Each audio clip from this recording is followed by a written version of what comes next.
morning. This is Murph and Marcus. Brian Murphy and Marcus the Waterboy Boucher. Streaming live at twitch.tv/The Sports Leader. Good morning, Bay Area. It is the Murph and Marcus Show on a Thursday morning, a baby Friday, as we get ready for this weekend. Big weekend on the Murph and Marcus Show. Yesterday was Murph's last day before taking a little 4-day weekend down in San Diego. It's my last day before I head down to Petco Park this weekend as well. And yesterday was the Giants' last home game at Oracle Park before next week's trade deadline, which means it might have been the last game for Luis Arraez and company. Plenty of trade rumors and discussions to get into this morning with my guy, JD John Dickinson, filling in for Murph. Once again, JD, welcome back. Good morning, my friend. Yeah, great to be with you, Marcus. As always, we'll have a lot of fun here for the next 4 hours. And, yeah, if it was the swan song for Luis Arraez, what a game for Luis Arraez. 4 for 5.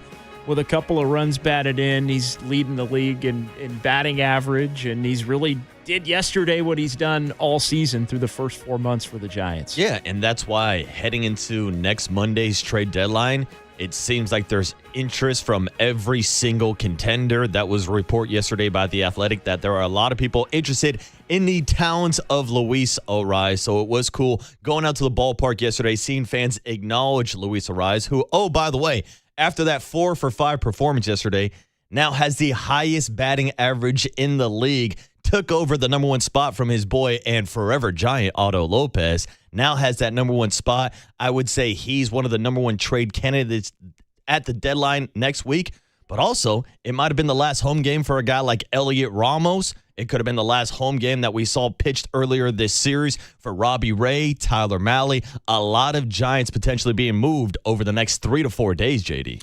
Yeah, a lot of Giants potentially being moved. And why have some of these guys not been moved to this point? I know that's been a big question. And I think, you mentioned the answer to that question, which is a lot of teams calling. And you want to make sure, and I know we're going to have Zach Managian on coming up at 7:30.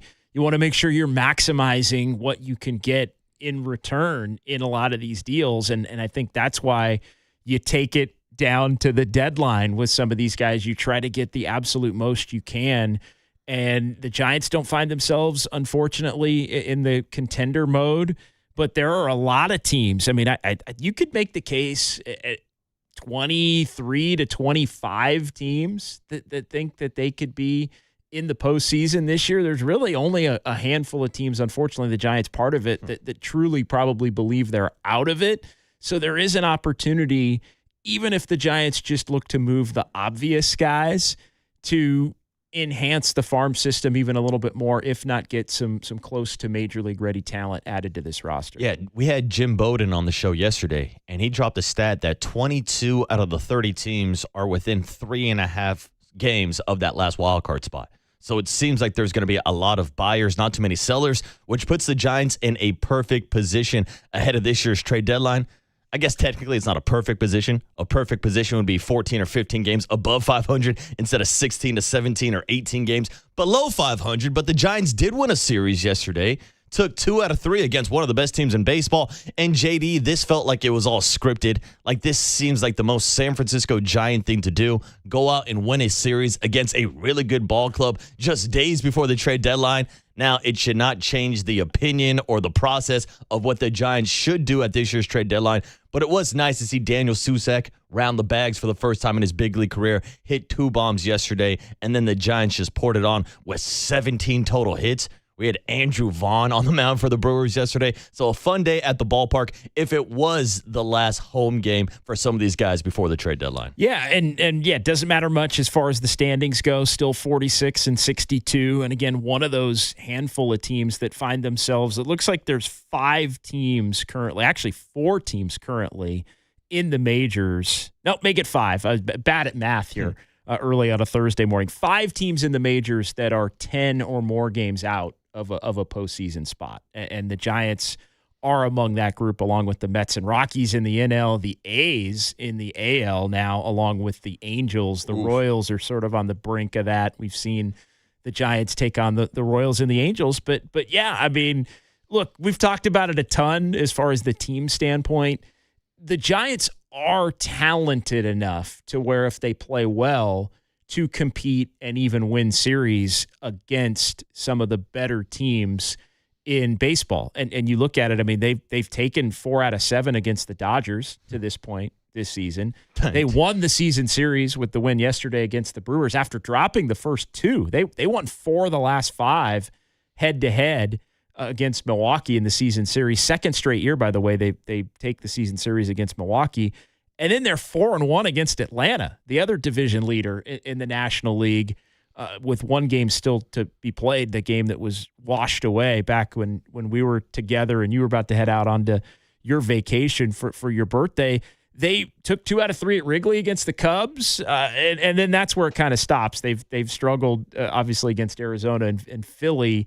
Swept them in that 0-6 trip. But we've seen them win 2 out of 3 their first series in San Diego as they prepare to play the Padres. So they're good enough to compete and even beat the good teams, but they're also not so good to where they can just show up and compete and beat and handle and dominate some of the lesser teams. And look, I don't think there's a team in baseball that sees the Giants on their schedule and thinks, well, they're dramatically better than us. So it comes down to just playing good baseball, almost completely independent of the opponent. And I think this series against the Brewers, bad series for the Brewers, but really good series for the Giants where they show you what, at least for 3 games, they believed that maybe they could have been in this 2026 season. And that's the frustrating part as a Giants fan this season, because I think most of us believe that this team is better than what their record is. You look at this lineup, you look at some of the production. Now, in a couple of days, this lineup's going to get worse with some of these trades and some of these moves that they need to make. Also have to factor in that Casey Schmidt with that torn meniscus. Sounds like he's done for the season. So not sure if that's going to impact the trade plans at all about what they do at second base with Luis Arraez or over at third base with Matt Chapman. I say it should not change the plans at all. You should still stick to your guns. It seems like maybe the most consensus I've ever heard surrounding a player to be traded at this year's deadline when it comes to Luis Arraez. It just seems like this is news that's going to break over the next couple of days, and the Giants are going to make a move, but it might be a long list of moves from Robbie Ray to Tyler Mahle, Adrian Hauser. You look at a guy like Sam Henches out of the bullpen, all options that are on the table as the Giants will be taking plenty of phone calls.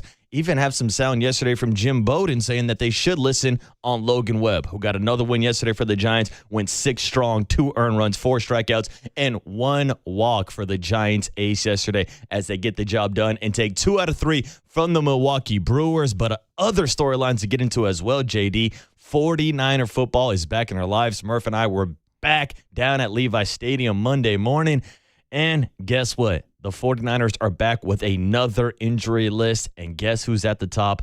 Ricky Pearsall once again. I know this is going to be a big topic today with all of the injuries that the 49ers have dealt with over the last couple seasons. Yes, insert your joke about the substation here. But yesterday got more bad news about Ricky Pearsall dealing with that same knee injury that kind of hampered him last year in a season where he only played 9 games and I believe only had 36 catches, JD. Big thing to get into today is just the state of the 49er wide receiver room right now, because I praised the potential for what it could be coming into training camp in the early part of this week. And this may be a little bit strong for July 30th and 4 practices, I think, into training camp. I guess 3 full and open practices at this point. They've got another off day today, and then they're back at it tomorrow. But it feels like the wide receiver spot's in shambles immediately. And that's even with the addition of Mike Evans. Christian Kirk's been out. You look at Ricky Pearsall now out, and the way that it was discussed yesterday by the reporters, it sounds like maybe he's headed for surgery and headed for a situation where he's just not going to be able to be counted on in a meaningful way for 2026. And so now you look at the depth chart, and it's Mike Evans, who's awesome, and he had a great first day of training camp when I was out there on Sunday. But then it's a little bit of, all right, if you take Pearsall away and Christian Kirk hasn't been a factor, now you're putting a lot on Dejon Stribling to be able to be a dude. And now instead of maybe him being a 4 that could work his way into a 3, you're starting to project ahead toward Australia, and you're thinking he may have to be ready to go and be the 2. And then what can you get for Jordan? What can you get from Jordan Watkins? And so immediately, again, shambles may be too strong, and there's still time for them to work it out. But if Ricky Pearsall is going to be done for the bulk of this season or all of this season before August 1st, I think the 49ers are going to have to re-engage on maybe looking to add old friend Deebo Samuel back into the mix in a more meaningful way. It might be time for a reunion with all options on the table with Ricky Pearsall's knee injury. We can talk about all options to maybe add to that wide receiver room. I know it's been a topic of discussion throughout the entire week about maybe adding more depth on the defensive line. Vita Vea, he's a name that's been out there. That's another topic we can dive into. And so much more with the 49ers as there's question marks in the wide receiver room, with the defensive line, with Kyle Shanahan and this car accident moving forward. Plenty of topics to get into with the 49ers this morning. Even can sprinkle in a loyal Warriors talk as well, because it seems like there aren't any options for the Warriors now after missing out on LeBron James. But hey, at least we are now nearly a week removed from the LeBron James announcement last Friday when JD was filling in. But it is a Thursday morning, a baby Friday with JD filling in for Murph. We'll dive deeper into this 49er injury report next and talk about some of these options to potentially replace Ricky Pearsall. It's JD and Marcus on the Murph and Marcus Show on the Sports Leader. KNBR, the Sports Leader.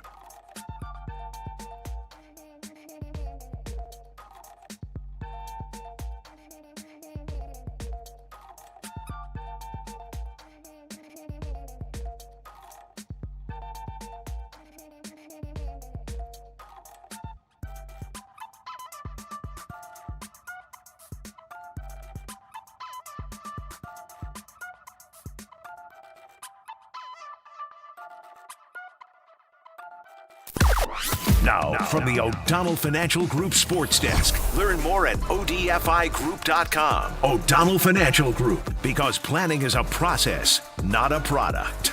Giants GM Zach Manassian joins the show at 7:30 this morning. So 808 KNBR, it's the John Joe Curley and Walter question of the day. If you're Buster Posey and Zach Manassian at this year's trade deadline, what moves are you making? Shoot us a text or give us a call at 808 KNBR.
And now it's time for the Protect Your Assets Business and Technology Report with me, David Hollander.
Now back to Murph and Marcus on The Sports Leader.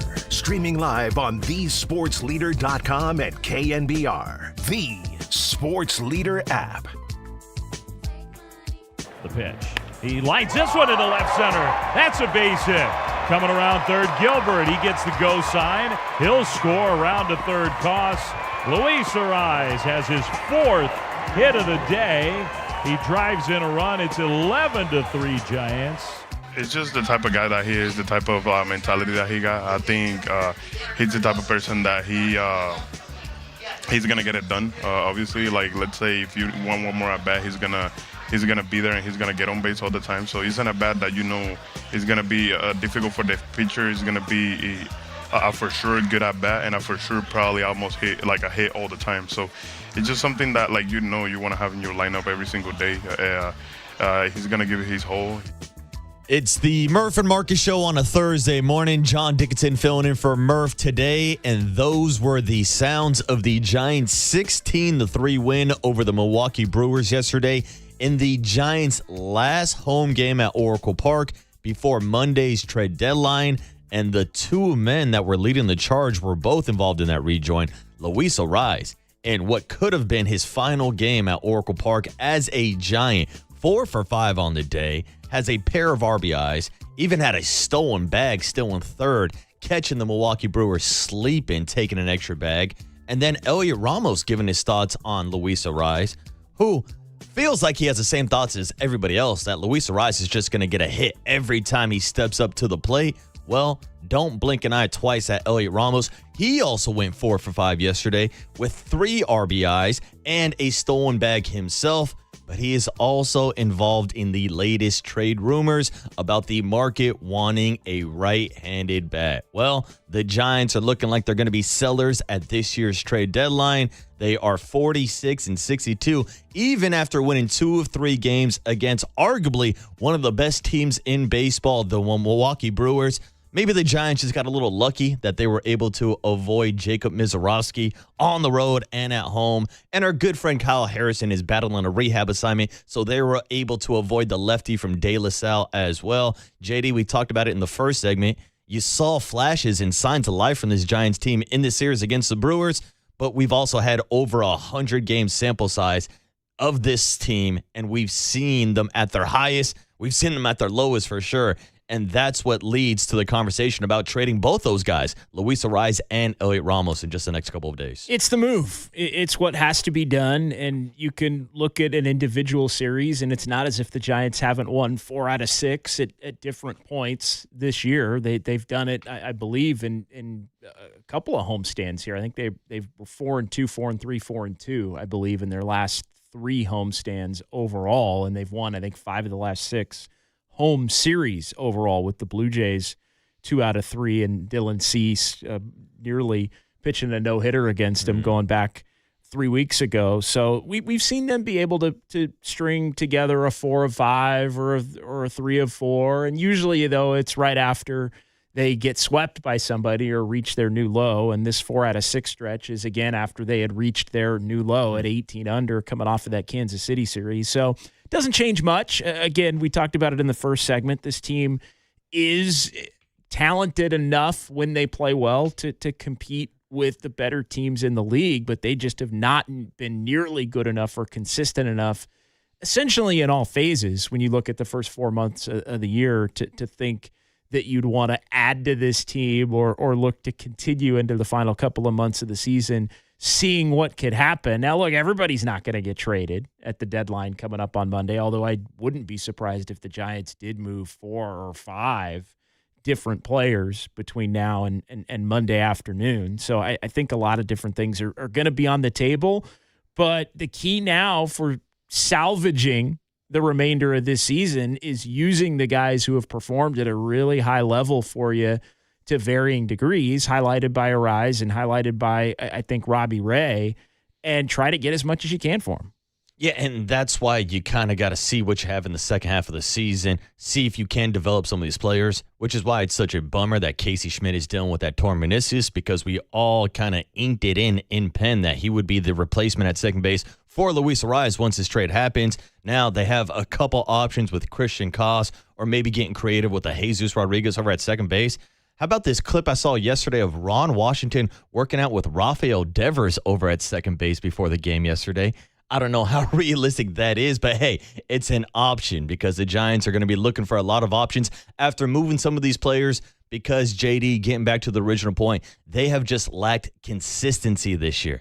I still believe they are the only team in Major League Baseball that have not swept a team this year. Now, they'll get a chance with that makeup game against Atlanta coming up in just a few weeks, but still, they have not been able to string together wins, which means my guy Walter Cabosetta has not been able to string together any win packages.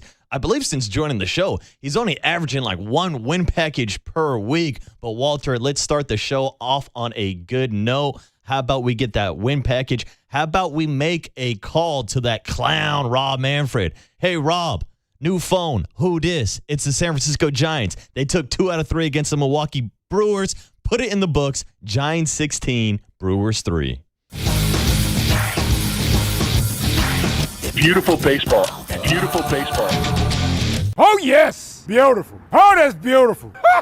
I want to say something to the fans. You guys need to get loud. Make some noise for Tony's first. Cholo mentality, gun ho. God didn't put a spirit of fear in me. You got to get home. You got to get home. It's a grand slam. I can't believe it. I want to be the face of this franchise, and that's something that motivates me every day. And then how would you assess Logan's night overall? Like waffle fries from Chick-fil-A. Really, really good.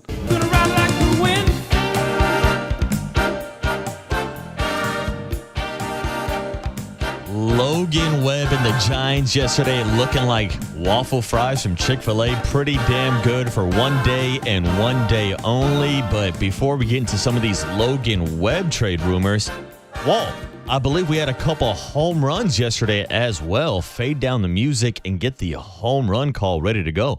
Daniel Susac, number 1 of his big league career. Bye, bye, baby. And then keep it around because Daniel Susac was not done. Later in the game, doesn't matter if there's a position player on the mound. Andrew Vaughn, Cal Kid. What up, Vaughn? Thanks for giving up that bomb. Daniel Susac, home run number 2. It's bye, bye, baby. Nice to see some power and some production behind home plate from Daniel Susac yesterday.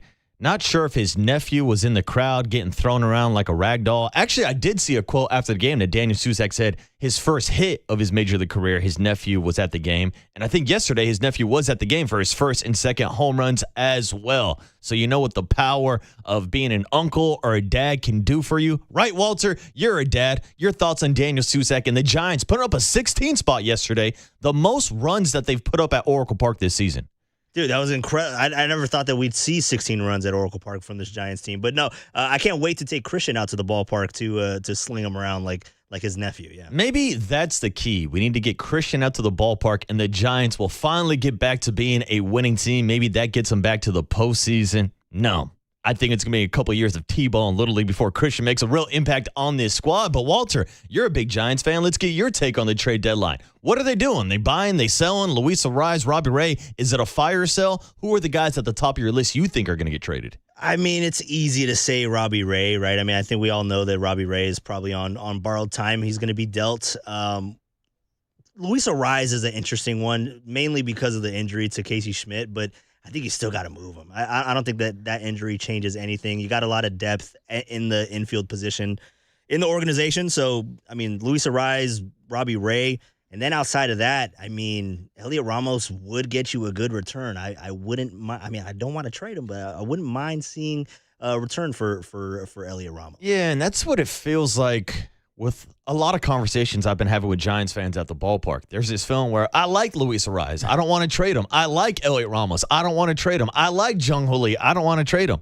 But then everybody says they don't like being 46 and 62 ahead of this year's trade deadline, JD. That's exactly it. And you know, this team overall hasn't been good enough. And so I understand those who do enjoy watching Luis Arise play, and he has been the Giants' most consistent, productive offensive player. I know Casey Schmidt's been in that mold as well. You know, Eldridge has come up and done some things. You look at Devers' numbers overall through 4 months, and they're pretty Devers-like despite the horrific start to the season. So I get why you don't want to part with him, but you still have to part with him. And yeah, the Casey Schmidt injury shouldn't factor in one bit as it relates to the move that needs to be made with Luis Arise. I think it's interesting, though, with Ramos, because that's the one area where I kind of wonder, if you do move Ramos, what have you got in the outfield that's coming up that you're potentially gonna take a look at? Like that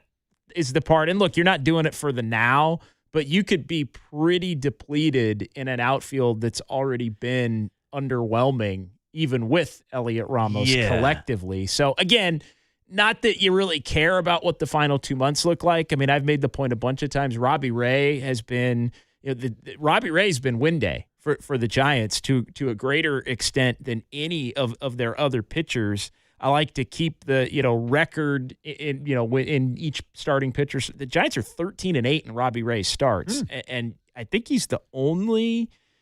Yeah, him and Carson Whisenhunt are the only two Giant pitchers that they have a winning record when they start. 13-8 for Ray, 2-1 now in the 3 Carson Whisenhunt starts. And again, it's never completely indicative of that pitcher. I want to always make that clear. But I mean, you look with the win yesterday, 7-12 in Webb starts, with wins in the last 2 Logan Webb starts. 7-2 in Webb's, 7-11 or 7-13 in Roop's, 6-11 in Malley. Like there hasn't been any difference really in the Giants' performance when Webb, Hauser, Roop, or Malley have pitched. Yeah, and last time I checked, Carson Whisenhunt actually had more wins himself on the season than Tyler Malley. Malley might have picked up one over the weekend. He might be at 1 or 2. It's just not incredible. Like it really matters. When you look at like the just wins in games that certain starting pitchers go, the leader on the team is Ray at 13, and then you've got Webb with 7, Roop with 7, Trevor McDonald with 6, Tyler Malley with 6, and then they're 5-9 in Adrian Hauser's 14 starts. So yeah, it just, again, I don't want to get too far in the weeds, but I do keep a note of that. Point being, Robbie Ray's been win day.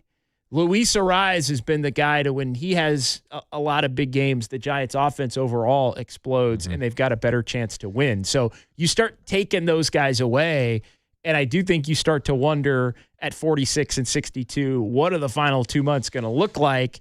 And that's where I think, again, you can't really be too concerned with it because it's about the future on the one hand.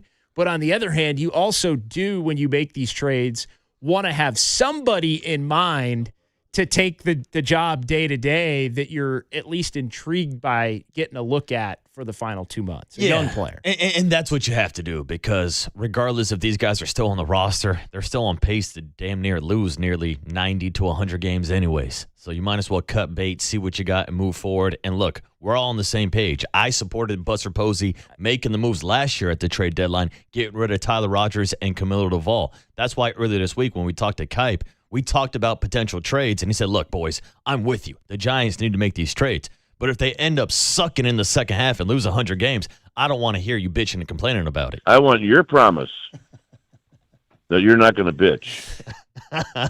I don't know if we can make that promise, Kai, but we'll see what happens after the trade deadline. Plenty of questions to ask today to our first guest coming up at 7:30 this morning. Walter, hit the horns. We do have a guest list this morning.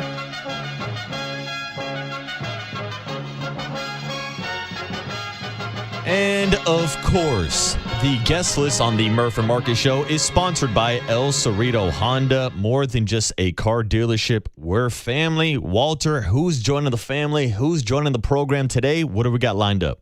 All right, we got a nice, juicy guest list, and it's going to start with Zach Manassian talking about some of those trades that we were workshopping this morning. 7:30. 7:30. The Giants GM is coming on at 7:30. Then what the hell am I doing wasting time asking you questions about the trade deadline, Walter? Yeah, no, he knows way more than I do. We'll get a 100%. full breakdown from Zach Manassian at 7:30 this morning on their approach to this year's trade deadline, the Casey Schmidt injury, and maybe even a little prospect news with all of those middle infield prospects climbing up through the organization. What's next, Walt?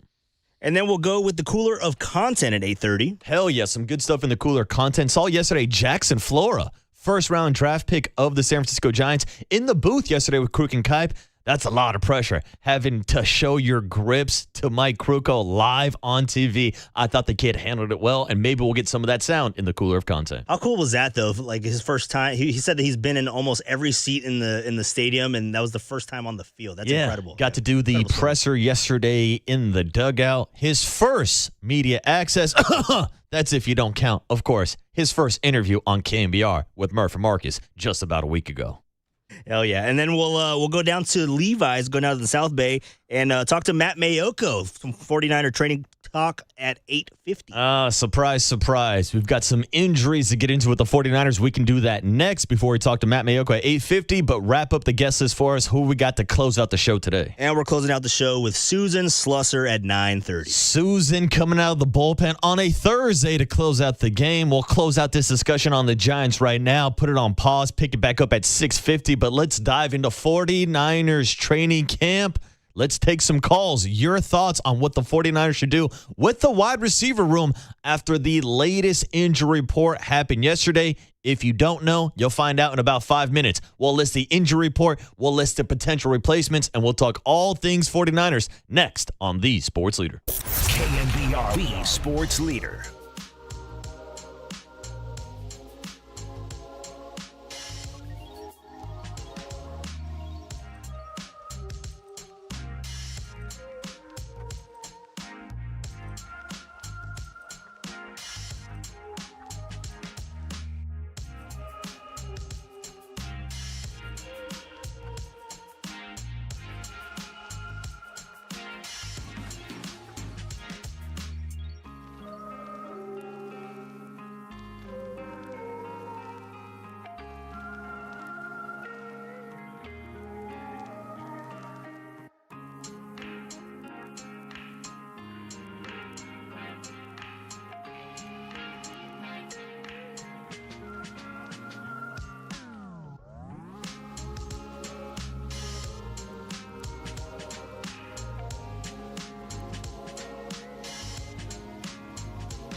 Now back to Murph and Marcus on The Sports Leader. Streaming live on thesportsleader.com and KNBR. The Sports Leader app.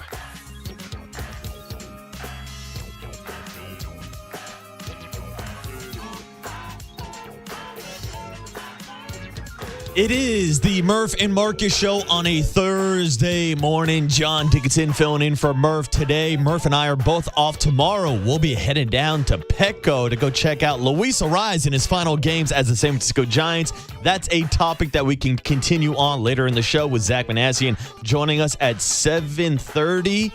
But JD, we are officially 2 weeks away, I believe, from the 49ers' first preseason game of the year against Mike Holler's Tennessee Titans on August 13th, which means it's football season. And I've got that football feeling after going down to Levi Stadium earlier this week. We were down there on Monday. I know you and Greg Silver are going to be down at Levi's tomorrow. Murph and I are going back for a double dip on Monday. So 2 trips down to 49ers training camp. The question is, are we going to be able to see Ricky Pearsall on the field at training camp? After yesterday's injury updates by the 49ers, Ricky Pearsall is dealing with knee swelling related to the PCL injury that he suffered last year. The 49ers are saying all options are being explored, and there is some concern. Now, I'm not concerned. You're concerned. No, I think we're all concerned because I've been a bit reluctant to hit Ricky Pearsall with the injury-prone label because obviously of how his career started with the Union Square incident here in San Francisco. Can't put that on him for being injured in that situation. But JD, after that, it's kind of been like pulling teeth trying to get Ricky Pearsall on the field. Then you factor in the departures of Brandon Ayuk and Deebo Samuel, and we can get into a potential Deebo Samuel reunion talk in just a few minutes. Also, the 49ers make some big moves this offseason, bringing in Mike Evans, who we all love and we all agree is a future Hall of Famer. But Mike Evans played in 8 games last year. Ricky Pearsall played in 9. Christian Kirk, their other offseason signing, did not play a full season last year, and now he's dealing with a calf injury. So already some injury concerns in the wide receiver room. And it kind of feels like rinse and repeat with Ricky Pearsall specifically dealing with his knee injury in this PCL once again. Major concerns because this is the extension of an injury that goes back to, the end of September of last year. And I think there are a bunch of questions. I mean, it kept him out until the end of the season. And then obviously there was a thought that he'd be able to come back and be impactful in the playoffs. But certainly come back and be impactful now. I mean, we're coming up on maybe a year, and I think you have to wonder if surgery is an option, and it sounds like it is here moving forward. Why wasn't that an option going back to when you had a lengthy offseason that would have began in the middle of January? I mean, you look now, we're about to hit August 1st here on Saturday, so we're 6 to 6.5 months away from when the 49ers season ended up in Seattle, which would have been plenty of time to, you would think, get any kind of issue that Ricky Pearsall would have corrected and have him feeling better and be ready to contribute at the beginning of training camp or at least at some point. So, that's one question that I would have, but it immediately puts the entire wide receiver room, I feel like, in flux because so much of what the 49ers plan was, and I think now you can also see why Dejon Stribling and drafting a wide receiver as early as the 49ers did was going to be so important, right? Because I think maybe they had an inkling that Ricky Pearsall may be dealing with something at some point in the early part of the season, which obviously was the case last year, and he's had different things that he's had to battle to this point of his career. So immediately I think it puts the entire room in flux, right? It puts added pressure on Mike Evans to stay healthy. Christian Kirk hasn't really been out there, a little banged up. And now you've got the rookie and Stribling, who I think the 49ers are really high on, but are you putting a little bit too much on the necessity for him to be playable and good right away? And then you start to look at the overall depth of the position, Marcus, on top of that. And you've got Demarcus Robinson and Jordan Watkins and Jacob Cowing, and it looks a little thin real fast. It goes from, wow, I like Mike Evans and I like Ricky Pearsall and I like Christian Kirk and I like Dejon Stribling to, does this team have enough at the position seemingly in a blink of an eye? You're right, because on the surface level, you go through all those names, you're like, damn, the wide receivers are actually pretty deep this year for the 49ers. Then you start thinking about those injury concerns, and all of a sudden, they start dropping like flies. And it feels like I'm scrambling on the waiver wire trying to pick up a wide receiver at the last minute playing fantasy football, and that might be the case. I mean, look, the 49ers had to do that last year with Kendrick Bourne during training camp just a couple weeks before the season. Went out and made that move, added him to the roster. So it leads to the question, do the 49ers need to add more to this wide receiver room? And, of course, that brings up one man that used to play for the 49ers. Well, you know, My Dizzog, Deebo Samuel, who is still currently a free agent. Now, this story popped up just a few weeks ago, or should I say in the last week or so, when Deebo Samuel was posting workout videos on Instagram showing off how, of course, he's in the best shape of his life. George Kittle, Kyle Juszczyk both commented on his Instagram page saying, hey, Deebo, I got a guest house open if you want to come back to the Bay. I'm paraphrasing, but you get the point. But that seems like more of a serious question now with this Ricky Pearsall injury. JD, where are you at on a potential Deebo Samuel reunion with the 49ers? I think you've got to strongly look at it, and I would probably do it if Ricky Pearsall is going to be out for any meaningful length of time. And it sounds like that's very much on the table considering the way things have been reported. And we'll talk to Matt Mayoko coming up toward the back end of the 8 o'clock hour and into the 9 o'clock hour about exactly that. But I think it's gone. The Deebo conversation has gone, Marcus, from I think one of you'd love to have him come in and be a luxury item. You'd love to have him come in and be somebody that could be the gadget guy to, hey, you just need somebody that could play the position and that you know that you trust. And, yeah, he can still be a gadget guy and versatile and different things. But to me, it's just overall depth and talent at the position when you start to go through the group of everybody and too many unknowns to where there would need to be an emphasis put on finding somebody that's a known commodity in the league and a known commodity in the 49ers system that is so beloved by his teammates as he would return. And look, he had a weird end. Like things got weird at the end with some frustrations about, I think, role and touches and touches and things like that. But it seems when you hear Kyle Shanahan at different times speak about Deebo Samuel and the things that you lay out as far as his teammates, I think it would be a pretty seamless transition. And I think part of the reason why maybe you wouldn't want to bring Deebo Samuel back a week ago is the conversation that we've had a lot. There's a lot of similarities between him and like Klay Thompson, let's say, with the Warriors in terms of maybe not the same player that they used to be, but are they accepting of the player that they currently are? And look, Klay Thompson's a future Hall of Famer. It's a little different. There's levels to it. There's a different conversation. It's not apples to apples, but Deebo being willing to come in and be a gadget guy is something, or be a gadget guy / 4th or 5th wide receiver,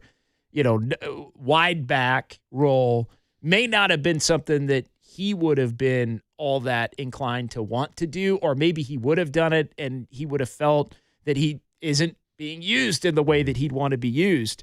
Now, I think there's a little bit more of a necessity for him to be viewed as a traditional wide receiver in addition to the specific skill set that he has.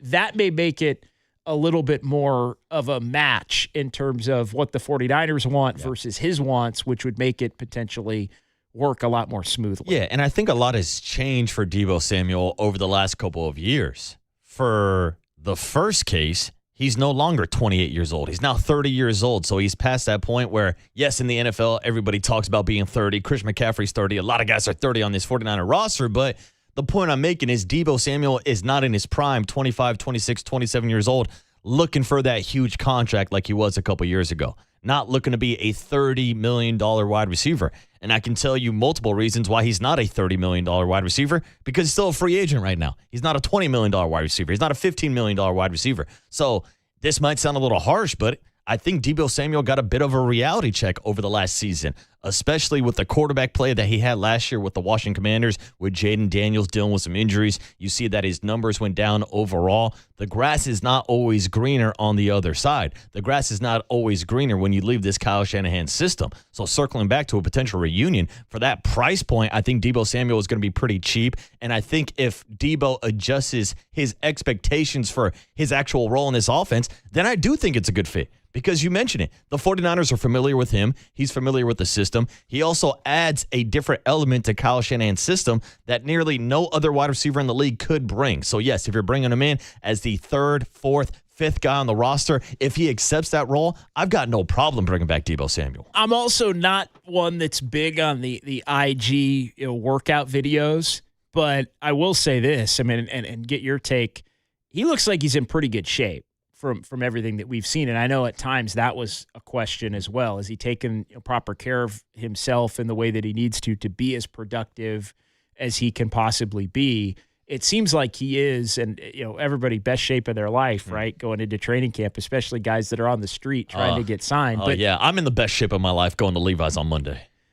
Yeah, I'm still working my way back. Oh, come on. I'm still working I need you and Silver in the best shapes of your life tomorrow morning, JD. I'm a little, I'll get where I need to be, but I'm a little more in the old school, like, play my way into shape. Little Rafael Devers-esque. Play yourself in the shape throughout the season. Not to the point where I'm unproductive, but I'm a little more. I'm a little more of an era of playing myself into shape. I feel you, JD. And we'll see if Deebo Samuel is back in shape and if that's a potential reunion for the 49ers to kick around with. Once again, if you missed it, the latest update on the Ricky Pearsall injury. Yesterday was dealing with knee swelling related to the PCL injury that he dealt with all last season long. Few other injury updates to check off the list. Christian Kirk in that wide receiver room has been dealing with that calf injury. In the backfield, Jordan James suffered a fractured rib during Monday's practice. In a practice that they weren't practicing with pads on, still somehow had fractured ribs. I know the first couple of days, Sunday and Monday, he's been lining up as the RB2. This could open up the door for more opportunities for rookie Kaylon Black as well. And then one more injury note, Malik Mustafa in the backfield left practice with a hamstring injury. Does not seem like it's too serious, but again, something to keep an eye on moving forward in training camp. Here we are, 3-4 practices in JD, and the injuries are starting to pile up already. Yeah, it's not good. And Mustafa's in a battle for playing time and for one of the safety spots, and so you don't like hearing that. And Jordan James is somebody that I think is going to be a factor. And look, Kaylon Black's been impressive, by the way, in terms of what is coming out of training camp through the first handful of practices. So maybe this is another opportunity for Kaylon Black to vault his way into a number 2 role. But the 49ers were counting on Jordan James. And I think you could make the case they were counting on both Jordan James and Kaylon Black to a greater extent than we've seen them, at least coming into the season, be willing to count on younger running backs behind Christian McCaffrey. So that's definitely not nothing at this point. Yeah, wide receivers and running backs both dealing with injuries. 49ers might have some depth concerns heading into the season. We'll talk about those issues with Matt Mayoko at 8:50, but we do have Zach Manassi and the Giants GM joining us at 7:30. So let's flip back to the Giants trade topics. 808 KMBR is the number if you want to give us a call or shoot us a text. A lot of reaction to whether or not the Giants should trade Luis Arise, Robbie Ray, Logan Webb, Elliot Ramos, Jung-Ho Lee. All options are on the table. Give us a call or shoot us a text. What should the Giants do? It's JD filling in for Murph on the Murph and Marcus Show on the Sports Leader. KNBR, the Sports Leader. Time for your Bay Area Chevy dealers traffic update.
It's time for KNBR's Opening Bell Report. Sponsored by Protect Your Assets with David Hollander. Concerned inflation will ruin your dream retirement? Learn more. Listen to David's show every Saturday morning or call 1-866-PROTECT.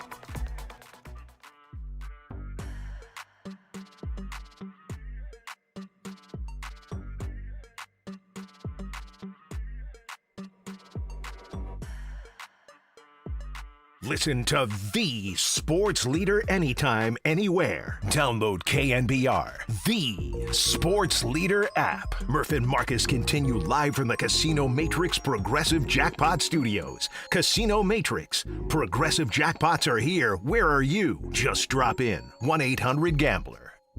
Made everybody's day better. My initial answer would be we don't have enough time here. And I'd put it in a note to him, and I'd put it in a note to you all. So maybe we'll revisit that question if it is the case. But I think a succinct, exact answer is he literally made everyone. You could pick any fan you want. You guys, players, coaches, literally made everyone's day better every day. And there wasn't any days off for that theory either. Giants skipper Tony Vitello talking about Luis Arise, his impact on the team, and how it could be the last couple of days for Luis Arise as a member of the San Francisco Giants. Giants get the win yesterday, 16-3 at Oracle Park, their last home game before Monday's trade deadline. And man, JD, because I should reset and tell people that it is JD, John Dickinson, filling for Murph this morning on the Murph and Marcus Show. But JD, hearing that sound from Tony Vitello, it almost feels like the Giants are going through like a breakup with Luis Arise. And we're all sitting here saying, Luis, it's not you. It's not you. We love you. It's me. We love you. We have to let you go. I've got my own personal issues. I'm taking off to college. I'm moving across the country. This long-distance relationship is just not going to work out, and that's why we have to trade you away, Luis Arise. Letting go of you is the only way for us to truly find ourselves.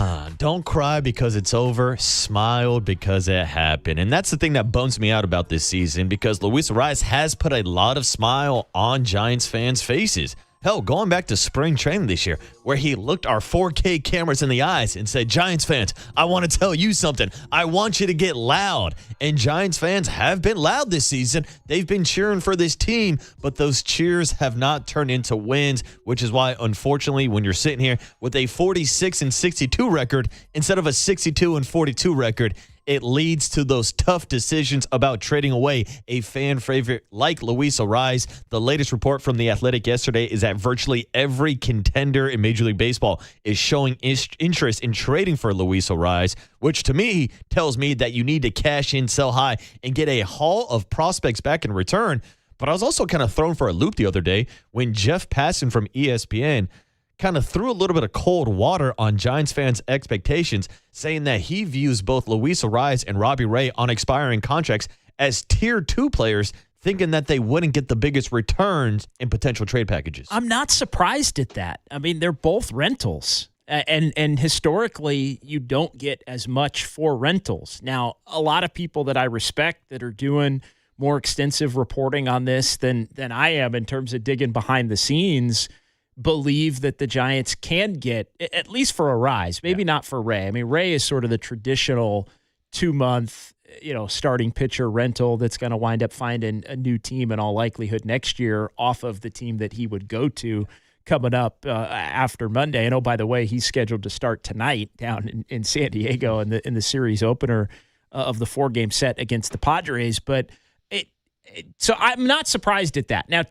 it's why there's been this back of my mind thought as much, and look, this is six weeks now of they're going to trade Arise, they're going to trade Arise, they're going to trade Ray, like open for business. It was June 15th when Buster Posey, and it basically came out, it was leaked that the Giants were considering themselves sellers. And I think that was the last ditch of can this team get hot moving forward? I think they were 15 under at that point. Well, now they're 16 under. So they've dipped to 18. I think they've gotten as close as 12 at different points, or maybe 13. But it's basically been anywhere between 12 under and 18 under. And so split the difference. So they were 50. They're basically right where they were in the moment in which they decided 6 weeks ago to be sellers. So nothing changes from that standpoint. But I do wonder, considering how productive Arise has been and the fan favorite that he's been, if there is a point where so much has been made outwardly here locally about how much they're going to get for him, to where if they realize they can't get close to that, because I do think, fair or unfair, right or wrong, the Giants are in a position where they're trying to sell a lot of these trades to their fan base. Hey, we got this guy who's going to be really good for someone that we know has been extremely productive in Arise. So just sold away Patrick Bailey, 2-time Gold Glover, but you got Matt Wilkinson and hopefully Carson Bowman. I hear Jeff Passan. I hear what you say about Jeff Passan, and it makes me wonder if there may not be a point at which they reconsider it. Because they don't want to be disappointed in the return that they're getting back. Now, the flip side to that is, look, there's all these teams involved in every playoff team, and you just play it out to the deadline. You get the best possible offer you can. That's the right course of action. That's the most likely outcome in this thing, Marcus. But I just there's something in my spidey sense that just doesn't feel it's quite as cut and dry, because nothing ever truly is. Is what's been sort of put out there publicly. Yeah, and look, the Giants do have 3 or 4 more days before the trade deadline to maybe work out a contract extension, but I don't think they're going down that path, JD. I also wonder the same and the opposite about Logan Webb, by the way.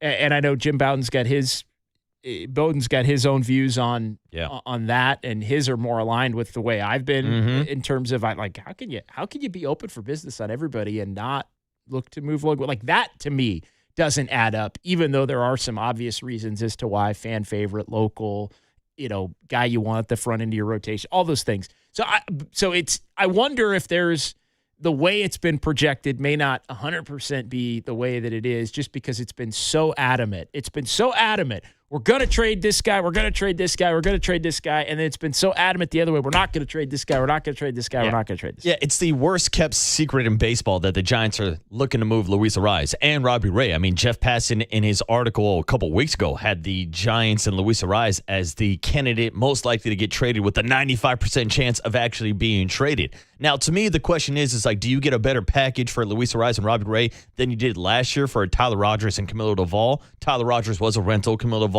was not. I think you would, but hell, I'm not a former GM, but Jim Bowden is. You teased that we got some sound on Jim Bowden. Here was his take on Robbie Ray and Luis Arise and the type of package that the Giants potentially could get back. I mean, I think it's steep to ask, to be honest. I think that, in the case of Robbie Ray, can you get a top 10 prospect from a team, depending on how good the farm system is? I think that I'd be looking for someone that has a chance, for Robbie Ray, has a chance to be a 3rd or 4th starter, or a chance to be an everyday player. I think that's kind of the return I would look at. It's hard to say top 100 because, these prospect lists are never accurate anyway, right? A lot of times the guys 100 to 200 end up being all-stars. So you got to be careful when we kind of look at those kind of things. I do think it's that time of year, though, where scouting departments, how good they are, and their evaluators separate themselves in these kind of deals. And for Luis Arise, 2 mid-level prospects kind of makes sense for him. I mean, the problem with Arise is, as good as he is in terms of creating traffic and as good as he has improved defensively thanks to Ron Washington, you still don't have a player that's got power or speed and doesn't do damage. So he has to fit on the right team. The other thing he's made very public is he wants to play second base and doesn't want to go back to first or DA. So if he's traded, he wants to stay at the position, which I totally understand, but that also limits how many places San Francisco can move him. Yeah, but I still think there's going to be a lot of demand for that bat, and we've seen the improvements. As he mentioned, Luis Arise working with Ron Washington arguably has turned into a Gold Glove caliber infielder this year. So yeah, whether or not it's a top 100 prospect or a top 10 prospect in a certain team's farm system, I stand by my take that I think there will be a better return for both Luis Arraez and Robbie Ray than what the Giants got selling last year, Tyler Rogers, to the New York Mets. But regardless, if it's a top 100 prospect or not, you still need to make this trade because it's better than letting him walk away this offseason for absolutely nothing. You have to make the trade. And you take it down to the deadline, and then you ultimately, play teams against each other and get the best deal that you can. I agree with the last part that you said. I do think you would get more for Arraez and Ray than you would get for Duvall and Tyler Rogers. Yeah. I would think. I mean, that if not, then maybe we need to have another conversation. But I would definitely think that you would. I mean, both of those guys are just more productive players than I think either one of them. Case to be made for Rogers as a setup guy. Obviously, he at times has been elite in that role. But I would hope that you would. I thought it was interesting, on Ray, you'd hope to get a third or fourth starter or an everyday player that's aligned. And then but then on Arraez, it's two mid-level prospects. So that's interesting to me because I would think, and maybe it's just because it's pitching, but I don't think anybody's thinking you'd get more. I don't know. The way he said that made me think you're getting more maybe for Ray than you would be for Arraez. The way he said that. Yes. Not necessarily that would be the case. I agree with you as well. And we know how important pitching is in the postseason. And Robbie Ray has been able to string together a lot of quality starts. So there is going to be a demand for Robbie Ray. I'd throw maybe even Tyler Mahle in that conversation. Was put together 3 or 4 really good starts. He might be a guy, 4th, 5th guy in the rotation just looking to eat some innings. The other thing I'd be looking to do if I'm the Giants, and I know there's this, it's always about prospects and you want to get super young, all this different stuff. But to me, I would much rather get players that are pretty close to coming up to the majors, especially if you think that you're going to be a team that can compete for a playoff spot next year. And I think the Giants are, regardless of where they sit right now at 16 under and one of the 5 teams that are double digits out of the race.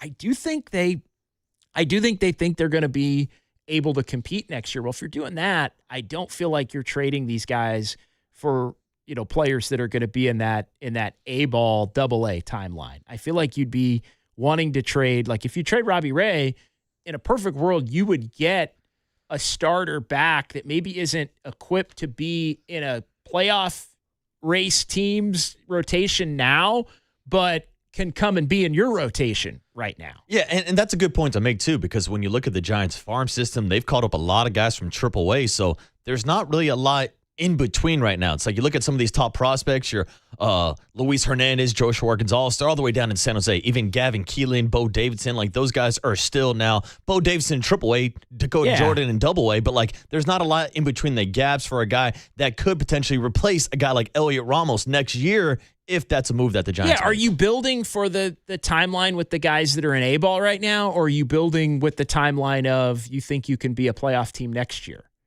And that I think they have to answer. And that's where, again, I go back to what Bowden said about you want to get a everyday player and or somebody that you can plug in as a 3-4 starter. I'd look at the rotation and look, Wisenhunt's up now a little bit earlier than maybe they were going to plan on it coming back because of the McDonald injury. Well, if Ray's going to go away and Mally's going to go away, you've got a couple of starting rotation spots. So to me, in all of the moves that they ultimately make, they're going to me, you would have to take somebody back immediately that's going to plug into your rotation. Yeah, and I guess that's one of the bigger questions. And then maybe look at Tidwell, and then maybe look at Wilkinson on top of that. Yeah, what timeline are the Giants on? Is it the timeline that lines up with a 21-year-old Bryce Eldridge? Is it a timeline that lines up with a 29-year-old Logan Webb? Those are the two faces of the franchise. That's a topic that we can dive into. Definitely, JD, I see that smirk on your face. But before we start talking Logan Webb and Elliot Ramos potential trades, let's go out to the UMA guest line. We got a call checking in this morning. It's Jeff up in Santa Rosa, who has a thought on Luis Arraez. Jeff, good morning, my man. You're on the Murphy Markey Show. Hey, good morning, everybody. Hope everybody's family is well. Walt, congratulations on your kid. Hope you had fun in Disneyland. Okay, so yeah, I'm a huge fan, but I don't understand the inner workings of how it works with trades and level 3 players, rookies, blah blah blah. So I'm assuming they've done this and they've sat down with Arise and his representation and said, what would it take to have you stay? 3 years, 4 years, 5 years, X amount of dollars. I'm wondering, why haven't they done that? Maybe they have. And at that point, if he says, no, I want to test the open market at the end of the season, then I would understand why Buster and the team would move on and go, okay, let's trade him and get what we can. But I would assume that they've sat down with him and said, what can we do to lock you up? Because that's the kind of player that we're asking for. Who's exciting to play, who has a great attitude. I just got my bill for season tickets, and they went up a lot. Mm-hmm. So just a question out there, because obviously I don't know how the business side works with Major League Baseball as far as, eligibility, and the backside contract. So that's what I'm wondering. No, Jeff, it's a great question and great call, and I think you might have answered your own question, because the question is, why don't the Giants sign Luis Arise to a contract extension? My answer would be what you just brought up. I don't think Luis Arise wants to sign a contract extension right now. Now, that's just me assuming and guessing and kind of giving my take on this topic, because if you're Luis Arise, why would you settle for what the Giants are offering? Why would you not test the market? Because we know this offseason, he was only offered a one-year deal by the Giants. The Giants were literally the only team in Major League Baseball that offered him the opportunity to play second base. We've talked about his work with Ron Washington.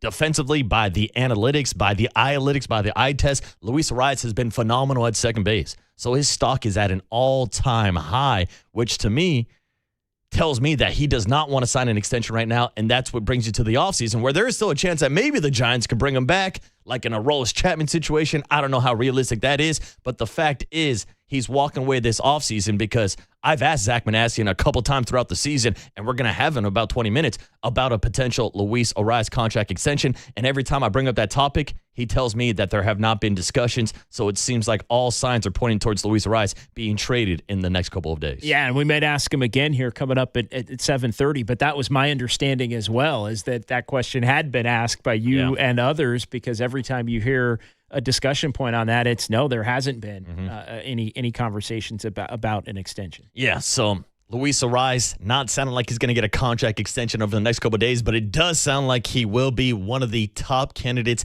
at this year's trade deadline. But it sounds like all options are on the table for the Giants, Zach Manassian and Buster Posey. Even the latest rumors about Elliot Ramos and the demand for a right-handed bat on the market. We've got sound on a potential Elliot Ramos trade coming up next. Before we talk to Zach Manassian at 7:30 this morning, it's Marcus Boucher and John Dickinson filling in for Brian Murphy on The Sports Leader.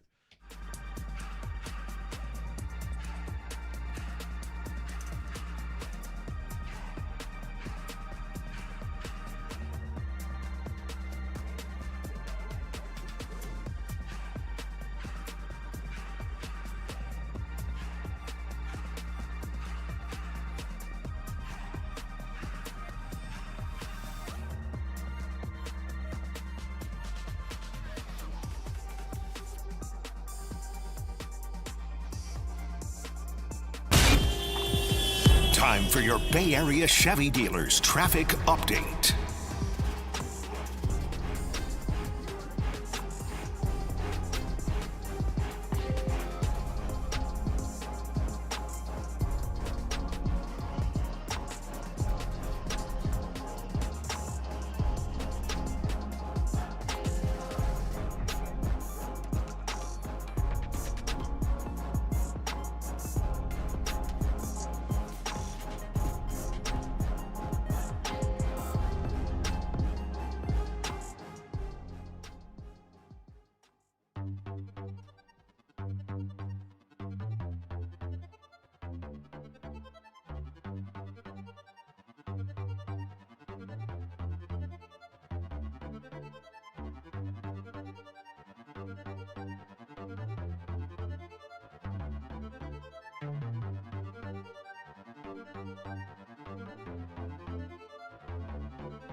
And now it's time for the Protect Your Assets Business and Technology Report with me, David Hollander.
Now back to Murph and Marcus on The Sports Leader. Streaming live on thesportsleader.com and KNBR. The Sports Leader app. I don't know. That's something that, obviously is up to management and all that, the front office to, take care of that. So I think everybody's just trying to play their game. We're trying to win. That's all we're trying to do.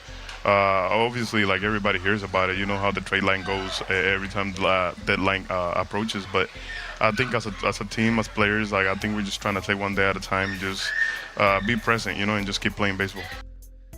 Elliot Ramos yesterday on the vibes in the Giants clubhouse after their 16-3 win against the Milwaukee Brewers, but also talking about the vibes and the anticipation of this year's trade deadline, which is this Monday, 3 p.m. Pacific time.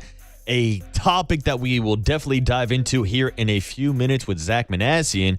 But recapping the win yesterday in a game where Elliot Ramos goes 4 for 5, Luis Arraez goes 4 for 5, and now they might be two of the 4 to 5 players that the Giants trade at this year's trade deadline, with Susan Slusser reporting that there were multiple scouts out to see Elliot Ramos and Casey Schmidt last week out in Kansas City. Casey Schmidt, of course, now dealing with that torn meniscus. Sounds like his season is over, which leads to the topic of conversation about potentially trading Elliot Ramos, who is not on an expiring contract, who is a former All-Star, who is a right-handed bat, and it sounds like there is a high demand of right-handed bats right now on the market. So at 26 years old, JD, your instant reaction to the thought of trading away a guy like Elliot Ramos. Yeah, the hope would be that you could get somebody back in return that could be a really productive player and potentially pitcher. I wonder if the Giants would be open-minded to finding the pitcher version of Elliot Ramos, right? Club control, still relatively young, and also has tapped that all-star level of play, even if maybe that's not the exact level that he's at right now. And you believe that he could get back to that level. I always look for similarities, especially when you start thinking about it. And the Giants haven't done a lot of these type of trades. They haven't done a lot of the club control. It's typically been veterans when you're out of it that you look to move because you're a selling team. Think Robbie Gray and Luis Ariz, who we've been talking about for the better part of 6 weeks. But the younger player under control has been like, that's where I start to think, okay, what are areas in which you think are strengths that you could part with a player from? What are your areas of weakness that you would look to add? And then, what would obviously the replacement be? And I think, the Giants, I think when you look at Ramos specifically, young enough, talented enough to where I could see them saying, hey, we have enough hitting. Can we use him to get the pitcher version of himself while also, as much as they may like Elliot Ramos, think that he doesn't fit in the future plans of the pitching and defense-oriented team that you'd want to have. It's like we've got other hitters we really like. We like him as a hitter, but in the outfield, that's just a project we're going to have to completely rework in the offseason, and so he becomes expendable on that front. Yeah, I mean, it's no secret that there are issues defensively with Elliot Ramos. He's not a complete player, which is why I think you do have to at least listen to trade offers. And I think that's my take on this, JD. I don't know if I'm aggressively shopping Elliot Ramos. I don't know if I'm going out of my way to get him off the roster. But if you get blown away by a deal with a team that can offer you a pitcher that can slot in as the number 3 guy in the rotation next year, or something to that caliber, something to that skill set, then yeah, I think you do have to listen to those trade offers when you are, once again, 46-62 on the season. Now, as we just mentioned in the last segment, we did have Jim Bowden on the show, former GM. He gave his take yesterday on Elliot Ramos and actually threw a bit of cold water on a potential trade package with a guy that's still under team control. Here's how Jim Bowden would rank Elliot Ramos among trade candidates for the Giants. I don't know. It's interesting because, when I heard Ramos was available, I was thinking that there would be significant interest. I haven't really found any, to be honest. And there are a lot of teams like the Philadelphia Phillies and the Seattle Mariners in particular that are looking for exactly that. I think the low on base percentage doesn't help with him. I don't think a lot of people are kind of viewing him as, a star kind of player. They kind of feel like he is what he is, which, his career as a 250 hitter, gets on base 31% of the time with 20 home run power. I mean, that's basically what he is. And in this day and age, that's usually not enough to move the needle. So, yeah, I would say probably no. I would say the value, if you wanted to rank them, are Ray 1, Arias 2, and Ramos 3 out of those 3 guys. Now, that does shock me a little bit. Now, I think on the surface level, if all things were equal, you'd say, yeah, Robbie Ray and Luis Ariz are both former All-Stars. They have a higher ceiling. But when you factor in the team control for a 26-year-old, I'm a bit surprised at that take from Jim Bowden that he thinks the guys on expiring contract would still bring more value than a 26-year-old Elliot Ramos. I was surprised as well. I was also surprised to hear him say, and we got into it earlier about, I made the point, hey, it sounds like he thinks they can get more for Ray than Ariz. And now he says, well, I'm ranking Ray 1, Ariz 2, and then Elliot Ramos 3. I do think what he brings up in terms of the view of Ramos around the league could be fair, right? Like, and the Giants sort of dangling him out, see what you can get for him, but then not necessarily being overwhelmed with the deals or with the types of players. Like, in essence, you get told that the league sort of views him as kind of a dime a dozen player, as opposed to maybe somebody that is this former All-Star, still in his mid-20s, that could get back to that level or better again at some point. Yeah, and it might be a case of having a different perspective out here in the Bay Area, because I believe Elliot Ramos was the first left fielder to be an all-star for the Giants since like the days of Chili Davis, maybe. I don't know if that stat's right or not with Barry Bonds being in the mix also, but I'll say it anyways on 50,000 watts and add confident in my stats. But the point I'm making is, you look at Elliot Ramos on those 20 home runs, we're like, ooh, 20 home runs. I'm sure there's other teams around the league like, all right, yeah, I can find a guy in AAA right now that can maybe be called up and hit 20 home runs and maybe play better defense than Elliot Ramos, which factors into the trade discussions, something we will talk to in just a few minutes with Zach Manassian. But before we get to our Giants executive show, let's go surfing, Walter. It is time for the Bay Area Weekend Sports Calendar, brought to you by Surfside. It's not a seltzer, it's Surfside, proud partner of the Giants. And the Giants, myself and Murph, will be surfing down in San Diego this weekend. No days off. A 4-game series starts tonight, last series before the trade deadline. And also want to show a little bit of love to the Golden State Valkyries, who were back in action last night after the All-Star break. Did take an L, but they're back in action this weekend up in Toronto. Silent T, the Toronto Tempo on Sunday at 5:30. And that is your weekend sports calendar, brought to you by Surfside. It's not a seltzer, it's Surfside, proud partner of the Giants. And next, we're talking to the GM of the Giants, Zach Manassian, on the Giants Executive Show on The Sports Leader. KNBR, the sports leader.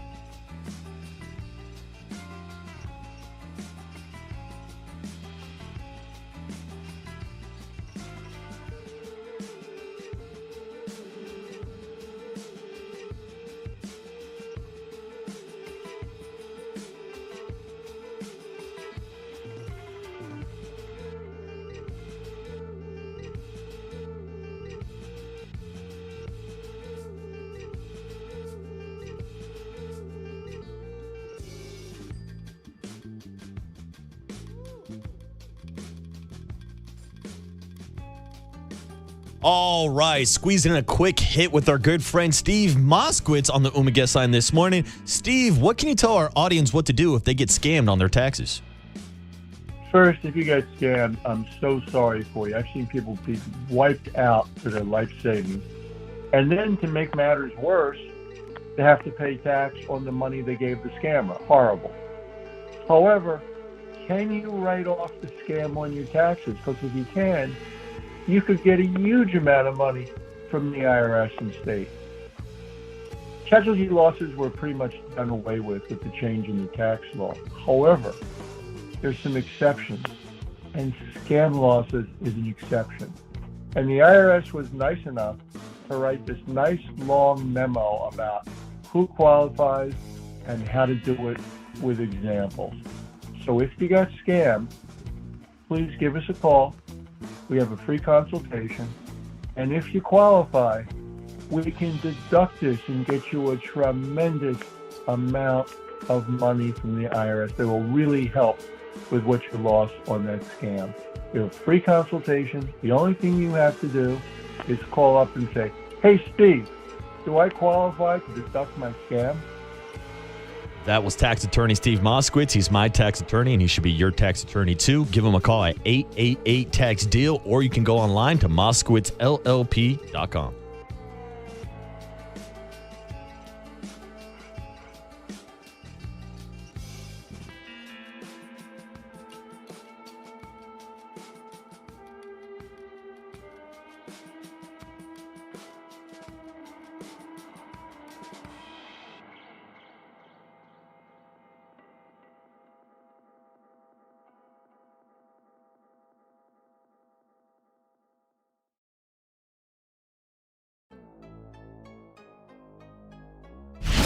The Sports Leader presents the Giants Executive Show. Every week we go straight to the offices of 3rd and King and hear from the guys who are calling the shots for the orange and black. Now, here are Murph and Marcus with Giants General Manager Zach Manassian on The Sports Leader.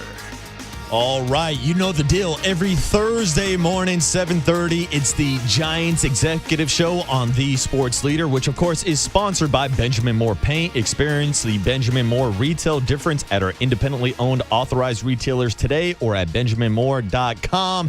And you know that every Thursday we get the rotation going between Larry Bear, Buster Posey, Tony Vitello, and our guest this morning on the UMA guest line, Zach Manassian, GM of the San Francisco Giants. Zach, happy Thursday morning. Murph is already on his way down to Petco Park tonight, so we've got John Dickinson filling in this morning. Zach, how we doing today?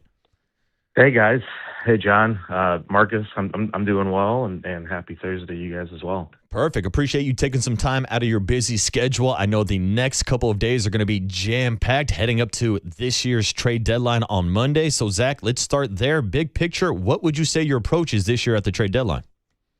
Yeah, we've been pretty vocal and open about it really since I think earlier in the summer, and that just given where our standing is, we're in a position where we have to be wide open, and we have to listen, and we're doing that, and just see what kind of opportunities are out there for us. Zach, to the extent you want to share, and obviously you're not gonna name names, although there are some obvious ones that have been out there and reported on. But how many players, in terms of maybe a number, come up for you guys in terms of conversations that you'll have with other teams, either another team calling about a player or obviously you guys looking to maybe get something done?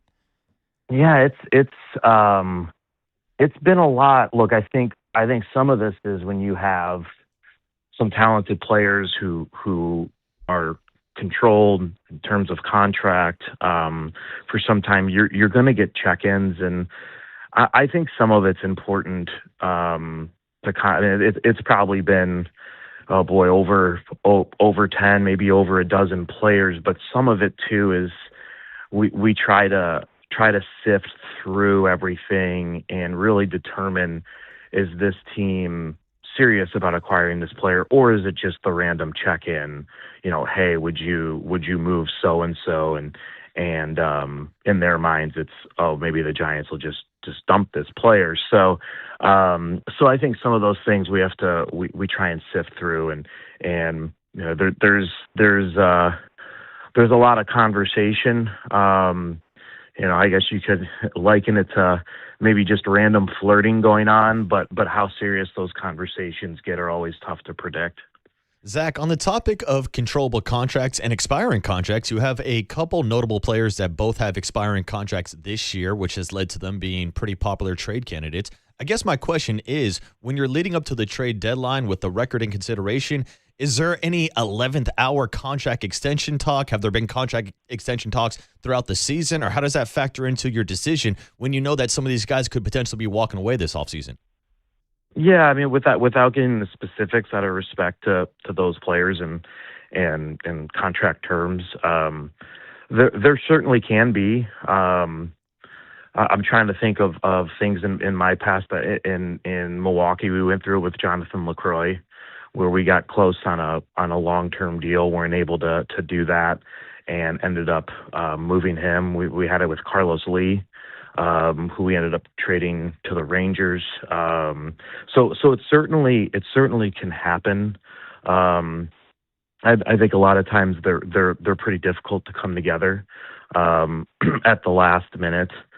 So it's not to say it can't happen. Probably tough to come to an agreement without a lot of legwork, but certainly something that I think organizations have to be open to.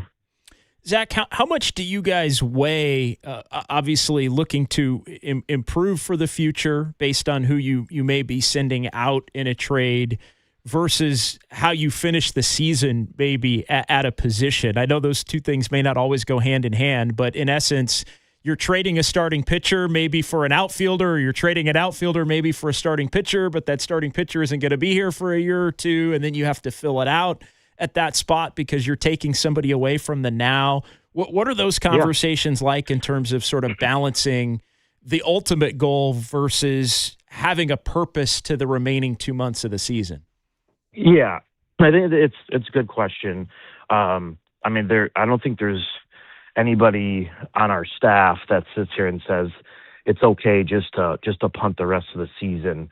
And some of it is being able to offer major league opportunity to players is such a valuable thing. So whether or not we're in the race, say, in a mid-August, if those things aren't happening in any given year, for us to have, say, an open rotation spot, and we don't have someone that we have some type of interest in for at least the medium term, then shame on us. So, I think you're always hoping to find players that can be here for a long time, that are part of a core group, but you're hoping you can utilize that opportunity if you have an open spot. And sometimes it may be maybe you're trading for a prospect who is far away, but you have players internally that now are going to get opportunity that you think are deserving. So it can work a couple of different ways,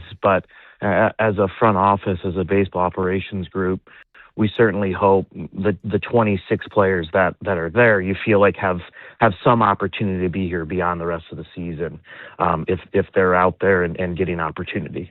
Zach, with all options on the table heading to this year's trade deadline, that would include players that have no trade clauses in their contract. So how does that factor into trade discussions? Do you need to check in with players and their agents first, get a list of approved teams that they could potentially get traded to? Do you work out a trade deal, then take it to the player? How does the no trade clause factor into these trade discussions? Yeah, it's another thing in my experience that's kind of different from player to player. I think when a player has a no trade, this no trade clause, you're certainly not going to go out there and shop that player. If teams, just because you don't have the ability or the authority to just trade them as you please, I think we try to be very respectful, really, of all of our players, but especially players that have earned that type of clause. So any of those types of situations come up, it's likely on us as a front office to bring attention to that to the player and say, hey, this team or this situation has popped up. Is it something you're interested in or not? Zach, I'll just ask you directly, do you feel you guys have enough hitting at the big league level to trade some of that hitting for pitching? Yeah, it's a good question. I think there's some positional player depth that we are excited about. My nature, I'm probably never going to say we have enough of anything. For as well as our offense has been going of late, I still think we can perform a lot better. Both, I think, in terms of kind of winning the strike zone for sure. That's both on the pitching and offensive side. So I'd hesitate to say there's a depth there. Maybe I think some of those trades that happen, if you're moving, pitcher for positional player, sometimes you'll come across another team that's just kind of trying to shuffle the deck a little bit. So I think in the scenario, and like we've said, we just have to be open to everything and anything. But I'd hesitate to say we're in a position now where we have so much of something where it's, oh yeah, this is an easy decision. They're all difficult decisions, but we'll review everything and have conversations and then hopefully make a good call. Zach, would you say that it's a goal at this year's trade deadline for the organization and the front office to be able to move some of the money and maybe cut down some of the total salary? No, I don't think it comes back to a money thing. I just think it comes back to injecting more and more talent. So don't really feel like there's a money constraint or anything like that. It just for us, we feel like we do have some talent on the big league team. We have a lot of talent in the minor league system, and just continuing to add to that and hopefully finding some more players who we think will be long-term Giants is the focus. What would you say is the state of your outfield right now? Just as we sit on July 30th with the guys who are healthy and available, but also moving forward in terms of maybe some younger players that we either could see in the final 2 months or that would be in the fold for next year? Yeah, I think, look, Jung-Hoo, I think has had a nice year, and expect him to be out there every day. I think we've seen Elliot Ramos make some strides on the defensive side. I think there's been a little up and down with him with the bat, but I think we've all seen what he can do when he's locked in. Drew Gilbert, I think he's done a really nice job against right-handed pitching. Some of it with our injuries, Jonah Cox, Victor Barracoto, those guys suffering those injuries was unfortunate, but those are both guys that should be coming off the IL relatively soon that we could see more of. I think as we look towards the future, and those players are all controllable players who could be a part of the future. There's others that are coming. Dakota Jordan, Bo Davidson, Scott Bandura, even a player like Turner Hill in AAA has played extremely well. Parks Harbor's gotten some outfield time, so feel like there's some depth there and some different profiles to work with. And I had a mentor tell me this once: you just watch a player long enough and they'll tell you who they are. So I think with some of those players, there's still a lot for us to learn. And I'm the last person that's going to sit here and say we have too much talent. We always need more. So, and hopefully the talent in the outfield, the guys that we do have, it creates a pretty strong competition and brings out the best in everybody. Giants GM Zach Manassian is the voice you hear this morning on the UMA Guest Line and on the Giants Executive Show, sponsored by Redwood Credit Union. For you, for community, for 75 years. And Zach, Casey Schmidt is a player that we saw throughout the entire season. Play outfield, play infield, play all over the field, but we also saw him leave the game with a knee injury just a couple days ago. What's the latest injury update you can give us on Casey Schmidt and the remainder of his 2026 season? Yeah, so just talking to Dave Greschner and our medical staff on where we're at. So Casey, there is going to be surgery. Just given the nature of the injury, it's difficult to see exactly what happened with the meniscus and the MRI. So Dr. Akazuki, longtime Giants team doctor, who's great, is going to go and operate on Casey. So we won't truly know the time length of the injury until the doc gets in there and gets to work. So hopefully we see him back this season. We're not sure. We'll know more once he gets this done. But just a huge credit to him on the year that he's having, and I think we've seen him really grow as an offensive player, as a defensive player, as a base runner too. So I think he had 9 stolen bases, was probably on his way to stealing 15 and hitting 30 homers. So tough break for him. Hopefully we get a good prognosis when the doc gets in there and we can see him back out on the field. But just really happy and proud of where he's taken his game. Does the Casey Schmidt injury impact or influence any decisions you make at either second base or third base at this year's trade deadline? I don't think so. I think try and look at some of these things in a vacuum, just as far as the talent coming back. In some ways, I guess if Casey's not available and there is movement around the field, maybe it's another player getting an opportunity that otherwise wouldn't. But I don't know if any of us are necessarily sitting here saying with Casey's uncertainty we can't trade player A or player B. We're still just keeping an open mind to everything.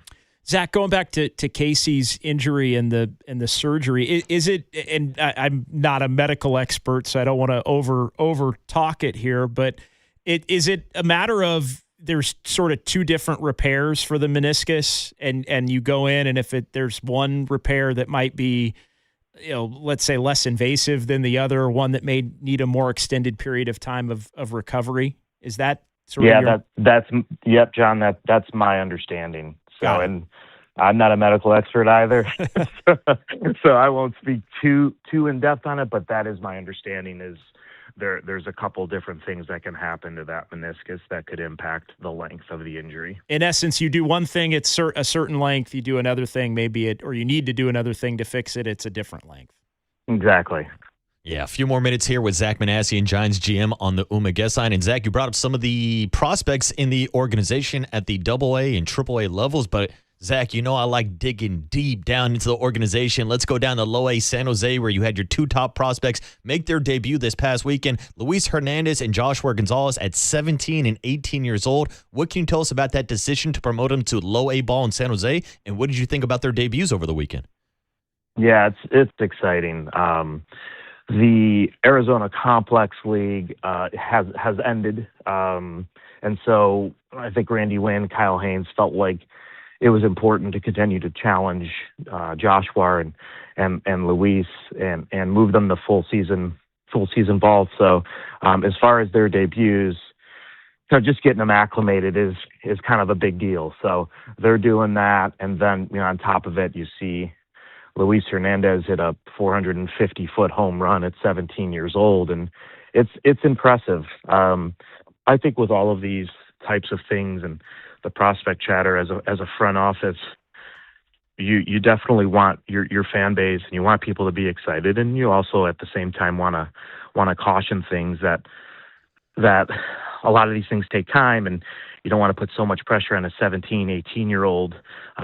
But it's hard to hide our excitement. They've done everything we've asked, and they're both exciting players. They're both very different in how they play the game, and they're both extremely fun to watch. So if you're down in San Jose and you want to see a couple of good young talents, those are good ones to see. To what extent do you guys weigh timelines when you're looking at the trade deadline? In essence, there's been, your draft was widely praised, your most recent draft here a few weeks ago. The young players at the lower part of the farm system obviously project to be really good. Your guys, the farm rankings and stuff, you guys have bolted up in a lot of that discussion. But as you look to make moves at the deadline, how much of it is, how does next year's club be the best version of itself versus aligning with maybe the players that you've just drafted and some of the players making their way up the minor league system? Yeah, I think it's always intriguing to get players who have big upside, and usually you don't have an opportunity at those players unless they are further away. So it's still something that we're going to look at and we're going to talk about. But I do think there still is a priority to, can we find, is there a little bit of a happy medium there where we're finding players that we are interested in, that we do think can be impactful players and that are relatively close to the big leagues.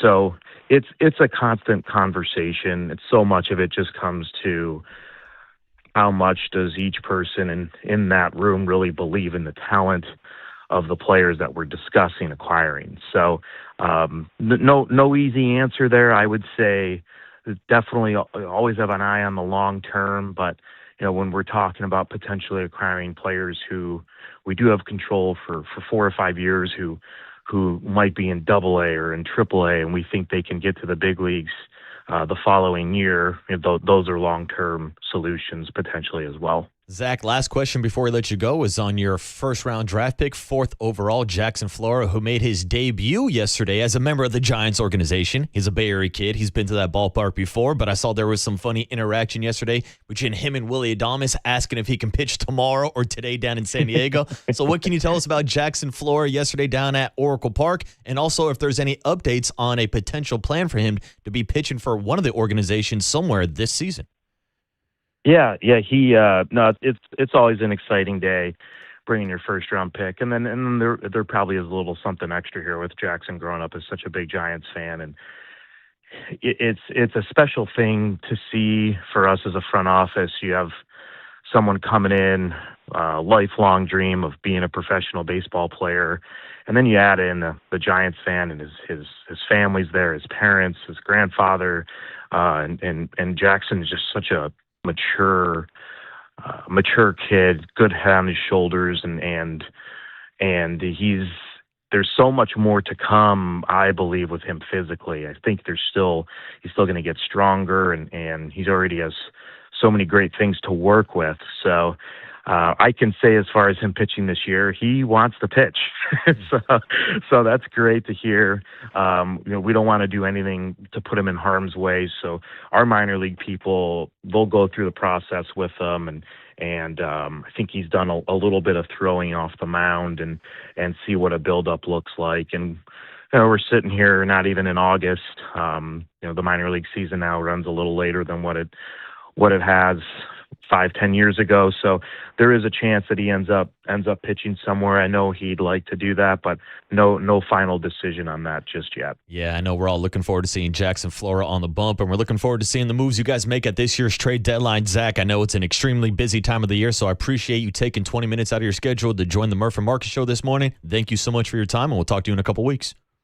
All right, guys. Thanks for having me. Have a good one. There he is, Giants GM Zach Manassian with the big picture outlook on the Giants and what they need to do at this year's trade deadline. 808 KMBR, your reactions to what you just heard from the Giants GM himself and the moves that the Giants need or not need to make at this year's trade deadline. The floor is wide open if you want to give us a call or shoot us a text, because it is time for the big hit reacting to what Zach Manassian just said about the Giants and the trade deadline. It's Marcus Boucher and John Dickinson filling in for Brian Murphy on The Sports Leader. KNBR, The Sports Leader.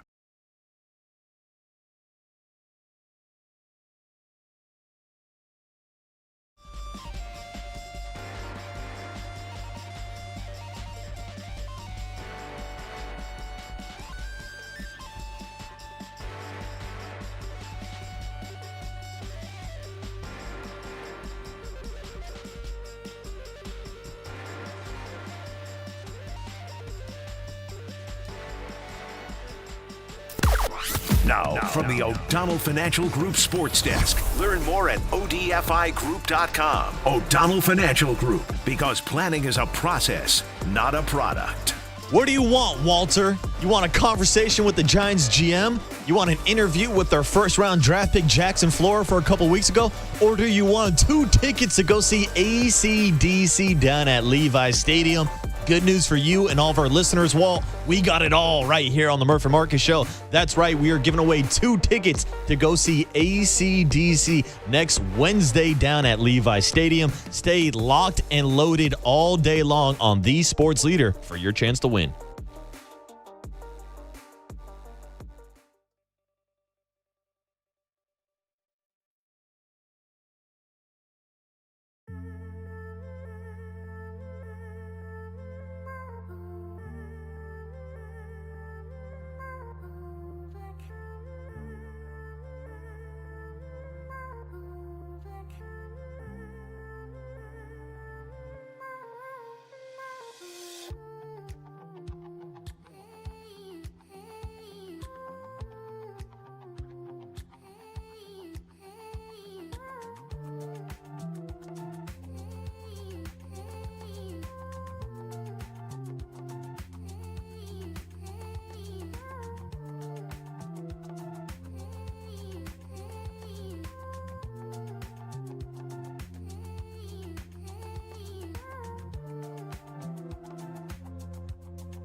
This is The Big Hit, sponsored by Benjamin Moore Paints. Experience the Benjamin Moore retail difference at our independently owned authorized retailers today or at benjaminmoore.com. Murph and Marcus continue live from the Casino Matrix Progressive Jackpot Studios. Casino Matrix. Progressive jackpots are here. Where are you? Just drop in. 1-800-GAMBLER.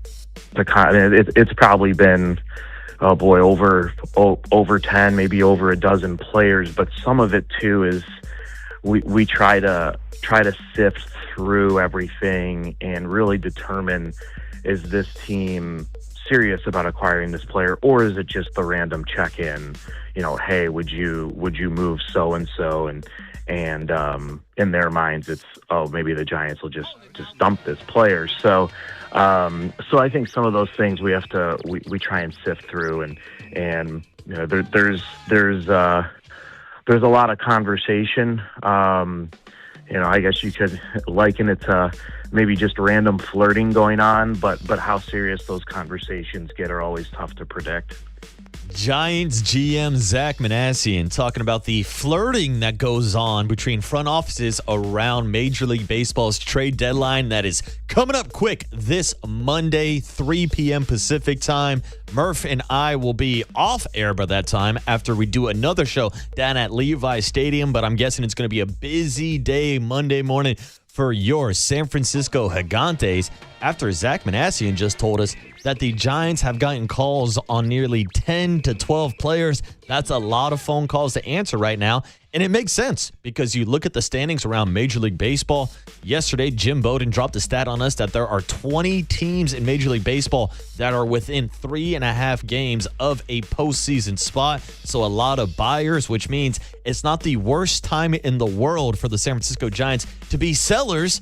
And JD, they need to be sellers because they're once again back to 16 games below 500. We've been talking about the trade deadline for weeks, for months, it feels like now, and it's finally happened this weekend, and it sounds like the Giants might be the popular girl at the dance with everybody trying to get on the dance floor to figure out some of these trade scenarios. Yeah, you'd think. And look, nothing's changed going back to when the initial reports came out in the middle of June. I think it was June 15th. They were 15 under at that point. And then they beat the Braves a couple times, got swept in Miami, had a good homestand, couldn't beat Arizona or Colorado again. Like, we've seen different versions of the same. They win 4 out of 5, then they lose 3 in a row. They're basically a game worse than they were when all this stuff started popping out. So the decision is the decision, and there's nothing really that can be done here in the next 4 days to change it. You could sweep the Padres. You're still going to be 12 under at that point, and the decision is still obviously to sell at 7 games back of the wild card or whatever it would be at that point. So it's interesting to me, like he says 10 to 12 names. My literal brain, I always want to be like, all right, well, let's name them all. Let's name them all. Arise. Yes. Ramos. Yes. I would imagine Jung-Hoo Lee's been talked about. Yeah, I would say they've gotten some calls. And then I would say, Ray is one for sure. Mm-hmm. I would bet Logan Webb's probably been called on, even though they've put that down. I'd add Casey Schmidt to that list before the injury. Casey Schmidt, so that's 6. I think a couple of their relievers are probably. I'd take phone calls right now on a Sam Henches or maybe even a Caleb Killian or an Eric Miller trying to move some pieces in the bullpen. I would trade anybody in the bullpen that you could get anything for. To me, the bullpen is a complete. It's rare to say this. There isn't a single arm in that bullpen that I would deem net. Got to have that guy. March of next year on my team. I would agree. I don't think anybody really has a locked-in role in this bullpen. Maybe Eric Miller, just because he's a left-handed veteran that has good numbers against Shohei Ohtani. You want to keep him in the bullpen. But outside of that, I would say all options are on the table. I'm hoping that some people are calling about Tyler Mahle, trying to trade him away on an expiring contract. I'd throw Adrian Hauser into that conversation, who has put up some good numbers as a reliever, kind of a stretch long guy. He's on a 2-year deal. I don't know how much of a market there's going to be for him. But, yeah, I think you look around the diamond, you can almost go position by position. Matt Chapman, Willie Adames, Rafael Devers, are there calls on those guys maybe trying to move one of those big 3 contracts? I think you're that's it. Those are the guys that probably round it out. And maybe there's a surprise here and there. So it's aligned with everything that I think we would believe to be true when you suss it out and try to figure out out, okay, what are the names and who potentially could be on the move. I'd be stunned if Chapman at this point obviously still injured, and Adames.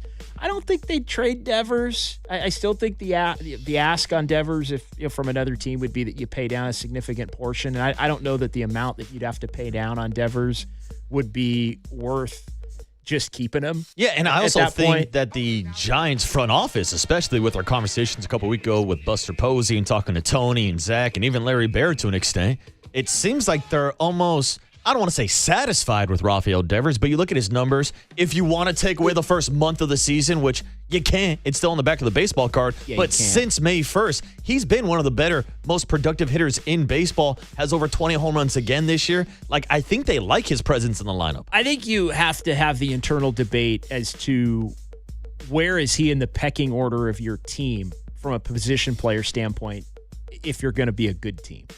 Like, I think it's fair to say, and look, it's tough to do this in baseball, and you may come down my road for even doing it, so have at it.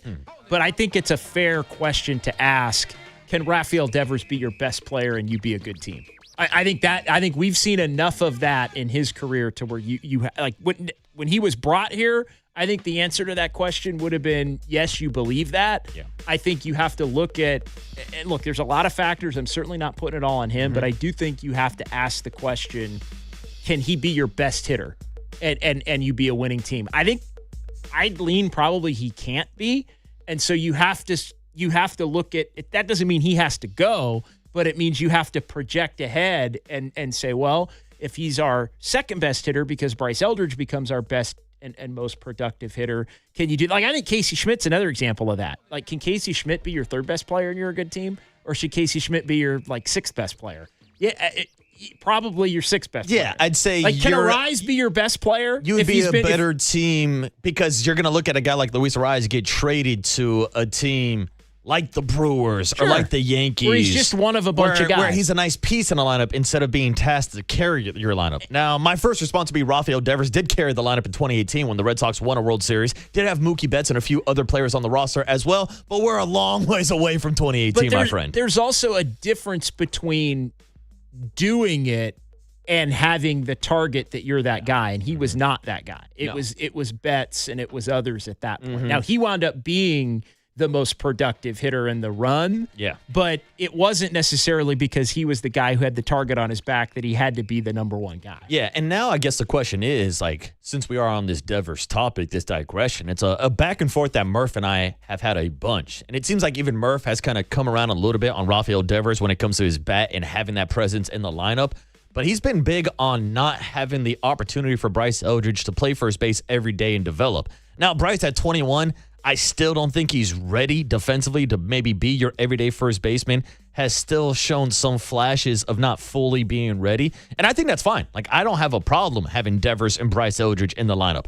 The National League has a DH. Like, you're going to find a way to get them both at bats. Now, a question that we maybe could have asked Zach Manassian, as there was footage yesterday of Rafael Devers on the field playing second base before the game, taking some ground balls. I don't know how realistic an option that is. I've also brought up the topic of maybe moving Rafael Devers back over to third base with the Casey Schmidt injury and Matt Chapman not being there right now. But I guess the bigger question is, can you see a future down the road? Do Rafael Devers and Bryce Eldridge line up on the same timeline? Because we talk about Bryce being 21 and some of the prospects that are coming up behind him. Then you look at Devers at 29. You look at Matt Chapman at 33. You look at Willie Adames, who is right around 28, 29 years old. Logan Webb, 29. So they kind of have these two different timelines we're looking at, which leads to the questions about maybe moving some of these veterans at the trade deadline. I think, look, you can have those two coexist. I think you can have those two be on the same timeline. You can have Devers be a threat, and I think his bat is a threat for sure. Again, I just don't know that he can be your best hitter. That would be my thing. Can he be your second best hitter? Yeah, I would say that pretty confidently. But can he? So if he can't be your best hitter, then you have to have somebody that would project to be that guy. And I think they actually do have that in Eldridge. I don't really care who plays first and who plays DH between the two. If they're going to be on the team, they can split it, or they can say Devers is only going to play first, or they can say Devers is only going to DH. Like, I don't really care how they do it, but I don't view Eldridge I don't view Devers as blocking Eldridge in any form. You're going to want both of those guys in the lineup. I just think there is, and look, it's more of like an NFL, NBA style question, right? Can player X be your best player and you be, but it's just something that it's an elephant in the room I don't think you can ignore in the Devers conversation, because I do think in baseball, it's not as much as everybody tries to make it about the sheer numbers. There is a component to lineup building and stylistically, do players and hitters specifically complement each other, whether it's right versus left, whether it's power versus contact, whether it's guys who draw walks or just are threats. And look, all I'm saying is I think it's fair to wonder. And again, not that he has to go.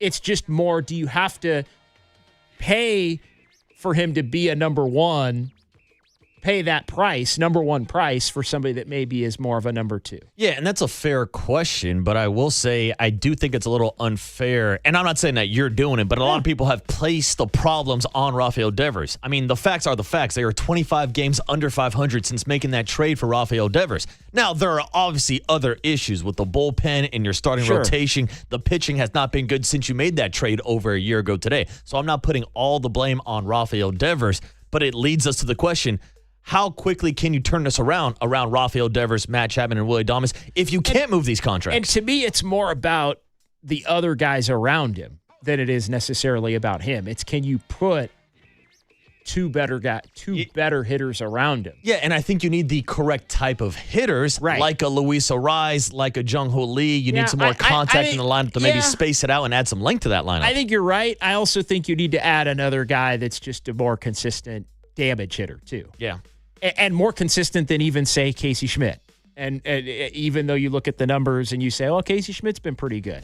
But, is Willie Adames a damage guy? Like, he's on track again for 20-ish home runs this year? But that's my point. Yeah. Not at this stage. But again, I think that's part of the problem. Yeah. Like, part of the problem is, again, it's not that you don't want Casey Schmidt. It's not that you don't want Devers. It's that this is, as I start to look, like, what's the next good Giants team going to look like, right?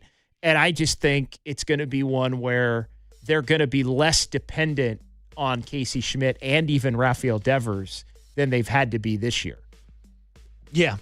And what's the way that happens? It's not because they have better contact hitters. It's because Devers becomes your second best hitter and Casey Schmidt becomes somebody that in a perfect world is probably hitting sixth and not third. Yeah, and it also factors into the problem when you're paying Willie Adames all this money and he's hitting sixth, seventh, or eighth right now. 100%. But if you're keeping it the same, you're not going to be good enough. Yeah, which is why they need to make some moves at the trade deadline, add some more pitching, and figure out a quick fix to maybe turn this around over the next 2-3 years, if they're even going to be competitive in the next 2-3 years.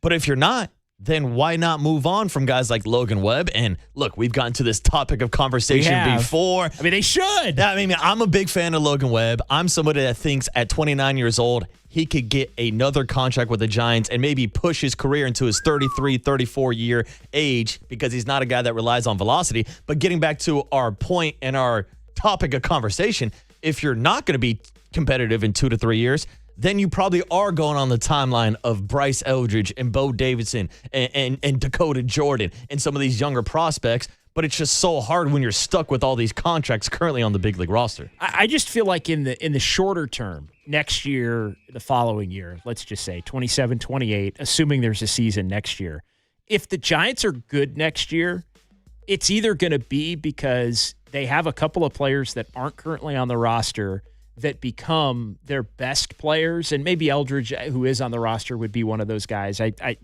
guess I'm going back to like at the beginning of this season, wasn't on the roster, which he should have been. Yeah, probably should have been, in hindsight. But I feel like it's Eldridge and player X, and they still have Devers and they still have Schmidt, and oh, by the way, Adames and Chapman are hitting 7-8 or 8-9 now, because you have these other guys that it's not, you're still stuck with them, but you're not going to be hurt as much beyond the money by their level of production, because, again, the one way that everybody says get rid of them, and that's right, but you can't get rid of them. So what you have to do is make them less important.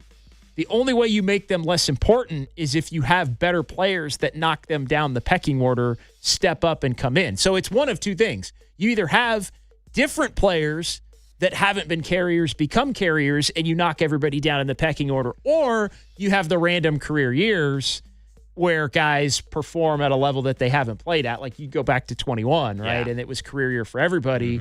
It was all the other guys that Farhan went and got in the first half of the year. And then in the second half of the year, those guys gave way to basically Posey and Belt and Crawford, who all ended up having great years themselves at that point. So, but you look back, you're like, damn, like those three had maybe not Posey, but Crawford and Belt from a sheer numbers standpoint. Phenomenal years. Had more productive years statistically than maybe any of their other years when they were helping them win championships. No question. I mean, 2021, you can make the argument that they were putting up better numbers on the back of their baseball card than they did throughout their entire career, which led to that miracle season. So maybe that's one way to get a miracle season, not 107, but that's one way to get more than you bargained for. The other way is just go get better players that knock Devers down to being your second or your third best hitter, Chapman and Adames down to your seventh and eighth and ninth best hitters, and move Casey Schmidt somewhere in between. Yeah, and I guess that's the question moving forward. Can you do that with homegrown talent? Do you have to go out and sign more free agents? Are the Giants going to be willing to spend money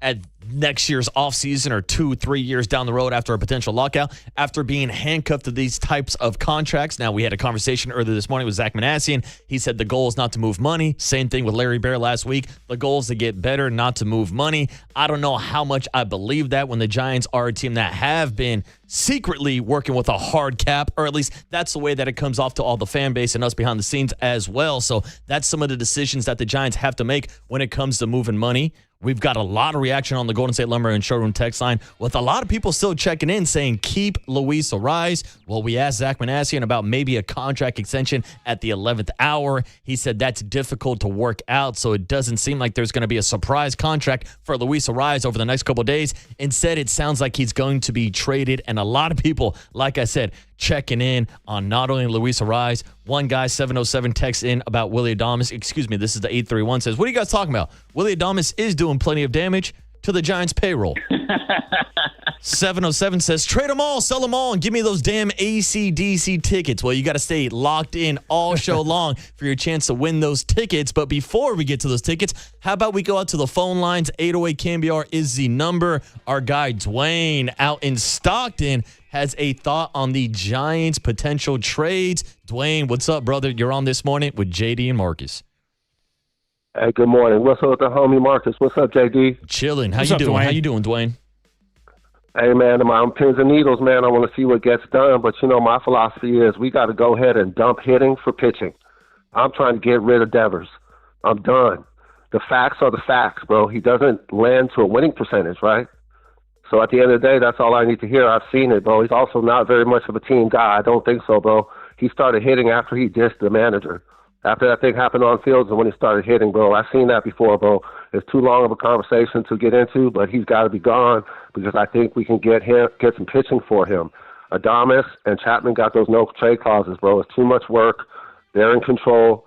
You got to let that go. You got to let Devers go back to the American League, somebody in the American League to give us some pitching. Dwayne, do you think the Giants would be willing to eat a portion of Devers' contract to move him? Is that something that you would be interested, or do you think there's a current market for Rafael Devers, even with some of those early season struggles? I think there is a market for Devers. The problem with Devers is he doesn't hit at first. He hits when it gets warm, and that's not cool because you can wind up in the hole. That's what happened to the Giants this year. We wound up in a big hole because nobody hit at first, and we never even came close to crawling out of it. 10 games under, we never got to that. So to answer your question, long story long, hell yeah, I would pay. But I don't think Buster Posey wants to dig into the profits. I don't think he's going to dig into made money. I don't think he's going to dig into money that's in pocket and give some back to fix the problem. But I think we could get a load of pitching for Devers, and I'm trying to keep Ray. I'm trying to keep Webb. I'm trying to keep Roop. We're not that close to getting the staff back together, bro. If we get a good starting staff and then work on that bullpen, we could be right back in it in that ballpark. And then, ballpark makes money. But imagine, who said it? Ted Ramey said it. Imagine how much money the team will make if they're good. Mm-hmm. You know what I mean? Postseason baseball make a lot of money, man. And if you have the pitching, you can get there. You can get through the postseason and get to the World Series. We've done it, bro. We've seen teams done it, especially the Giants. So I'm not trying to trade no pitching. I'm trying to get rid of Devers because he's got the no trade. But you're right, though, nephew. It's all about Posey trying to eating crow and eating money. Yeah, Dwayne, always appreciate you checking in on the morning show. You're one of our favorite callers. And Dwayne's right. The ballpark is packed almost day in and day out. And this is a team that's 16 games below 500. If you want this ballpark to really be popping like it's going to be down in Petco tonight, you got to get back to winning baseball. And it does circle around pitching and defense. I just don't know how realistic it is to move that Rafael Devers contract when it's so much easier to move an expiring contract like Robbie Ray or Luis Arias, and maybe you get some pitching prospects back going that path, JD. You move the guys that you can move if you can't move others. And again, that's part of the plight that the Giants in the position they've put themselves in. It's if there are certain guys you can't move and you need to change, then that means you have to move the guys that you can. And that's why Arise and Ray are at the top of the list as pending free agents. Yeah, no question about it. Guys that we would keep an eye on over the next couple of days leading up to the trade deadline, 808 KNBR. If you want to hop on, give us a call or shoot us a text. We can continue this Giants discussion, getting closer and closer to the trade deadline. We can also check in on the latest 49ers injury report before we get to the cooler of content at 8:30. And Matt Mayoko at 8:50 live from 49ers training camp. It's Murph and Marcus, JD in for Murph on the Sports Leader. KNBR, the Sports Leader.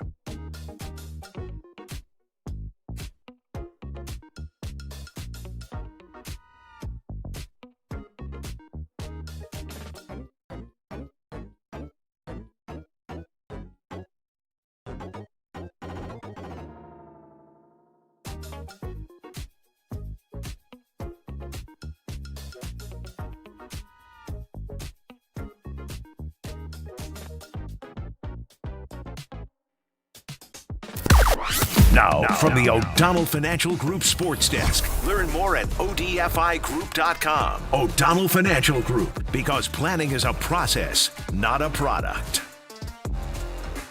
Damn, Daniel Susac went deep twice yesterday. His first 2 career Major League home runs. Is Daniel Susac somebody you want to build around as the core of the San Francisco Giants? 808 KNBR, who are your untouchables? Who do you think is going to lead the Giants back to the glory days? Or are they not currently on the roster and the Giants need a fire sale to bring in some new prospects? 808 KNBR is the number if you want to check in on the Giants trade deadline decisions.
And now it's time for the Protect Your Assets Business and Technology Report with me, David Hollander.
Now back to Murph and Marcus on The Sports Leader. Streaming live on thesportsleader.com and KNBR. The Sports Leader app.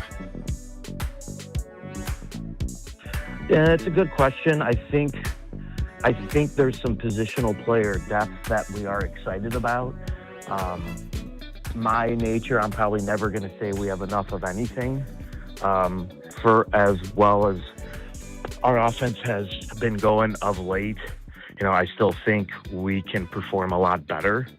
Both, I think, in terms of kind of winning the strike zone for sure. That's both on the pitching and offensive side. So, I'd hesitate to say there's a depth there. Maybe I think some of those trades that happen if you're moving, pitcher for positional player, sometimes you'll come across another team that's just kind of trying to shuffle the deck a little bit. So I think in the scenario, and like we've said, we just have to be open to everything and anything. But I'd hesitate to say we're in a position now where we have so much of something where it's, oh yeah, this is an easy decision. They're all difficult decisions, but we'll review everything and have conversations and then hopefully make a good call. It's the Murph and Marcus show on a Thursday morning. Murph is on vacation down at Petco Park tonight. I'll be joining him right after the show, hopping on a bird and spending the weekend down in San Diego, which means it's JD, John Dickinson, filling in for Murph this morning. And JD was with me just a few minutes ago in that interview with Zach Manassian, and that was, of course, the GM of the San Francisco Giants, talking about the topic of trading offense for pitching.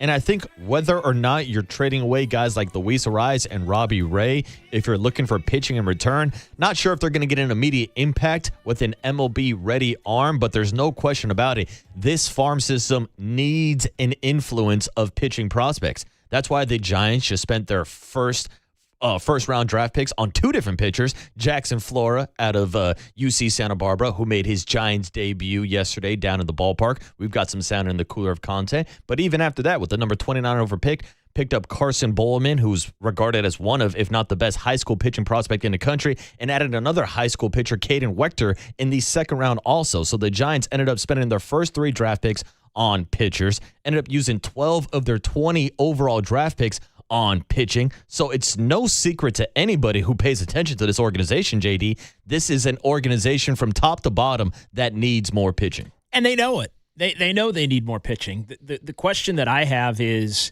how much of their hitting would they be willing to give up to look to acquire more pitching, in addition to the moves that they made with the way that they use their draft picks? And do they think, and it's why I asked the question to Zach Manassian, do you think you have enough hitting to where you can still have enough hitting even if you use some of that hitting to go get pitching? Because I think that's the other debate that you have to have about this team. Are they really so set offensively that you think you can actually take away from it to add pitching, and that would be a net positive? I don't claim to have the answer to that one. I think it's actually a debate where both sides of the equation are fair. Like I could see a scenario where the Giants take away from their hitting, add pitching, go into next year with less hitting, and then all of a sudden we're having a lot of the conversations we've had for the last 3 or 4 years about how this team can't hit. Oh, and then for the next 20 years, we're talking about the Giants having a different left fielder on opening day every single season like we were doing post Barry Bonds. Now, I'm not saying Elliot Ramos is Barry Bonds, obviously, but that does bring up the topic that we've been discussing all day long with Elliot Ramos popping up in these trade rumor conversations. He is a right-handed bat.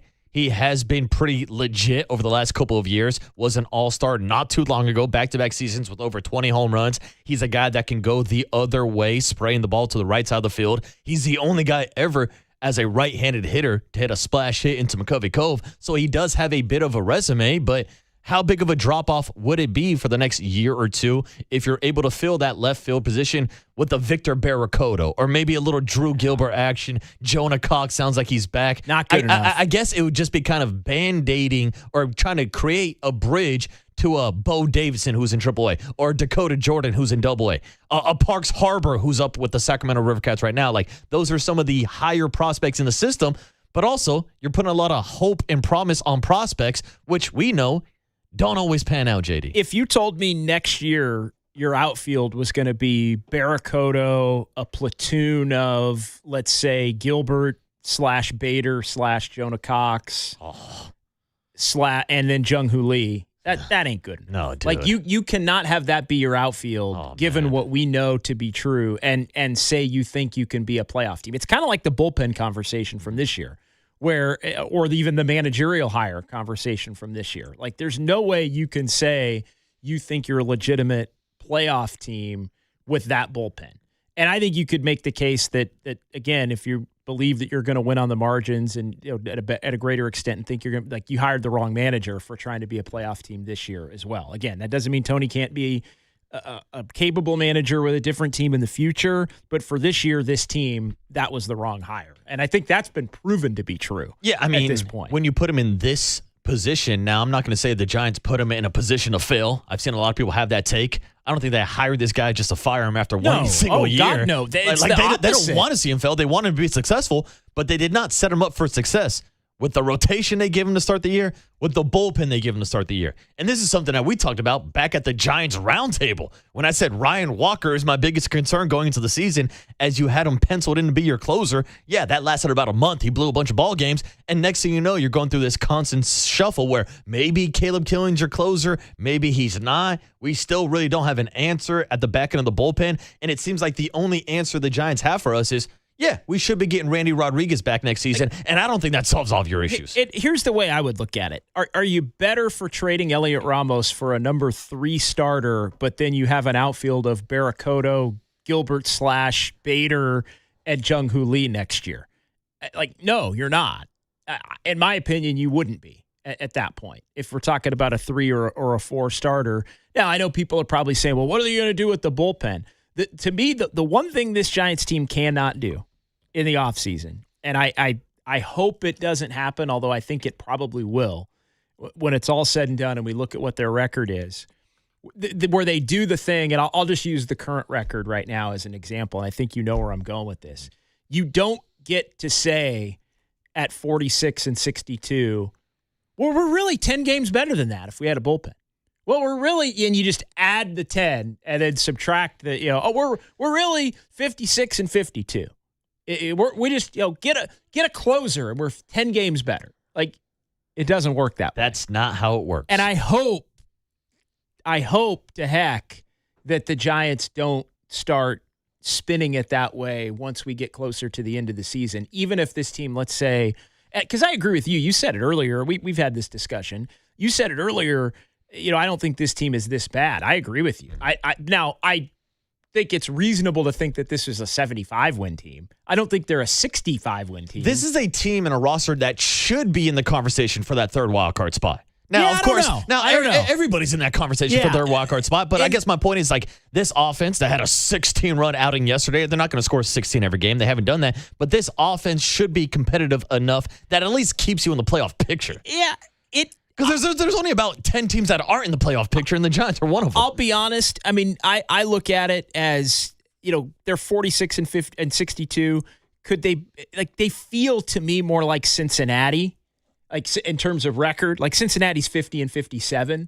I feel like that's more really what this team, if we want to, it ain't 54-54. It ain't a couple games over. Like, I vehemently disagree with that. Now, I think the Giants are benefiting with the fact that they're not in that Cincinnati range, because we'd be having a whole bunch of BS, phony conversations about, are they in it? They're 6 back, but they're 7 under. Are they in it? Technically, should they trade? Like, no. And the answer at that point would be no. And look, they traded with a better record than that a year ago. So I'm not, but it just like, it shouldn't matter. I think the Giants, it's a good thing for everybody to have the clarity of their actual record, because I think it doesn't take much for people to start to wonder if actually something magical might happen. And even at 50 and 57, like, it would frustrate me more talking about this team at 50 and 57 than it does at 46 and 62, because at 46 and 62, you just know the answer. There's no confusion. You're right. Confusion. That's the word I was thinking of during that entire rant. Clarity. That's the word of the day, folks. What does C stand for? Clarity. And that's what we all have on the Giants this season. Hell, we've had it for a couple months now, which is why we've had multiple discussions with Zach Manassi and Buster Posey and even Tony Vitello about some of these tough decisions that they're going to need to make over the next couple of days, because at the end of the day, JD, you are what your record says you are, and the Giants are one of the worst teams in baseball, and that's why they have to sell at this year's trade deadline. And I would never rule out the ability for a team to go from where the Giants are to being a wild card team next year. Like, I'm not even in the business of saying, oh, they're going to be bad the next 2 years. We don't know that. Like, we do not know that.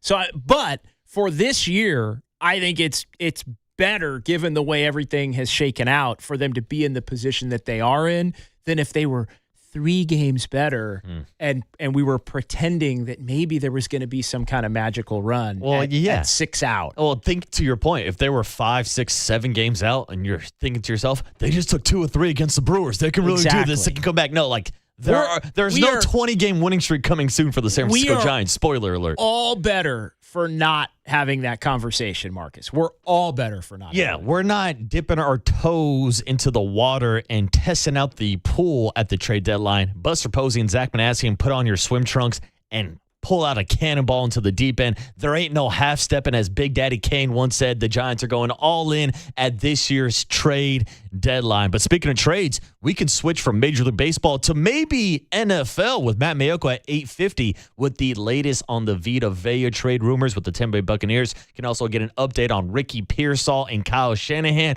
But first, we do got to dip our toes into the cooler of content. I'm coming in with a cannonball with fresh sound from Jackson Flora yesterday down at Oracle Park, showing off some of his pitch grips to Mike Krukow, some other great sound from around the sports world. 808 KNBR is the number if you want to chime in this morning. It's JD and the Waterboy on the Murph and Marcus Show on the Sports Leader. KNBR, the Sports Leader.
All right, everyone, chill. This is the cooler. He's bitten a cooler of content.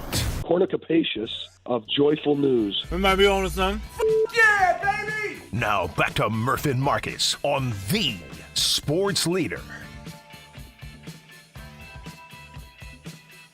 All right, we are back on the Murph and Marcus show. JD, John Dickinson filling in for Murph. Today, I believe it's Larry Krueger and Todd Husak talking a little 49er football on a Friday. Tomorrow, I am off. I'm headed down to San Diego to go watch the last couple of days before the trade deadline. Shout out to Murph. Where is he? He's already down in San Diego. Where is he? He'll be back on Monday when Murph and I both go back to Levi Stadium for our second day at 49ers training camp. I'm sure we will have a great guest list that day, just like we did this past Monday, having interviews with Brock Purdy, Nick Bosa, and Dejon Stribling, the rookie wide receiver, who might have a bigger role already this season with the latest Ricky Pearsall injury news. But we'll save that news for 8:50 when we talk to Matt Mayoko. It is time to hop into the kula of content.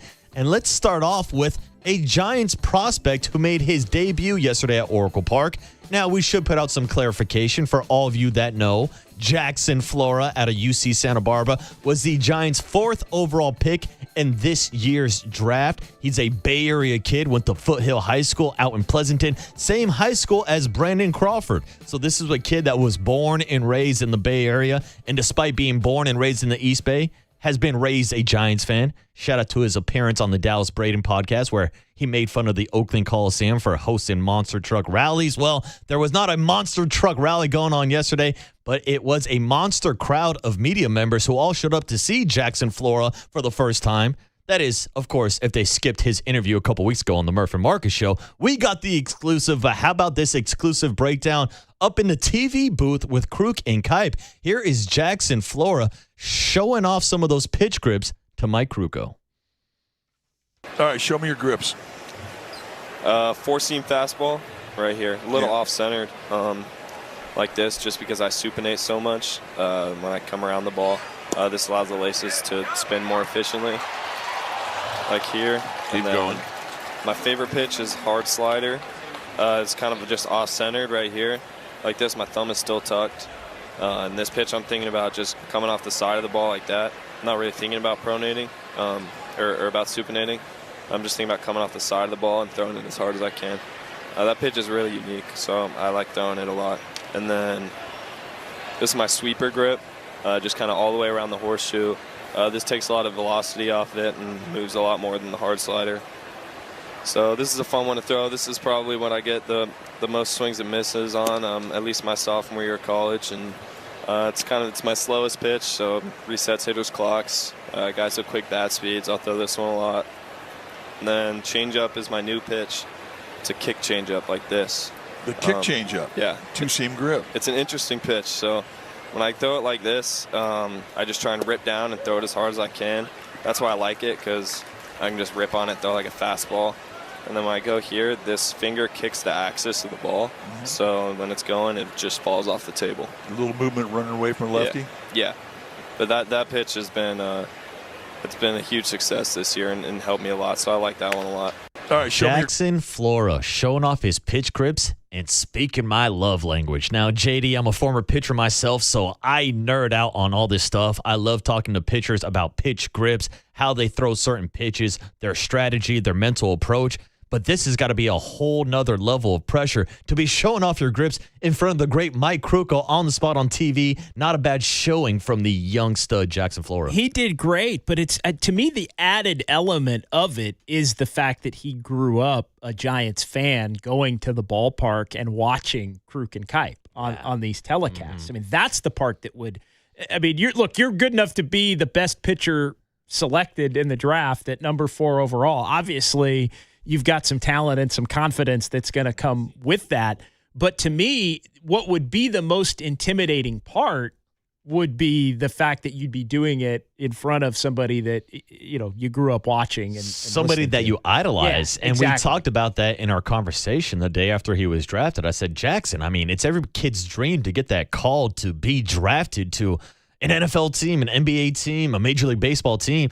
But to get that call from the San Francisco Giants, and it's Buster Posey on the phone, like a guy that you grew up idolizing, watching the 3 World Series runs and watching as recently as just a few years ago, Buster taking over as president of baseball operations. This has got to be a surreal feeling for a Bay Area kid, and I think he's handled every step great so far. Yeah, he has, to be sure. And I think that's the allure of why people are so excited. It's the talent, it's the position. This team needs pitching.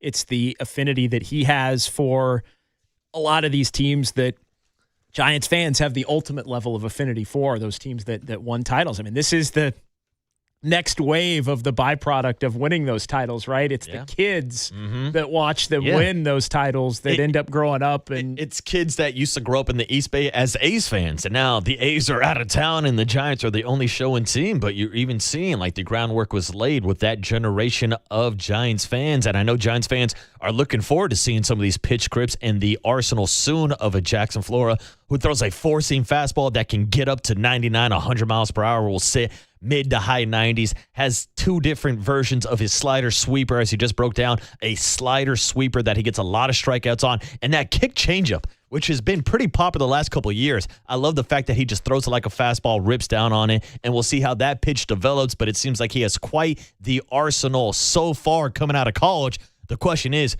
when can we see him? There have been talks about him maybe joining the rotation in low A ball in San Jose, maybe joining up with Luis Hernandez and Joshua Gonzalez on a nice little playoff run down in the minor leagues. Here was Zach Manassian earlier this morning when we asked about Jackson Flora making his debut at Oracle Park as a member of the Giants organization and what the plans are for him to be pitching maybe as soon as in the next couple of months. Yeah. No, it's always an exciting day, bringing your first round pick, and then there probably is a little something extra here with Jackson growing up as such a big Giants fan, and it's a special thing to see for us as a front office. You have someone coming in, lifelong dream of being a professional baseball player, and then you add in the Giants fan and his family's there, his parents, his grandfather, and Jackson is just such a mature kid, good head on his shoulders, and there's so much more to come, I believe, with him physically. I think he's still going to get stronger, and he's already has so many great things to work with. So I can say, as far as him pitching this year, he wants to pitch. so that's great to hear. We don't want to do anything to put him in harm's way. So our minor league people, they'll go through the process with him, and I think he's done a little bit of throwing off the mound and see what a buildup looks like. And we're sitting here not even in August. The minor league season now runs a little later than what it has 5-10 years ago, so there is a chance that he ends up pitching somewhere. I know he'd like to do that, but no final decision on that just yet. Yeah, and I've heard the Giants talk about the possibility of him joining the San Jose Giants or maybe even the Eugene Emeralds up in High A as well. I know Giants fans want to see this guy in action, but it was awesome to see him down at the ballpark yesterday. It made me kind of stop and think about how old I'm getting, JD, because all of these guys are so much younger than I am now.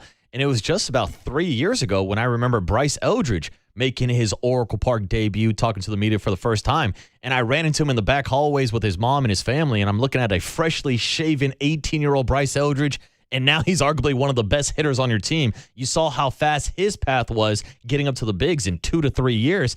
I think you might see maybe even a faster path for a 21-year-old Jackson Flora. Traditionally, college pitchers make the transition quicker than position players and high school pitchers, obviously.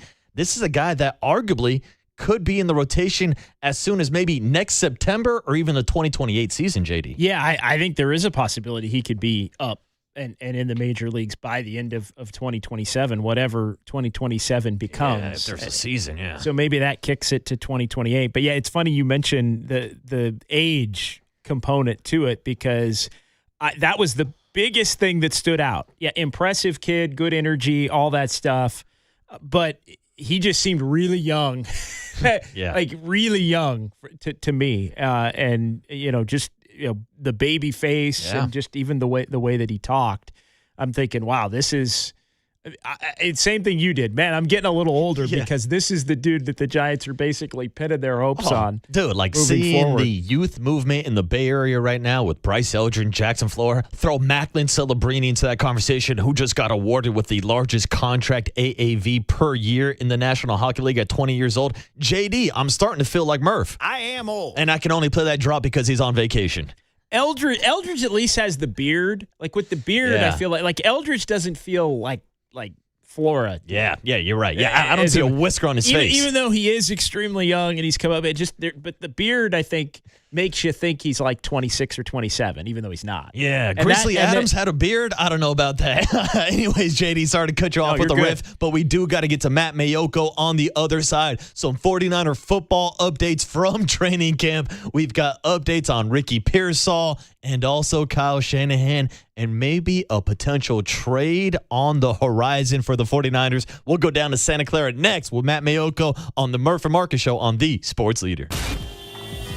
Time for your Bay Area Chevy dealers traffic update.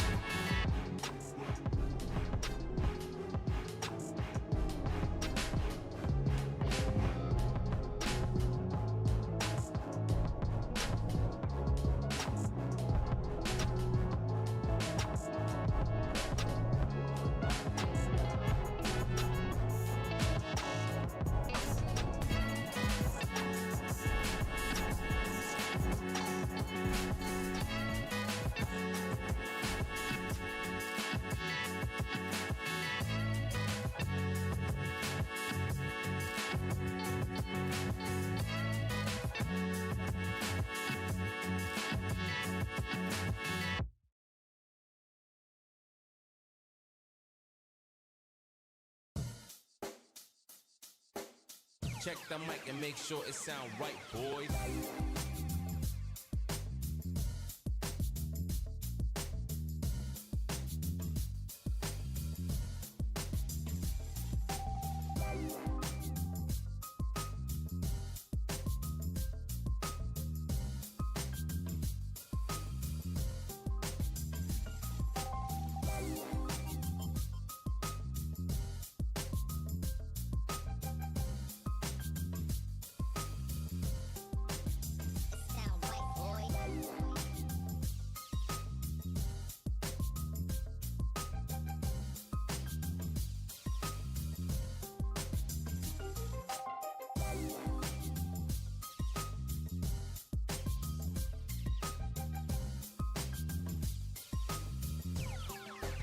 It sound right, boys.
Sound right, boys.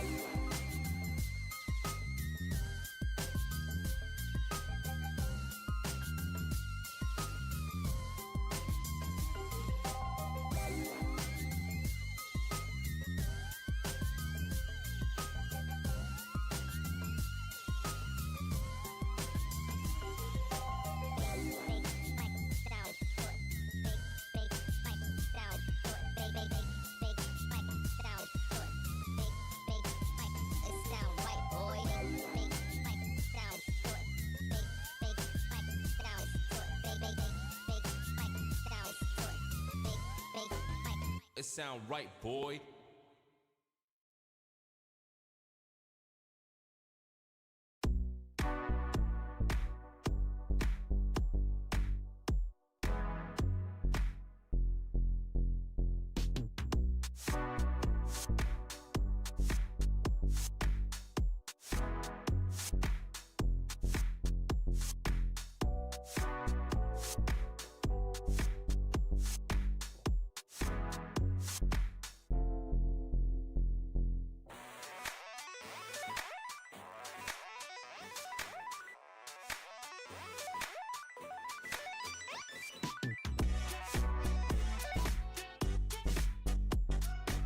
Listen to the sports leader anytime, anywhere. Download KNBR, the sports leader app. Murph and Marcus continue live from the Casino Matrix Progressive Jackpot Studios. Casino Matrix. Progressive jackpots are here. Where are you? Just drop in. 1-800-GAMBLER.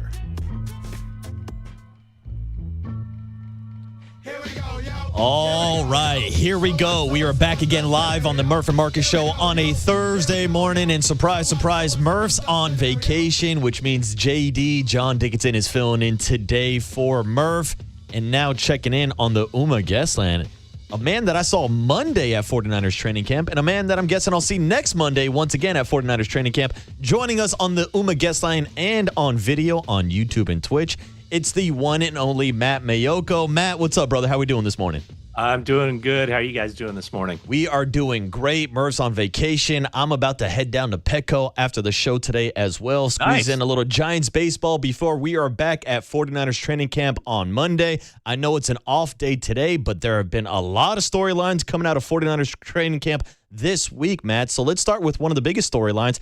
Kyle Shanahan, who we both saw on the practice field Sunday and Monday. I'm sure you saw him throughout the week, but I also understand that you were a part of this behind closed doors meeting the other day when Kyle gave us some details about the car accident. What can you tell us about that interaction with Kyle Shanahan? Yeah, I mean, it was one of the more fascinating interactions I think I've ever had. He was shaken up in a big time way. And, a lot of times when people say they want to clear the air or they want to correct some inaccuracies that are out there, it's usually something that absolves that person of any wrongdoing or, that person trying to backpedal or, I wasn't to blame. But he called us in to take full responsibility for that accident. There was a clerical error from the police report, which assigned blame to Kyle Shanahan for being a distracted driver. But when that information was input into that public database, well, then it reflected that it was the other driver who is to blame. And so that was the very first thing that Kyle Shanahan wanted to clear up, was that he said he has no problem taking responsibility when it's deserved. And, this one was deserved. And the other thing that stood out was just, well, his frame of mind. He sustained that concussion. I know it was initially reported as a severe concussion, which is actually a medical term, or actually is defined as losing consciousness or amnesia. He had none of those. He did not lose consciousness, but there was a point there. He admitted that he didn't know if he was going to live or not. He had a huge gash on his right eye. Of course, the broken ribs, the broken hand, the broken nose. The nose was broken from the airbag deploying. He credited the plastic surgeon for doing a heck of a job. He looks fine, but he's just in a state right now where he's dealing with the concussion symptoms. He said he's feeling better, but he's certainly not all the way back. And you could tell. I mean, he was emotional. There were times where he would pause and kind of take long blinks, but he's trying to kind of push it a little bit, as is recommended nowadays in dealing with a concussion. You just don't sit static in a dark room anymore. So, he's trying to take it up to a certain level and then back off. But it's not just this steady ramp up. It's kind of this ebb and flow, but he's confident that he's making progress, and he says he knows he'll eventually be fine, but that process to getting to that point is probably a little bit longer than he had anticipated after the injury. Did he share any kind of target on that, or is it just or like boxes that he's trying to check in terms of moving forward, like being able to watch film, being able to go out and be on the practice field for certain amounts of time, or anything like that? This was this little powwow happened on Tuesday, and he said that the day before, Monday, was the first time he was really able to watch film. He said being out on the practice field, it's not so much the sunlight, although he is wearing shades. I've never seen him wear sunglasses before, but he's wearing shades as he's well back there in the defensive backfield with John Lynch. But he said the most difficult thing has been watching film, which he's now able to do a little bit more, but also just the music. They pump in that loud music to kind of set the tone for the tempo of practice. And he said that, that's kind of killed him. He said that's been very difficult to deal with. But, no timetable, everybody's concussions are different. And I think that's one part of this that he says he never had a concussion. So, through youth football and high school and playing college as a wide receiver, it's certainly given him, I think, a great deal of empathy for what, some of his players have gone through in dealing with concussions. But, John Lynch, on the day that it was announced, he said that he felt like Shanahan would be cleared long before that trip to Australia. So we shall see. I think it's a very much, uncharted territory. And so they're just trying to, I think they're trying to not set too many expectations about where his recovery should be at certain times. They're just kind of letting this thing play out. But I will say this. On the practice field yesterday was the longest he'd been out there. He was out there, my guess would be on Sunday around 35 minutes. The next day he was out there a little bit longer. And then yesterday he was out there for the entirety of their 11-on-11 work. So it looks like he's making, if we use that as the standard, as the base, where it looks like he's making progress throughout this. Matt Mayoko is the voice here this morning on the Uma Guest Line. And of course, you are listening to KMBR AM and KMBR FM San Francisco, the sports leader, Cumulus Media Station. Our conversations with Matt Mayoko. And of course, the Cooler of Content is sponsored by Marin Health with top physicians, surgeons, and clinicians right here in the North Bay. Marin Health puts you closer to your best health, world-class care, closer than you think. And speaking of health, Matt, there are new injuries down at 49er training camp. Or are they new injuries? Let's start with Ricky Pearsall because it still sounds like he's dealing with some knee injuries that hampered him during last season. Yeah, and this doesn't look good either. The posterior cruciate ligament is an injury that oftentimes heals on its own. And that was the expectation last year. He injured that thing, came back, kind of re-aggravated it, and just he had a difficult time shaking that. Well, the idea was, or the thought would be, that it would heal on its own through the off season.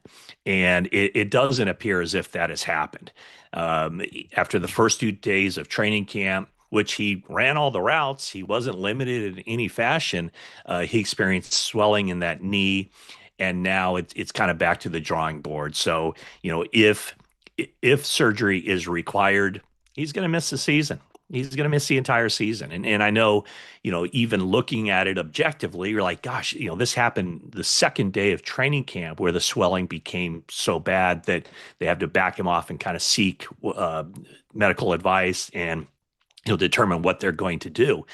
The idea and the reason the 49ers didn't, kind of push the envelope and have him experience the surgery earlier in the offseason is because the expectation was that it could heal on its own. And if they had decided to have the surgery, say in February or March or whenever, you're not giving it the full time to recover on its own, but also you're probably going to miss the season anyway. So I think that they made a calculated attempt to hope, I guess, that thing would heal on its own like it often does. And once it didn't, or it hasn't, now it's time for the 49ers and Ricky Pearsall to decide what they want to do. Because now, I guess if you have that surgery, you got to look ahead. This is his third year in the NFL. If they wait and wait and wait and try to play through it, then maybe the surgery is required, and maybe that cuts into his 2027 season. So at this point, I think it's reasonable, rational, logical for the 49ers to not expect Ricky Pearsall to make any contribution in 2026. And so it really kind of amplifies how important it was for the team to select Dejon Stribling where they did with the 33rd overall pick. A pick at the time, I think a lot of people thought was kind of a luxury pick, but now it's looking more and more like a necessity. And clearly they would have thought, hey, there's some potential for Ricky Pearsall maybe to not be as available as you'd want him to be, more so than maybe just, some of the injuries that had kept him off the field to that point in time. Matt, where does this, you mentioned Stribling, but where does this leave the wide receiver room at this point? Do they need to look to add somebody from the outside? Because I'm looking at it as, you love Mike Evans, although he's older. You thought Pearsall, or at least hoped, could be a contributor. Christian Kirk's been a little banged up. You go get Stribling. It goes from, I think, a position of strength immediately to a position that I used the term earlier is almost in shambles.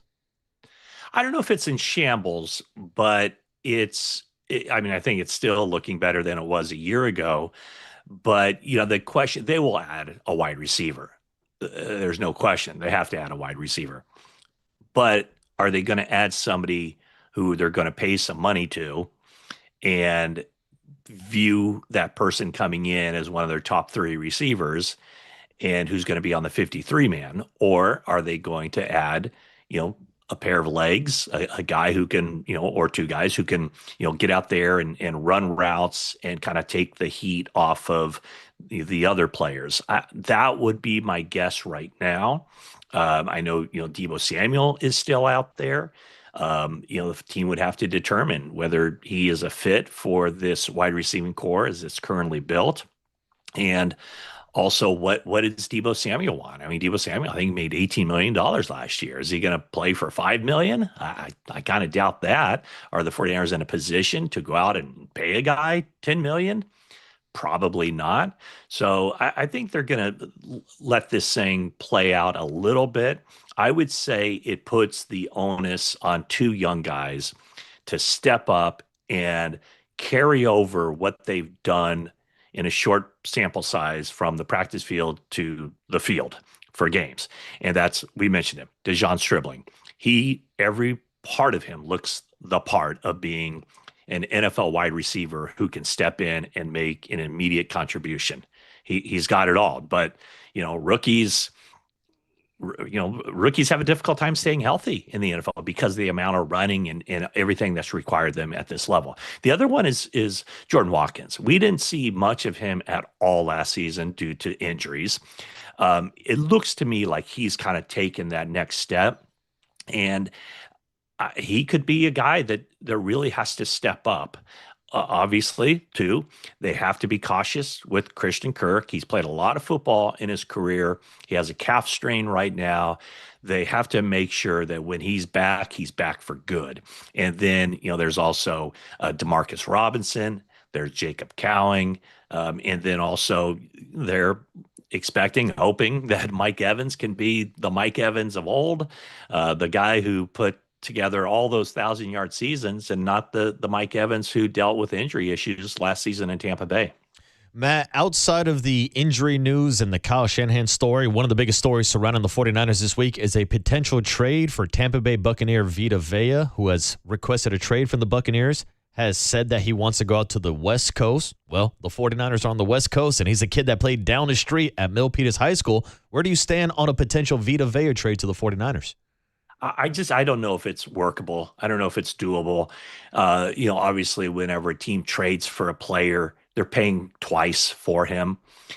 So they'd be paying whatever compensation Tampa Bay is trying to get for him. From the 49ers standpoint, maybe from Tampa Bay's standpoint, they're probably figuring the 49ers will be drafting later in the first round than earlier, I should say, later in each round. 49ers still should be a pretty good team this year. So that's one part of it. 49ers also are kind of at a crossroads where, they have an aging nucleus. They need more young guys. They need more speed. They need to kind of account for the future. Who's that next wave of star players that can keep this organization among a contender every season. Vita Vea is 31 years old. He is also seeking a new contract. So currently $18 million this year in salary and bonuses. He's seeking a new contract. He's looking, I don't know what that number is, but it's not under $20 million. I can assure you that. So does that make sense for the 49ers to then, with no cap issues this year for the 49ers, but definitely cap issues in the future. I don't know that it really makes sense from the standpoint of giving up the compensation to Tampa, as well as the amount of money and cap space that will be devoted to Vita Vea. So I don't think it's going to happen. I would imagine the 49ers would certainly be making calls and seeing what it is. Would keep us posted on this one. I'm sure the 49ers are telling Tampa Bay, but I would think that other teams would make it maybe more conducive toward Tampa Bay to deal with them rather than what the 49ers have to offer. Matt, 49ers off today, the first off day of training camp after the 4 practice sessions. But I want to ask you a little bit about that and the practice schedule. It's a little different than it's been in prior years. Explain the thought process behind, at least the best you can, the 2 practices and then jog through and then more extensive practice and then off day block that we've seen here through these last 4 or 5 days. Yeah, I think it's a direct reflection on the amount of injuries the 49ers have had in the past and trying their best to avoid injuries.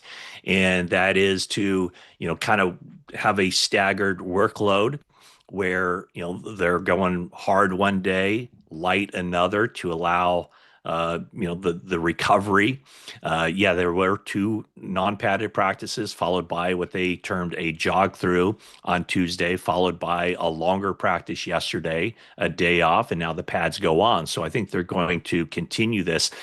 So they're trying to take the steps to avoid injuries, but so far, even before getting to their first off day, they've already had those injuries. So, and it's not just, it's not just Ricky Pearsall and Christian Kirk. It's Malik Mustafa with a hamstring. It's Vidarian Lowe with a high ankle. It's Grayson Halden, the defensive tackle, with a bone bruise. They've already experienced a lot of injuries. And, the one that really has an impact on this season is Ricky Pearsall, which is, as we noted, a carryover from last year's injury that kept him sidelined for half the year. So the entire, lot of money was sunk into hydrotherapy. John Lynch said, I think it was $9 million in new hydrotherapy areas. They've added to their staff as far as the human performance staff.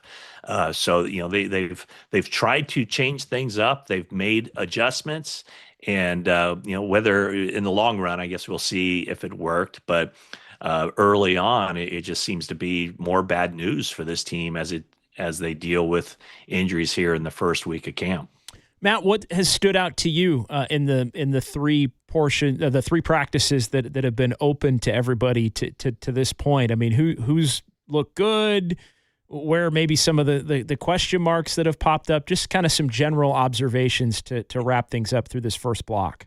Yeah, one general observation would seem to be that there seems to be a really heavy emphasis on the running game, and there always is with the 49ers, but it just seems to me that that is kind of the staple of this offense. It had been for the first 8 seasons of Kyle Shanahan coming in, and this year they're really emphasizing the minutia when it comes to the running game to get that thing going. They're really emphasizing the guys on the edges, the wide receivers blocking to get more explosive. So that's one kind of general thing. But as it pertains to the running backs, I didn't mention Jordan James, a running back who was a draft pick last year in 2025. He has broken ribs, so he's going to miss a little bit of time. But I think Kalen Black has gotten off to a really good start. He looks the part. It'll be interesting to see when the pads go on because he is really a strong young man.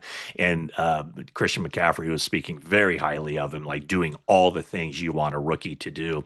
Also, I think the competitions, it's been, with the passing game, I think Renardo Green is certainly not guaranteed a starting position.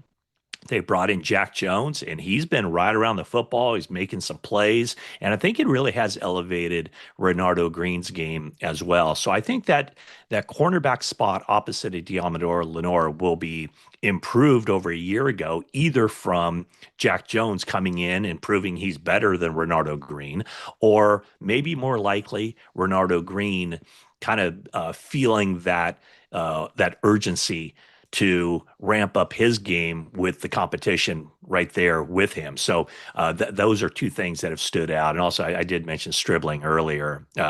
He looks the part, and he's got it all now. He just needs to stay healthy and continue to grow. And I think he's going to have right now, as we speak, as we are not even a full week into training camp, he has a chance. I think he should be a starter, and I think he should put up some pretty good numbers this season. Never a dull moment down in Santa Clara, Matt. Enjoy the off day today. Get back after it this weekend, and we'll see you down at Levi Stadium Monday. All right. Sounds great, guys. I'll see you soon. There he is, the one and only Matt Mayoka, our own personal KNBR 49er insider, joins our show every Thursday, but you can catch him all week long on The Sports Leader. But let's react to what Matt had to say about Ricky Pearsall and what this injury could mean not only for his season, but the 49ers wide receiver room in 2026. 808 KNBR is the number if you want to chime in on a potential reunion in the wide receiver room or maybe signing one of the veteran free agents that are still available. It's Marcus Boucher and John Dickinson filling in for Murph on The Sports Leader. KNBR, The Sports Leader.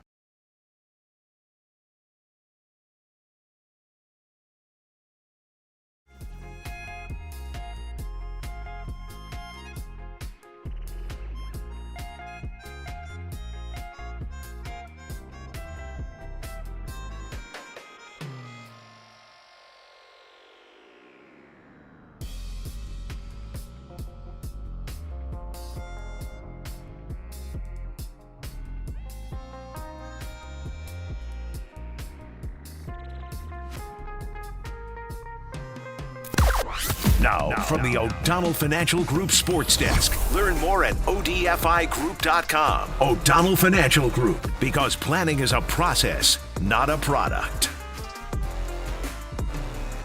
Final 45 minutes on the Murph and Marcus show on a Thursday morning. Stay tuned. Susan Slusser joins us next to give us all of her takes on the Giants trade deadline. But whether we're talking trades with the Giants or the 49ers and a Vita Veda trade, how about you trade out some of your time spent listening on the morning show for 2 tickets to go see AC/DC next Wednesday at Levi Stadium? We will be giving away these tickets sometime in the next 45 minutes. Stay tuned for your chance to win.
And now it's time for the Protect Your Assets Business and Technology Report with me, David Hollander.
Now back to Murph and Marcus on The Sports Leader. Streaming live on thesportsleader.com and KNBR. The Sports Leader app.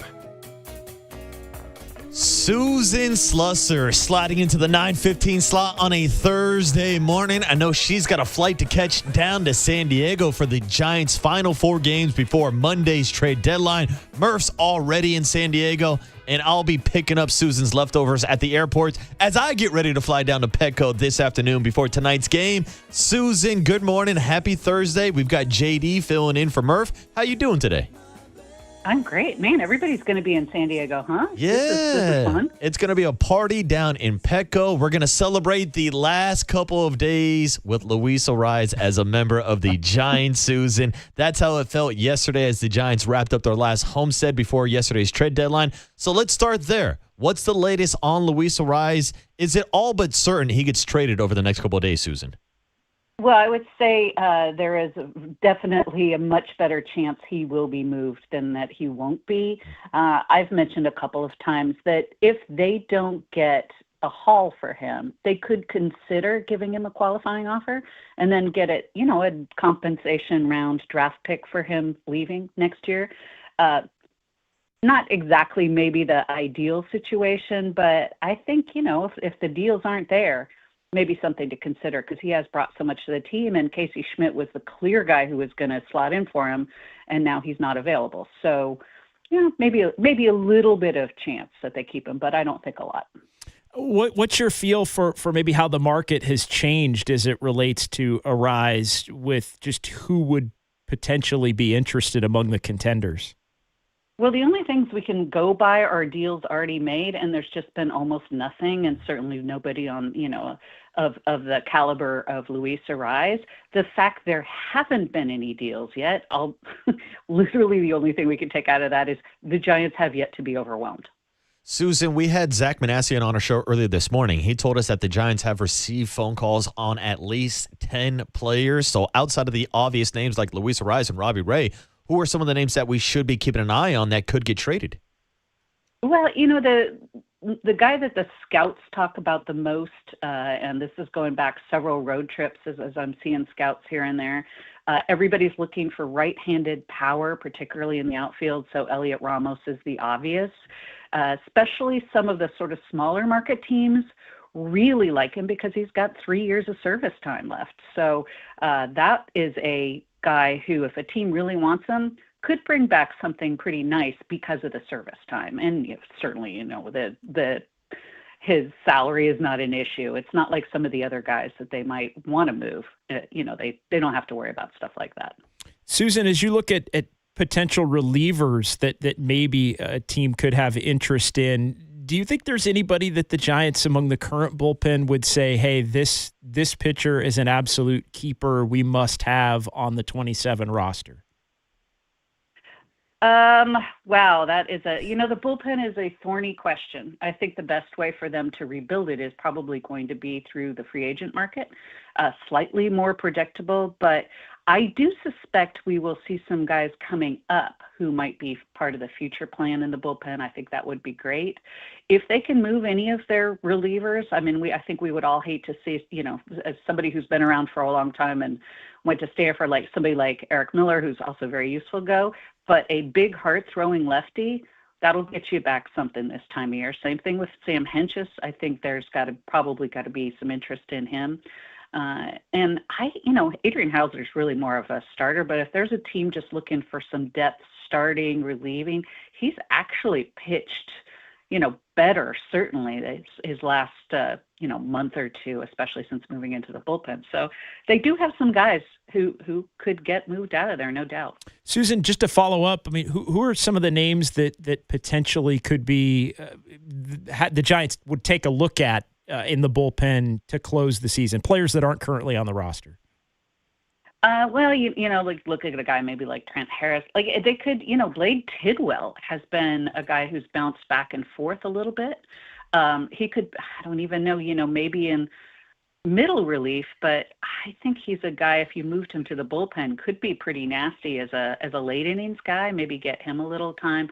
There are a lot of guys that fit that bill. So some of it's going to depend on where do they see some of these stretched out starter prospects, bullpen or starting, and maybe they mix and match a little down the stretch as they potentially get some roster spots open. Certainly September when you can add to, why not?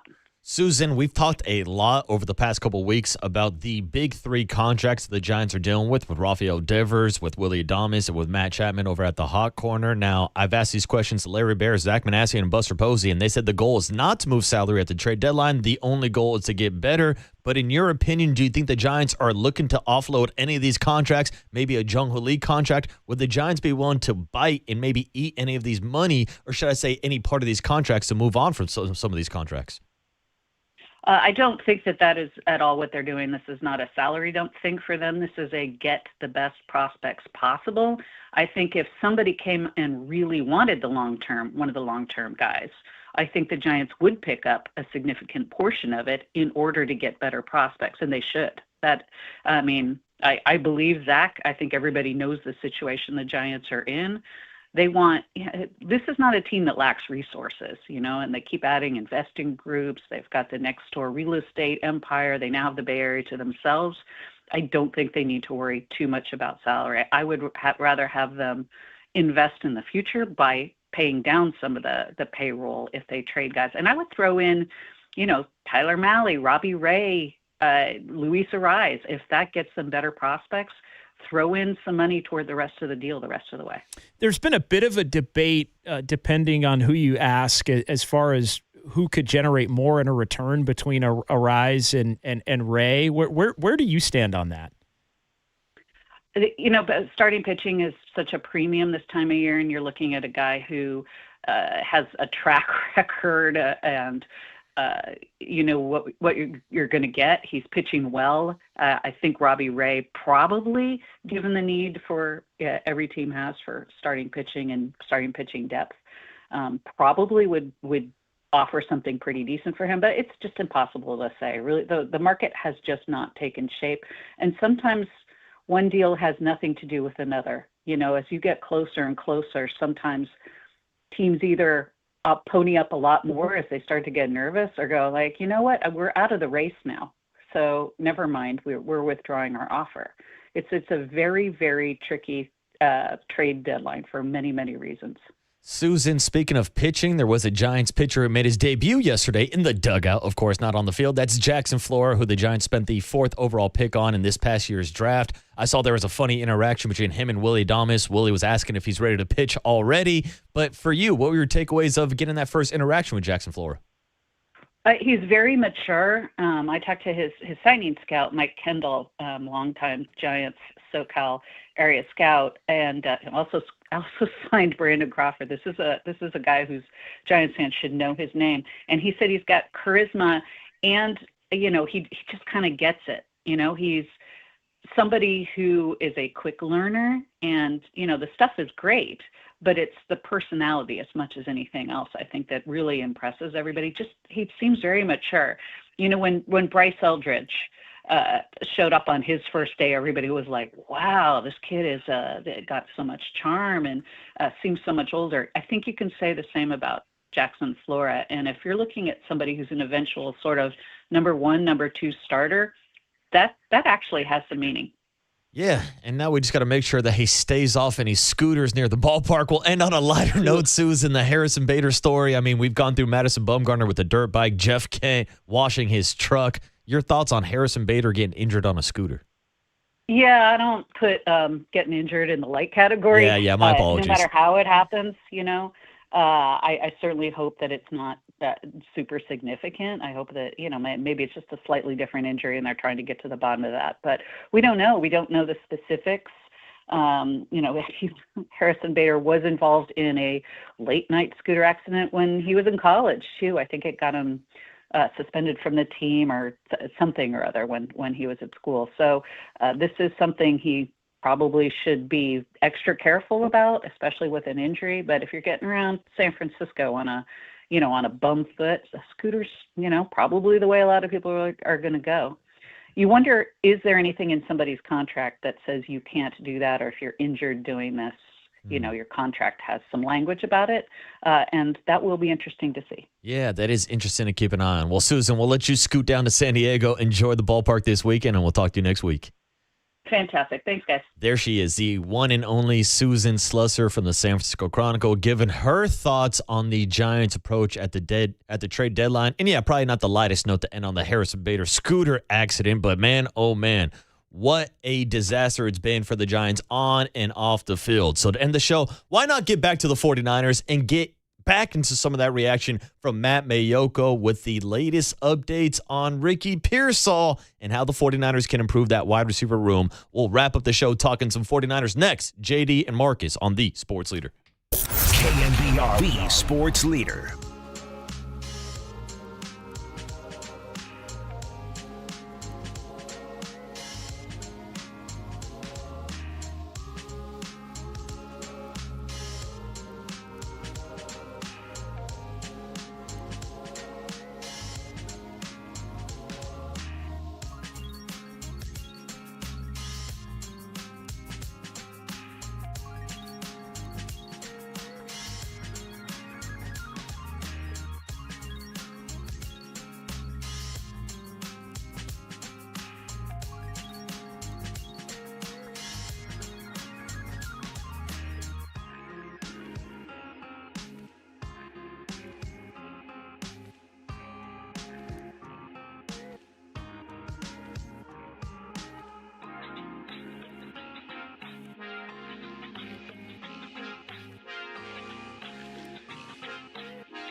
Now back to Murph and Marcus on The Sports Leader. Streaming live on thesportsleader.com and KNBR. The Sports Leader app.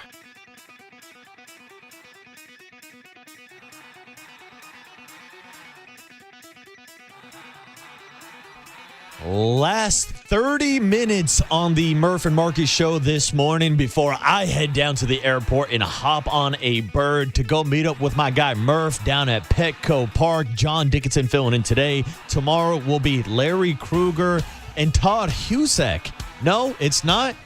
Walter, hop on air. Ted Ramey, my apologies. Shout out to the great Ted Ramey. Shout out to San Jose Earthquakes and Macklin Celebrini getting paid. Maybe that means Macklin Celebrini can afford these tickets to go see AC/DC next week at Levi Stadium. Yes, you hear the rejoin. Murph's favorite AC/DC song, Thunderstruck.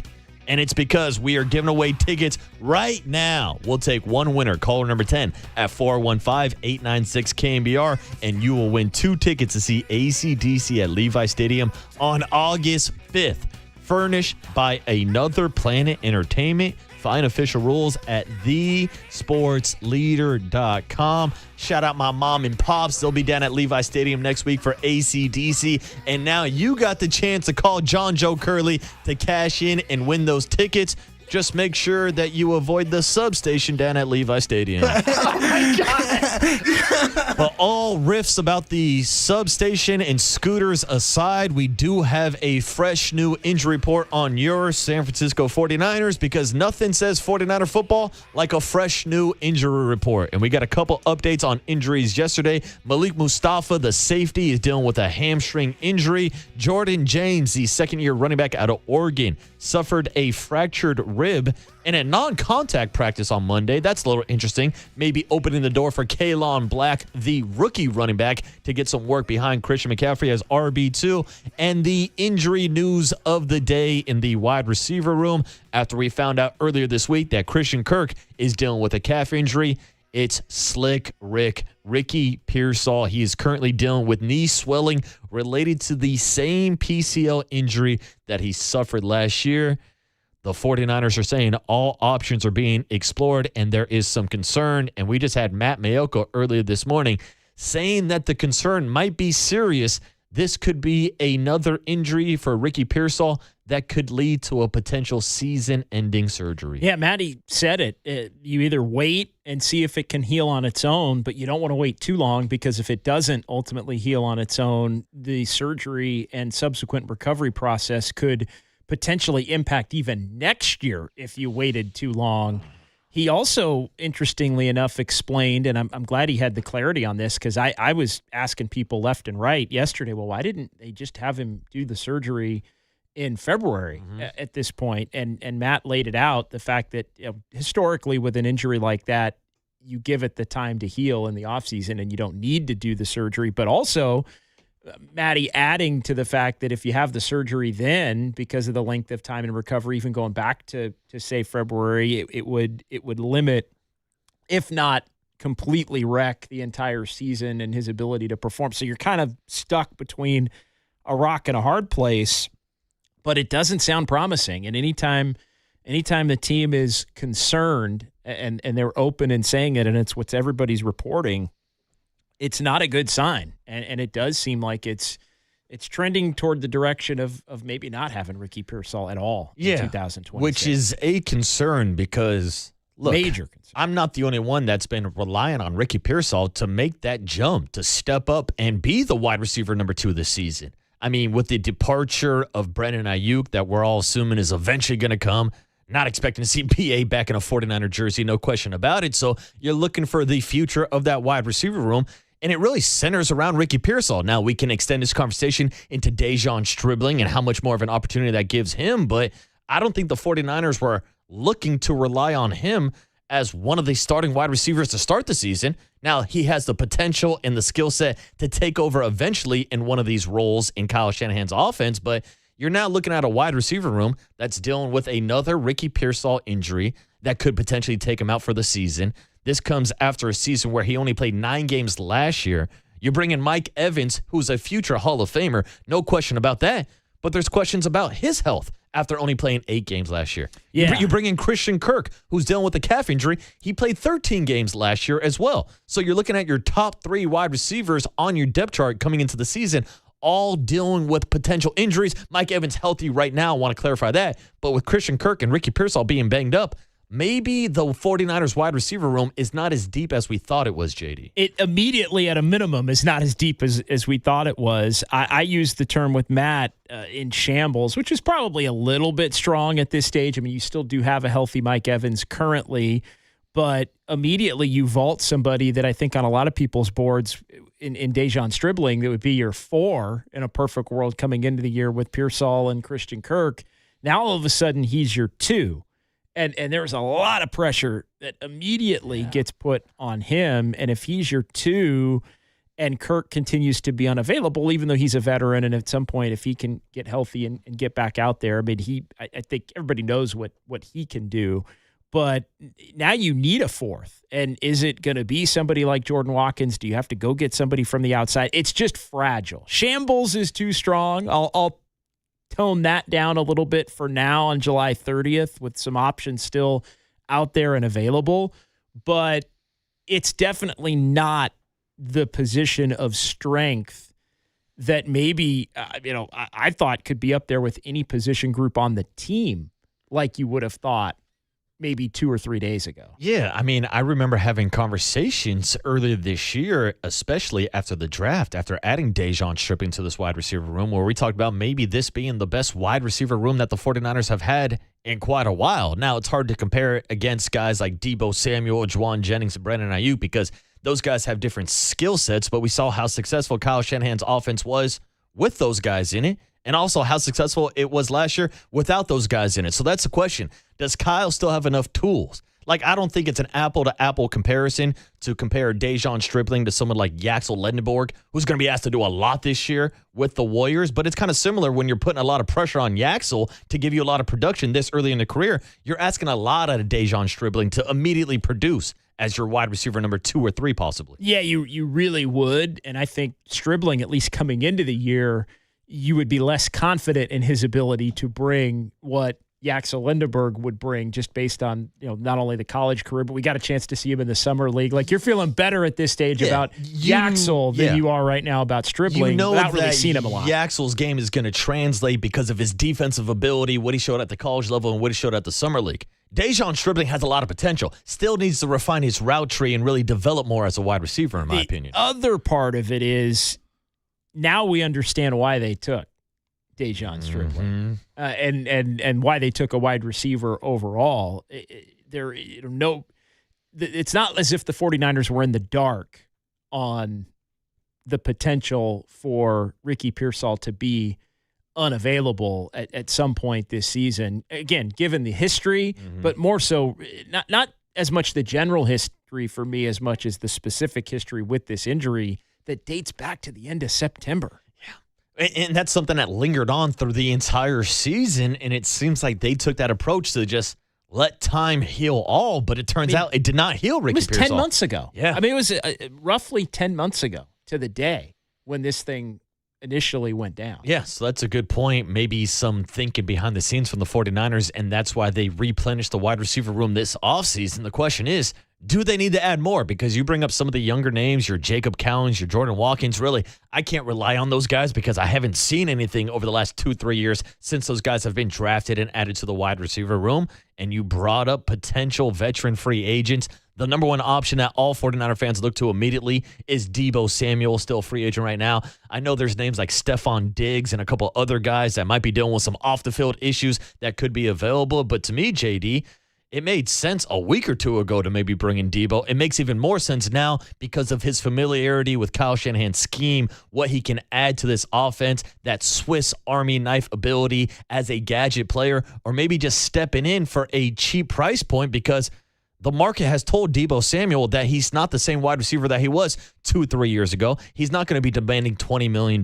So if he's willing to take a pay cut and take a reduced role, I think it could be a pretty good fit to bring him back to Santa Clara. Yeah, the fit seems ideal now. And before I would have said, hey, you really probably only want him as a gadget guy, as somebody that could be as much of a running back option as in addition to being an option at wide receiver. Now you would need him, I think, more to be potentially a wide receiver. And I also think I wouldn't say I think everybody would be aligned in his desires to come in and play in a manner that he wants to play versus the Niners need to get him touches and those kinds of things. Yeah. What does that mean in terms of the overall price point? I think the 49ers had a very specific price point that would have been in line for Deebo.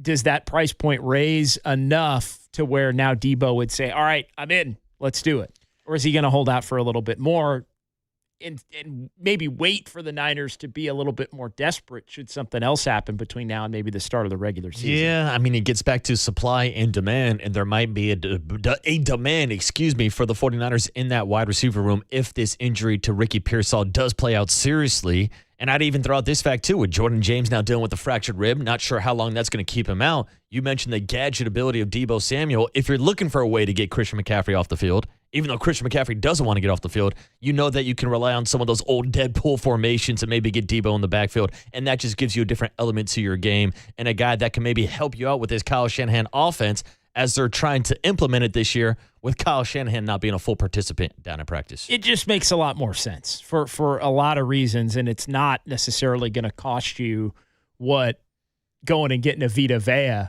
would cost you to bolster that interior of the defensive line. Our guy Matty sort of tamping that down a little bit. Yeah, which kind of bums me out because I want to see Vita Vea back in the Bay. I mean, this is a kid that's a local legend from Milpitas High School. He's a stud, even at 31 years old. I think he's an impact player. Yep. I understand, or maybe I don't quite understand the salary cap because the 49ers have the most salary cap in football right now. I know they want to try to roll some of it over for next year. You can always manipulate. See, that's the thing. I told the Murph Niners the are other day. sharp enough to where you can. I come from the Mike Silver school of the salary cap is not real. I've seen the 49ers manipulate contracts so often about guaranteed money and contract bonuses and signing bonuses. It seems like every single year they're shuffling money around. So I don't know. Maybe I'm an idiot, but I don't understand how you can't fit Vita Vea and a potential contract extension into the salary cap after we've seen him make moves similar to this just a couple years ago with a guy like Javon Hargrave. Yeah, I'm not going to say it's easy, and I'm also not going to say that you don't eventually have to pay the price if you do have some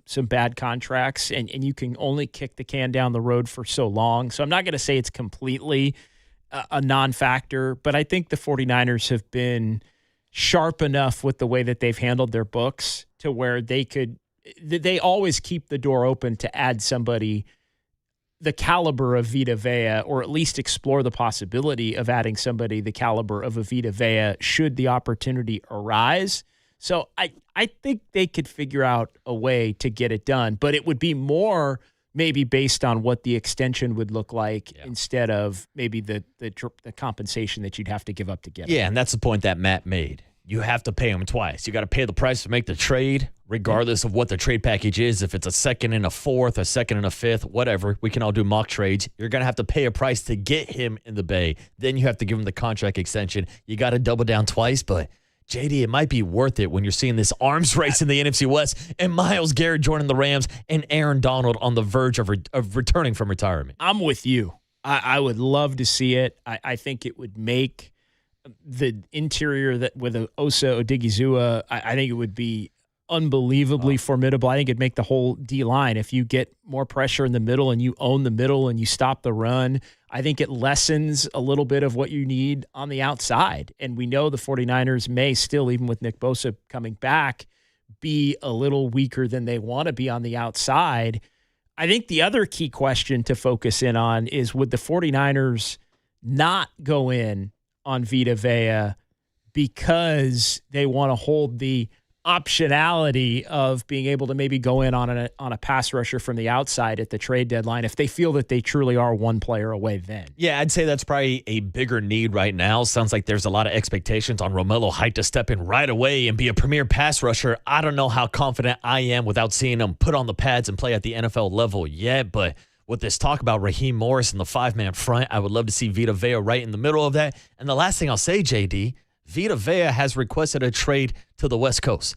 You know who else is on the West Coast? The LA Rams and the Seattle Seahawks. Like you might just have to make this trade just so he doesn't end up there. Maybe he ends up with the Chargers or the Raiders out in Vegas. He said it, there's a potential. He said it to Kay Adams. He wants to go to Seattle, right? Was that real? He played college up in Washington, so he's familiar with that area. I mean, it would be a homecoming story for him to come back to Milpitas right down the street from Levi Stadium. I saw that, or it may have been AI, but I thought he said he would prefer to go to the Seahawks. Little AIK Adams. We'll have to double check with that and get your report on the other side. Yes, Vita Vea, come back home to the Bay. Just don't go to Seattle and don't go down to LA.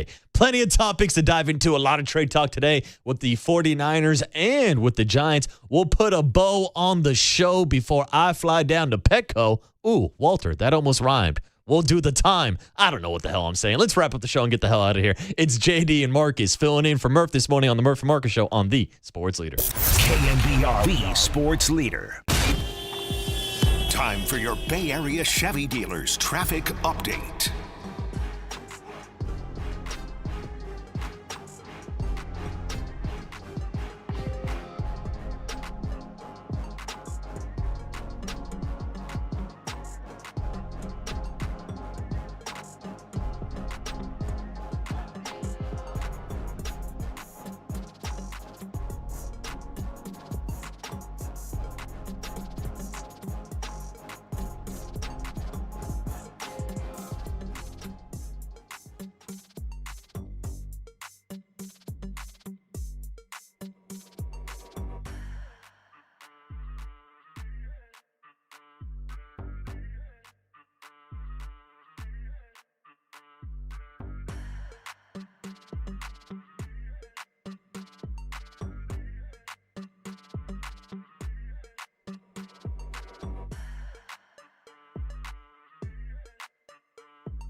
Listen to the sports leader anytime, anywhere. Download KNBR, the sports leader app. Murph and Marcus continue live from the Casino Matrix Progressive Jackpot Studios. Casino Matrix. Progressive jackpots are here. Where are you? Just drop in. 1-800-GAMBLER. All right, wrapping up the show on a Thursday morning. It is the return of the doctor, not Dr. Seuss, as I was trying to rhyme in the last segment. It's time for Dr. Boucher to make his final appearance of the week because, JD, we do have to squeeze in our Stanford Healthcare Health Report, sponsored by Stanford Healthcare. And we're going to go right down the street from Stanford Hospital, down to Santa Clara and Levi Stadium, where I know you will be tomorrow with Greg Silver. I'll be there Monday with Murph back at 49ers training camp. Well, unfortunately, we do have some injury news on Ricky Pearsall. He's dealing with knee swelling that the 49ers say is related to the PCL injury he had last season. He is currently being evaluated by the medical staff, and all options are on the table. And sounds like there are a few concerns for Ricky Pearsall moving forward. Also, injury updates on Jordan James, who is dealing with fractured ribs after Monday's practice, and Malik Mustafa, who is dealing with a hamstring strain. So here we are again, back down in Santa Clara with a fresh new injury report. Got a feeling we're going to be talking about a lot of 49er injuries this year, and we can make sure to mention them during the Stanford Healthcare Health Report, sponsored by Stanford Healthcare. And yes, JD, we did learn about the 49ers injuries this morning. We also learned that everybody's going to San Diego this weekend. Walter, cue the open. What did we all learn today on the Murph and Marcus Show? The ladies want to know. 20 minutes and a ham sandwich. Can I get an amen? Amen. What did Waterboy learn today? Yo, what's going on, man? Is this Murph? Oh, man. Haven't heard that open in quite a while. Shout out to young Tony. I learned that TV Tony is still doing hits on Dr. Fauci these days in the COVID trials. Oh, my God. That's another topic for another station to get into. But we all learned that it's going to be a party down in Petco this weekend. Murph is down there today. I'll be flying out after the show. Susan Slusser's on her way down to San Diego.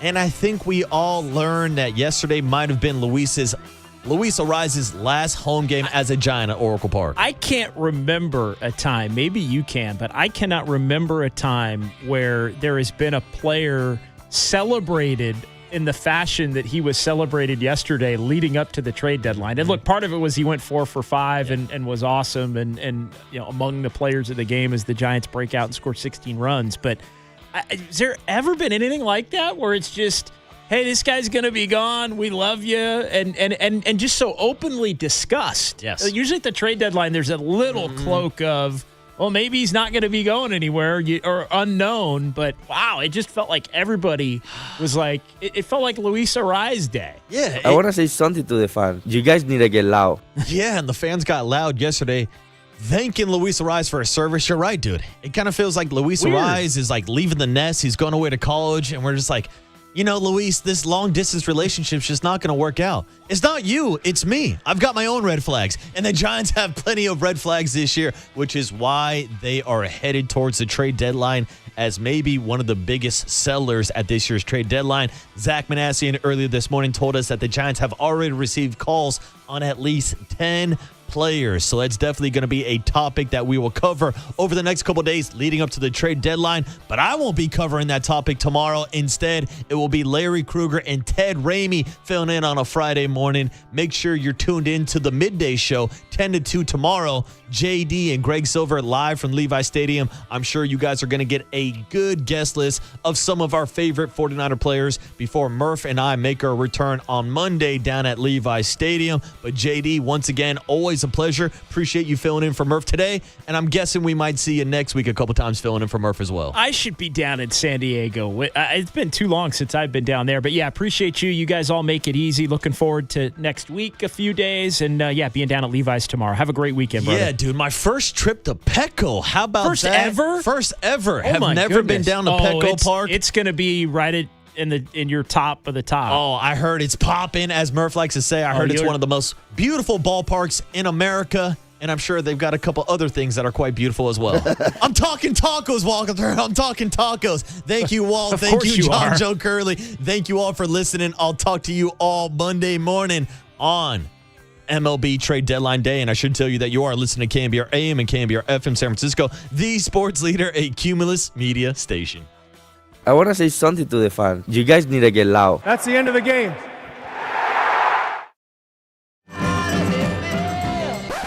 Greg Papa. Touchdown!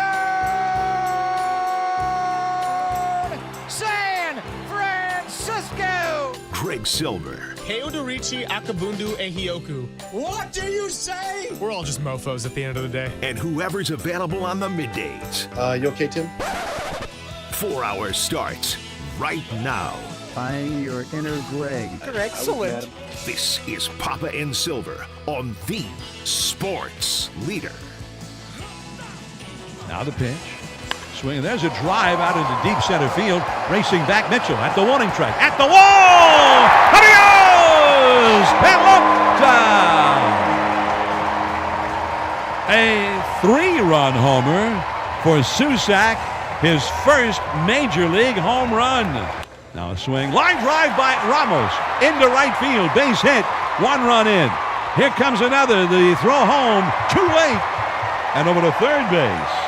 On the play goes Luis Arraez. 2 more runs on the single to right by Ramos. He lights this one into left center. That's a base hit. Coming around third, Gilbert. He gets the go sign. He'll score around to third Koss. Luis Arraez has his 4th hit of the day. 2 men on, 2 men out, and a ground ball wide of first over to his right. Eldridge has it. Turns, underhands to Win covering for the out. The game is over. The Giants take Game 7.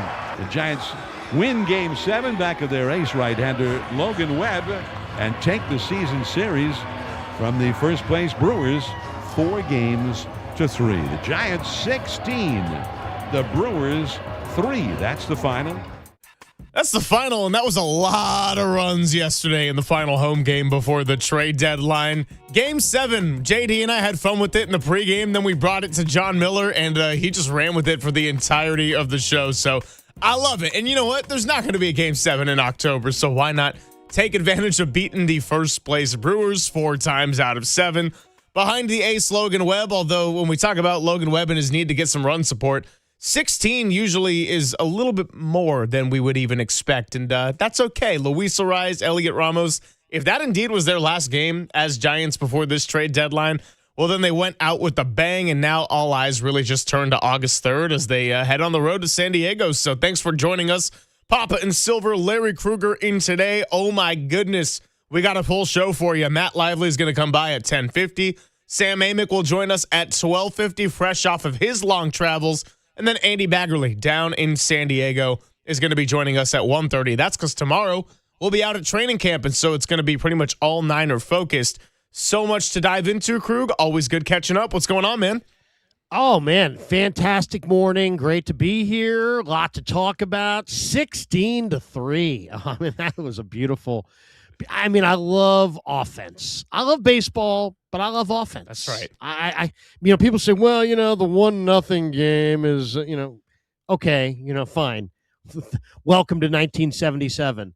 But you know what? I like offense. I like doubles. I like homers. I like triples. I like extra bases. I like action. I like runs scored. And, man, 16 runs. Have you ever been to a game where your team has scored, 7, 8 runs or more, and you went home and going, that game sucked? No, it's always a great show. You might lose, but you know what? It's still going to be a great show. And yesterday was an offensive outpouring that was awesome to watch. Please, Buster, do not move Elliot Ramos. He 4 for 5 yesterday. I mean, come on. Elliot Ramos, homegrown player, powerful outfielder, makes no money. Do not trade Elliot Ramos. But, lots of other guys, you know what? I'll drive them to SFO. But Elliot Ramos, I'd like to see them keep him. Well, I'm just looking at the game log. You talk about the crazy offense and the scores. Yeah, there were a couple of normal baseball scores over this, but the 7 games between the Giants and the Brewers this year, The first one, Matt Chapman finally broke out of his home run slump and hits a 2-run knock. You're thinking, all right, cool. Yeah, then it was bad for Landon Roop. The Brewers won that game 16-2. Then they turned around the next day. That was the Kyle Harrison day, Krug. They won it 8-3. Then Logan Webb nearly threw a no-hitter, took it into the 7th inning. They end up winning that 1-0. That was a rare bullpen is nails kind of game when you needed it. Then there was the 12-9 game that the Giants won to split the series, and they almost blew that huge lead that they had up late. Then it was Monday night, 3-0, more normal score.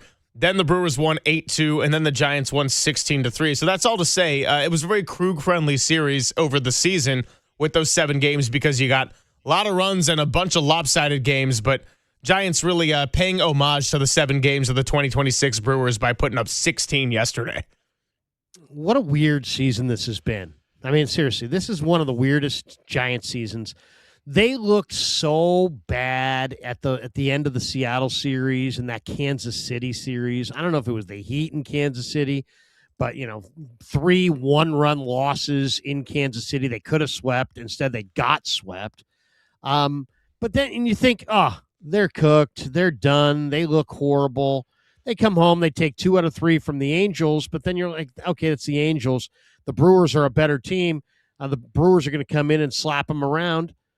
And the Giants win the first game behind Tyler Mahle and come back with a 16 spot in the third game and win the series. So I don't know what to expect. I mean, baseball is very difficult to predict. Giants are under 500 at home. They're obviously woefully under 500 on the year. But if you said to me, they got 4 in San Diego, 3 in Texas, 3 in Detroit, or 3 against Detroit coming back. What's it going to look like in the next 10 games or so? I don't know. They could go. San Diego could work them over. Texas and Detroit could work them over. It could be a death spiral, or they could just keep scoring runs and winning series. So it's a hard team to figure, and it's a hard sport to predict.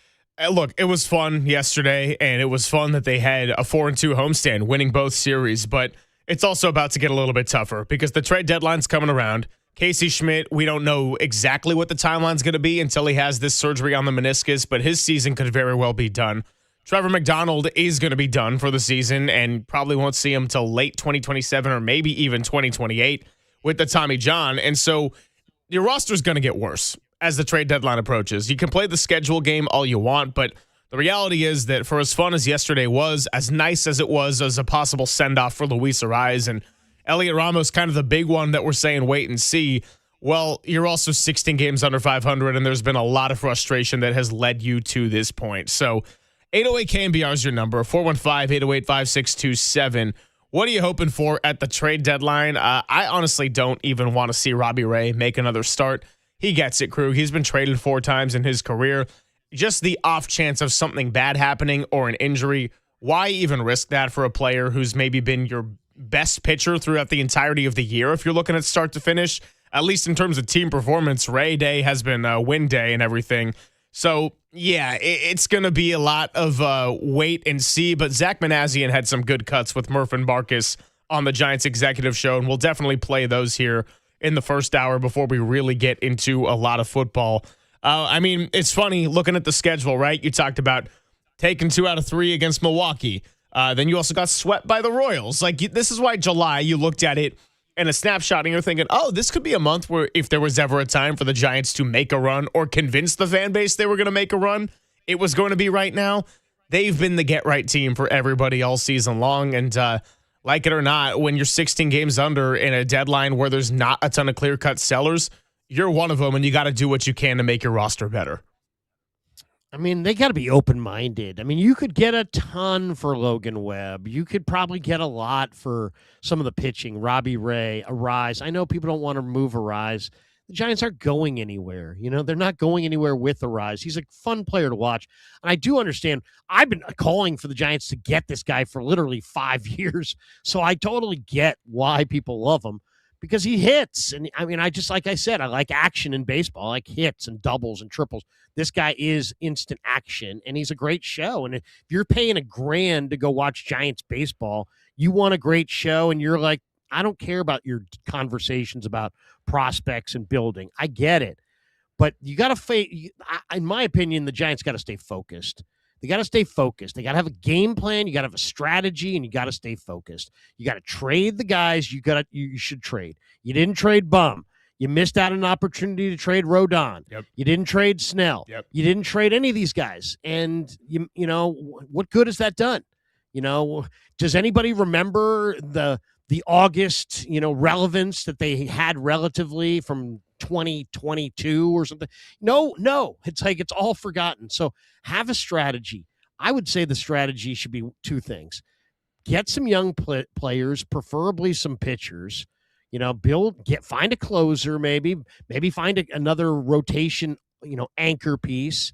This Gage Wood, if Philly's willing to move Gage Wood, I'd be all about that. And then the other team I'm looking for here is Baltimore. Baltimore lost 14-0 last night to Detroit, or I should say Tuesday night. I was going to say, they had a crazy comeback yesterday with Skubal getting the start. I think he held them to 1 run through 7 innings, and then they had a wild comeback. Yeah, Tuesday night, though, they get trounced 14-0, and a lot of people in the sport are looking at the Orioles and just wondering, are they going to sell? Are they not? Their chances of making the playoffs are down to like 18%. They're not playing well. They're under 500. Their GM's got all kinds of pieces. I've heard that they may move Adley Rutschman. I mean, if you're the Giants and you won a World Series, go ask yourself, how'd you win that World Series? Starts with Buster Posey, having a Hall of Fame awesome catcher who's really like the guy behind the dish. And Adley Rutschman is that player in a lot of ways. And if I were the Giants, I would try to sell as many of their guys as possible for prospects.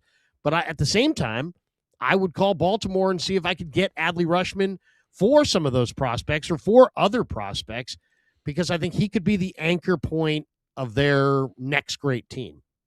808 KNBR, that's your number as we do a little Giants trade deadline to open up the show on a Thursday. Good to see the Midday Mids in the YouTube chat. Some questions already coming our way. Well, don't worry. Around midpoint of the show, we'll do a little bit of a mailbag, or as we're going to call it today, a Krugstradamus, where you can ask us all the questions. And we already got some submissions yesterday, so set those aside, and we'll be asking a little bit of everything, or rather attempting to answer it. We also have, no contest giveaway today. I don't know why my brain was about to go there. That's just because we never miss anything up, Tim. By the way, I'm going to give you your oatmeal pen in the break. That was a major gift from yesterday. I think that really set the energy for a 16-3 win. We could do an unofficial giveaway if you want. You could do like a tube of sunscreen used by Krug at camp. Caller 10. I mean, we are the show of unofficial giveaways because I already promised my guy Brian for following the non-Maria George account. He's getting a beer on my tab. So, hey, Greg Silver Sports Larry K, Maria George, now suspended. We're all hanging out with you, and we're going to have a great day. More to come with your texts, your calls, and some Zach Manassian sound next on the Sports Leader.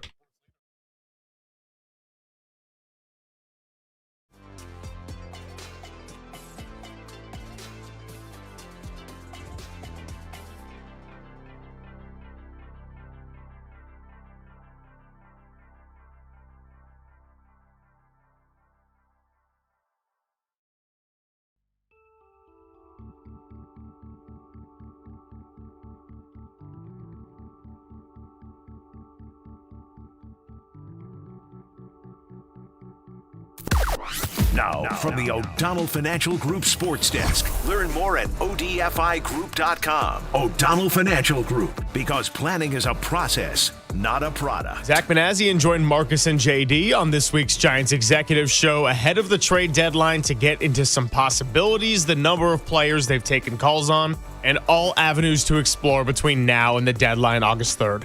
That full interview will be available on our YouTube page as well as thesportsleader.com, the app, or however you normally get your podcasts.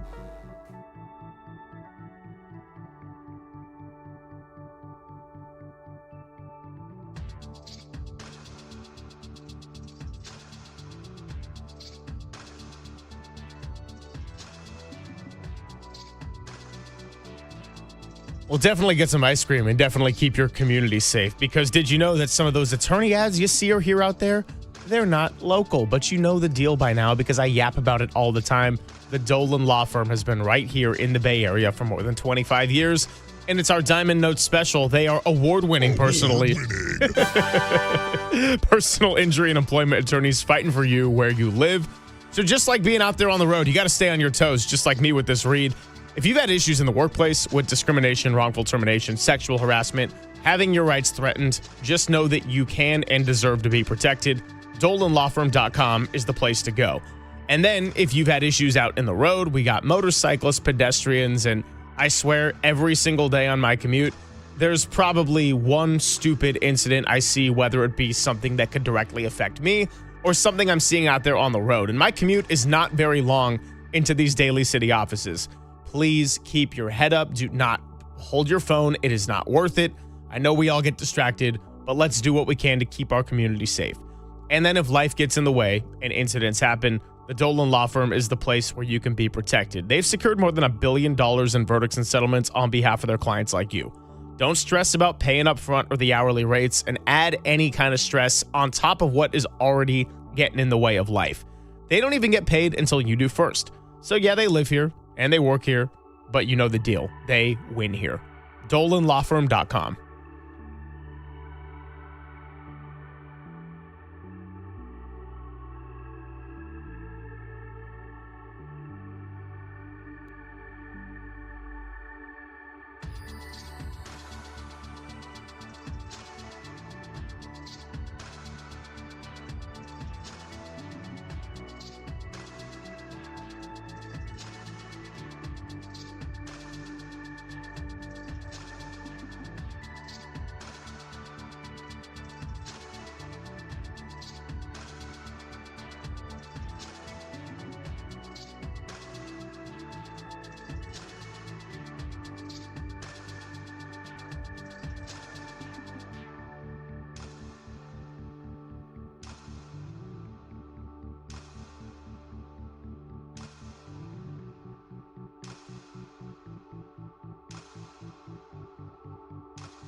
Greg and Greg, Papa and Silver. This is KNBR, the sports leader.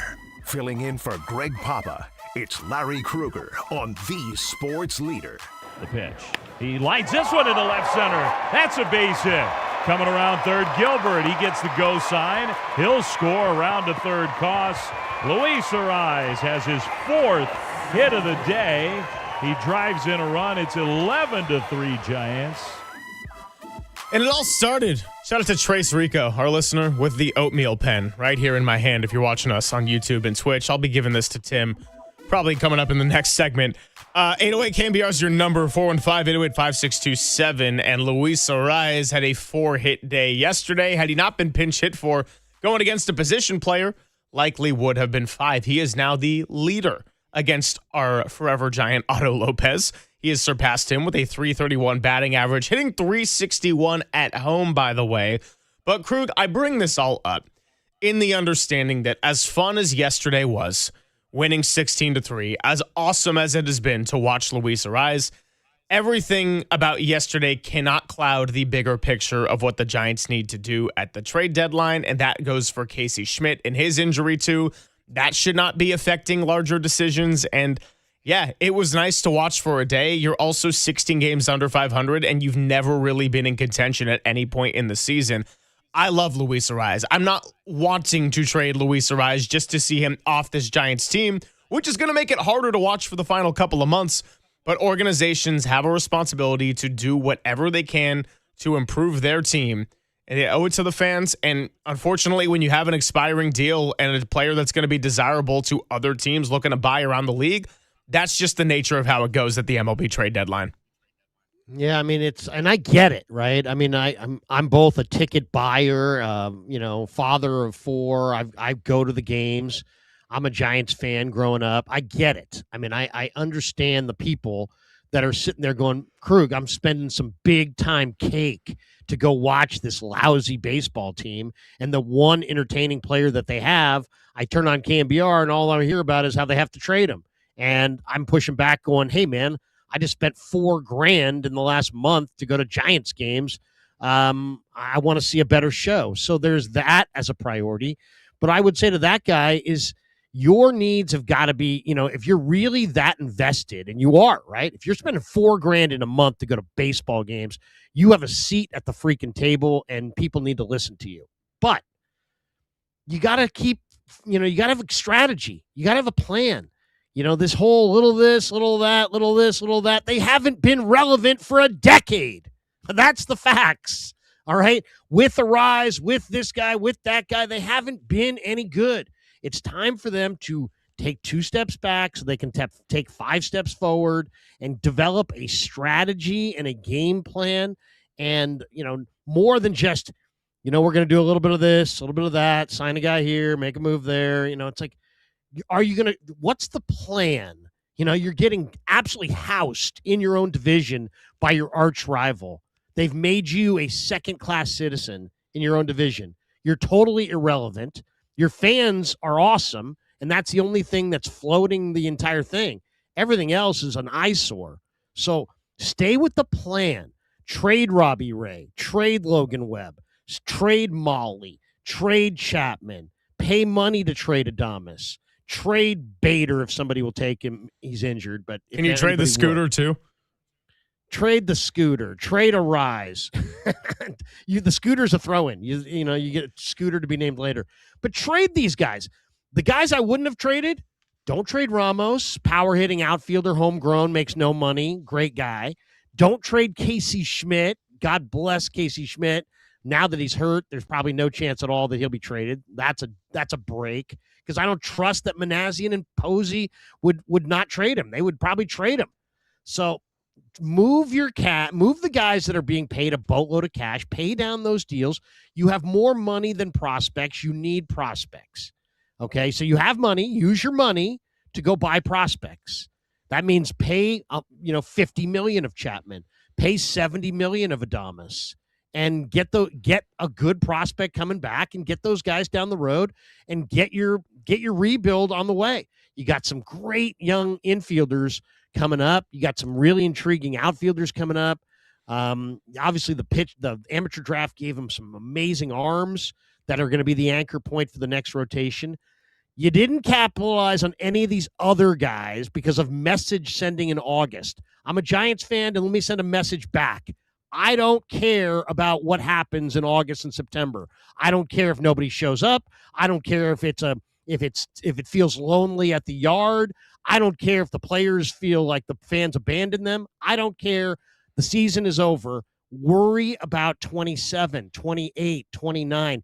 Develop a strategy and go do it. You have guys to trade. You just heard Manassian say 10 different players have been called on. Make some deals. Bring some prospects. Turn this thing over. I'm getting bored, and so are some other Giants fans. Let's get down the road and build this thing so you can run with LA. Dare to dream. You might actually be able to run with the Dodgers in your own division. Well, here's a good text to get us going from 831 on the Golden State Lumber and Showroom text line, because you and I actually differ a little bit on our view of if they should trade Elliot Ramos or not.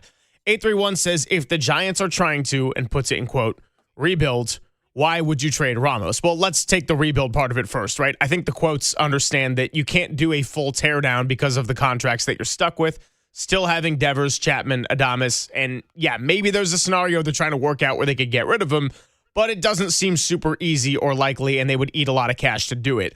Well, wait a second. Yeah, but go you ahead. have $500 million in annual revenue. You've been drawing 3 million fans. You don't have prospects, but you do have cash. I don't want to hear, and then, this is getting nauseating at this point. I don't want to hear people apologizing for billionaires and millionaires. They bought this team for $100 million. It's worth $4 billion. I'm sorry if I don't care about the owners and that they may have to pay some money to say goodbye to some of these guys. Pay the money. You have the money. You have plenty of money. So no more of this. Well, they can't move this guy because he's got a big contract. Who cares? You gave him that stupid contract. Pay it down and move him. It's a sunken cost. Are you including Devers in that? Because I actually wouldn't pay down any of Devers' contract. I just keep him for now. He's not blocking Eldridge, and for that reason, I'm like, yeah, keep them both. Devers is good. Yeah. Okay. Devers exactly. is going to hit 35 home runs. And I know he's had some high-profile screw-ups and this and that, and he's swung through 1 million pitches. He's not the same player he was in Boston. The numbers don't look great, but the numbers still look greater than probably what you're going to be able to get to replace him. I'm okay with keeping Devers. You kind of, some moves you made your bed, you got to lie in it. I think that's one of them. I don't think nobody's going to take. It's not worth paying $110 million to get somebody to give you something for Devers. Just keep Devers. Keep Devers. You need a middle of the lineup. You need some protection for the big kid. You've got Eldridge, and now you've got Schmidt, and you've got Devers. You've got your middle of your lineup kind of covered. Now, go build a team around that middle of the lineup. I'd keep Devers. Yeah, I would too. So my point is, when you're talking about paying down money, you're saying more in the light of Matt Chapman and a Willie Adames. Yes. Yeah. And Bader, if you had to. I mean, obviously nobody's going to take Bader if he's hurt, really seriously hurt. Or Malley, or even Hauser. Any of the bullpen arms. Yeah, I mean, you have money, you don't have prospects. Use your I mean, if I was Buster, I'd say, look, owners, I advocated us making these moves. It cost you guys a lot of money. And now I'm advocating spending more of your money. But it's like, so what? Let's get a plan that's going to work. And the plan that's going to work is moving the veterans who make big cash, getting younger, cheaper, faster, more athletic players in here, turn this thing over. The future is not about Chapman or Adames or Malley. The future is about Gavin Keelan. The future is about, they're incredible infielders. I mean, Johnny Level, to me, looks like a future National League All-Star. He's probably your second baseman, not Luis Ariz. So just focus on building this team. You got this awesome break this year. Eldridge is not a bust. He's a foundation piece. That's a great break. Build around him. That's the focus, and trust that your fans are there for it because they've already endured a decade of nothingness and irrelevancy. I think they would, if you could verbalize a plan. I think Giants fans are sophisticated, smart enough to be able to grasp it and understand the trades. All right, 808-KNBR is your number. I want to unpack this Ramos thing a little bit more when we come on back because Zach Manassian spoke about Lee, he spoke about Ramos, and based on the tone of that answer, there was something I took from it. We'll play the cut, we'll continue debating this, and then Matt Lively is going to join us coming up at 10:50. Papa and Silver with Krug on the Sports Leader.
Papa and Silver continues. Now streaming live on YouTube and twitch.tv/thesportsleader. Need the perfect space to sound off instantly? Join the conversation now. Filling in for Greg Papa, it's Larry Krueger on The Sports Leader. You gotta hit Toontown first. You gotta go to Goofy's Kitchen. Now we're really getting going. I was like, this isn't feeling like a full show because we don't have the Tim drops yet. Papa and Silver with Larry Krueger, with Tim Webb, with Maria George, with all the mids hanging out with us. It's a good Thursday. And Giants in San Diego tonight to continue this journey as we approach the trade deadline. 808 KNBR, 415-808-5627. Getting back into the Ramos thing, we had that text that said, if you are trying to rebuild, why would you trade Elliot Ramos? Now, my answer to that, as someone that's been a little bit more pro trade Ramos rather than Schmidt or Lee, is that Ramos is the player because of his age, salary, team control. He can probably yield you the most. I'm not putting Logan Webb in this category because they've been very public about not wanting to do it. But for that reason right there, it's actually why I've been more pro trading Logan Webb than a lot of people here at the Leader. I get that they need pitching. I'm not going to throw my arms up in the air and say they have to do it or it's all going to, they're going to set themselves back another 5 years. It's not that. But Ramos is a guy with right-handed power that certainly could have value to other teams who are looking for outfielders. But I also think in reconstructing this team, it's not just about who you can maximize your return off of. And I believe that Ramos, for all those reasons I listed, is someone that you can. You also need to rethink a little bit of your identity. And this is a team that does need to get back to the pitching and the defense and being able to play to your ballpark. Ramos is someone that, because of the strikeout rate, because of the subpar defense, I'm not as attached to the prospect of keeping rather than somebody like a Lee who, yes, he's got the opt-out. There's the financial element. He's making a lot more money. But also he offers you at the plate a lot of what Luis Ariz does, in which you're likely going to lose in the coming days. And he's adjusted really nicely to right field at Oracle Park, which is not an easy position to play. So the whole point with that, and I know you have a different opinion on the notion of trading Elliot Ramos, but to answer 831's text, Krug, it's because why would you trade Ramos? Well, because that's the guy you can get the most for, and this team, 16 games under 500, has had far too many holes top to bottom for the entirety of this year. I mean, you're always going to get more for your better players. He's also 26. And he's been healthy. He's been in the organization since he was 16. You've had so many failures as far as personnel goes, and he's been a success story. So I'd rather keep him. I mean, I also look at it as Ramos is having just a mediocre year. He had 22 and 20. He's had 20 home run seasons the last couple of years. He's hitting 267, which in today's baseball is probably more like 285. But he's, 267 is kind of a mediocre average. Homers are kind of down. But to me, that's why you wouldn't move him, because he's not having that stellar year. I think other teams look at him and go, man, we put that guy in our park, in our lineup. If you're like Philly and you're looking at Ramos, I mean, I think he could be a 30 home run guy and an all-star. And he's 26. He makes no money. I mean, if I was a team, I'd want him badly. And for the same reason, I'm the Giants, I wouldn't want to trade him. Now, conversely, Jung-Hoo Lee has had some, has not looked great, and now this year is busted out. To me, it's like sell high. He's gonna your situation with him is you're gonna lose. You signed, the structure of his contract's bad. He's a free agent at the end of next year if he wants to be. So if he's good, he's walking, and if he's bad, he's gonna exercise the option and stick around. So it's like you're gonna lose either way. And I just think right now, sell when you're going to lose either way. Sell on Jung-Hoo. Jung-Hoo may win a batting title. You might be able to get something serious for Jung-Hoo. So I just think because of the value of Jung-Hoo and the way his contract's structured, to me, this is the ideal time to get big time value. I get it. There's tons of people I'm at the game, so I see the people wearing his jerseys, and I see the people that are there, because of Jung-Hoo Lee. And yes, the attendance would probably take a little bit of a hit, and there's some faction of Giants fandom that would be like, oh my God, I'm distraught. You've now killed all my love for Giants baseball. once again, you got to ignore those people and you got to focus on the build because you don't have anything right now and you got to build something. And I think Jung-Hoo Lee could be a way to add, potentially 2 or 3 really good players that are cost controllable for the next 4 or 5 years. That, I think, is in your best interest. Then if you want to take that money that you saved and go out into the free agent market and go get, guys that you think fit better around Eldridge going forward, or maybe starting pitching, maybe you want to go that direction, at least you're freeing up that money. So you're freeing up the money, you're getting prospects. To me, it's a win-win. Sell when the guy's going great, and he's going great. Well, I mean, it sounds like we got a similar opinion in terms of maximizing value, just with a different way of getting there, a different player that we're more open to trading, right? Like Ramos, I'm saying, get the value. Jung-Hoo Lee, you're saying this is his best value of selling high and getting off of some of that money. It is interesting, though. You think about what is the future of this outfield. Remember when Tim in the Six Pack asked us, who's the outfield going to be at the end of the year? And I'm kind of sitting there thinking, like, gosh, I don't really know. I mean, I think Lee is going to stick around. I think that, Ramos is a bit of a question mark.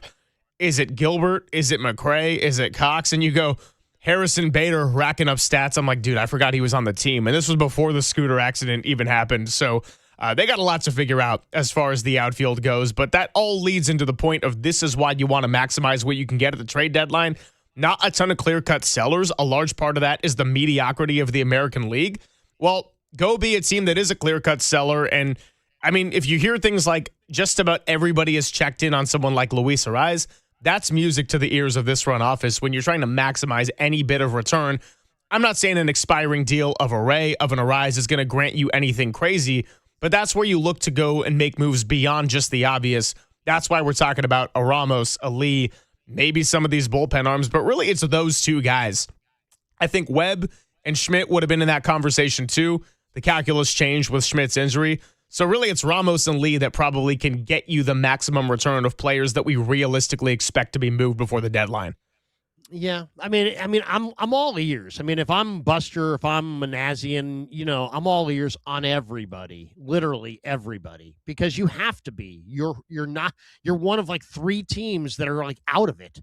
I mean, you're basically if you're not listening, you're not doing your job. It's negligence if you're not listening. You got to listen on everybody.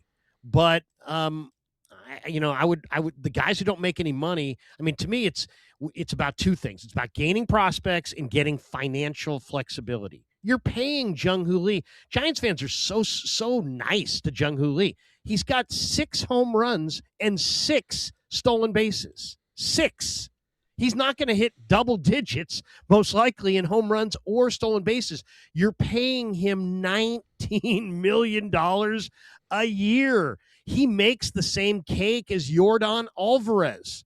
That's the problem. They got raked by the nose, dragged by the nose. Who signed that contract? And who are you competing against? I mean, talk about the people that should be called on the carpet by the ownership group. Whoever authored $19 million a year for Jung-Hoo Lee should be fired or at least demoted. He has no power and no speed as far as the numbers are concerned. So what's he giving you? Good defense, a nice batting average, and last year he hit 250 or whatever, 260. This year he's hitting 300. If somebody's willing to give you something significant and you can get out of $19 million a year for a guy who doesn't hit 10 bombs and doesn't steal 10 bases, you got to do it. I mean, I know there's a love affair here, but what's it getting you? And right now, sell high. He's one of how many guys in the sport are hitting over 300? 7, 10? 15. It's not. I don't know how many guys are hitting over 300. Yeah, I got to check the latest, but all I know is the Giants got 2 of them, 2 of a short list. I mean, he's one of them, and there's there's a lot to like there, and I understand why. I'd like to have him. I'd like to have him at like 3 more years at like $12 million. But this $19 million, oh my God, that's the biggest overpay in the game. By the way, I'm looking at the list right now. We got 5 players currently hitting over 300. Arraez, Otto Lopez, Nick Gonzalez, Jung-Hoo Lee, Freddie Freeman. The Giants have 40% of that list, bro. Unbelievable. And yet the Giants are really a consistently bad offensive team, even though they just had this massive output of runs in the last game. So I mean, I like Jung-Hoo Lee if Jung-Hoo Lee had a better contract. But the contract that he's got, oh my gosh, that's a horrible contract. And 302 though is going to get people to be like, yeah, we'll take him, and you might be able to get something big time. What if you could get a top of the rotation type starting pitcher for Jung-Hoo Lee, somebody who could be like, your next Bumgarner, Kane, Lincecum in that kind of a group. I mean, that's what they got to start to build. They got to build this awesome rotation around Jackson Flora, around Bresnahan, around some of these younger arms. To me, the obvious one is the Logan Webb. I mean, I know it's, once again, Giants fall in love for all the wrong reasons. He's local. He's from Rockland. He's, supporting the Little League. He's a great guy. Everybody loves Logan Webb. But that's not a good reason to keep him. I mean, his stuff is probably going to flatten out in the next couple of years. You owe him big money. Right now, you're talking about an all-star pitcher who probably didn't deserve to be an all-star, but he went to the all-star game. Take advantage of that. Take advantage of the fact that you're selling high on a player like that. And also, if you're looking at the arms out there's not a lot of arms out there. You might have Robbie Ray and Webb. You might be able to make a couple of deals there that really set you up well for 27 and 28. And I think that should be their interest. Well, right. Yeah. We don't know if Skubal is going to get moved at this time. We don't know if Joe Ryan's going to get moved. And every player that doesn't move, that just knocks somebody up the pecking order, which is good news for the Giants, who are very clearly in the sell category. By the way, it's 7 players who are hitting over 300. For some reason, when I went to the tab, it only gave me National Leaguers, so a couple in the American League as well. I was like, isn't Yordan Alvarez like right up there? Yeah, he's 3rd, and then Yandy Diaz on the list as well. So there you go. That's our 7 players, and the Giants got 2 of them. So we'll talk all about it. And Andy Baggerly is going to join us toward the end of the show at 1:30. He's in San Diego. Giants score 16 in their last home game before the trade deadline. Could that be the last time that we've seen Luis Arraez, maybe Elliot Ramos, maybe Jung-Hoo Lee, at least for the time being? Well, only time will tell on that. And then 49ers also had some news yesterday when we were out at the patio. Not the kind of news that people like to get in late July, Krug, because I'm talking about everyone's least favorite kind of headline. The substation is back. Injuries on the docket. Matt Lively has been among those who have been hanging out at training camp, and he'll join us next on the Sports Leader.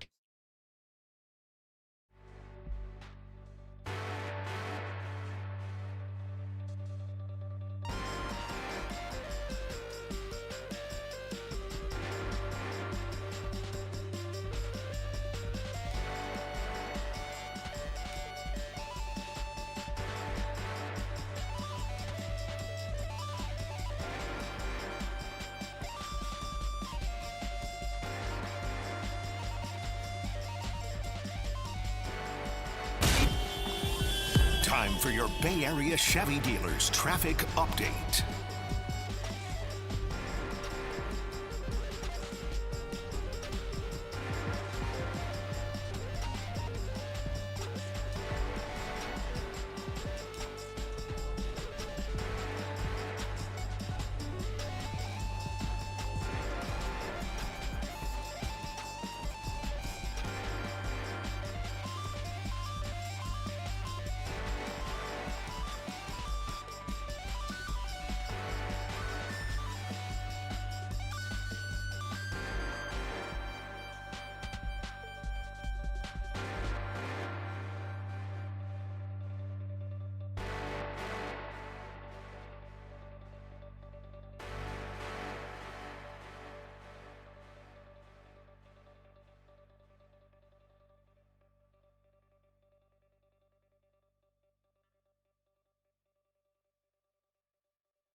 Papa and Silver now continues live from the KNBR Casino Matrix Progressive Jackpot Studios. Casino Matrix. Progressive jackpots are here. Where are you? Just drop in. Please play responsibly. 1-800-GAMBLER. Good to be with you on a Thursday. Papa and Silver with Larry Krueger continues, and we go out to the UMA guest line for the first time today. Welcome in our good friend of CBS Bay Area, Matt Lively. Been a while since we caught up with him on the show, but always good to see him out and about because he is everywhere all at once. Speaking of which, you still in the desert right now after Valkyrie's Mercury last night? What's going on, guys? No, I got home very early, about 4 a.m. So I am back in San Francisco, which is nice. But it was a crazy back and forth game in Phoenix. Valkyries ended up dropping it, but was a good one to get out of the All-Star break. Oh, dude, well, we'll ask you some questions about that at the end because I know there's a lot of free throw disparity issues going on in their recent games. Yeah. So going to the 49ers first, though, I mean, among your busy day yesterday and being in Arizona, we had the injury updates, which, of course, causes people to be frantic in July, but maybe fairly so when it comes to one Ricky Pearsall. Your reaction to the fact that not only it's a Pearsall injury, it's the same injury that messed up last year, and hearing that the 49ers are open to all options. I just, one of those sighs of you're kidding me again. And let me preface with this. I feel for Ricky Pearsall. I feel like this fan base has adopted a vitriol for him, almost similar to Brandon Pajemski. Like it's that kind of sentiment towards Ricky Pearsall. And here's the thing: he works really hard. He hasn't ever come out into the media and said something that was kind of blasphemous. He just is injury prone. And so I feel bad for him because it feels like he just can't catch a break from, the guy literally got shot to getting injured his rookie season, to last year dealing with the PCL and missing 8 games, and now seemingly going to go through it again. But it is concerning. This is supposed to be the guy that's going to be next to Mike Evans as your wide receiver too.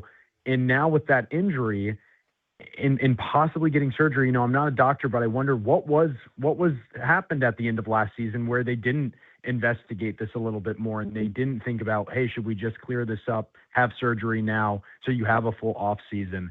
That's my biggest concern. And now when you look at the wide receiver group, I'm pretty concerned as a whole when you go all the way down the depth chart and you're going, there's a lot of injury prone guys in that wide receiver room, including Christian Kirk, who's already got a calf strain.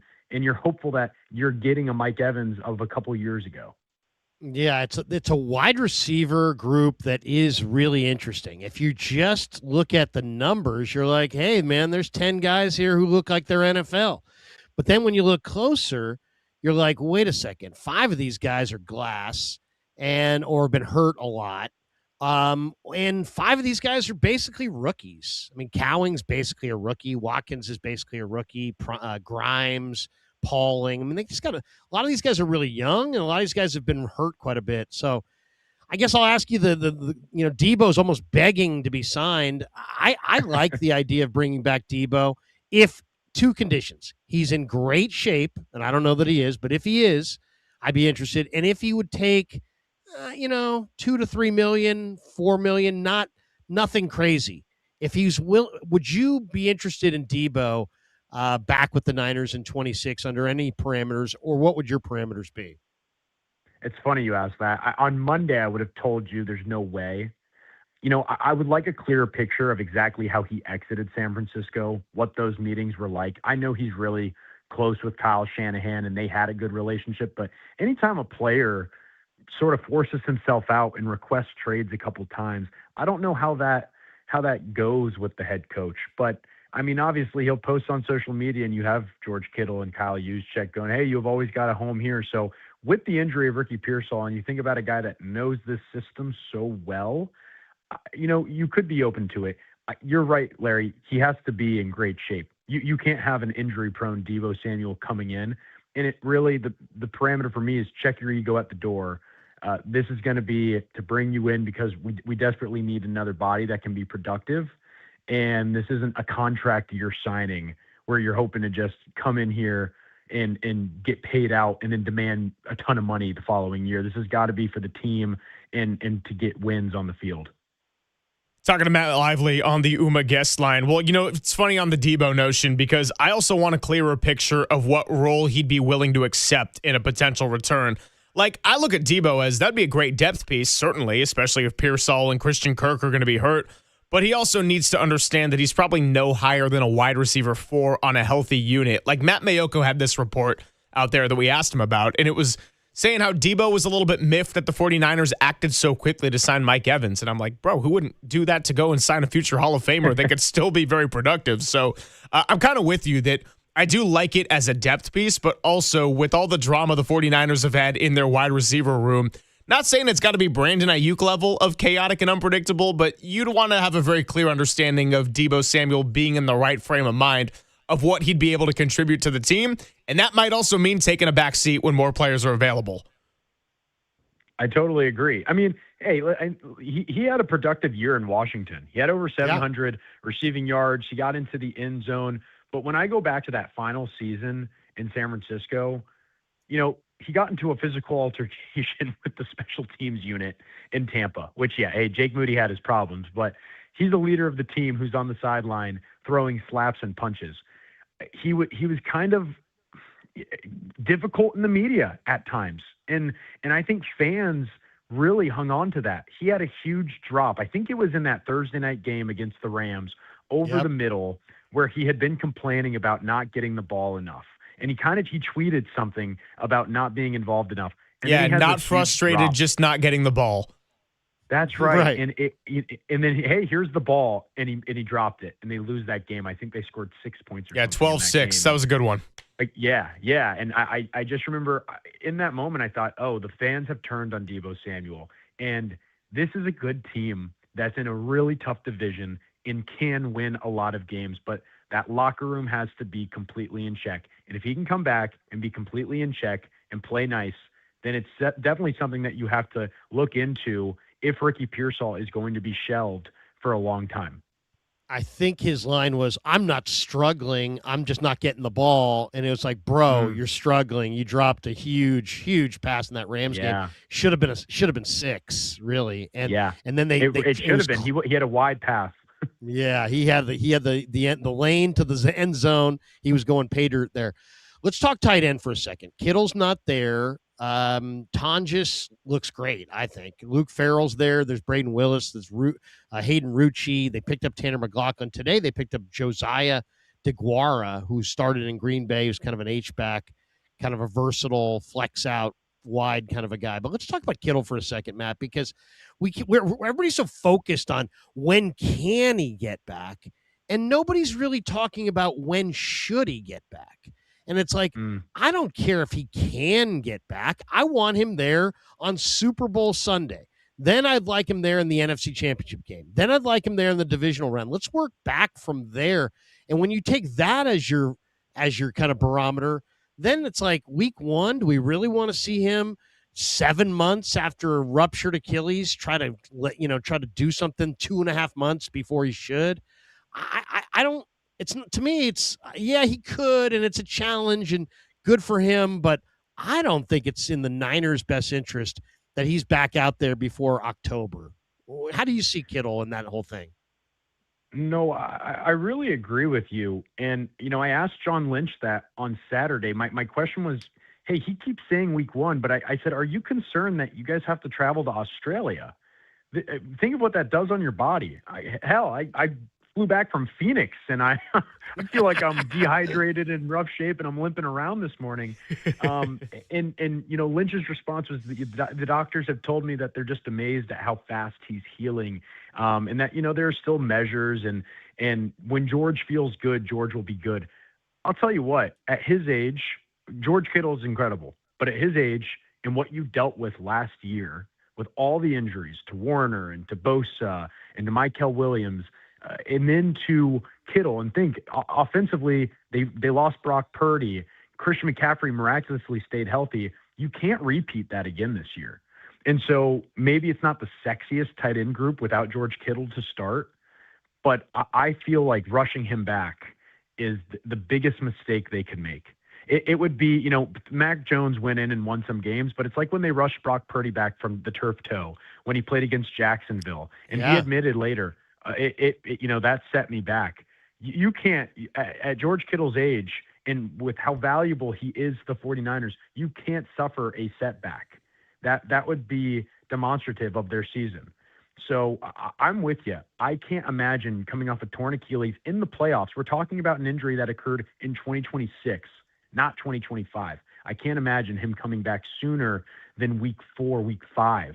And to push it, to send him to Australia and then have him play, it just doesn't seem like a good idea. But ultimately, this is kind of what the Niners do, right?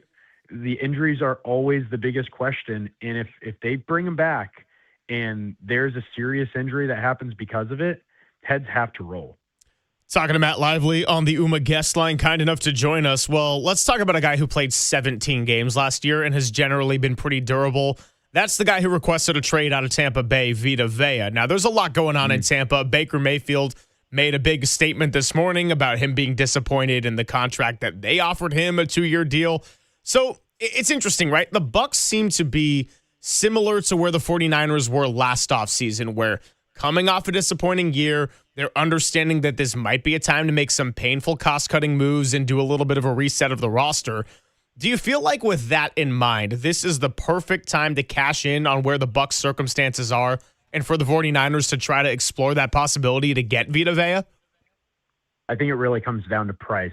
Not only of what are you going to have to pay Vita Vea when he gets there because he's going to want an extension, but what are the Bucs asking for? Ultimately, who knows this situation better than 49ers fans? It's training camp. You're excited for the season, and now all your star players want to be traded or have some sort of lower back spasm that keeps them off the field. Who knows that better than Niner fans? I ultimately, probably think the Bucs get this done with Vita Vea, and it's just a negotiation tactic. But if they are seriously shopping him around and a deal is not going to get done, you got to pick up the phone and see what they're asking for. I've seen the rumors of a second and a fifth.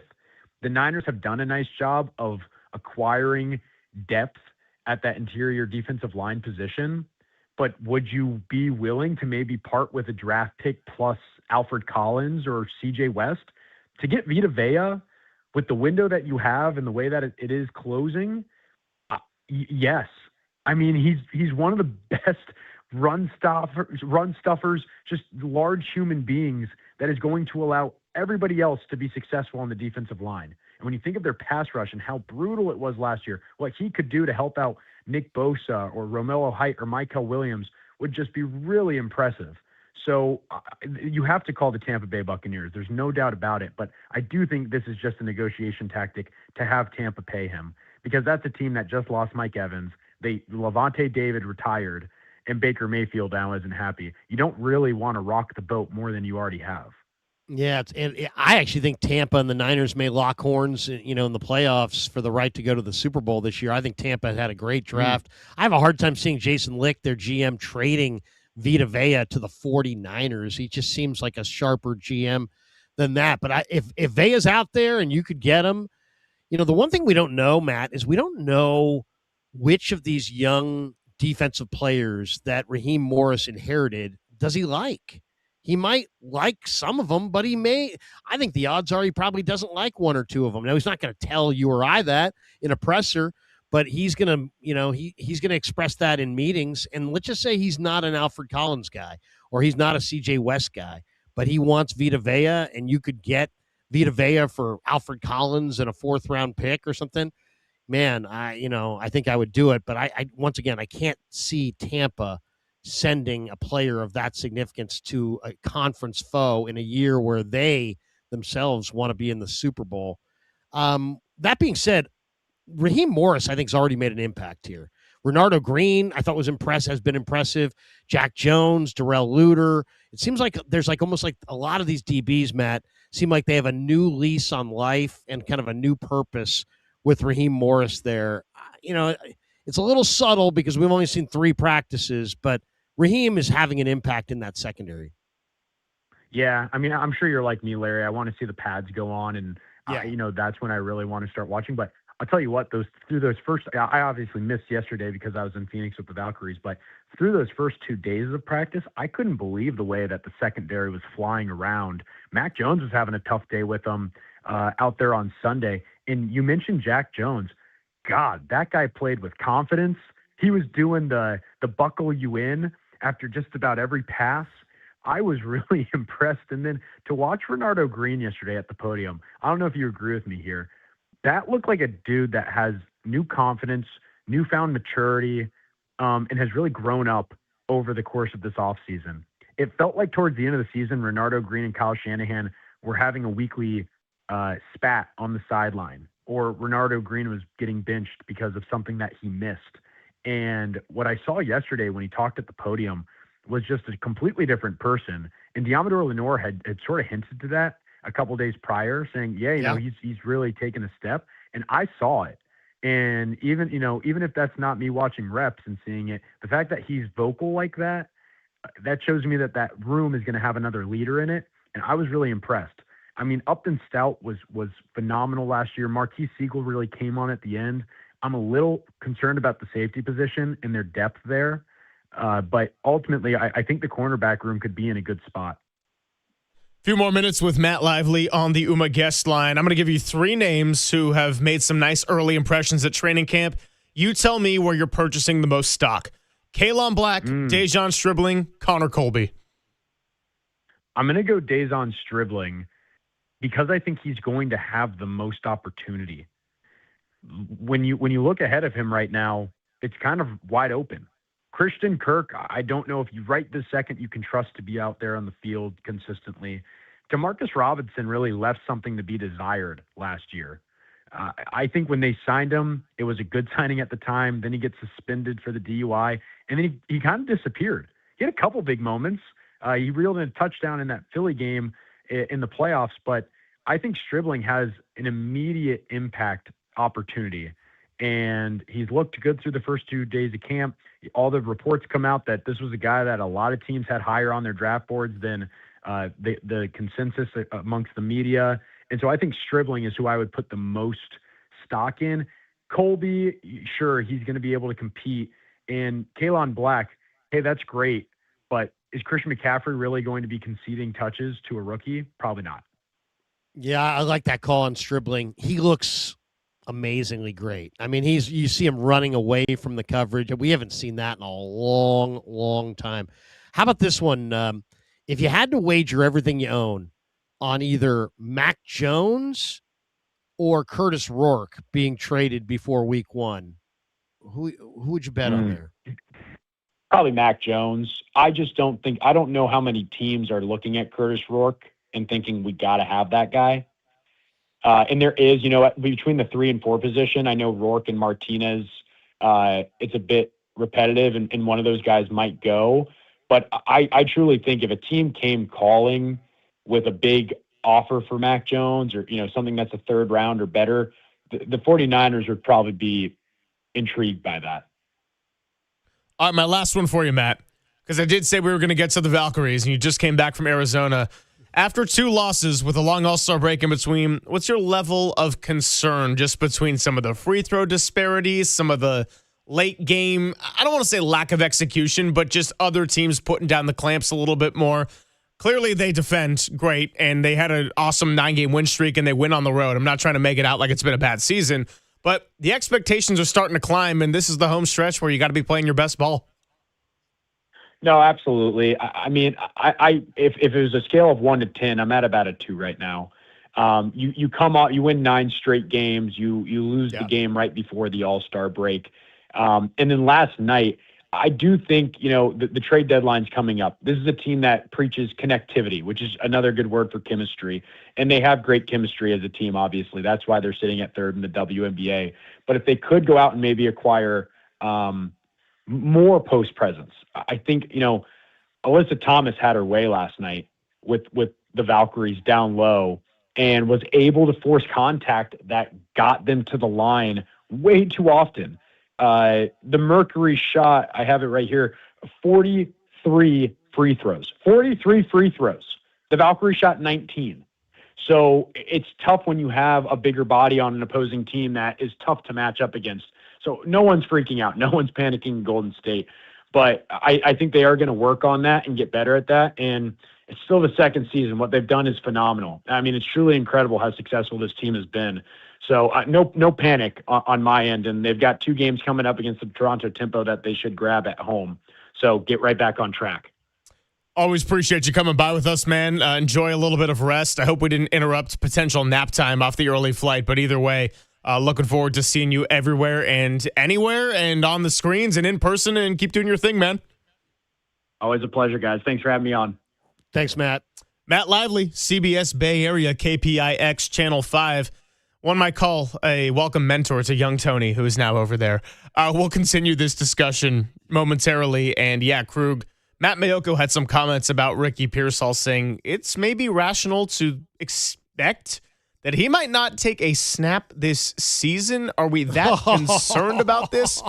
Oh, we gotta dive. We gotta dive into it. Papa and Silver with Larry Kruger. And if you got questions for us, Krug Stradamus coming up later in the show on the Sports Leader.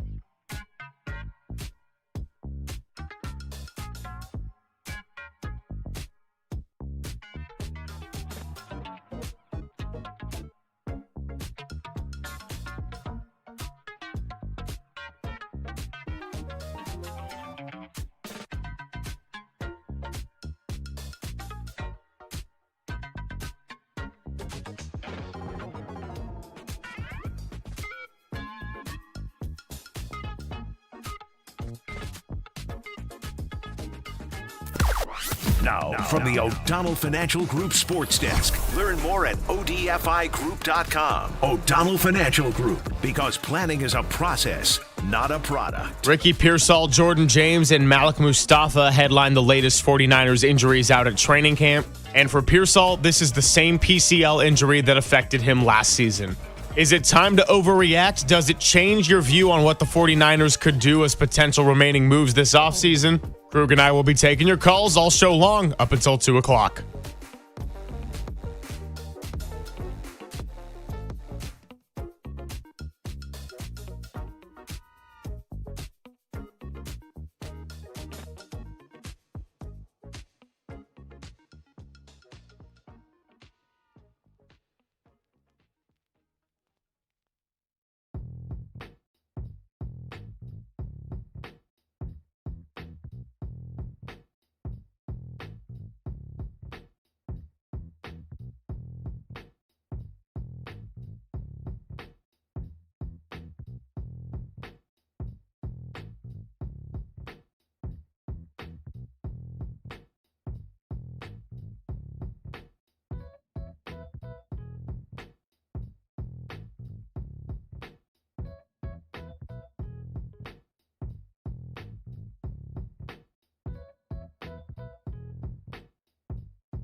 back to Greg Papa and Greg Silver on KNBR, the sports leader. Filling in for Greg Papa, it's Larry Kruger on the sports leader. Dobbs, plenty of time, throws, it is caught for a touchdown by Ricky Pearsall back in Arizona. Touchdown, San Francisco. Ricky P with a strong catch in the phone booth on Keytrell Clark. Way to sneak Joshua Dobbs back in there, Tim. That was a nice little Ricky Pearsall touchdown back in his home state of Arizona. His starting quarterback is also from Arizona, and we love the Purdy to Pearsall connection, whether it be against Arizona, who hopefully should be a team that we can get a couple wins against this year, or otherwise. But question is, how many times are we going to get the chance to see it? And this is a really troubling development with Ricky Pearsall not only popping up on the injury report, but the fact that it's the same PCL injury that derailed his season last year. He missed 6 games, and then even when he came back, wasn't quite the same player. I'll say all this to say, Krug, when JD and I've started to break down the 49ers roster, we think about the players that have the most pressure to perform. And on the defensive side, we went with Nick Bosa because what do they need more than anything after last year? They need a pass rush. That's not a hot take whatsoever. What do they need on the offensive side? They need the thing that Ricky Pearsall can provide them, which is an element of stretching the field and explosive play ability. When he's right, he does it. It's awesome to see. But when he's not right or when he's not available, period, well, we saw that for as well-oiled as the 49ers offense was, they were not a 20-plus yard kind of team making those plays. And so July 30th is never the time you want to make overreactions or start freaking out. But Matt Mayoko, who we're going to talk to tomorrow and who was on with JD and Marcus earlier this morning, said this doesn't look good. And I quote, I think it's reasonable, rational, logical for the 49ers to not expect Ricky Pearsall to make any contribution in 2026. Wow. What? It's reasonable and rational to think that Ricky Pearsall will not make any contribution in 2026. We're making that statement on July 27th or whatever it is. Really? We're not even going to get to pads and this guy's out for the year? Is that what we're saying? I mean, what? That is wild if that is indeed the case. You know, the old saying, you can't make the club in the tub. Yep. Can't make the club in the tub, man. And you can't, bottom line is you got to play. The guy's played 2 years. He's played 20. He's missed 14. Something like that, right? Somewhere, or he's played 20. He's missed 11, whatever it is. He's missed way too many games. It's unbelievable if that's indeed the case. Corey Rush, the Niner head of PR, came up to us at practice. I was standing there next to Dieter, and he said, hey, just want to let you guys know, this is the status on some of the injured players. And he went with Ricky, and he's like, hey, it's tied to the PCL injury he had last year, and he's having swelling in the knee, obviously a bad sign, and they're concerned. So it sounds like it could be headed towards a PCL surgery, which I still don't think would keep him out for the year, but it would definitely keep him out for several months. But either way, this is what I was talking about, in the last month or so. And we're talking about, should they go after Debo? And I'm like, yes, go after Debo. People are like, no, they got too many receivers. They're going to block too many guys. But let's be honest. Evans had 2 major injuries last year. He had 30 targets. It was his most injured year ever. He's age 33. The odds are he's going to be hurt, even though he was been very durable throughout his career. But he's 33, and he's coming off an injured year. Pearsall's always hurt. Christian Kirk is always hurt. Jacob Cowing is always hurt. Jordan Watkins was hurt last year. So, I mean, we're talking about 5 guys right there that are hurt at receiver. And then Deshaun Stribling, Wesley Grimes, Will Pauling, they've looked really great on the practice field. But guess what those guys have in common? They're rookies, and rookie receivers don't do squat in the NFL historically. Not Garrett Wilson, Emeka Ibuka, Jamar Chase, Justin Jefferson. I know I'm naming among the best of the best, but I feel like there's been a handful over the last half decade to decade where they've come in right away and made an immediate impact. No question, Greg. No question. And not only that, it's been kind of a new trend, right? Yeah. Like in the old days, you really didn't see rookie receivers, but make an impact. I mean, Jerry Rice, had dropsies as a rookie. But really, if you start talking to these guys, it's about the differences between being a college receiver and being a pro receiver. I mean, in college, they literally hold up like, here's the play. They hold up like a blue card or like a yellow card or a card that has a question mark on it or something. And they're like, oh, okay. I actually like when you got the 3 different quarterbacks on the large college roster and they're all doing like some kind of dance routine of signs. And one of them is the one you pay attention to, but you're not supposed to know which one. That always just gets me every time. Exactly. So, I mean, and then, but now, I mean, in the NFL, especially if you're playing for Brock Purdy is a great anticipatory thrower, but he's got to iron out the communication on the practice field, and he's got to know where you got to be. I mean, Brock Purdy will sound you out and say things that aren't nice to your face if you're not where you're supposed to be when you're supposed to be there. And I've seen it. Ray McLeod told me, man, he MF'd me to my face in the huddle one time. And I was like, wow, really? But, that's Brock needs to be on the same page with his receivers, and it's hard to do it based on, limited practice reps and training camp. So he had a passing camp a couple weeks ago, I think in Nashville, and all the receivers were there. But that's a big deal because you got, Pauling's new, Grimes is new, Stribling's new, Watkins and Cowing may as well be new, and Evans is new. And Kirk's new. So you got 7 new wide receivers.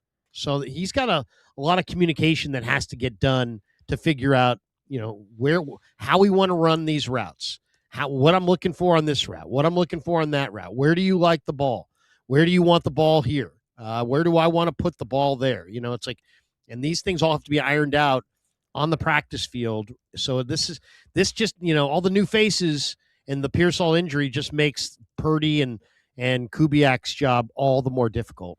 Well, just to sort of defend what Matt Mayoko's saying about possibly not seeing him contribute in 2026, we can't know the timetable just yet. But when I hear the initial report and see quotes like exploring all options or the 49ers have concern over this, that doesn't make me think it's something that's good if they're going to let that out off the initial report of it. Now, maybe they decide to go the surgery route. This is something that could have been done in the offseason. Typically with PCLs, you don't have to do that. You can let it subside, and then the swelling came back up. Maybe they just say, all right, we're doing it now, and then he's going to miss the first handful of weeks, and they try to get him back midseason. Well, Pearsall hasn't really had the track record of being someone that can get back in a hurry or necessarily heal quicker. I'm not blaming him for that, but if Ricky Pearsall is going to have surgery and we're going to loosely say, yeah, we're looking at week 6 to 8 for a timeline of a return. Okay, well, could for Pearsall that turn into week 10 or week 12? And then is there going to be something else that crops along the way? And you can't just put all your eggs in the basket of, well, a healthy Ricky Pearsall is going to be our wide receiver too. And it's a bummer that we're having that conversation before we even get into August because the expectation should be there. 707 says, I texted in last Thursday and said, is Ricky Pearsall a bust? It sure looks like it. His numbers have always been affected by injury, but the fact that he's never had wide receiver 1 numbers, and he was pretty much our wide receiver 1 last year, is disappointing. Bring back Debo. The Ricky P experiment is over. What makes it so interesting, Krug, is that Ricky Pearsall is not a bust in the sense of, have you seen him play when he's right? He absolutely is worthy of being a wide receiver in an offense, and he's a really talented player that gives Brock Purdy and Kyle Shanahan something that they desperately need. But in terms of cliches, the best ability is availability, I should say. And if you're not going to be available, then at some point you are going to start having those conversations. Yeah, I mean, you got to play. I mean, the most underrated aspect of a receiver is toughness. They're all super tough. I mean, it's just John Taylor, super tough. Jerry Rice, super tough. Tyreek Hill, super tough. Randy Moss, super tough. I mean, you go name almost any receiver, almost to a man. If you're a really good NFL receiver. How about Juwan Jennings? Yeah, Juwan Jennings is, I remember we used to ask some guys, hey, who's the toughest guy in the room here? And guys would say Greenlaw, Kinlaw, but a lot of guys would be like Juwan Jennings. So you don't have too many wide receivers that get hailed as the toughest guy in an NFL locker room. Now, it's the diva position, and they call it for a reason. But yeah, you got to be tough, man. You're out there. The corners are really tough guys. They're right in your face. Dante Pettis couldn't get off the line of scrimmage. If you're not tough and you can't beat the jam and you can't get off the line of scrimmage, it is game freaking over. So you got to be tough, and toughness is the most underrated element of wide receiver play. I'm not saying Ricky ain't tough. I'm saying that he's had a lot of problems getting on the field. And, the thing is, where are you, Greg, on this? Are you more on he's just unlucky, or he's glass and he's injury prone? At this point, it's both. Like, rookie year is a red shirt, as far as I'm concerned. Incredibly unlucky. You can't say it's not unlucky to have an incident in which you got shot in the chest. And by the way, it was very, very lucky that it wasn't anything worse. It was unlucky from the football standpoint. Very fortunate that it wasn't anything more tragic or serious in terms of altering his playing career or his ability to live. That, of course, was sort of its own isolated incident. That being said, the fact that this is someone who didn't miss a single game in college due to injury, and since he came into the NFL has had just little lingering things crop up. I'm with you. This is not me saying Ricky Pearsall isn't tough. In fact, it's a bummer that it's happening to him, because for all the drama in the 49ers wide receiver core that you could point to, from the scale of, I don't know, Deebo Samuel tweet to anything Brandon Ayuk does ever, Ricky Pearsall's nothing. Like, he's the perfect guy you want in the locker room. He's a great teammate. People love him. He works hard. He is not a diva whatsoever for being a first-round pick, of all things, too. But just the fact that he hasn't been able to get on the field and just, I hate to say made of glass because that's a cliche, but yeah, that part's a bummer, because everything else about him is exactly what you would want in your locker room. I got to think it's kind of unlucky because what you said. I'm looking at his college stats. He had the one COVID year, 2020. That was a limited year. Throw that one out. But 19, he plays 13 games at ASU. 2021, he played 13 games at ASU. 2022, he played 13 games at Florida. In 2023, he played 12 games at Florida. I mean, the guy basically showed up and played every game. So now it's here in the NFL, and he can't play. I mean, they didn't even get to the padded practices. This guy went down in the non-padded period. So it's frustrating. But I will say this, they do have a deep group here. I think Jordan Watkins is coming of age. Some of these undrafted guys, Wesley Grimes, Will Pauling, you guys are going to see them in the preseason, and you're going to like them in the preseason. Will Pauling, I think, is probably their best, most sure-handed punt returner as far as he catches everything, and he catches it very, very sure-handed like. And he's got 42-inch vertical, 4.37 speed, 6 touchdowns last year at Notre Dame. He's a player. And Grimes is a player too. 4.35 speed, 6'2.5", tough, can make catches over the middle, can take a hit and hold on. So 2 young guys to watch. They're not bereft of talent at wide receiver, even with this injury. But you hate to see it, because this was like the go year. And so many people, when I was saying, oh, man, they should trade Ricky, or I've heard that they want to trade Ricky, people are like, oh, my God, Krug, you're being so hard on this guy. No, it's like he's a first-round pick, and it's time to play. It's time to play. So either he play for the Niners or get something for him. My whole thing was that, how much does he love to play? Does he love to play? Because you know what the old scout told me a long time ago? Guys who love to play find their way to the field. Guys who don't love to play find their way off the field. How much does he love to play? That's what I'd want to explore. I was having a conversation off the air with Tim Ryan last year. And by the way, he was not making a point about Ricky Pearsall or anybody else not loving to play, but just in the topic of guys who just love football, love the game. Remember when Kyle Shanahan and Juwan Jennings in Tampa had the little late first half spat on the sideline and it became a talking point? And then Juwan Jennings after the game said he was playing with the 4 broken ribs, and it was a whole thing. You know how many practices he missed from that point forward, or games for that matter? He didn't miss one. He's like, yeah, Juwan's a guy. He goes, Kyle knows how to push his buttons. He got him to do what he loves to do, play football. JJ dragged himself physically through, Juwan Jennings dragged himself physically through the regular season, through practices, just because he's that level of a dog. But, I mean, he's a rare tough guy. He's almost like old school throwback tough guy. But this is the position.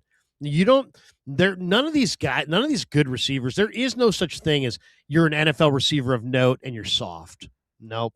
It's a hand fight at the line of scrimmage against a pretty tough corner who basically can punch you in the face. I mean, it's like, these guys are the contact that happens on the line of scrimmage between corners and receivers is massive, and you got to be tough. Yeah, you do. Interesting quote from Jason McIntyre, who's filling in on the herd for Colin Cowherd, your guy. I actually like Colin. My guy. But it's, you know how Colin likes to do his analogies? Well, we got a nice analogy about the 49ers, and I want to share that when we come on back. We also got our Krugstradamus, a.k.a. the mailbag, coming up a little bit later in the show, so fire away your questions. We'll try to get to them all, even if it's about something completely random, like why walnuts aren't that good. We've revisited that on the show before. It's Papa and Silver with Larry Krug and Turtle Tank Tim and his drops on the Sports Leader.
Missed an interview or breaking news?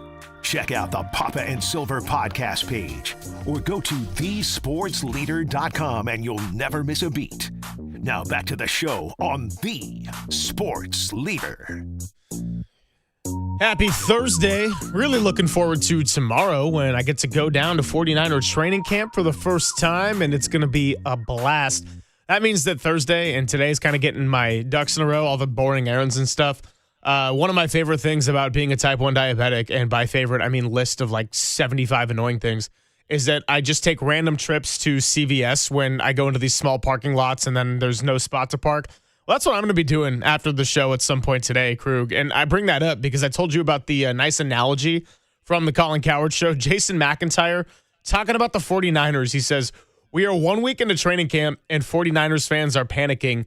The injury list already looks like a CVS receipt. It's so long and troubling. And I don't know if you're a CVS guy or a Walgreens or a Rite Aid or whatever, but yeah, if you're a CVS rewards member and you get those coupons, it's like, thank you for giving me this giant fruit roll-up of coupons that's like, hey, $2 off the next time you buy this brand of shampoo.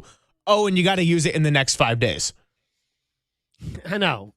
Hey, CVS, screw you. I don't like the let's play a game here. I feel like it's like some form of a lottery or something, and it makes the line go slower. And you're sitting there, and then these printed receipts are like, it's like I bought a pack of gum and a soda, and I've got a receipt that's 6 feet long. Tim, are you a CVS guy? There's a Walgreens right around the corner from me, but it's the same thing. I was trying to limit my purchases from there because the idea that I'm walking out of there with more receipt than product is always kind of a weird thing. Yeah, it's like I just wanted to get this like small bottle of hand sanitizer. I don't want to fill out the survey. I'm sorry. By the way, we got to get the Krug drop of like, hey, CVS, screw you. That was a good one. I guess until they do ads on the station, and then I'll have to take that back. I'll have to print a retraction. There goes all my medical sponsors that was going to carry me through the end of the year. It's okay. We're going to reset the deductible come next January. I get into all of that and the weirdness because I don't necessarily see the 49ers right now and some of the injuries we learned about. I don't look at it like a CVS receipt of just being long and troubling right now. But in terms of the who, I'm a little bit concerned. Pearsall obviously is the big one, and that's the one that we focused on. Jordan James, the fact that he fractured a rib before the pads came on, I'm like, okay, don't love that. And then with players like a Malik Mustafa or a Grayson Halton, it's like, look, I'm more concerned about the who. You got Fred Warner back. He's looking nice and healthy. Nick Bosa is working his way back. Pearsall certainly fits into the difference-making kind of player that you need to be out there. And then you got guys on their way back like your Kittles and your Michael Williams, etc.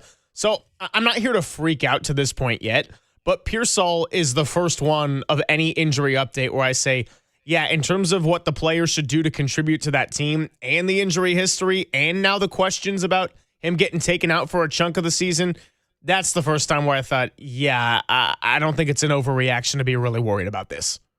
Yeah, I mean, the Jordan James one bothers me as well. You broke your ribs in without pads, and then he missed so much time last year, and it's like there are guys in the sport that, man, they look good, but they're hurt a lot. And I hope that's not the case with him. Because, I mean, he's built like he's compact, built, close to the ground. He looks like the kind of guy that should be able to take some punishment. But so far, not so much. We really haven't. He's more of a rumor than he is a reality at this point. We saw him in the preseason. We saw him in the fourth quarter of the last playoff game. It's like at that point we were so despondent by getting boat raced by Seattle that did we even really notice him out there? And now here he is back in camp with an opportunity, and people were like, oh, he's going to beat out Kaylan Black. I'm like, I don't believe so. I don't believe that. And sure enough, Kaylan Black looks real, and Jordan James looks real hurt. Yeah, well, Kaylan Black also has to reverse the curse of the third-round running back, which, of course, had everybody up in arms on draft day. 707 says DeMarcus Robinson is highly underrated. Mike Evans, Debo, Robinson could be a good 1, 2, 3. And I mean, don't discount Dejon Stribling as long as he can stay healthy and available on the field. He's had a great camp so far. What do you think about DeMarcus Robinson? Because last year we didn't get so deep into him with training camp, knowing that a suspension was going to be on the way.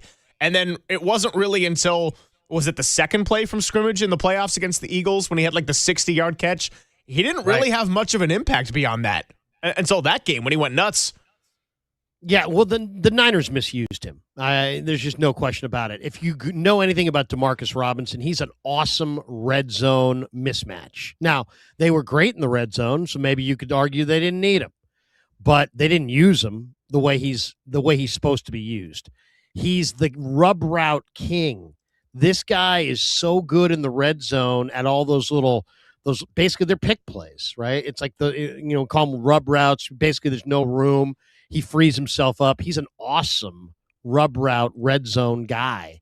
And they didn't basically ever use him like that. I walked up to him in December and I'm like, bro, when they're not using you the way that you need to be utilized. And he's like, gave me this look like, he's like, you're right. And I'm like, yeah, I know I'm right. Because I saw him with the Rams. With the Rams, this guy would run these little rub routes in the red zone. He's got, I think one year, I think maybe the year before he came to the Niners, I think he had 7 touchdowns. 7. That's a lot. So Demarcus Robinson, it doesn't have the long speed. He ran like 4.51 for the 40. But guess what? He gets deep. And then he makes big catches, and then he's really, really professional getting himself freed up in the red zone.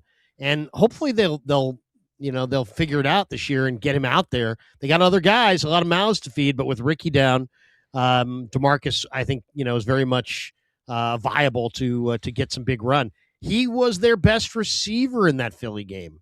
And that opening play was probably the biggest play of the game.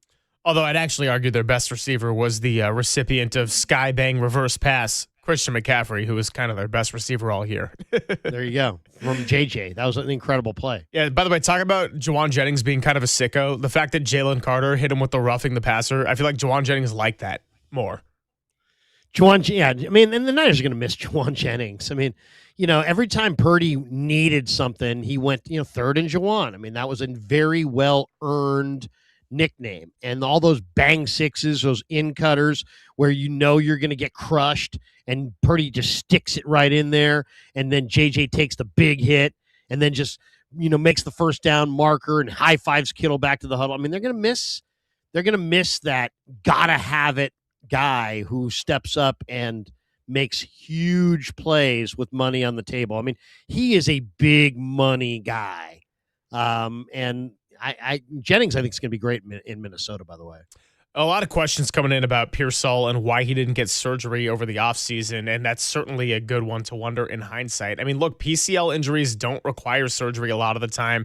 It's one of those where you can just let the symptoms subside a little bit, and it didn't sound like there was swelling until this resurfaced and everything, to now it's like, yeah, in hindsight, probably would have been the right play, but it didn't sound like this was some issue that lingered all offseason that was ignored. Ricky Pearsall ended the season. He recovered, he trained, etc. And now it's the same injury that's creeping up at the wrong time to where they might have to do surgery to the point where this might end up cutting into the first part of his season. And then going back to the whole Matt Mayoko bit of it, it's like, yeah, maybe timeline-wise, getting a surgery on that PCL doesn't necessarily put you in question for the entirety of the season. But we haven't seen him in terms of a recovery from a surgery that, not talking about gunshot category, a surgery on the knee or anything like that, including in college, by the way. We don't know how hard Ricky worked in the offseason. We saw video of him running, but was that the only day that he did it? Was the day that he filmed it? Or was he out there every single day grinding? It seems odd to me that a guy who had a PCL injury from last year could have 2 practices without pads and immediately there's swelling. Sounds to me like maybe he didn't test that knee as much as maybe, it appeared when the video that he put out, like he's been a training madman in the offseason. But is he, or was it just, or did we see the footage of the days that he trained? How hard, only Ricky knows how hard he pushed that thing in the offseason. But after watching 2 non-padded practices and then all of a sudden now he's out, it kind of makes you question, did he challenge himself in the offseason enough? All right, 808 KNBR is the number, 415-808-5627. Larry Krueger, Tim Webb, Greg Silver with you on a Thursday. Hi. Let's continue with some 49ers sound. And I actually wanted to get over to the defensive side too, because someone Matt Lively brought up with us was Renardo Green. And when we talk about pressure to perform, well, we had the Nick Bosa, Ricky Pearsall category of pressure to really be available and perform. Then there's the category of pressure to level up from where you were at last year. All eyes turn to the secondary, the safeties, and the corners. Renardo Green opposite Diamador Lenore, going from year 2 to year 3. Let's get into some of that sound when we come on back on the Sports Leader.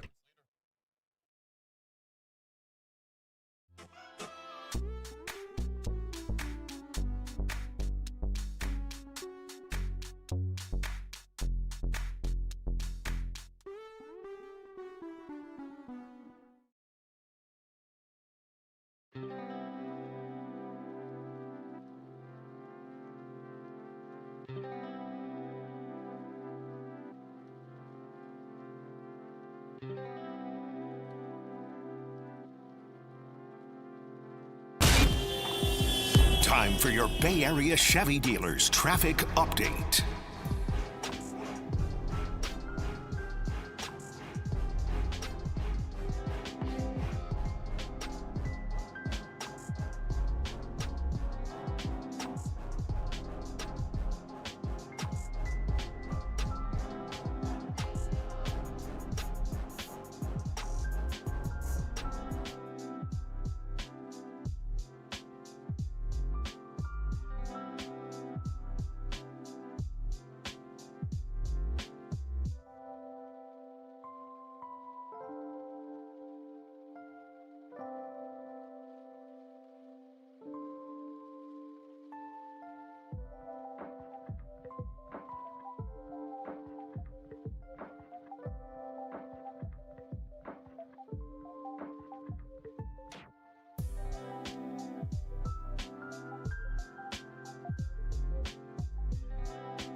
Papa and Silver now continues live from the KNBR Casino Matrix Progressive Jackpot Studios. Casino Matrix. Progressive jackpots are here. Where are you? Just drop in.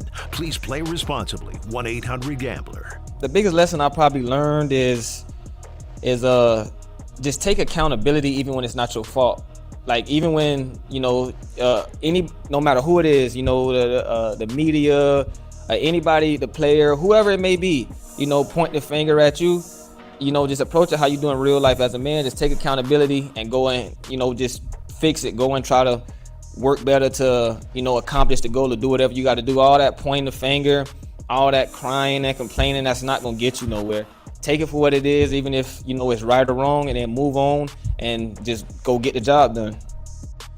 That was Renardo Green yesterday, who got the chance to speak to the media. Green made a couple of nice plays, including a nice one-on-one pass breakup, defending Mike Evans on a play that was related to a touchdown earlier in the week.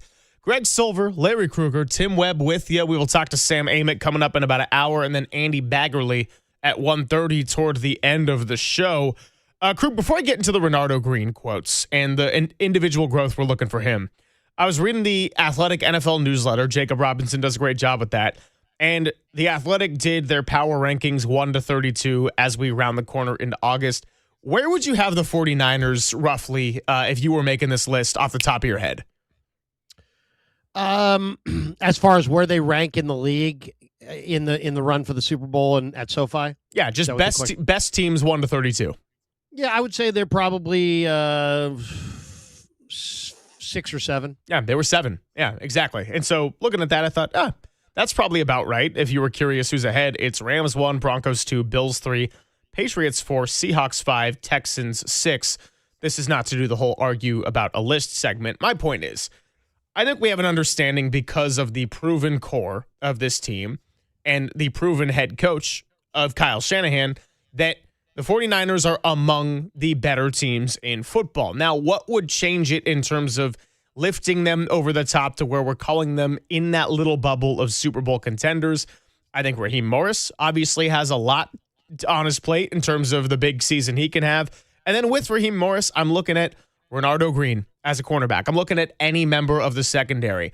I'm looking at how much availability can you get out of Dre Greenlaw, because when he's out there on the field, we know exactly what he is as a running back. We got to see it and enjoy it for every year minus this last one when he was in Denver. So to hear Renardo Green come back with a newfound confidence, you talk about lasting images that stick with you in an offseason.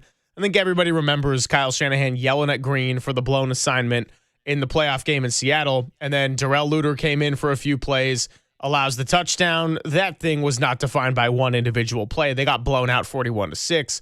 But Green is someone that flashed as a rookie, had a little bit of a regression, and now this is a huge year 3 coming for him. No doubt. I mean, he's the highest drafted 49er defensive back in this regime. So they took him in the second round. He's a good player. Now, the issue is fit and scheme and playing to a guy's strengths. Renardo Green played collegiately at Florida State. He played press man and traveled with whoever he was guarding. So it's like, hey, bro, you've got number 88. You're on him, man to man. If he's on the right side, you're on him. If he's on the left side, you're on him. If he's in the slot, you're on him. You're playing man to man and you're traveling with your guy. Well, it's hard, but it's also, a very simple thing. Then you come to the NFL. And we're playing man-to-man on this side of the field. We're playing zone on that side of the field. We're going, we're playing different coverages. You're playing press man. You're playing off man. You're playing, different forms of zones. And the reality is that Robert Saleh really believed in a lot of zone coverages. So the Niners played predominant zone coverage. Well, Renardo Green played almost all man-to-man. Darrell Luter at South Alabama played exclusively press man. So, and then you brought in Jack Jones. Jack Jones is a man-to-man corner. So now you got Raheem. Raheem likes to blitz. If you blitz, you play man. And so he's going to play a higher percentage of man coverage. And he's got young corners there that are more comfortable playing man-to-man coverage. It sounds, there's an old saying in football: if you match up, you play man. If you don't match up, you play zone. But within that, it's very difficult to play zone at a high level. It's not the same techniques, and sometimes guys in a zone just play somewhat passively, and they're always kind of a step behind because they know they don't want to get burned, but their coverage isn't tight enough. I think that's what we've seen from Luter over the last couple of years. He doesn't get burned for a bunch of touchdowns, but what he is he's just a step slow. He's a step behind the play because he's playing out of a zone. He's not comfortable in it, and he's just not quite his reactions aren't quick enough. Now this year with Raheem, they'll play more man. You'll see a mix, but they're going to play more man, and that's going to favor Luter. It's going to favor Green. It's going to favor Jack Jones. It's going to favor Upton Stout. It's going to favor Nate Hobbs. So I think it's going to be interesting to watch. You've already seen in the first couple days of camp, the young DBs look a lot more confident and a lot more active. Well, there's the scheme part of it of playing man, and then there's just the simple mental part of it in terms of where you are as a player. Fred Warner gave us a quote at training camp last year. In fact, it might have been a year ago to the day when we were out there. And it was in regards to D. Winters, now that Greenlaw had departed and D was going to have a larger role. He spoke about the mental gap between year 2 and year 3, and that's when he thinks players really make the jump in terms of understanding the game, things slowing down a little bit. Well, Renardo Green, that's exactly where he's at right now. Year 2 going into year 3 training camp. I'll tell you that you're listening to KNBR and KNBR FM San Francisco, the sports leader, a Cumulus Media station, as we move on into the second half of today's show. And Tim, I want to go to Cut D, which is about exactly that. Renardo Green on the game slowing down a little bit and how he feels like he's growing individually. I realized that a lot of guys don't come in and play as much as I did. So just having the experience when you already got the talent and the reps, you see things faster, you process things faster. Things aren't new or you're not seeing them for the first time. So it's just really the experience. And then, just talking to Demo, all the experience he got. And we just, talking about ball, talking about life, everything works as one. So the game's moving a lot slower, and I'm just growing, trying to learn as much as I can, and just trying to make as many plays as I can, really. So when it comes to making a leap mentally, it's physical growth as you continue to thrive in the weight room, as you get more reps on an NFL field, you're challenged by better competitors. Then there's also just the element of maturity, and that's some of what you heard with Renardo Green in that first cut when we came back in a segment. Look, bottom line is this, Krug. When you face adversity, you got to grow up. 49ers defense had to grow up last year in the context of playing the game of football. Tatum Bethune, Mykel Williams, Alfred Collins, CJ West, Renardo Green, Marquise Siegel, Jair Brown, Malik Mustafa, when he came back, could go up and down the list. These are guys that had to grow up because they're two leaders on the other two levels of the field. The defensive line and linebacker, Bosa Warner, were down for most of the season, and they were winning enough games because of their production with the offense that they were still fighting for something. They couldn't just look at it as this is a nice learning year, right? We're not talking about the Giants post-trade deadline coming up. We're talking about, the number 1 seed was in play until the very last game of the regular season. So the stakes were high too. No doubt. You had to go to Philadelphia and play a road playoff game. CJ West, Alfred Collins, Marquise Siegel, Upton Stout. These are all rookies last year. They all played significant roles in that win. There's no question about that. I think there's a couple things, though, I want to mention here. One, Raheem Morris is the 49ers' 5th defensive coordinator in the last 5 years. So they haven't had that continuity. I think if there would be one thing that I'd love to see going forward, I'd love to see Raheem become Kyle Shanahan's Spags, for Andy Reid. Andy Reid had Spags, and he had Taub, and they're two awesome coordinators. Well, now Kyle's got two awesome coordinators in Raheem and in Brant Boyer. But let's see the continuity of that year after year after year. That's one thing. And then also, all of these young DBs, all are going to look way, way worse than they actually are when you have no pass rush. The Niners had 20 sacks. They got out-sacked by the Jets, who are the worst sacked team in football besides them, by 6. They got out-sacked as a team by Myles Garrett. I mean, Nick Bosa had 18 and a half sacks a couple years ago. The 49ers had 20 as a team last year. So no pass rush makes you could have Deion Sanders and Willie Brown in his prime on the corner, and those guys are going to get absolutely roasted if you have no pass rush. So it doesn't matter who the corners are. So I'm not saying believe me, I'm not giving these guys a pass. You got to do your job and the whole deal. But when you have no rush up front and you've got all these young DBs on the back end, and then replacement level linebackers at the end of the year, replacement level defensive linemen, guys that you signed off the street. I mean, it's amazing that they beat Philly in Philly. And I do expect if they can get pass rush is really the key. They got, is it improved? I don't know. I mean, I'm hoping it's improved. Hopefully McKell's back. Hopefully Bosa's back. Hopefully Keon White's healthy. Hopefully Romello Height does something. Hopefully Oso Digizua gives them more rush inside. But it's still going to be a major question mark, and it's still I think the biggest issue they face. Can they put together pass rush? And if they can't, these DBs are probably going to get burnt. So I'm glad that they're going to play faster, more aggressive. I'm glad they're going to be more multiple up front and in the coverage with Raheem. But it's still just going to come down to they better get some. It's a rush and cover game in the NFL in that order. You have to rush, and then you cover behind it. But if you have no rush, you almost have no chance to cover. Well, let's hear from Raheem Morris talking about the secondary, because as he comes in for Robert Saleh, that's the unit that's going to have the most questions. We understand the D-line is what needs to be bolstered the most, but they're getting guys back, most significantly Nick Bosa. Now, how can you judge a secondary when you actually have a pass rush? Yeah, you're right, Krug. It's tough to do when your defense has 20 sacks on the season and the New York Jets are doing something better than you. Here's Raheem Morris on the secondary and believing that everyone has looked the part to this point. Let's be honest. The second day of practice, they've all looked, the part. They've all done some really good things. Obviously there's always going to be corrections. That's what you need coaches for, right? And that's what we're out there for. And that's the really good part. But it is a lot of fun to watch guys compete at a very high level. You're talking about Tig, you're talking about Zeke, you're talking about Malik. You're talking about some of the young guys that we brought in, Ashton just being brought in. There's some young guys here that's done some really good things and moving people in the back and, see Nick back there a little bit, Saran back there a little bit. And watching guys be able to compete at a very high level is a lot of fun. I got a question for you, Krug. As Raheem Morris talks about the secondary and guys looking the part to this point. With Nick Bosa on the 49ers, they have not historically been a team that's blitzed much because Bosa's been able to get to the quarterback and generate pressure without having to send extra men.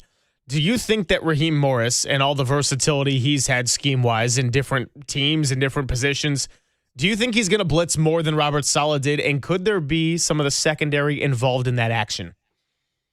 No doubt. I mean, there's no question in my mind. I mean, I would almost bet it. I'd bet on it. That Raheem's going to, they're going to have, they're going to be more multiple up front. He's going to have, the NFL has evolved into, everybody's trying to confuse everybody. So you give the quarterback one look pre-snap, and then you rotate into something else post-snap. And if you have a really good quarterback like a Brock Purdy, he can process on the fly what defense he's looking at pre-snap and what they're rotating into, and then he knows where to go with the football based on what they're rotating into. So it's very much about last second decisions, processing. That's why you see the better processors are at those, they have better stats at the top of the league. If you look at the teams that the quarterbacks that really struggle, they're oftentimes young quarterbacks, without a lot of reps, without a lot of experience, because you got to make split second decisions. And they're trying, and the coverages and the fronts, everything's designed to try to fool you, show you one thing and actually do something else. So yes, Raheem is going to have more hybrid type players. He's going to have guys. It's going to look like a 4-3 wide 9 look. And then he's going to walk that linebacker up on the line of scrimmage, and he's going to have a 5-man, kind of what looks like now like a 5-2 look. So yes, he's going to make changes. He's going to, sim pressures. He's going to simulate some pressure looks and then drop away from it. He's going to disguise coverages. He's going to disguise fronts. It's still going to have the basis of their 4-3 wide 9 principles, but you're going to see a lot more of what they call the bear front, which is the 5-man front. You're seeing it more across the league, but you're going to see it more now with the 49ers.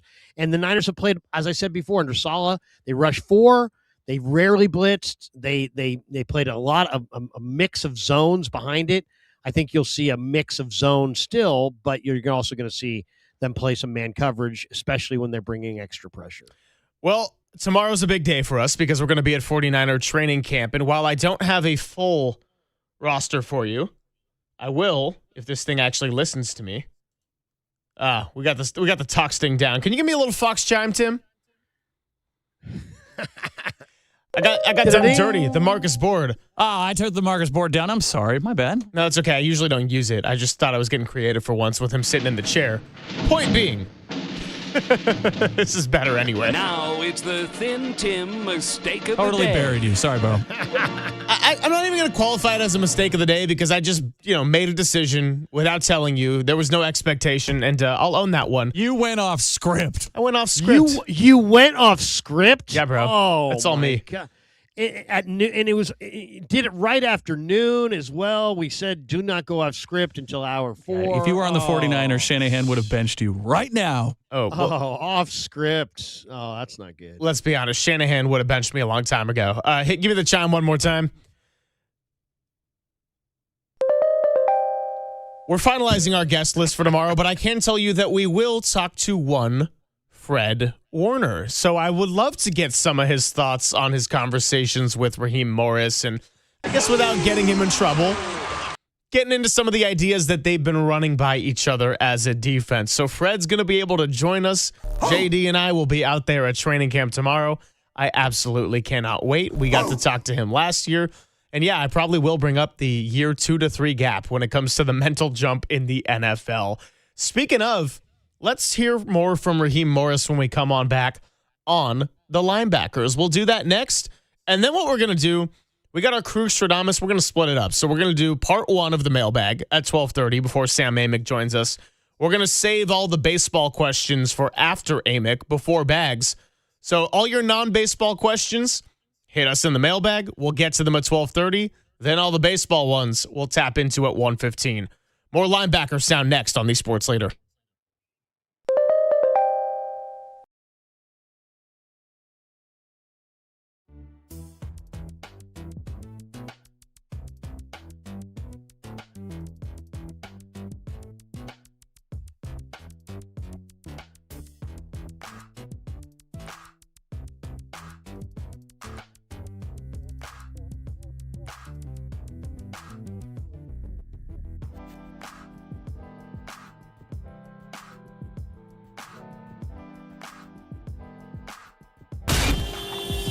Time for your Bay Area Chevy dealers traffic update.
And now it's time for the Protect Your Assets Business and Technology Report with me, David Hollander.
Can't get through this break without getting some tax advice from Steve Moskowitz. He is on the line with us. And Steve, if you've been scammed, which is always unfortunate, you might be able to deduct that on your taxes. So tell us more about that process.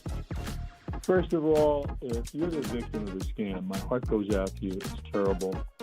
I've seen people lose their life savings and then having to pay tax to the IRS on what they gave the scammer. Horrible. And the change in tax law pretty much did away with casualty loss deductions with some exceptions. And this is an exception. And it's such a big deal and so important. The IRS actually issued a legal memo on it as to who qualifies to deduct it, how you do it, examples. It's a wonderful memo.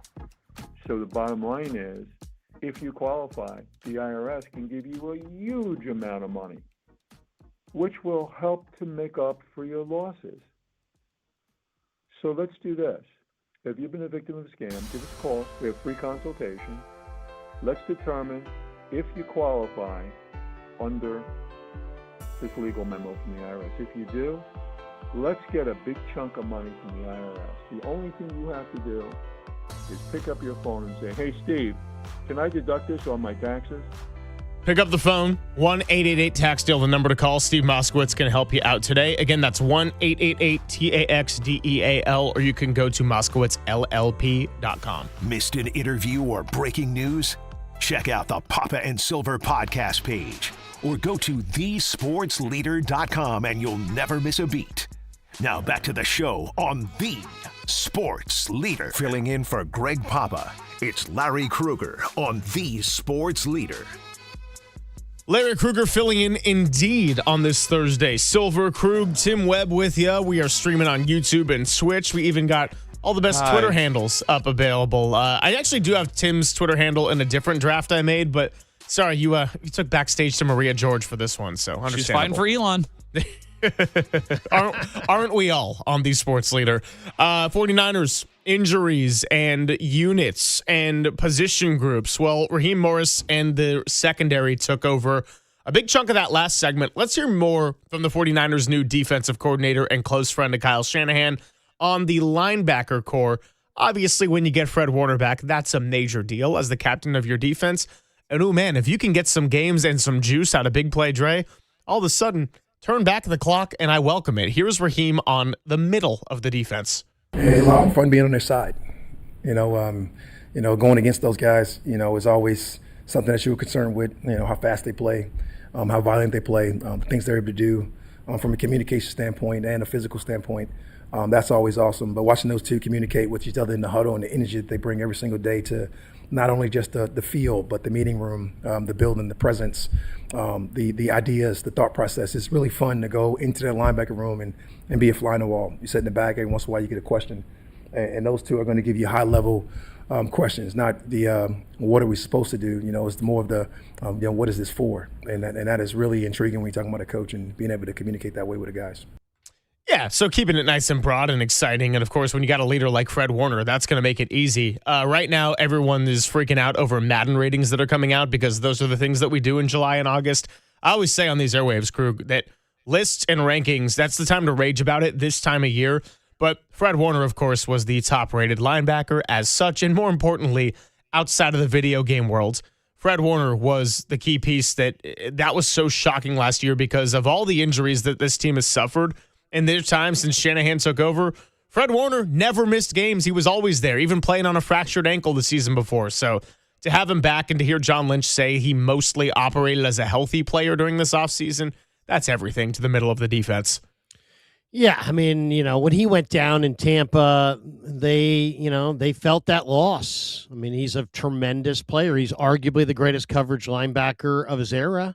He's entering his 9th NFL season, and it amazed me how good he looks, coming off the injury. He looks tremendous. He's in amazing shape. He's really thrilled to have Dre Greenlaw there. And the two of them, even Purdy said it. He's like, I looked up the other day and I saw Warner and Greenlaw, and I'm like, oh, man, this is going to be a challenge. And then Nick Martin, they've got 3 real young linebackers here in Nick Martin, Larry Worth, and Jaden Duggar. And, if those guys are smart, they're going to watch Greenlaw and Warner in everything they do. Warner is like John Lynch said it the other day. He's like, I think most of the guys showed up to the offseason workouts because Fred was there and they knew he's the leader. And they needed to be there because he was there. So that really speaks to his impact on the room. And then Greenlaw, there's got to be somebody there that, really plays, like sets the tempo and sets the tone. And, I asked Lenore about getting Greenlaw back. I'm like, what does that do for you guys? And he's like, we got our bully back.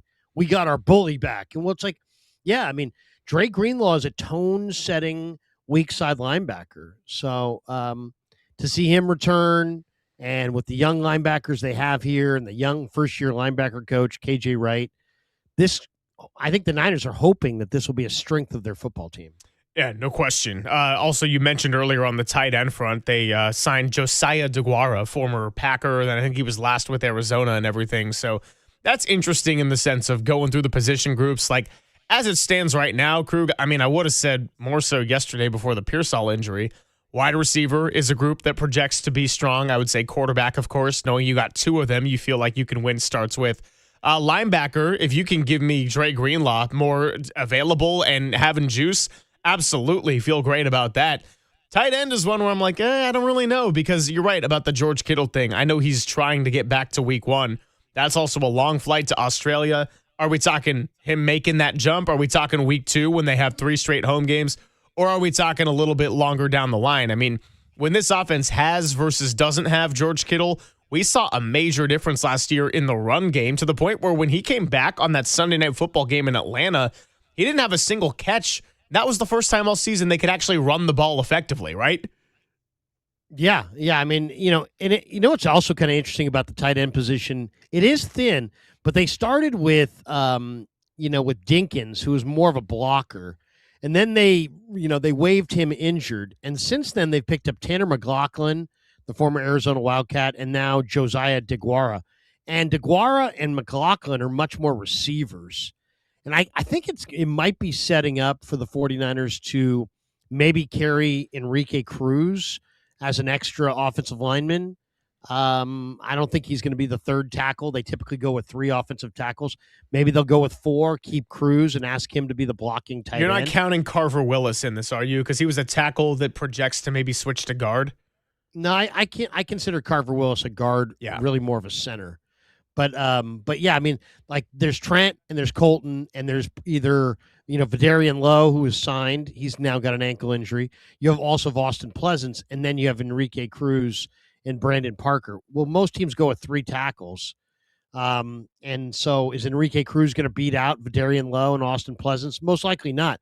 But they may keep him because they really like his developmental upside as a future starter at tackle potentially, and utilize him as far as roster spot wise this year as kind of like the blocking tight end. I mean, it would give them a dominant blocker, right? You're talking about a tight end that would be, he's 6'4", 6'5", 315 pounds and very athletic. That would be a pretty intriguing blocking tight end. I haven't seen that in the first 3 days of practices, but doesn't mean we're not going to see that at the cut down. We go back to the linebacker part. We know Fred. We understand Dre Greenlaw, what they bring to the table. What are you hoping for from Nick Martin? Because that was a guy that was talked about a lot as a third-round pick last year. We didn't really get to see him have many opportunities. Kind of was a special teams guy. Then later in the season, got some reps, but then ended up finishing on the concussion protocol where it's just, I don't know, he didn't really get his shot to show what he had in a rookie season, and I think also made it clear that he probably needed some adjustment at the NFL level. I mean, he's running with the ones at strong side backer, so they don't. Most of the time, the base has become the sub package. The sub package has become the base. What I mean by that is now teams are in their sub package sometimes 80% of the time. So that third linebacker that's normally on the field in the base is only on the field for 20, 30% of the plays. I mean, he's not out there very much. So depending on what team and what week. But Nick Martin played 14 snaps and he had 7 tackles. He had 100+ tackles his final year at Oak State. He's strong, he's fast, he's tough. He has a tendency to overrun some plays, and he's going to have to be a little bit more disciplined. But I think Nick Martin's got huge potential. He might be the best athlete on the team. Wow. So the 3 guys I'm really intrigued by: Nick Martin, Jaden Duggar, and Larry Worth III. They're 3 athletic linebackers. Duggar and Worth were brought in under Raheem. Obviously, Martin was brought in prior to Raheem. But all 3 of those guys look really, really talented, and I'd love to see them get those athletic linebackers on the field somehow. In true Krug fashion, you went deep into the bag of guys you're going to buy stock on, because the ones I asked Matt Lively about, I said Connor Colby, who might be the starting left guard. I said Dejon Stribling.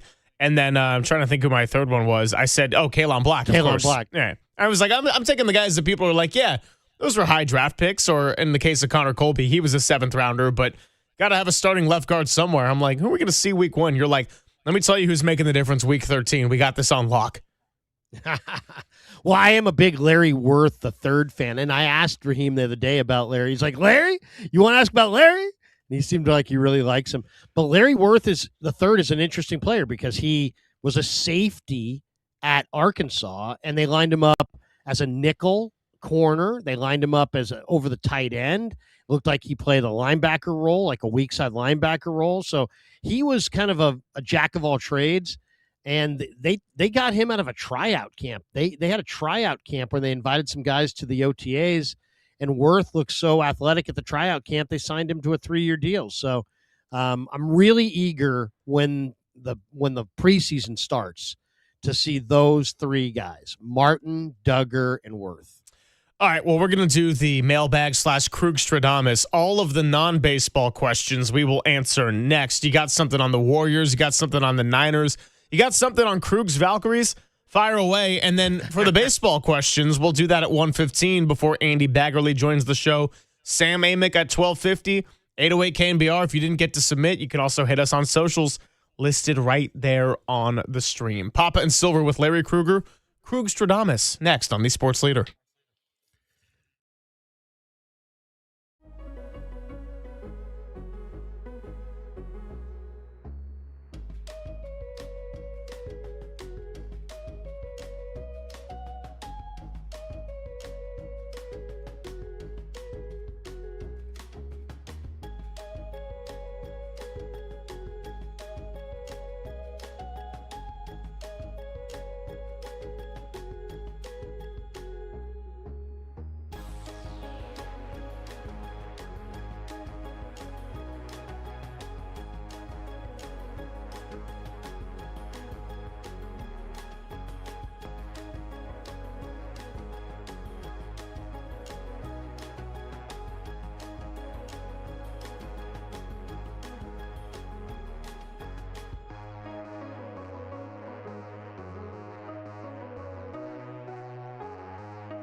This is Papa and Silver on KNBR, the sports leader. Filling in for Greg Papa, it's Larry Krueger on the sports leader.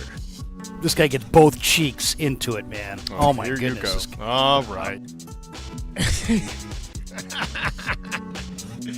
I mean, that's what you got to do, man. If you're out here at training camp and the pads haven't come out yet, you got to be showing the work to be sure. Greg Silver, Larry Krueger, Tim Webb with you. We'll catch up with Sam Amick coming up shortly. And, both cheeks.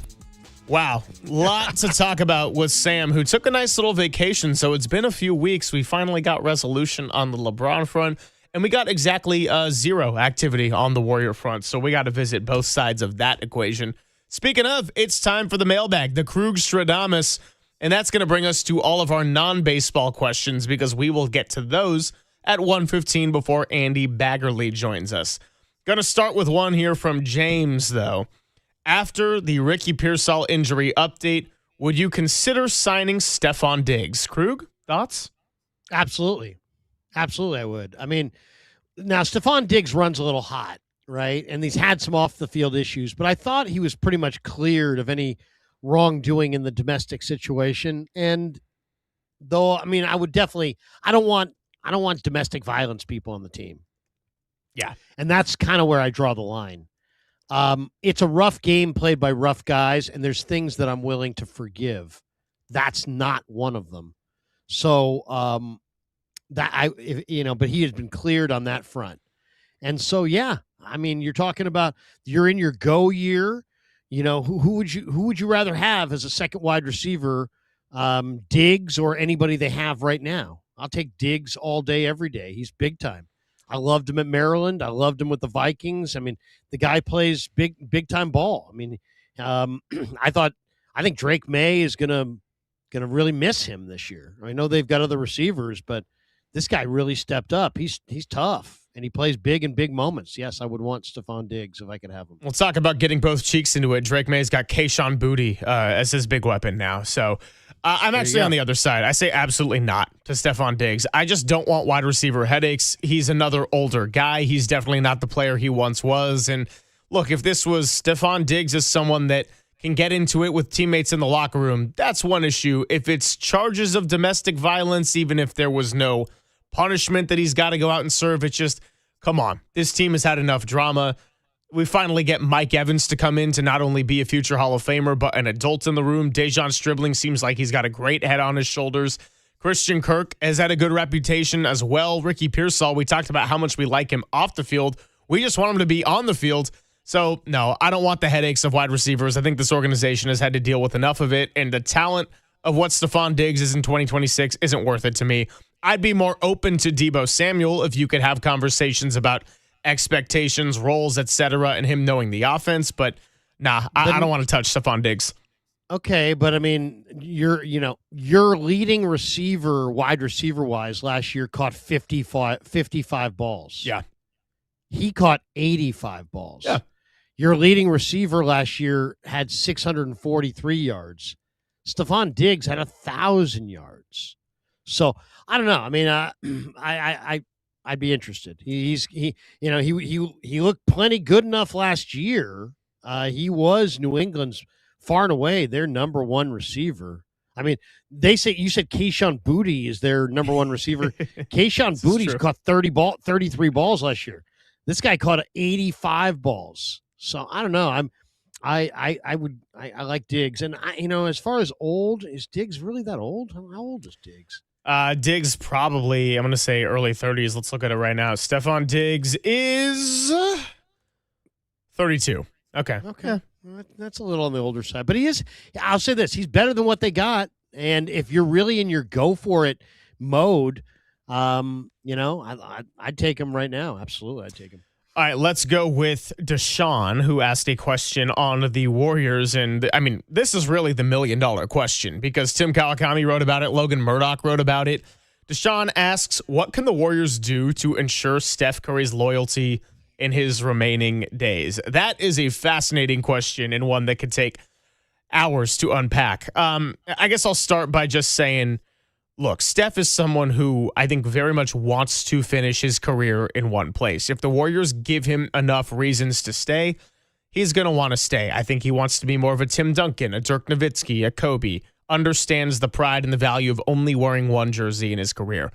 But if the Warriors are going to start thinking too much about life after Steph and Lacob's focus too much on planning the next contender while not really doing much to make any moves and just cause this like awkward stagnation that we're in right now, maybe at some point Steph does rethink that a little bit. And so right now in the offseason, probably not a whole lot. You missed out on LeBron. You kind of held out for that. You didn't really go chase what else was out there. Now, doesn't mean that when you get to February and the trade deadline, you can't reevaluate things. The unfortunate part of this, Krug, is that this is going to be very dependent on Steph Curry's availability and production to find out where the Warriors are as we even round our way into 2027. That's what really stinks for a guy that's going to be 39 years old in March. I'm not saying we're at the point yet where he's going to want out. He's going to request a trade. But this is really the first time in this offseason where after missing out on LeBron, I thought, gosh, could they really push this to a point of doing nothing where maybe it does make more sense for him to end his career elsewhere? I mean, LeBron's all about LeBron. Is Steph all about Steph, or is Steph all about Steph's family? Because Steph's got a family, and now his family's been raised here in Northern California. And I'm sure if Steph's about Steph's family, then he's going to want to just play it out with the Warriors and be that one team guy. There aren't that many of them. And, he's not going to win any more rings. And I think that, that if it's about his team, then, or it's about his family, his actual team, then I think he doesn't go anywhere. But if he's like LeBron, and LeBron's a narcissist, he's all about himself and his ring count. I mean, think about it this way. There were a bunch of people who were about to sit there and just clap like trained, animals, like sitting there going, LeBron is such a great guy. He could have gone for rings, but instead he chose to be with the Warriors so he could be near his daughter in her volleyball games. Well, suddenly that didn't matter. So someone screw the volleyball games. Now it's just like, hey, you know what? I need one more ring. And where can I maybe pick one off? Maybe I can pick one off in Philly. Fine, we'll go there. No concern at all that the city of Philadelphia is going to roast you in the worst way and you're going to beg out before the season's over. So I don't know. I mean, it's really interesting. But how long do you think Steph's got? How many more years is he going to play? I mean, he's eligible to sign an extension for multiple years, so I want to say at least 2. Okay, but I mean, he's running out of gas. He can't play back-to-backs. We've seen his body kind of start to fall apart in kind of a precipitous drop. It wasn't gradual. It was kind of more out of nowhere. So I don't know. I think he's aging. Obviously we're all aging, but I mean, as far as his basketball status, I think it's just because he held off the aging process for a long time doesn't mean that it's not going to get worse. I would say if he's only going to play 2 years, he might as well stay. If he's going to try to play more than 2 years, he might as well go. The best thing for the Warriors franchise is probably to trade him for assets and get down the road. The best thing for Joe Lacob's pocketbooks is for him to just stay there at the arena and be the gate attraction for a couple of years on a losing team. And those are the choices. You want to lose here, or do you want to force your hand out and maybe go somewhere else? And who knows? Maybe there's some spot where he could potentially get to a conference finals or a NBA finals. I don't think it's going to happen here. I mean, the only way it's happening here is if Yaxel Lendeberg winds up being a superstar and they got him later in the draft just because of his age, but he's actually a superstar in the making. Anything short of that in Steph's even conference title hopes are a pipe dream. A good quote from the Tim Kawakami article on all this. He said, "You don't think about life after Curry. If Curry thinks this era still has life, that's non-negotiable." That's where I stand with it, too. By the way, 650 goes, what about giving Curry part ownership of the Warriors, making him player/owner, and then he can play and develop younger players that he will eventually coach or whatever, GM him as well? I don't know if that was a first-time texter. I don't know if that was maybe an ode to Buster Posey and the pivot that he made. I don't think it was, but I'm just like, Oh, we're going to go down that path again right away? Wait, can we go back to your last statement? You said you agreed with Tim. Tim's saying that if Steph is delusional and thinks that he can win a title, then the rest of us need to participate in that delusion. But he didn't say win a title. He said if this era has life. But life for what? Competing? Life to do what? I mean, the era has life. The era has nobody's going to blow up the franchise. Nobody's going to do anything to these guys. They're going to play the games whether they lose them all or win them all. So what are we talking about? Isn't he talking about an era of potentially winning a championship? If Steph thinks he can win a championship here, I think he's wrong. I think he's delusional. And I don't think that they should just, because he thinks they can win a title, they should just do anything anything to get to try to work to that end. Really? You're gonna send out Podziemski, send out all your assets, all these trades, and trade away assets into the future just because Steph thinks that they may have a chance to win. And if they don't have a chance to win, then what are we talking about? I don't think they need to send out every single asset. There's like a middle ground between being completely stagnant and trying to mortgage the entire future. I mean, it goes back to what I felt about LeBron when he made that decision, which is that there still was a difference between what the Warriors could have been with LeBron and what they were without him. And with him, it didn't make them a championship contender, but there's still competitive value in, say, being able to chase that 5 or 6 seed and have a chance to do something special in the playoffs rather than looking at the high end of being, I don't know, maybe the 7 if everything goes well this year. Yeah, I somebody with the Warriors said to me at the beginning of last year, "Hey, we're done winning our titles." And it's like, yeah, I know. I mean, thanks for the update. I realize you're done winning your titles. It's unfortunate that this thing has played out this way. I mean, now you've got this weirdo roster with all these guys that can't play back-to-back. You have 6 guys on your team that can't play back-to-back.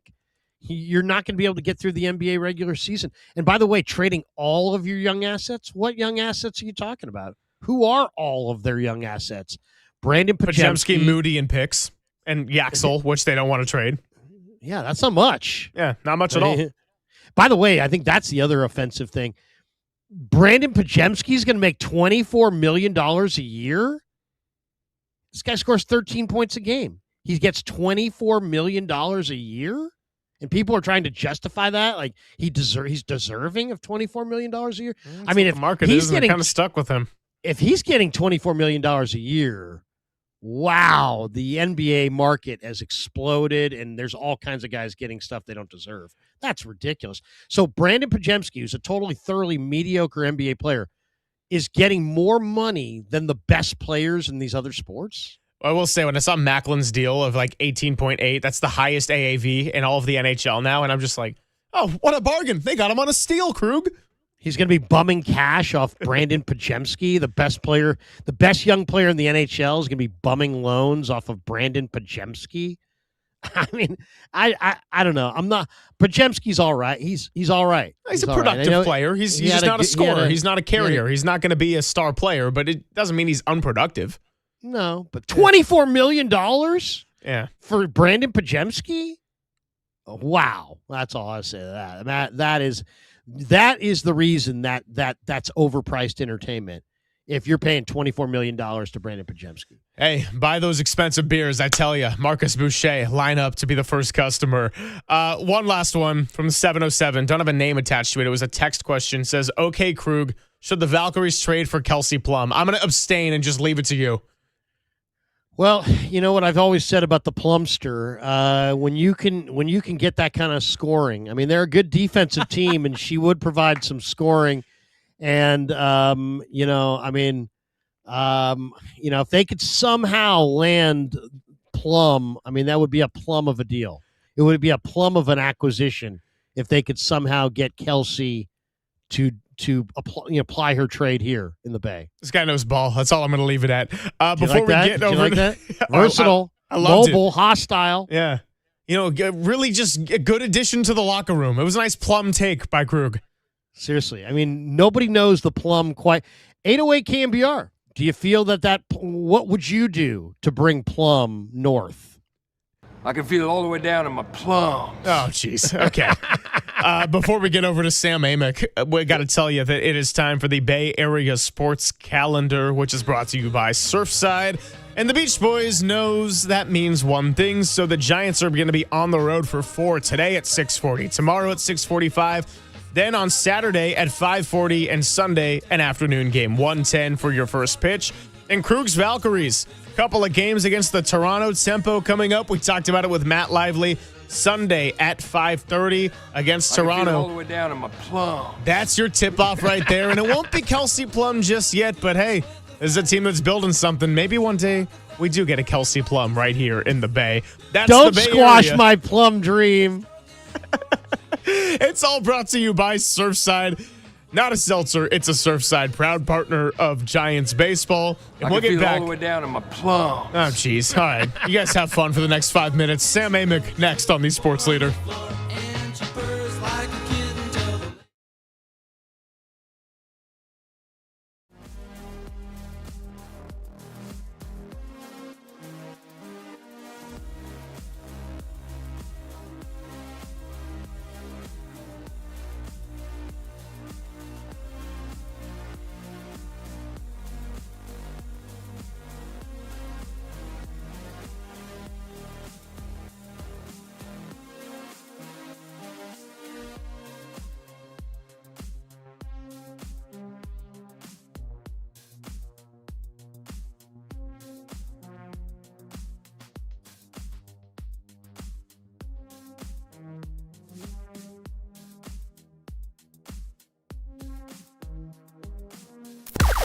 Now, from the O'Donnell Financial Group Sports Desk. Learn more at ODFIGroup.com. O'Donnell Financial Group, because planning is a process, not a product. Zach Manazzi joined Marcus and JD on this week's Giants Executive Show ahead of the trade deadline to get into some possibilities, the number of players they've taken calls on, and all avenues to explore between now and the deadline August 3rd. That full interview will be available on our YouTube page as well as thesportsleader.com, the app, or however you normally get your podcasts.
Continues live from the KNBR Casino Matrix Progressive Jackpot Studios. Casino Matrix. Progressive jackpots are here. Where are you? Just drop in. Please play responsibly. 1-800-GAMBLER.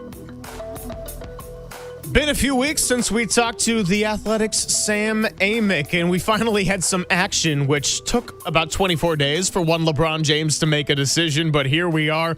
He is fresh off some travel, so Sam, it is good to talk to you. I'm glad you get to experience our new and improved video setup. And welcome back to the show. What's going on? What's going on, gentlemen? Great to see you. Great to be with you.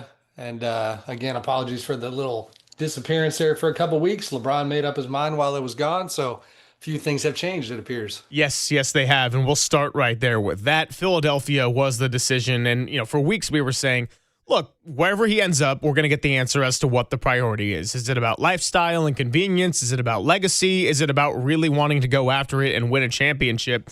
What was your reaction not only to him choosing Philadelphia, but then Rich Paul saying, yeah, it was down to Philadelphia and the Warriors? And I'm thinking, gosh, well, the Warriors just sat there and didn't do anything that whole time, and they still might have been the second option in that.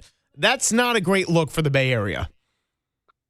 Yeah, I mean, I certainly understand the tough optics. I'm always a sucker for the context, though, and the nuance. And I'm sure you guys have unpacked it a lot in the past 10 days or so. But, in terms of what the Warriors could have or even should have done, I still haven't been convinced that they had legitimate missteps there. And I guess to finish on the Warriors side, as has been reported, the idea that LeBron ultimately, had a hard time getting over the history and the idea that he was just jumping on Steph Curry's team. I get that. And so then the question became, do you go after Anthony Davis? Do you go after Jaylen Brown, guys like that? And then there's discussions to be had, but it's not, to me, a black and white situation. The Philly thing, to answer your question, Greg, about the reaction, pretty surprised. I mean, I had been on vacation, but I'd been in touch with people about it. And I will tell you, in having covered almost every type of situation in the league for 20-something years, this one was really unique in terms of how few people actually knew what was going on. So you would hear the Warriors, for example, express, some pessimism about whether or not they were going to get LeBron, but you didn't know. You really kind of figured out, like, that doesn't mean anything because they don't know anything. And the same thing for Miami and the same thing for Philly. And I was in touch with some of the top Cavs people throughout the process, and they were kind of flexing a little bit, it seemed like, and feeling like they were going to get him. And obviously that wasn't the case.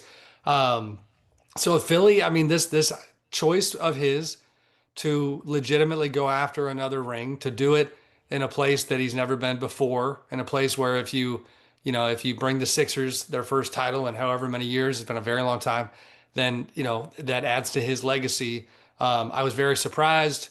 And we'll see. I didn't think he was going to go that far from home. I didn't think he was going to, do something that was completely new, but here we are. Sammy, it's just an odd story. I mean, Kerr in Anthony Slater piece said, I didn't even think we were realistically in the running for LeBron. Then you had Draymond Green going, man, he couldn't come here. He'd get ripped. So then I'm thinking to myself, okay, so he's sensitive to criticism. Where did he go? Oh, he went to Philly. Oh, that's I mean, make that Right. make sense. I mean, Yeah. the odds that this guy just gets absolutely just ripped to shreds by Philadelphia are, I think, pretty high. Like maybe like 80-90%. I'm shocked that he made this call. Yeah, I mean, he clearly didn't just pick the softest fan base, Larry. I think what's going to be interesting to watch on that front is the fan reaction, not only to just how the team plays, but as great as LeBron is at fitting in, which he got even better at with the Lakers, the second half of that season with Luka Doncic and Austin Reeves, and LeBron being the third wheel and being willing to play that role. This is an even bigger version. It's a different version of that. But like VJ Edgecombe is a guy, for example, that the fans want to see get to the next level, right? So if LeBron comes in and puts a ceiling on a young talent like that, then how do they react in that instance? How do they react with Tyrese Maxey? There's so much talent with Philly that LeBron is really going to be under pressure to not only bring it all together, but just to make sure that the right guys shine. And then, of course, you have this elephant in the room with Joel Embiid's health always being front and center. There's a ton of uncertainty in that Philly situation. There is, I think, an environment, to your point, in which ultimately LeBron might kind of feel the wrath of the Sixers fans. All that being said, I kind of feel like the part where you could argue, not that he played it safe, but if he hypothetically, if they just can't figure it out and they don't truly contend, like this is all gravy in terms of his career, right? Like I don't know that like he's still playing at a high level. It's not going to be a Jordan Wizard situation where there was a little bit of a God, I wish he never would have put that jersey on type of feeling. Like if they don't get the job done, it's still incredible that he was playing this many years, whether he plays one more or 2 year or two more. But there is some risk. And again, I was pretty surprised. Talking to Sam Amick on the UMA guest line. You can also check him out on the video stream as well. Marcus Thompson wrote a great piece on Steph after the decision was made and noted that Steph might be a little bit tired of the star chasing. Is it time for the Warriors to just get over that? And I'm not saying say Nikola Jokic became available. Of course you do what you can to at least sniff around for what's out there. But there's a difference between chasing stars and then holding out every other possibility in order to chase stars. I can understand that there's a middle ground where, look, this team could still make moves to have competitive value, try to get through a regular season and compete, even if it means that you might be chasing more of a 5 or a 6 seed. Like, I just think about what you said on our airwaves with Murph and Marcus about us getting away from meaningful basketball, and that's exactly what Steph Curry continues to chase in his remaining time as a player. Yeah, I mean, first of all, I think a natural reaction on Steph's part in light of the fact that the stars that they've chased, this short list that was kind of widely known, they have missed on those. They obviously missed on Giannis. Joker is not meaningfully available, at least not yet, and probably won't ever be. So that pipe dream, so to speak, is even more delusional than it was before, and it was somewhat realistic before. And if you're Steph, you're seeing kind of this 2-track approach that they are taking where you're losing depth along the way, just even if based only on age and father time and kind of the impact of the guys you currently have. Now, I will say as an aside, I think there is a discussion to be had about how much they have been in on different things and their willingness to be aggressive. That just hasn't panned out. It doesn't mean that they haven't attacked some of these situations and tried to get these guys. But for Steph, it's a tough stage because, I get asked probably once every couple months about, is there any chance in hell Steph would raise his hand and say, get me out of here? And the reality is he continues to signal that is not in the cards. And so in light of that, it just kind of, what I read in his conversation with Marcus was that kind of, it is what it is type of vibe. And it wasn't necessarily wildly negative, but it was very realistic and sobering in terms of him understanding where they are.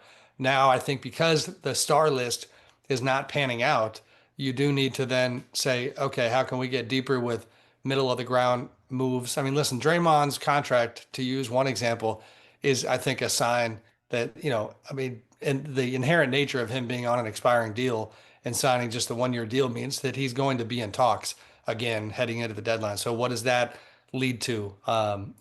Jimmy's situation. On the one hand, they have clearly promised Jimmy that they weren't going to move him, while he comes back from this injury. But as he gets closer, what does that look like? Do those dynamics change?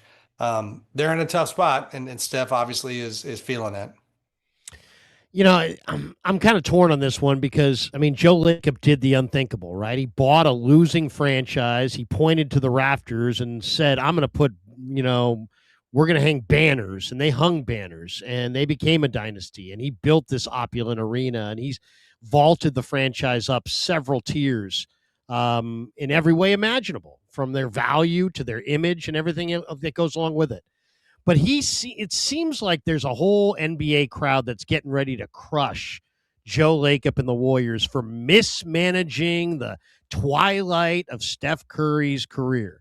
And I just look at it as a very unnatural thing. I mean, you win titles in your prime, typically. You don't when you're past your prime. He's past his prime. It's nobody's birthright to win titles.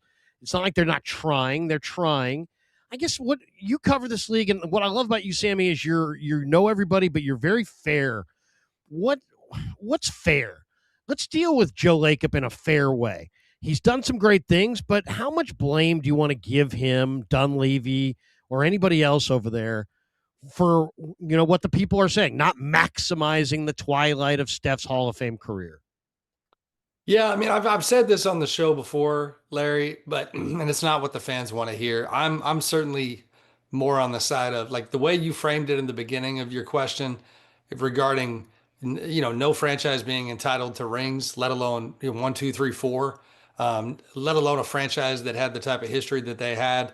It is the thing the fans don't want to hear is that Joe Lacob could be the worst owner in basketball for the rest of his time owning this franchise, and I wouldn't really have a lot of sympathy for the fans. Like, it's, if you look at, I just wouldn't. I mean, I'm going to use a couple examples. Giannis's reputation in Milwaukee is forever cemented by his ability to lead that Bucks team to its first championship in half a century. Yeah. That's 1 in 50 years. LeBron's legacy, and it's just part of it because his is a pretty, peerless legacy.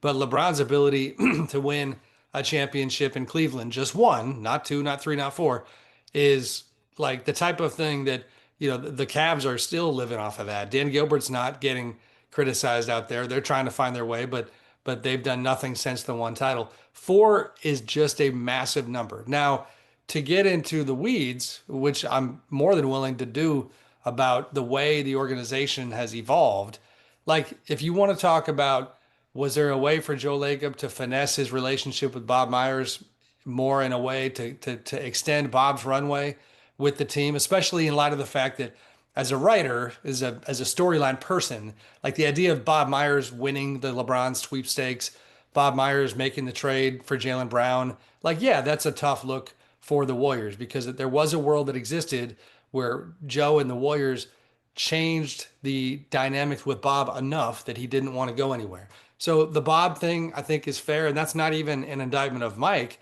It's just a reality that, Mike has been trying to do the best job he can since taking over for Bob. But beyond that, the bigger picture stuff is it's still widely considered a top-tier franchise. But when you don't win and you don't win at the level that people expect, then a spotlight comes, and that's what Joe is feeling right now. Few more minutes here with Sam Amick. Logan Murdoch's piece in The Ringer had this line that I think was really good and described so much of what has gotten fans frustrated, but why they're in the situation they are, which is there's no single transaction now that could rescue the Warriors, just like there's no single move that got them into this current mess. I guess the simple question is, what now? Is it just really up to wait and see how this first half of the season goes? Maybe you alter your approach at the trade deadline right there. Try to stay on track with Jimmy Butler and his ACL rehab. I mean, it seems like we're kind of at the point now where the dust is settled on LeBron, and I don't know if there's really anything to be done, even if Twitter is one raging storm right now. Yeah, I mean, it is tough. And I think back to the Jimmy Butler trade, and I'm not much of a poker guy, but hopefully this lands. It just feels like, you went all in on, three pair, and it looked pretty good at the time. And I remember writing when they won in the first round and Jimmy's first playoff run that this trade was worth it. Like Jimmy was their big move, and it was catastrophic for him to get hurt the way that he did. And they didn't have a plan B, and plan B is pretty tough to come by in the wake of the Jimmy thing, just absolutely falling apart by no fault of his own or their own. And now that is the calculated risk that comes with trading for an older star player like they did with Jimmy. But that is the backdrop here that is sometimes getting forgotten, is that, the hypothetical of if Jimmy stays healthy, then they're at least, I don't think they're contending for titles, but they're in that second tier. Yeah. And they're in that place where they're now looking for the next move to get into the title contending tier. This put them, down in the third and fourth tier, and there's not a great way out of that, and that's where I do think in certain trade talks, it does make sense to be mindful of the value of your draft picks and think about a post Steph Curry life. Now, Steph doesn't want to hear that, but like those things don't grow on trees. Some of the guys I mentioned, I alluded to it earlier, some of the guys that you could argue that they should have gone all in for, Anthony Davis, Jaylen Brown.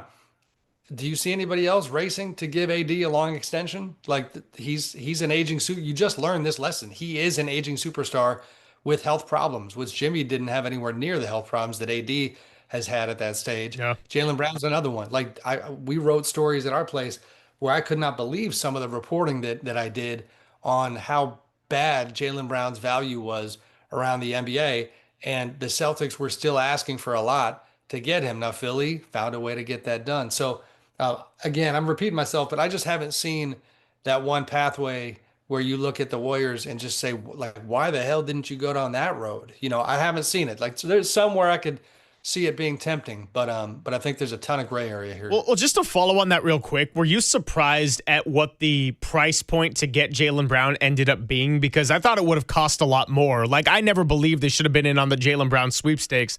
Then seeing what it cost Philadelphia, I was like, oh gosh, maybe the Warriors could have put more on the table. Yeah, no question. I mean, I think the problem there is that, without fully knowing, but first of all, the Celtics would have to be interested in Jimmy Butler to get that done. And, Yeah. and you're talking about a broken player at the moment. Those are the types of like specifics that sometimes get glossed over when we talk about woulda, coulda, shoulda. But yes, I was surprised, by the price tag.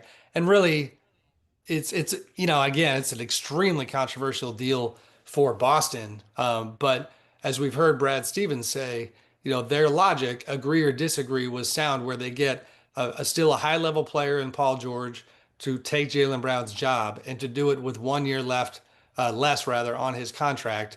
That is a guy that the Warriors didn't have. Again, if Jimmy was healthy, then you literally have the same guy, like Jimmy Butler, Paul George, aging superstar. That's where the injury comes back into play. I think the Warriors absolutely could have gotten into, that situation more if Jimmy was healthy, but that just isn't the case. Yeah, I mean, they had the better picks, right? I mean, you'd rather have the Warrior picks than Philly's picks. As far as the future, this kid Lendeberg looks really nice. He had a great summer league, but man, he loves to talk, and he's pretty confident. And you got Draymond Green just signed an extension. Draymond likes to talk. He's pretty confident. Sammy, if you had to wager everything that you own, I mean, everything in the Amic financial fortress, I mean, we're digging deep here. Lots and lots on Lendeberg and Draymond butting heads publicly or not butting heads publicly. What are you wagering on? Because this seems to me like a no-brainer. I think Lendeberg and Draymond are on a collision course for each other, especially no matter how it goes. If Lendeberg's not good, I could see it. If Lendeberg's really good, I could see it. I could see those guys butting heads. What do you think it's going to happen? I mean, I think it'll probably happen, but as far as, whatever Amic Fortress financially there is out there, I don't know where to put the money because like I think they could be on a collision course towards clashing while also ultimately working. You know what I mean? I have a hard time thinking, Draymond, I've really enjoyed late in his career how savvy he has been. I know he's had some terrible moments, but savvy in recent history regarding how he handles his own voice and the way he moves within the Warriors, because he's pretty aware of, the fact that they could ship him out at any time. So I think Draymond is more than smart enough to know that in the wake of the Brandon Pajimski stuff, the Jordan Poole stuff before that, that idea that like you're clashing with young guys, like there's a threshold here. You don't want to keep going down that road. So do I think they might have some moments? Yes. Do I think they're going to ultimately make it work and Draymond is going to help that young guy figure out how to be a pro, because Draymond is one of the best pros in the league? I would put the money on the latter. But it is funny to me that, maybe I'm just too close to it because of where I'm based, but you don't see a lot of franchises get two young guys like a Pods and then this guy with the same type of energy that is, back to back almost. And having that in the same locker room with one of the most notorious yappers in the history of basketball and Draymond Green is it's going to keep us employed.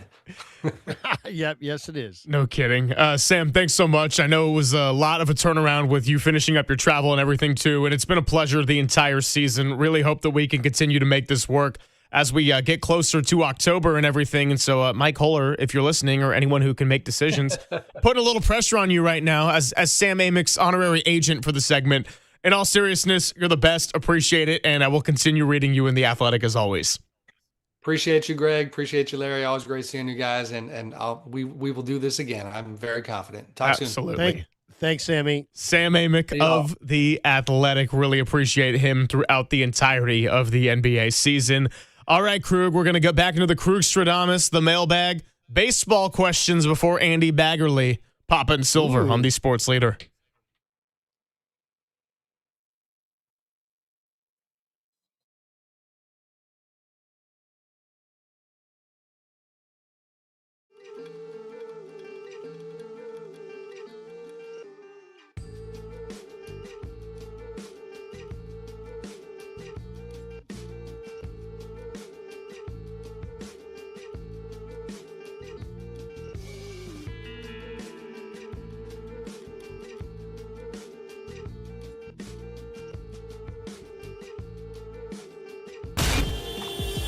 Time for your Bay Area Chevy dealers traffic update.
And now it's time for the Protect Your Assets Business and Technology Report with me, David Hollander.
Greg and Greg, Papa and Silver. This is KNBR, the sports leader. Filling in for Greg Papa, it's Larry Kruger on the sports leader. Well, you know what I've always said about the Plumster. That was the end of our Krug Stradama, our last mailbag, and now we're getting into the second half of it, the baseball half of it, as we have Andy Baggerly joining us in about 10 minutes from San Diego. 4 games set between the Giants and Padres on the road begins tonight at 6:40. Great theme for Dirty Work today, by the way, in terms of the rejoins. I'm not going to spoil it. I'll leave that to them. But that was our whole discussion during the break, bringing up things like that. And it does have something to do a little bit with my hoodie, as I like to rep the Cranberries. Krug, mailbag question. We'll start with our guy, Riddy D, in the YouTube chat. This was earlier. He said, what do you think of packaging both Ray and Smith in a deal to the Braves for several players? Braves are a contending team who needs pitching, starter, and bullpen for a haul. Now, the Braves are a team that I've thought of as a while for, that'd be a good suitor for Robbie Ray in the sense that he's had 2 really good starts against the Atlanta Braves this year. I can see exactly why that might be a little bit of a tryout. Of course, this is all going to be about who can give you the most. If that means packaging a deal with a reliever, great. If it means just having Ray alone in a deal and somebody else can give you a better price, I know like the White Sox have been reported as being interested in Ray today. Take what you can get, and whatever gives you the best haul, plain and simple. Yeah, I mean, here's the big question. The Dodgers are after Skubal. So are the Braves. So are the Cubs. So are a number of teams.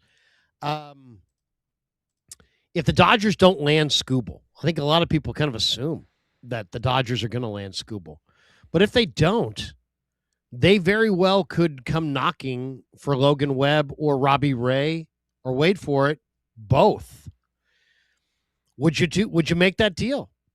And then, the Dodgers have 3 pretty damn good outfielders. They've got James Tibbs, who they took from Boston. Full circle. Once upon a time, a Giant. Could you imagine if Tibbs came back? Then their 2 top prospects. Mike Sirota is an outfielder that's at Double-A, 23-year-old outfielder, right-handed hitting outfielder, having a big year in Double-A for them. And their top prospect was in the Futures game, DePaula, an outfielder who's 21, probably the youngest player in Double-A right now. He's a left-handed hitter, line drive left-handed hitter, 6'3". I mean, would you trade with the Dodgers? And that would be painful for Giants fans to see, Logan Webb starting in the playoffs behind Ohtani or something, or to see Robbie Ray. But once again, it's not about them. It's about you. And if they've got, some outs, I don't know if they're going to trade their top prospects, but Tibbs is their 9th rated prospect. Sirota's number 2. DePaula's number 1. It would probably take some ridiculous, they traded their top prospect kind of a deal if I was going to give the Dodgers Webb and Ray. But I would do it. I would do it if I got what I wanted in return. Yeah, it's really hard for me to say yes because the emotions get in the way, but I also realize what I just said was whatever can get you the best haul possible. So I don't know. Like, it's different when are you helping your rival en route to a possible three-peat? I don't know, but it's like, how much better could a Dodgers haul be than the next best offer? That's part of weighing the scale. Dude, you got me in a bind, man. This is a question I don't want to answer, and it hurts.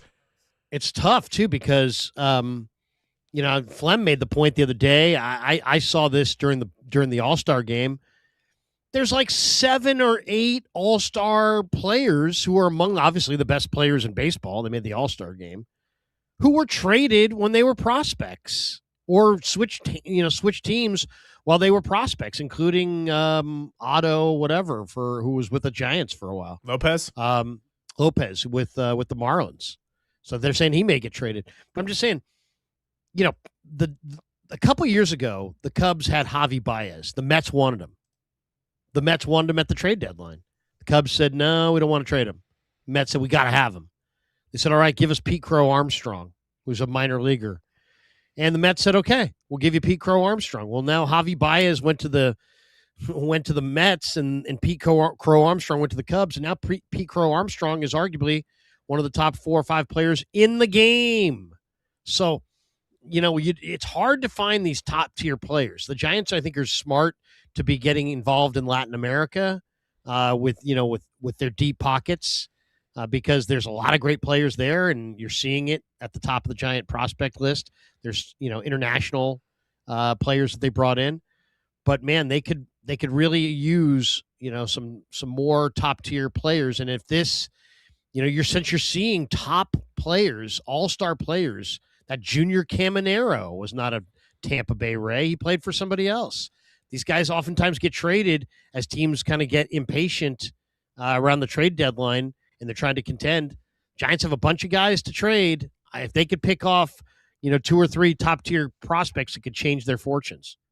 Well, here's another question, and we'll be quick with this one because we got Andy Baggerly coming up.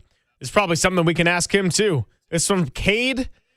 How much will the impending lockout affect the trade deadline? Well, yeah, that's kind of one of those. We're going to have our answer real soon on that. I mean, to keep it short, I would imagine, Krug, that people would be a little bit more judicious about holding on to some of the prospects they feel good about, understanding that next season could be a little bit weird and shortened, and then maybe by the time we're talking 2028, all of a sudden you think about the guys you have in your system might be a little more apt to hold on to them.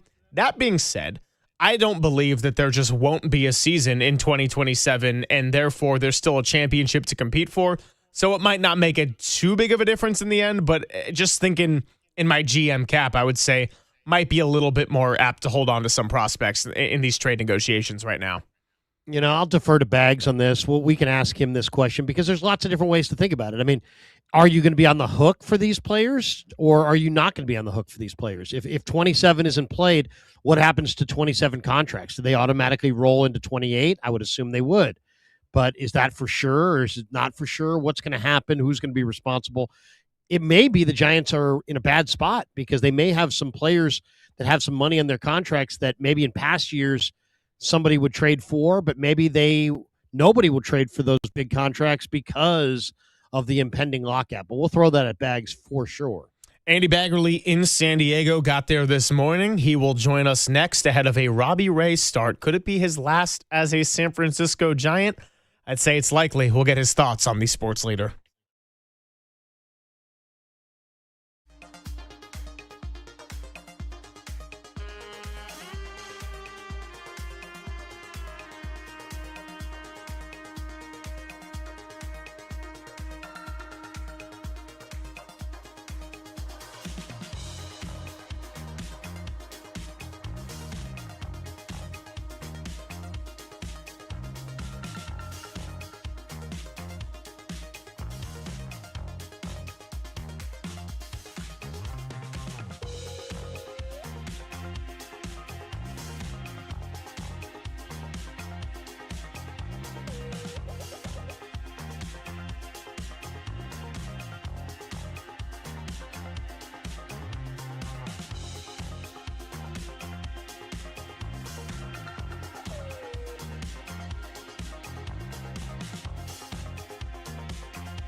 The following is a test of the emergency alert system.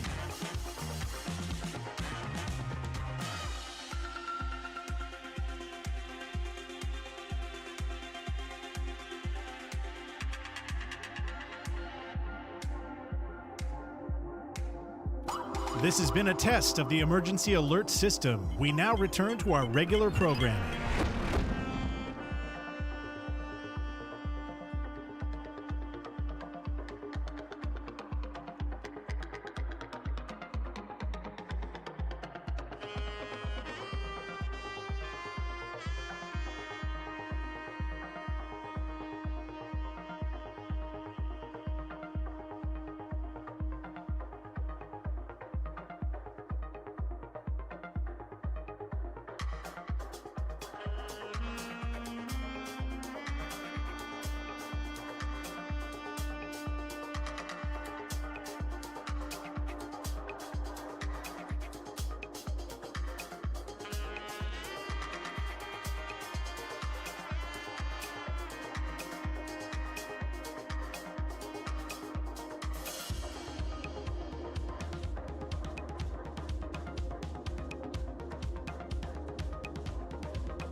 Papa and Silver continues. Now streaming live on YouTube and twitch.tv/thesportsleader. Need the perfect space to sound off instantly? Join the conversation now. Filling in for Greg Papa, it's Larry Krueger on The Sports Leader. Silver and Krug with you for another half an hour. We'll get you ready for our Friday show with 49ers training camp coming up tomorrow. And in the meantime, we got a trade deadline to be keeping our eyes on. That's next Monday, August 3rd. Andy Baggerly of The Athletic is all over it. And Bags, this is the last time we got you before we have a lot of answers. So one final time, we're going to ask you all the existential questions ahead of the trade deadline. What's going on? Well, I don't have all the answers, but I can make it sound like I do. So let's get it going. Okay. I'll start with one that actually is not one you need an answer for. It's just an opinion-based question. Are you surprised, and do you think it's wise to have Robbie Ray get out there to start today? I mean, look, I know that you got to throw out your rotation. This team's short on pitching. He's also someone who's a veteran, and he's been traded 4 times in his career. He understands the nature of the business. I just think about the bad injury luck the Giants had this week, and I just, if something happened to Robbie Ray in this start, that would just be crushing for a team that absolutely needs to maximize their returns. Well, let's see if he actually takes the ball, because they are listed as TBA officially on the game notes. Tony Vitello did say that Ray was going to start today, but let's see if he actually takes the ball. If there's something that they're close to, then I don't think he'll pitch. But if they're not close to anything, then I think he'll take the ball. And maybe they do have a little bit of sense of urgency to get something done now, so they could scratch him from this start and not take that risk that you mentioned. But if he does pitch, and people are going to sort of second guess that, I mean, form the list of pitching decisions that they've made this season that you could second guess. I mean, even something like Heaton Wynn actually pitching the 9th inning of that game yesterday, where he's instead of having a position player pitch, it went 16-3, and you don't have a day off to start this road trip. I mean, I was surprised that they didn't do that. And there's just been a whole lot of decisions that haven't really made sense to me all season long, from the pitching side especially. So yeah, we'll have to see what they do. But you're right in an ideal world, if they do have a deal that they're close on for Robbie Ray, it wouldn't make much sense for him to pitch. You know, it's so funny. Through the years, I used to have all these interviews with Sabian and Coletti around the trade deadline, and a lot of times, not often, but a few years there, you know, we had the interview, lots of questions, and then literally, 5 hours later, here comes a trade.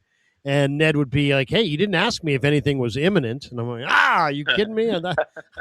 That's the only thing we care about. So I'll throw that to you, Bags. I mean, you're not Ned or Brian, and you're not in that position. But from reading the tea leaves and all your sources and the people around the game, do you get a sense that that anything is imminent with the Giants, or that they're hot to trot, or hot with any particular club or any particular player?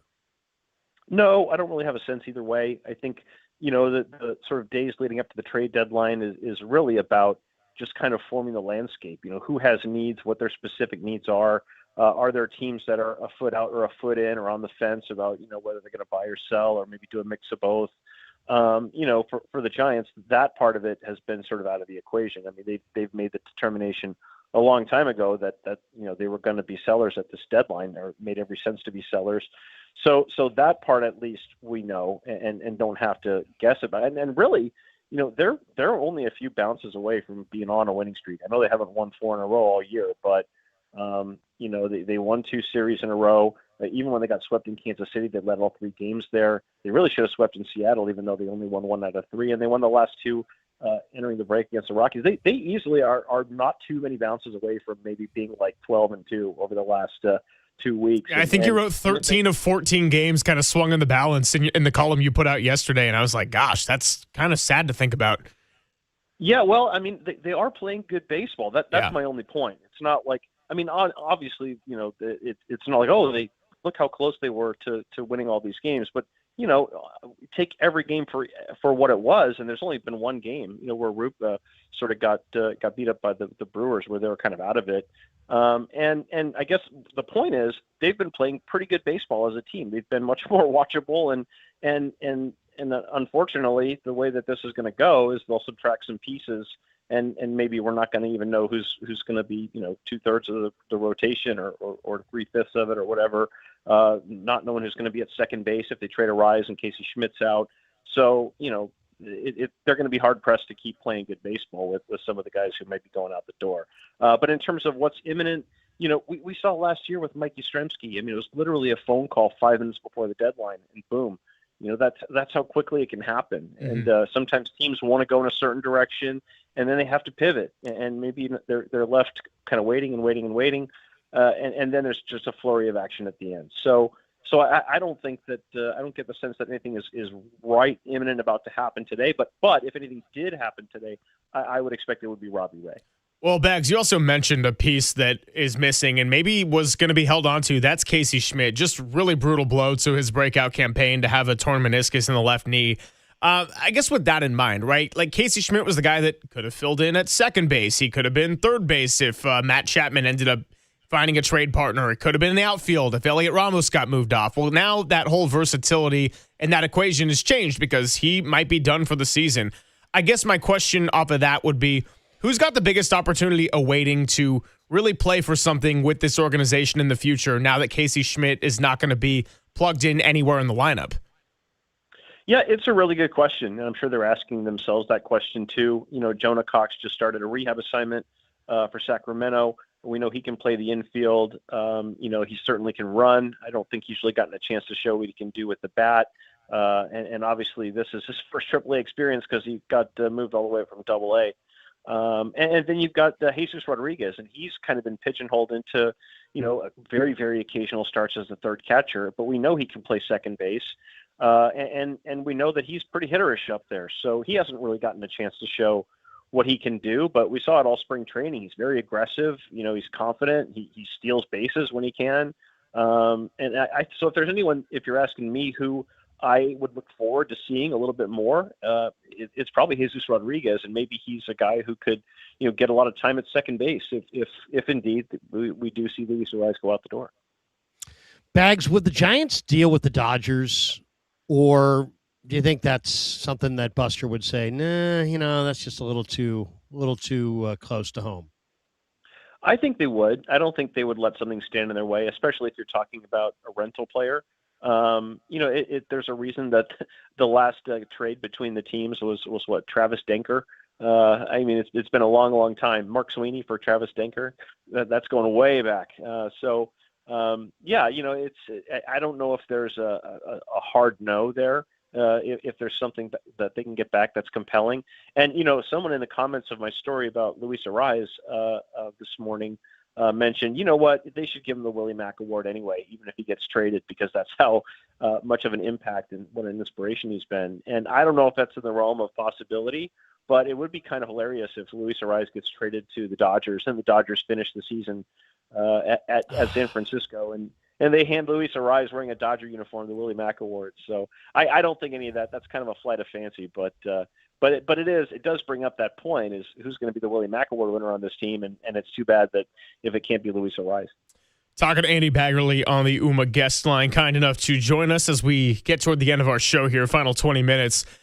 We've been asking everybody this, but I want to get everyone's opinion on it. What's your sense of the potential lockout impacting teams' approach to the trade deadline?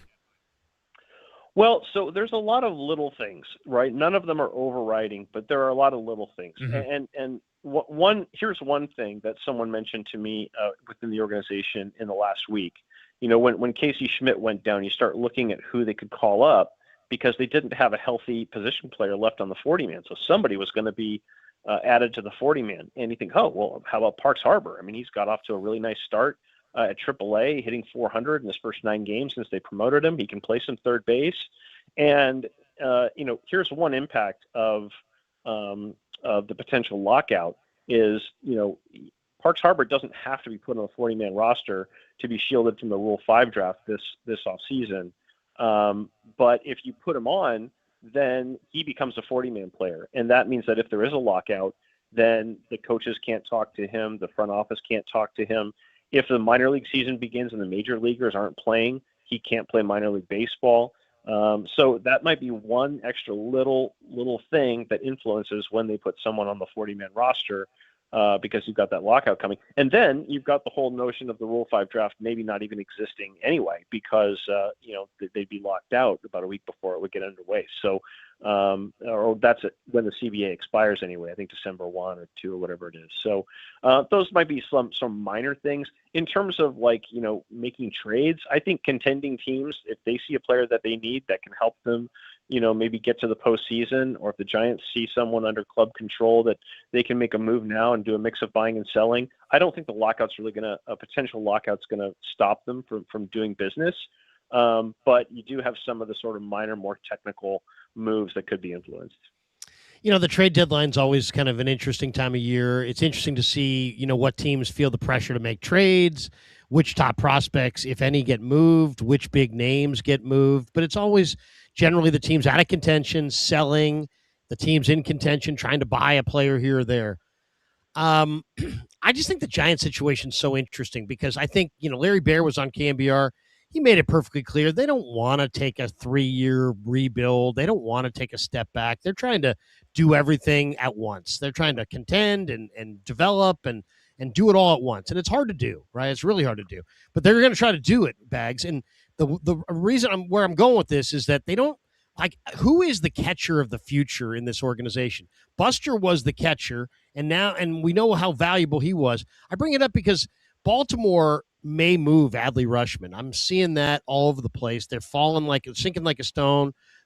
He was the 2019 number 1 pick in the draft. He was an all-star this year. He would be the kind of piece that would say to the fans, we don't plan on being down for very long because we just traded for this kind of a guy. You'd probably have to trade Logan Webb because they want controllable starting pitching to get him. What do you think a guy like Rutschman could be moved? Could you see the Giants with Buster running the show having interest there? What do you think? Yeah, this guy seems to be your white whale, Larry. I think you've mentioned him the last few times. I think I've asked you about this before, but I just don't see the catcher of the future in the organization, even though they do have some good catchers. And it seems like if this guy's ready to be out to be moved, man, it seems like Buster should be all over that. Yeah, I mean, it's a really good question, what they're going to do with the catching position. I think it's going to be one of the most fascinating things to watch over these next 2 months is just, how Daniel Susak grows into that role. Can Kavanaugh really show that he can belong? Because frankly, I love his at-bat quality. He gets on base. He seems to be a good catch and throw guy, and good for him. He wasn't even able to get in the lineup at Single-A San Jose last year, and here he is in the big leagues holding his own. So, but you're right; these aren't necessarily people that you would have thought at the very beginning of the year you could roll with at the catching position and feel good about, not just to complete the season, but to go into next year. So, and they don't have a whole lot in the system right now either. So, Buster Posey, if he knows anything, he should know how to value, a major league catcher. And they certainly made it known how they felt about Patrick Bailey, even though he's won the last 2 Gold Gloves. They moved on from him pretty quickly. And maybe it was just the offense in the way the team was hitting was just a little bit untenable. He's actually hitting a little bit more now. He's with Cleveland, but that was a big move, and it's a big move that their plan B was the guys they had internally, and those guys are going to get a look right now. And if there are catchers that you can get out there, I'm sure they'll look at it. But there's other teams that need catching help too. Hunter Goodman, boy, the Rockies are asking for just the moon for him right now, from everything I understand. I don't know about Rutschman. I really don't know about that one in specific. He's got 1 more year of club control, so it basically would be like a 1-year move if you got him. I really don't know how he's receiving the ball right now. I haven't seen him play recently, but it's just a good point that you raised, because that's one more issue that's kind of in flux, and they have to kind of figure out a future there. Bags, my last one for you, and I got to go to the theme of your column yesterday, Luis Arraez. It was a nice comparison to Andrew McCutchen in 2018. Fans love him, team not competitive enough to not try to get something for him. All factors considered, his defensive resurgence, his love for Ron Washington, the amount of Giants middle infielders in the system coming up, do you think that there's a real shot he could re-sign with the Giants this offseason? A real chance. Gosh, it's hard to say. So much has got to happen between now and then. I asked him that very question yesterday, and he said he didn't know. He did enjoy his time here, obviously, made a point to thank the organization for giving him a chance to prove himself as a second baseman when no one else trusted him there, and really connected well with the fans, thanked the fans for their support. I mean, it's not lost on these players that they haven't had a crowd under 30,000 all year, even though they've played the way they've played. I mean, that's not lost on them, and probably makes them feel even worse for the way the season has gone. So, I could see it. Obviously, they have a number of other multi-year contracts on that infield, and Arraez is just such a tricky guy to value. Obviously, the Giants got him on a 1-year, $12 million deal because there weren't teams that really valued him a whole lot more than that. I think he had a multi-year offer or two, but that wasn't with the ability to play second base. Well, now that he's second in outs above average among second basemen, and I think 10th at any position in outs above average, that's going to change the value proposition for him. So I don't think that it's quite enough to give him a qualifying offer and keep him for the rest of the year and get a draft pick. But what's his market going to be next year? How many years is he going to get? It's probably going to be more robust than it was this past offseason. But are the Giants going to be able to move any of the other contracts that might make it a little more tenable for them to do that? Are they going to think Casey Schmidt's their everyday second baseman next year? There's just a lot of other moving parts before we get to, signing any free agents, let alone ones you've had in your system already. Bags, the Padres are an interesting team as the deadline approaches. Preller is very aggressive. He likes to be aggressive. Heck, he traded Leo DeVries, who was a really hot prospect, to the A's for Mason Miller not that long ago. Now they badly need starting pitching. Robbie Ray is due to start, against the Padres. Could he be starting for the Padres? Is there any chance that you could see the Padres and the Giants getting together on a deal, or do you think the Padres ownership situation kind of indicates that they're going to sit this trade deadline out? Well, I'll tell you what, Robbie Ray's making over $20 million this season. He's got, about $8 million left. So I don't think the Padres could take him and take the money, given where they are financially. But, and the Giants should be in this situation with anybody they're talking to about Robbie Ray. They should pay down as much of his contract as they can if it means they get more back in talent. I mean, that's really going to be priority number one for them. So whether it's with the Padres or any other team, if that's a stumbling block, then the easy way to do it is just staple a big pile of cash to him and send him on his way. So that's certainly within their wherewithal to write checks. You can always do that. So I don't know what the Padres' level of interest is. I know there has been dialogue between the Giants and Padres. That's not breaking any news because it's A.J. Preller. He has dialogue with everybody. But yeah, it is an interesting concept to think about. And we have seen guys who've been traded where they just walked across, the tunnel between the two clubhouses. I think that Freddie Sanchez, maybe Mike Fontenot. There have been some guys the Giants have gotten where they're already in town. They don't even have to get on a plane. So, that certainly would be convenient. Bags, always appreciate the time. Enjoy San Diego, and we will catch up with you next week when we know a lot more answers. And don't have to make you just attempt to know everything. We'll actually have something to talk about, some concrete info, so it'll be extra nice. We'll let the dust settle, and we'll see what we got. Thanks, guys. Absolutely. Thanks, Bags. Andy Baggerly, every single week. Good to have him, and we will wrap up the show when we come on back on the Sports Leader.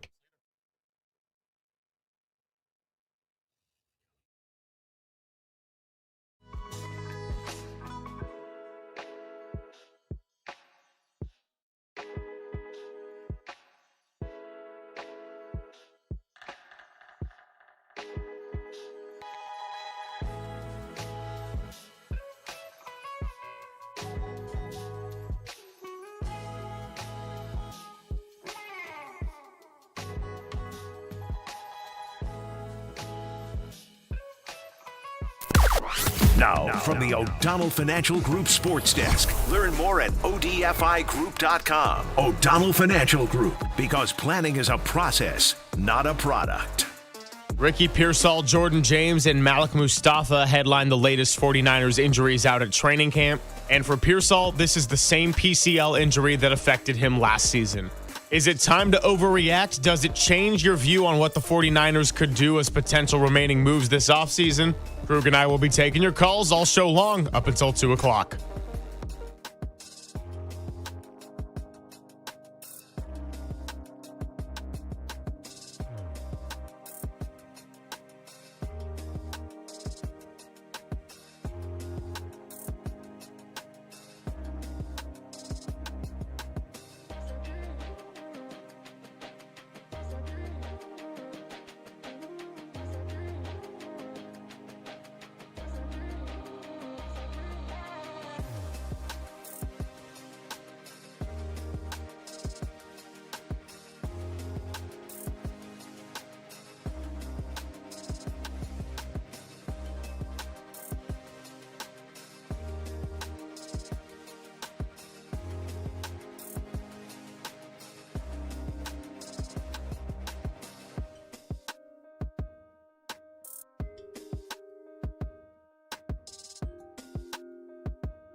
Papa and Silver now continues live from the KNBR Casino Matrix Progressive Jackpot Studios. Casino Matrix. Progressive jackpots are here. Where are you? Just drop in. Please play responsibly. 1-800-GAMBLER.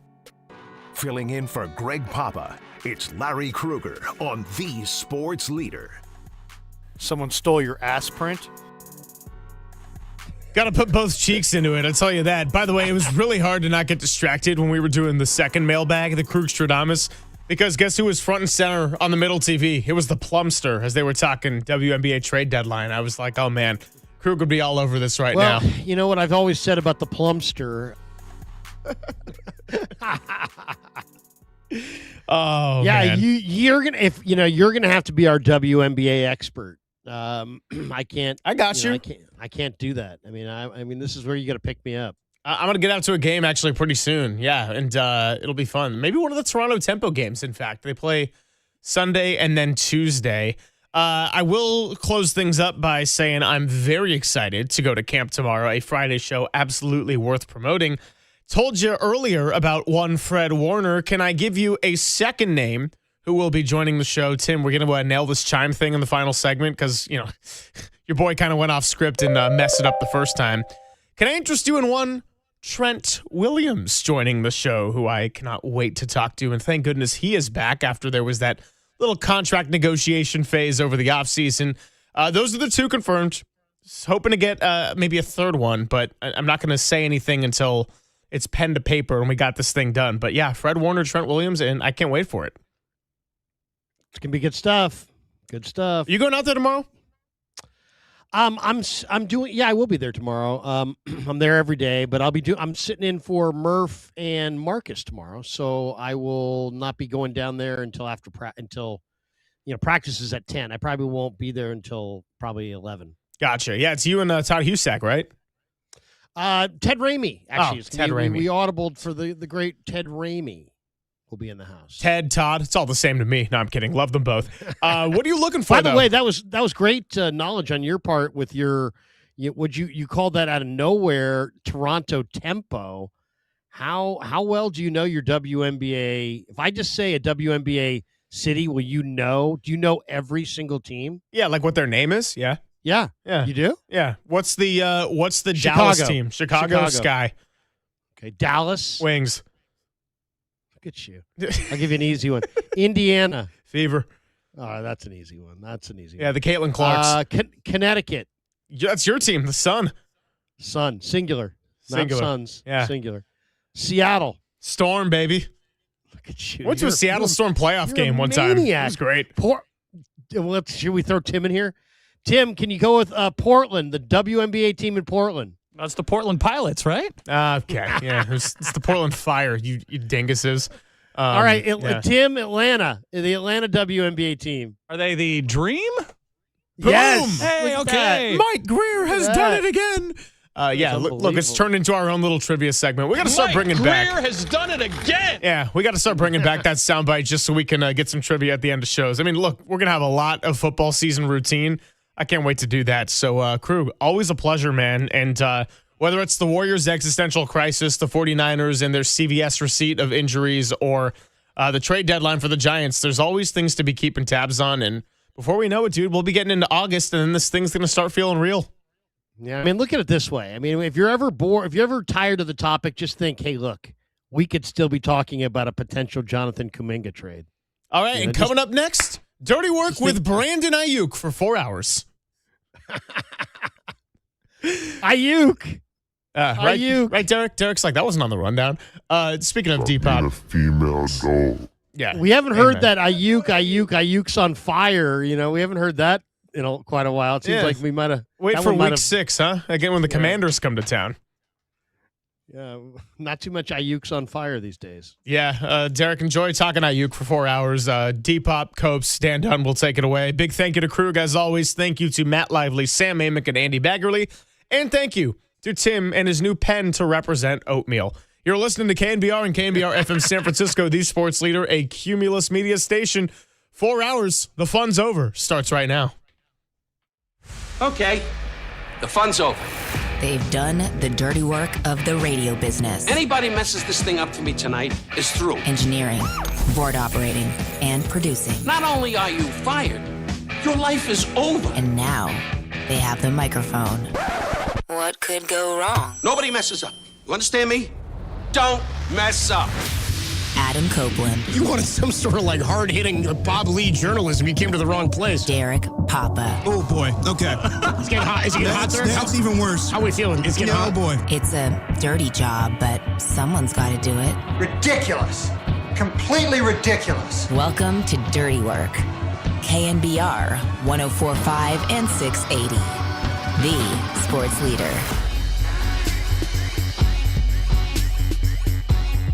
Got a call yesterday from Baskin Robbins.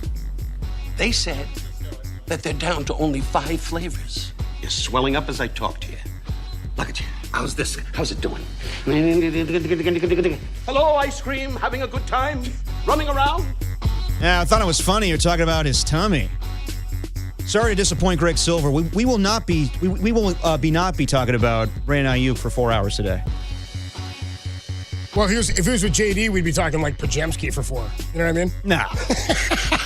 I think JD's even moved on from Here's Pajemski. JD. It's like we'd be riffing on something Warriors related, which there's nothing to riff on Warriors related. Cheeks. Stagnant like the Warriors offseason. Yeah, we'll be talking about Warriors in some context today, talking about like, I don't know, just all these quotes that are coming out from either Logan Murdoch or Anthony it's Dirty Slater. Work on a Thursday afternoon. Right. Adam Copeland, D-Bob with you. No, I'm with you, dude. It's all flat stuff. It's all making me feel bad about where the Warriors are going, and it's echoing the fear I've had about Joe Lacob meddling with things he shouldn't be meddling with. It's not even the meddling. It's just like the lack of direction. It sounds similar to the Giants, but it's just the fact that after they don't land LeBron, it sounds like they were never really, had high hopes about getting LeBron James. It's just that they really haven't, thought things through, or just let's run it back with the same team we had a year ago. That was not successful whatsoever. We got plenty to get into today. We'll be with you until we got a 5:40 pregame. 5:40 Giants and the Dads. Yes, Giants the fathers. and the San Diego Dads going at it tonight at a 6:40 first pitch down in San Diego. We also going to be joined at 2:50. We'll talk to Jennifer Lee Chan, NBC Sports Bay Area. Yep. Works, of course, very closely with Matt Mayoko and the 49ers Talk podcast. But, dude, Matty dropping some heat today on where the Niners are in the receiving game. Dude, remember we talked last week? I was just talking to our guy Gunner out here about it. We asked the question to callers, like, what aren't 49ers fans worried about that maybe we should be? Mm-hmm. Like, what are we fooling ourselves about? And we kept talking about receiver depth, and I was like, I know it's on paper it's depth, but I was like, is it tangible depth? And now all of a sudden, we're talking about this in the first week of training camp. Ricky Pearsall potentially out for the season, they're saying, exploring all options, which to me always means the worst option is included, right? Yeah, like surgery. That's when they say, well, we don't know yet, but we're exploring all options. I'm like, that means the worst option's on the table, and that would mean surgery out for the year, which begs the question, why wasn't this just taken care of last year or over the offseason?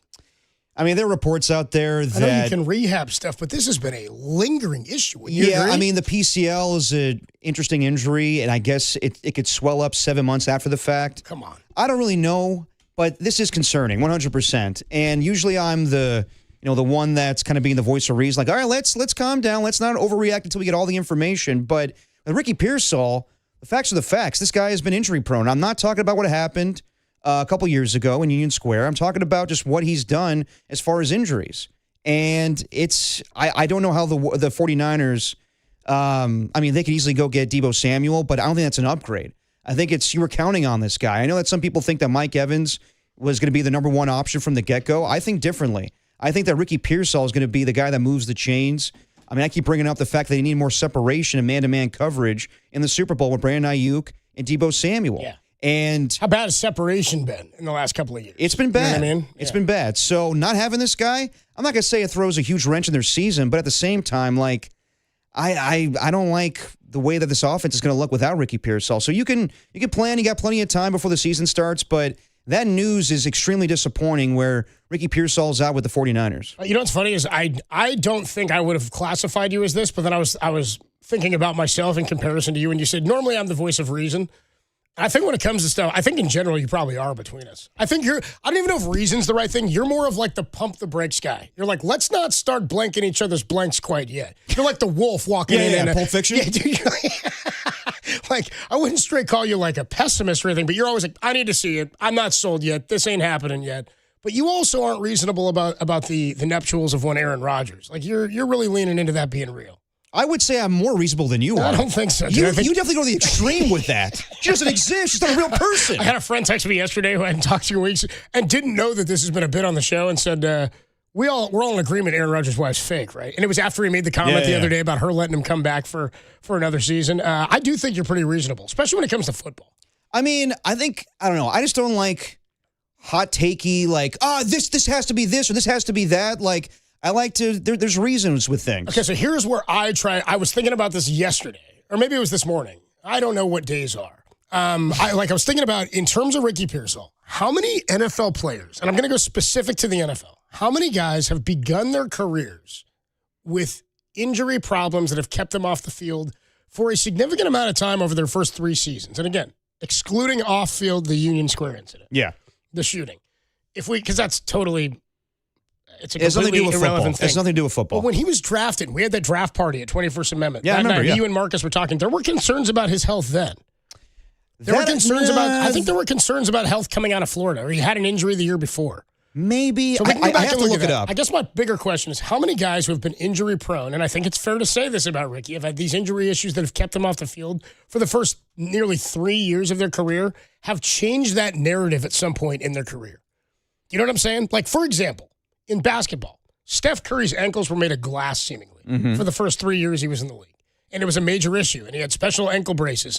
And then it all changed. The training changed. He figured out how to manage it. They figured out what was right and what he had to do to stay healthy. Right. And it's been a fine, like, we haven't even talked about Steph's ankles in the way we did back then. I mean, you roll it or whatever, you see you get an injury, that's one thing. But it was a problem for him when he got to the league.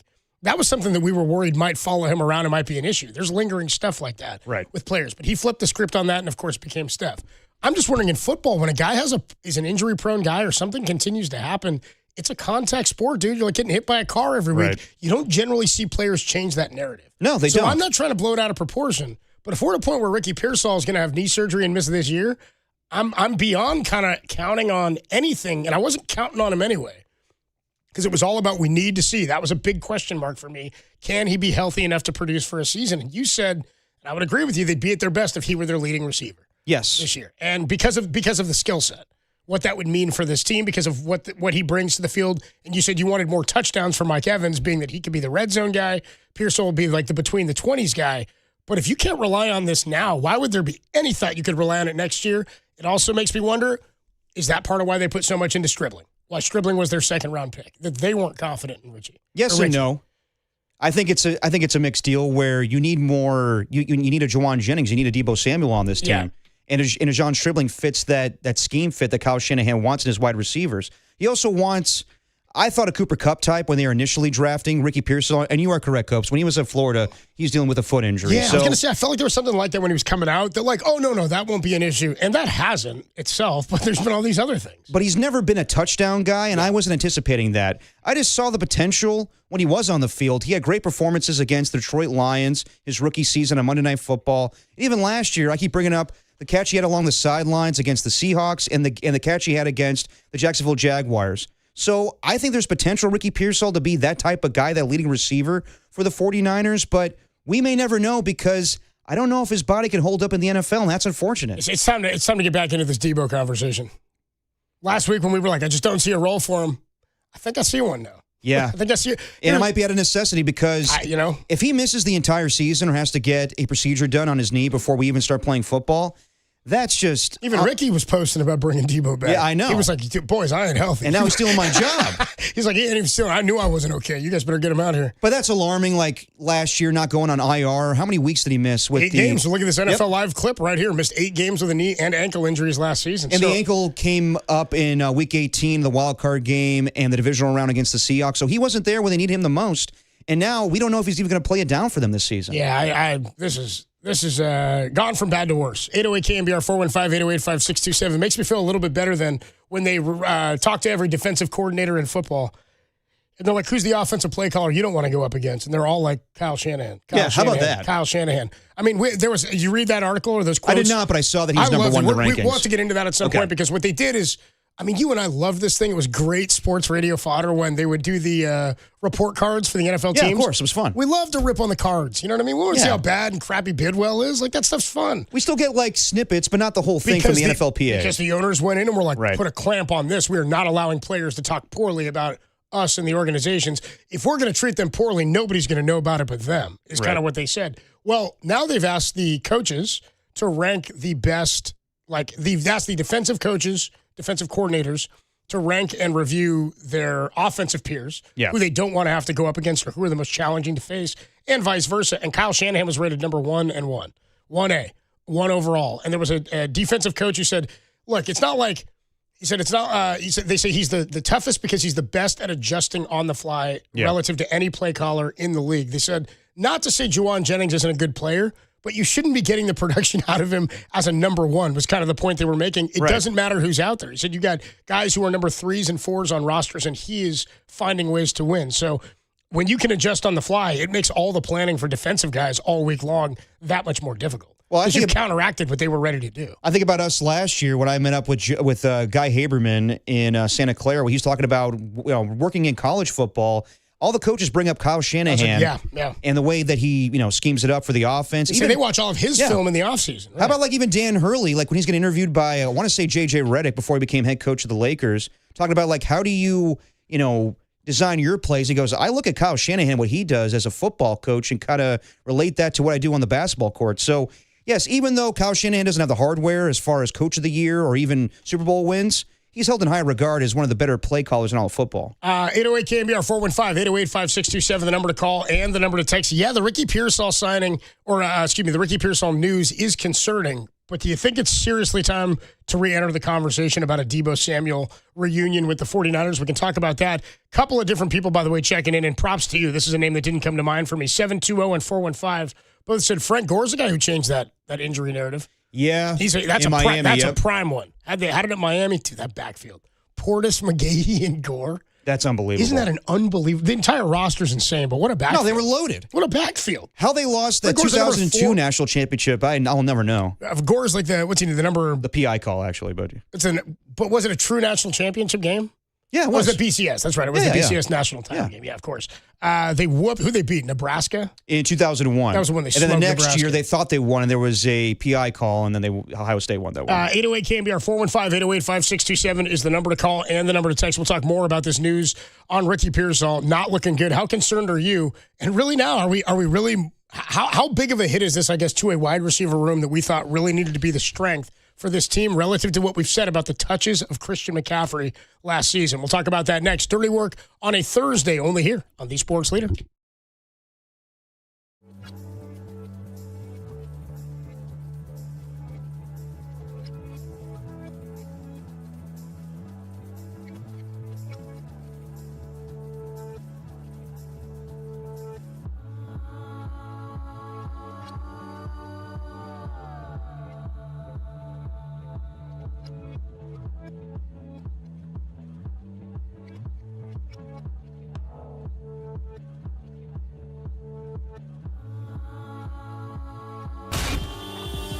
Time for your Bay Area Chevy dealers traffic update.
And now it's time for the Protect Your Assets Business and Technology Report with me, David Hollander.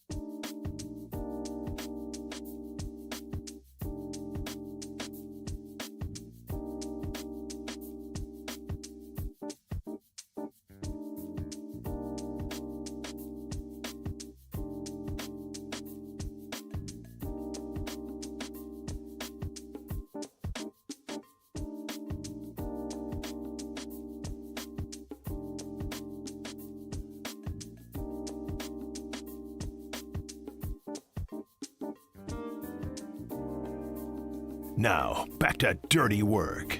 Adam Copeland and Derek Papa on KNBR 104.5 and 680 AM, the sports leader.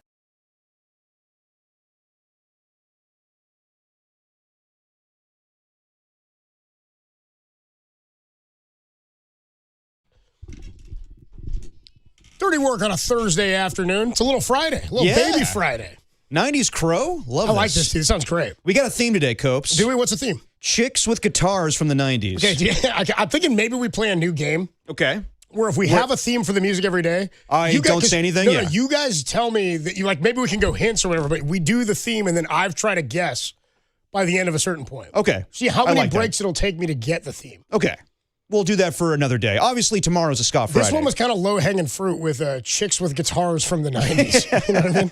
I don't I think we have a good playlist, though. I'm guessing Dixie's in here somewhere, too. No. Oh, what are you, a Bush 2, man? Oh, what are you, pulling them off the shelves? Well, Bush 2. Yeah, I'm going. GW. Okay. Sorry. Never mind. Forget it. Keep moving. So it was a 2001 We're going reference. more like alternative rock, where Dixie Chicks were country. I got you. Or just the Chicks. I'm aware. Yeah.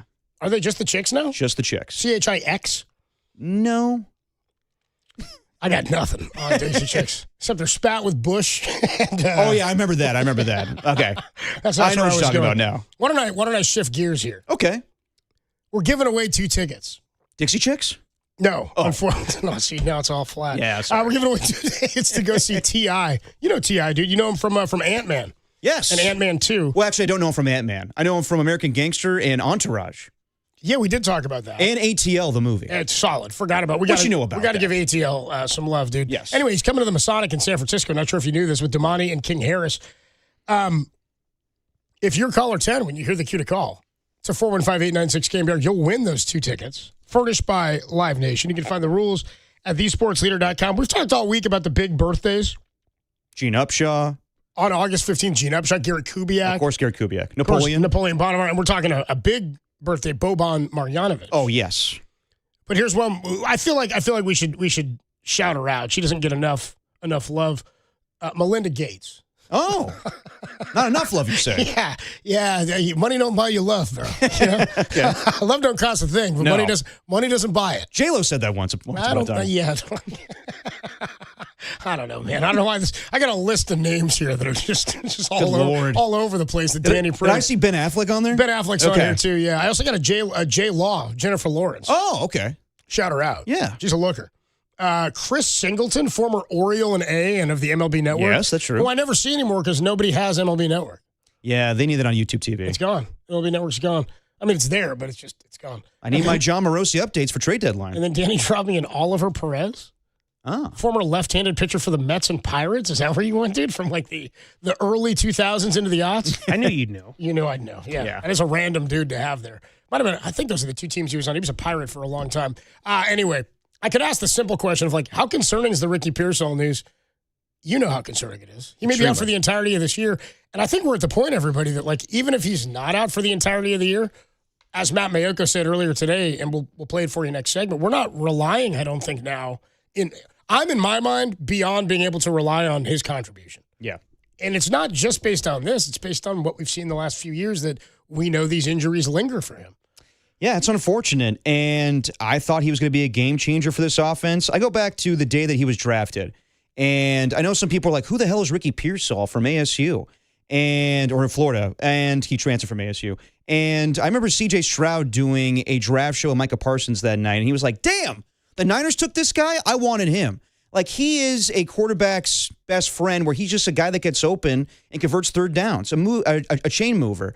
But yes, the problem is. I know where you're going, but what's the best skill set? What's the best ability? Availability. And he's just not been available. No, and that's the biggest problem right now. And we have to think about his football future.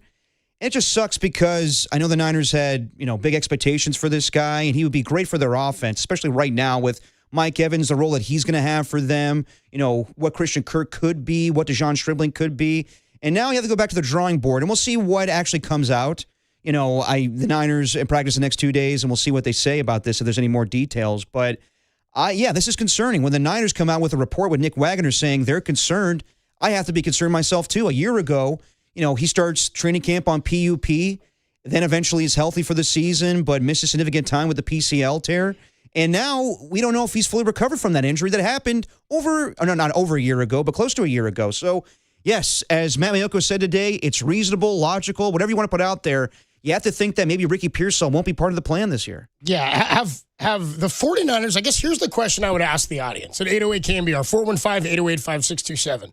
Do you feel the Niners have built too much of this offense for this year on ifs? Well, that's for every team. If Josh Allen is healthy, right? But if Patrick Mahomes, Sure, of course. But what we're talking about with the Niners ifs are not, of course, there's the ifs of, if you stay healthy but and everybody's there's more good. ifs. I see what you're saying. There's more ifs and less proven towards what, again, Ricky Pearsall wasn't trending towards being 100% healthy. We haven't seen it from him. Mike Evans is coming off a year where he missed 8 games and is a year older, right? You're bringing back a guy who's torn his knees 3 different times in Nick Bosa, in that same knee twice, and George Kittle's out for an extended period of time. And you've got Christian McCaffrey, who led the league in touches last year, who was your number 1 receiver. Right. There's just a lot of ifs of things that haven't been proven yet on this team or based on what happened last year. Pearsall played a full year last year and played all 17 games or whatever. You're like, hell, dude, why wouldn't you rely on him to be your number 1? That's the guy. It's why we went into those seasons with Debo and Ayuk feeling the same way. George Kittle, the same thing. When he's on the field, he'll produce. Right. George Kittle will produce. Now, we don't know off of the Achilles what it'll be like later this year, but the point is he's built enough equity to know he'll produce. Mike Evans has in his career too, but was last year an outlier in terms of the injury, or is that something that is now a problem for him because he's a year older? That's where I'm at with the 49ers ifs. Because if Christian McCaffrey leads the league in touches again, I think maybe that's problematic for the health of the rest of this team, right? Yeah, I mean, it's a lot of ifs. I get that. The biggest if to me is the offensive line. That can they be what Kyle Shanahan and John Lynch expect them to be? But we haven't seen that in quite some time.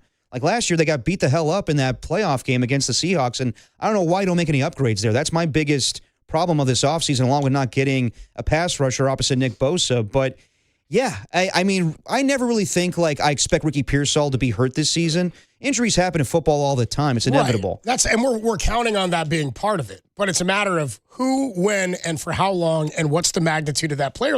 Even another if is built on if the offensive line has improved or is good enough, right? That's an if. Well, yeah, so what if Trent Williams misses time? That's what I'm saying. He's an older player. So a lot, that's why, and again, how many of the other teams we've talked about, this is what I asked last week when I say there's a lot of questions around every team.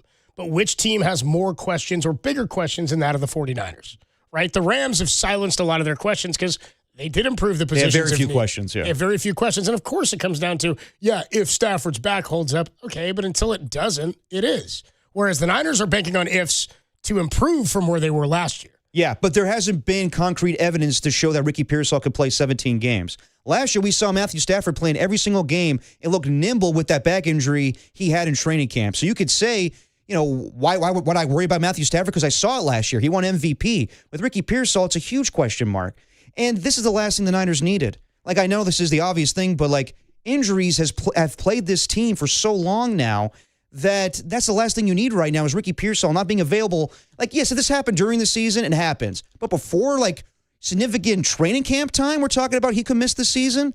And again, I want to hear everything from the team. This is a report from Nick Wagner yesterday. I believe everything he's reporting, obviously, along with all the beat reporters for the 49ers. But yeah, obviously this is concerning. So when off the bat you say coming into the year, they're going to be behind the Rams and the Seahawks, and now you're going to say that Ricky Pearsall may not contribute at all?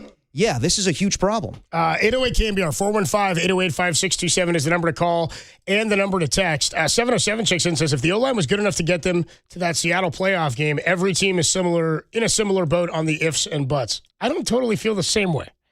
I don't feel the same because, again, I would say the Niners reconstructed their offense with more pieces than a lot of these other teams this offseason. Yeah. The Rams offense is coming back with effectively the same unit that they had last year. 100%. I say if you have the biggest flaw. Seattle's got a few changes, but not massive on offense. I would say the biggest flaw with the Rams is their offensive line. Yeah. But they have a galaxy of stars right now, whether it's offense or defense. So, offensive line is huge for a team's success. But last year you saw the Rams offensive line hold up with relatively the same guys they have right now. With the 49ers, I really don't know. Like, is he basically saying like every team has a questionable offensive line? Or I don't know if he's saying O-line. I think what this texture saying 707, and I hear you because this was the question I was asking last year. He was countering the O-line question if the O-line's good enough. Yeah. He's saying it was good enough to get you to that Seattle game. My point, and by the way, they mauled everybody. I mean, Brock ran for his life, seemingly, right, in that Week 18 and in the divisional game. I think the point he's making is every team in the NFL has a bunch of questions and ifs and buts.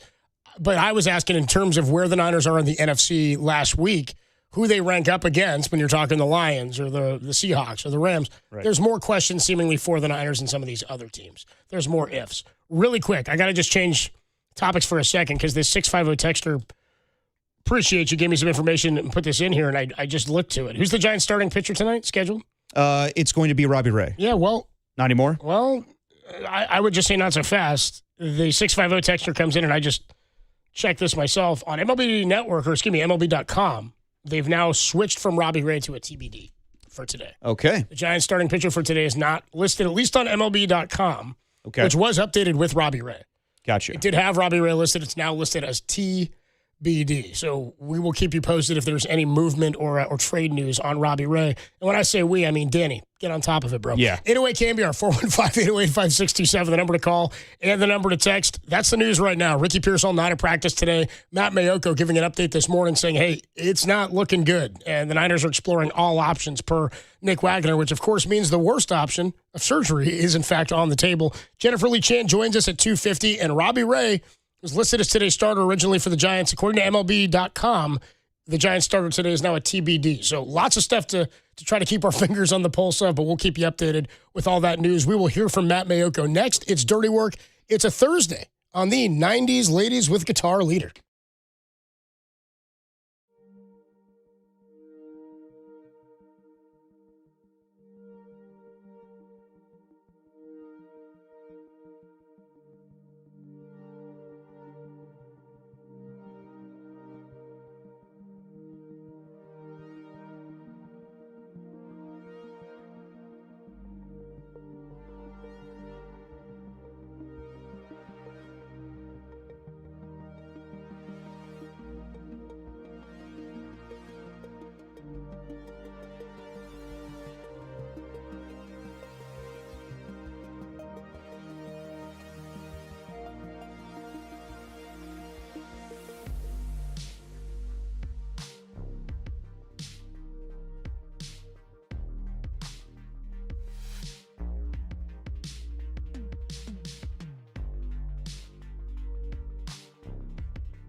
Now back to Dirty Work with Copes and Depop on 104.5 FM and 680 AM, the sports leader.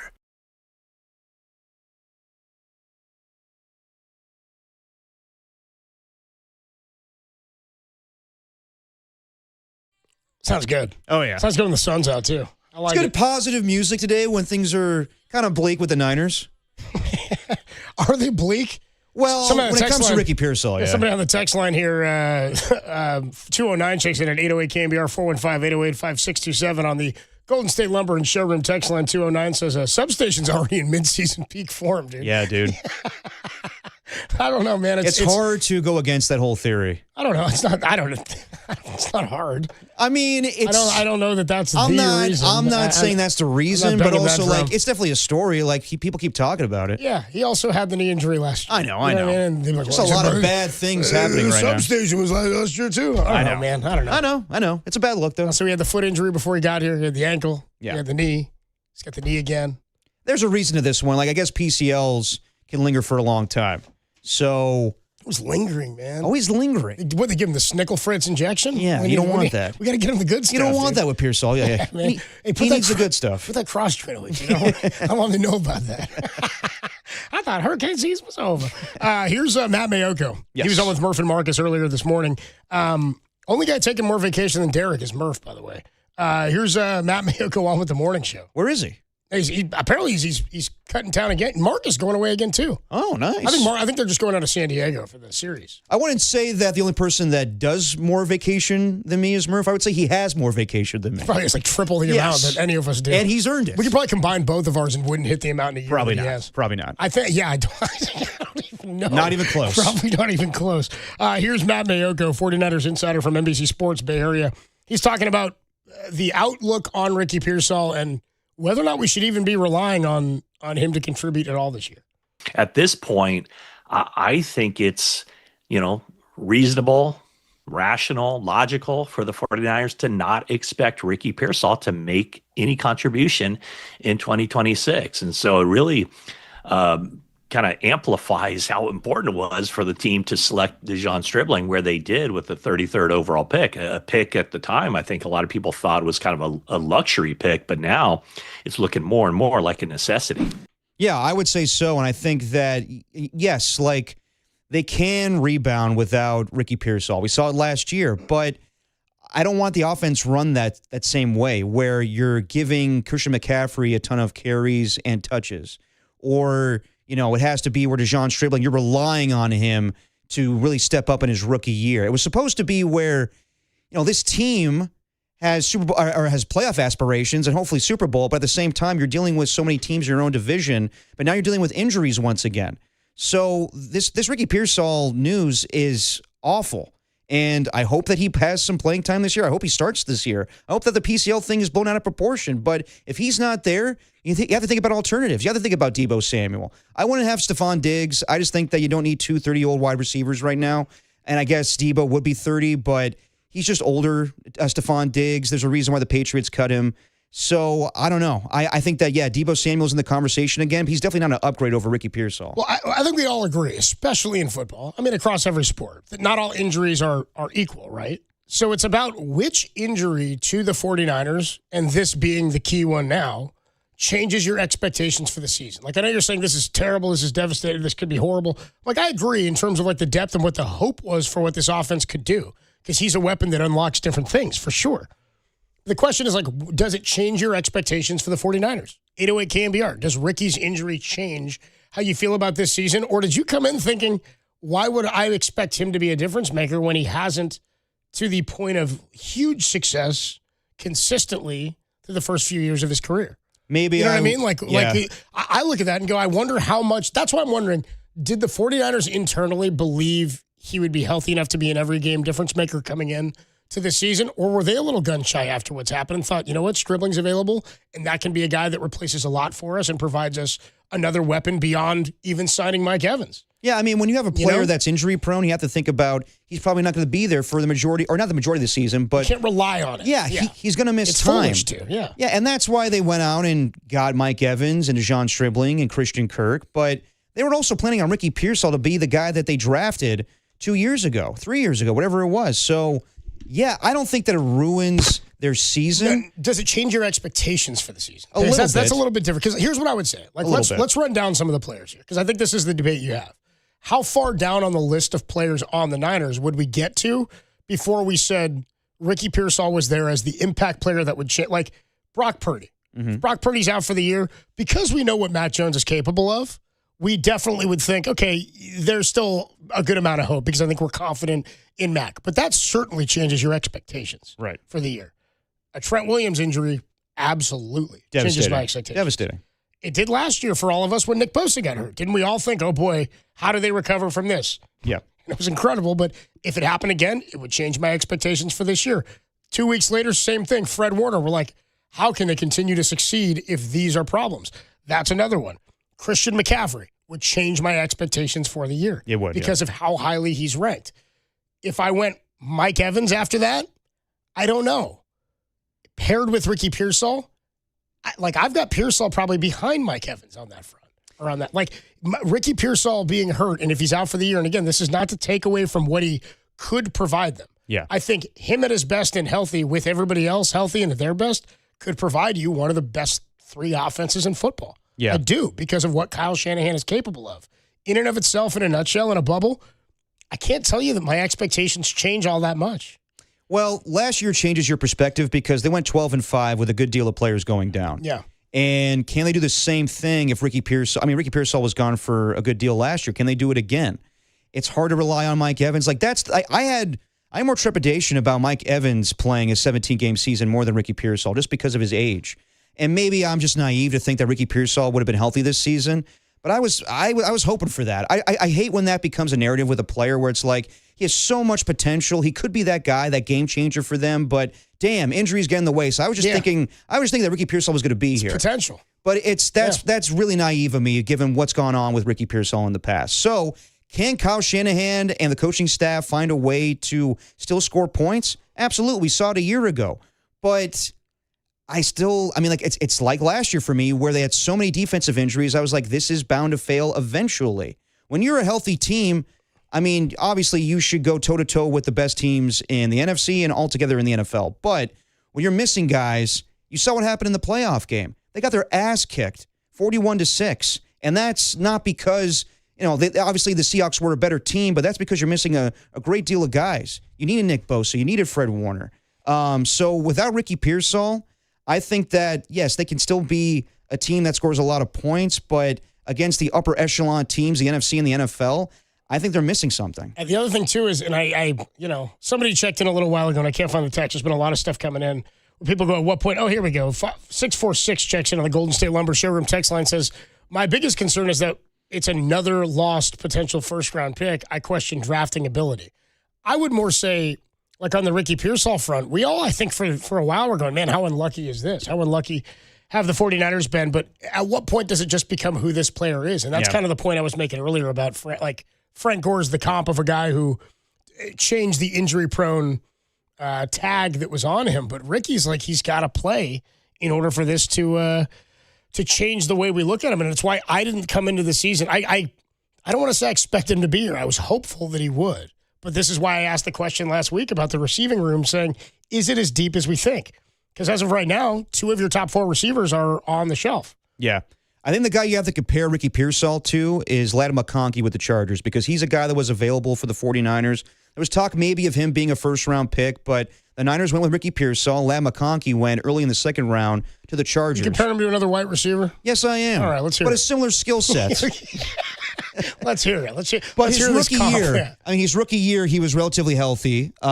He started 14 games and played in 16. Had 82 receptions for over 1,000 yards and 7 touchdowns. Last year missed some time, caught 66 balls, 789 yards and 6 touchdowns. That's more productivity than Ricky Pearsall's given in the last 2 years. So that's the one guy I can look at where it's like, damn. Kyle, John, you may have overthought it with Ladd McConkey in the SEC at Georgia, a more accomplished player than what Ricky Pearsall was in college. 808 KMBR 415-808-5627 is the number to call and the number to text. I like the guy who checked in and just said Pete Crow ligament. PCA is Pete Crow Armstrong. Okay. PCL is Thank you for that one. Pete Crow ligament. Thanks for the contribution. 916 says Niners and the amount of sustained injuries is crazy. That's our guy CHP Joe. What up, Joe? It is. 925 says, my question is who contacts who? Does John Lynch contact Debo's agent or does Debo's agent contact John Lynch? We have to see what happens here, but I think probably Debo Samuel's agent's been contacting John Lynch all offseason. So I'm sure when this news comes out, he's like, pick up the phone, call me. Yeah. 415 says, based on his injury track record, I just kind of expected him to be hurt at some point. That's more than fair. I just thought that this was going to be different this year, and I'm just disappointed because I had high expectations for this guy. You're not mad. I'm disappointed, yeah. which is in itself more disappointing because Derek can always recognize my disappointment. Yes, Yeah. It's a common trait in his life. But honestly, I wanted Ricky Pearsall to be, the guy that I guess Kyle Shanahan was anticipating him to be. This guy that, I guess Cooper Kupp's not a fair comparison because it's another wide receiver, but just Edelman and Amendola. I mean, just throw him out. Hogan, it seemed like there was a connection going between him and Brock Purdy, and Mike Evans is a better wide receiver in his career, but I thought that obviously you're going to see more double teams and more attention to Mike. To Mike, and then Ricky Pearsall 101 could definitely thrive in this offense. So it changes my expectations, I guess, for what I thought the offense could be. It doesn't totally change what I think the team itself as a whole is capable of. It's kind of where I'm coming from. Okay, well, what do you think they're capable of without the injury? I think, the Rams look daunting. But I'll take my chances with the skill set of the players they have if healthy. I think they're good enough to still compete for the division and be a top 2 team in the division. Okay. Things have to break their way. They do. It's got to go that way for every team in the NFL. Things are going to have to break your way in some capacity. But I think they're good enough on paper right now, even without Ricky Pearsall potentially, to be a team that competes in the West and is a playoff team. I don't know if they're a Super Bowl contender yet. And I think you have to earn that right every year. And because so much of what we're looking at this year is not based on success with players from last year, right? Because of how many injuries they faced and how many guys went down. I'm banking on Brock Purdy and I'm banking on Christian McCaffrey. I'm hoping Mike Evans can stay healthy, but if my third bank is a hope, I don't feel, I got to see it first. I think if all goes their way, they're a top 2 team in their division. I still think they can be a top 2 team in the West. Yeah, that's best case scenario. I think that's best case. And if you're top 2, maybe you compete for a division. And if things break your way, maybe you're in the mix there for winning that division. But because it's such a gauntlet of a division, how many teams besides the Cardinals, of the Niners, Seahawks, and Rams, how many sweeps will there be? A 2-0 record against each other. I wouldn't be surprised if there were none. I wouldn't be surprised if all 3 of those teams went 1-1 against each other. Yeah, the only reason I'd say Seattle may sweep the Niners is because that game at Levi's later in the year. The Seahawks are coming off a bye, and the Niners are coming from Mexico City. That's more of a schedule wrinkle than I would, and that's one. But when we're talking what is it? No, I know. Just week 12. Just based off of the talent, I'm with you. My expectations were they're going to be a wild card team, not a Super Bowl contender, but a team that should make the postseason. Yeah. Given their track record, given their coaching staff, given Brock Purdy, but yes, there are a ton of what ifs on this team. I guess my point is if you thought they were a playoff team anyway, Ricky Pearsall's injury doesn't make me think, oh, now they're not. You know what I mean? Well, it could cost you a few games. It could.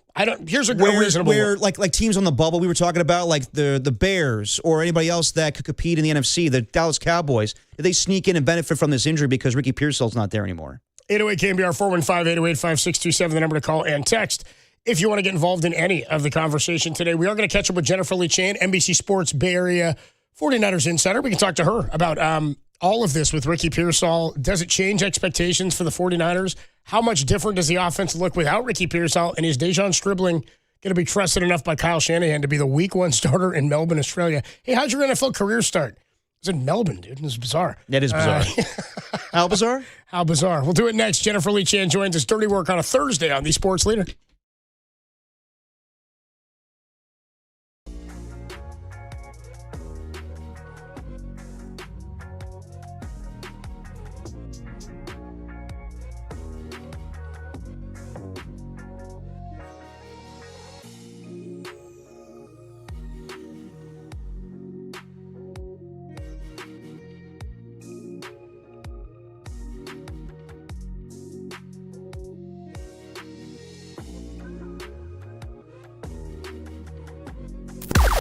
Now, from the O'Donnell Financial Group Sports Desk. Learn more at ODFIGroup.com. O'Donnell Financial Group, because planning is a process, not a product.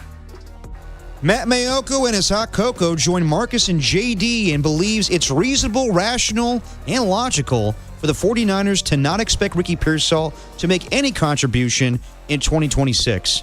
Check out that interview on thesportsleader.com or the Sports Leader app.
To dirty work.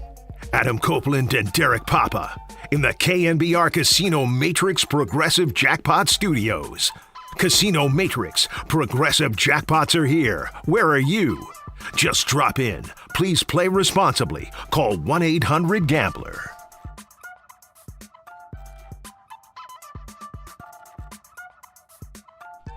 Dirty work on a Thursday afternoon. Adam Copeland, D-Pop, Danny Dunn hanging out with you, working to make the connection with Jennifer Lee Chan of NBC Sports Bay Area. We got Tracy Chapman here. Talking some Niner ball. My favorite song of hers. People say fast car. I like Give Me One Reason a little bit more.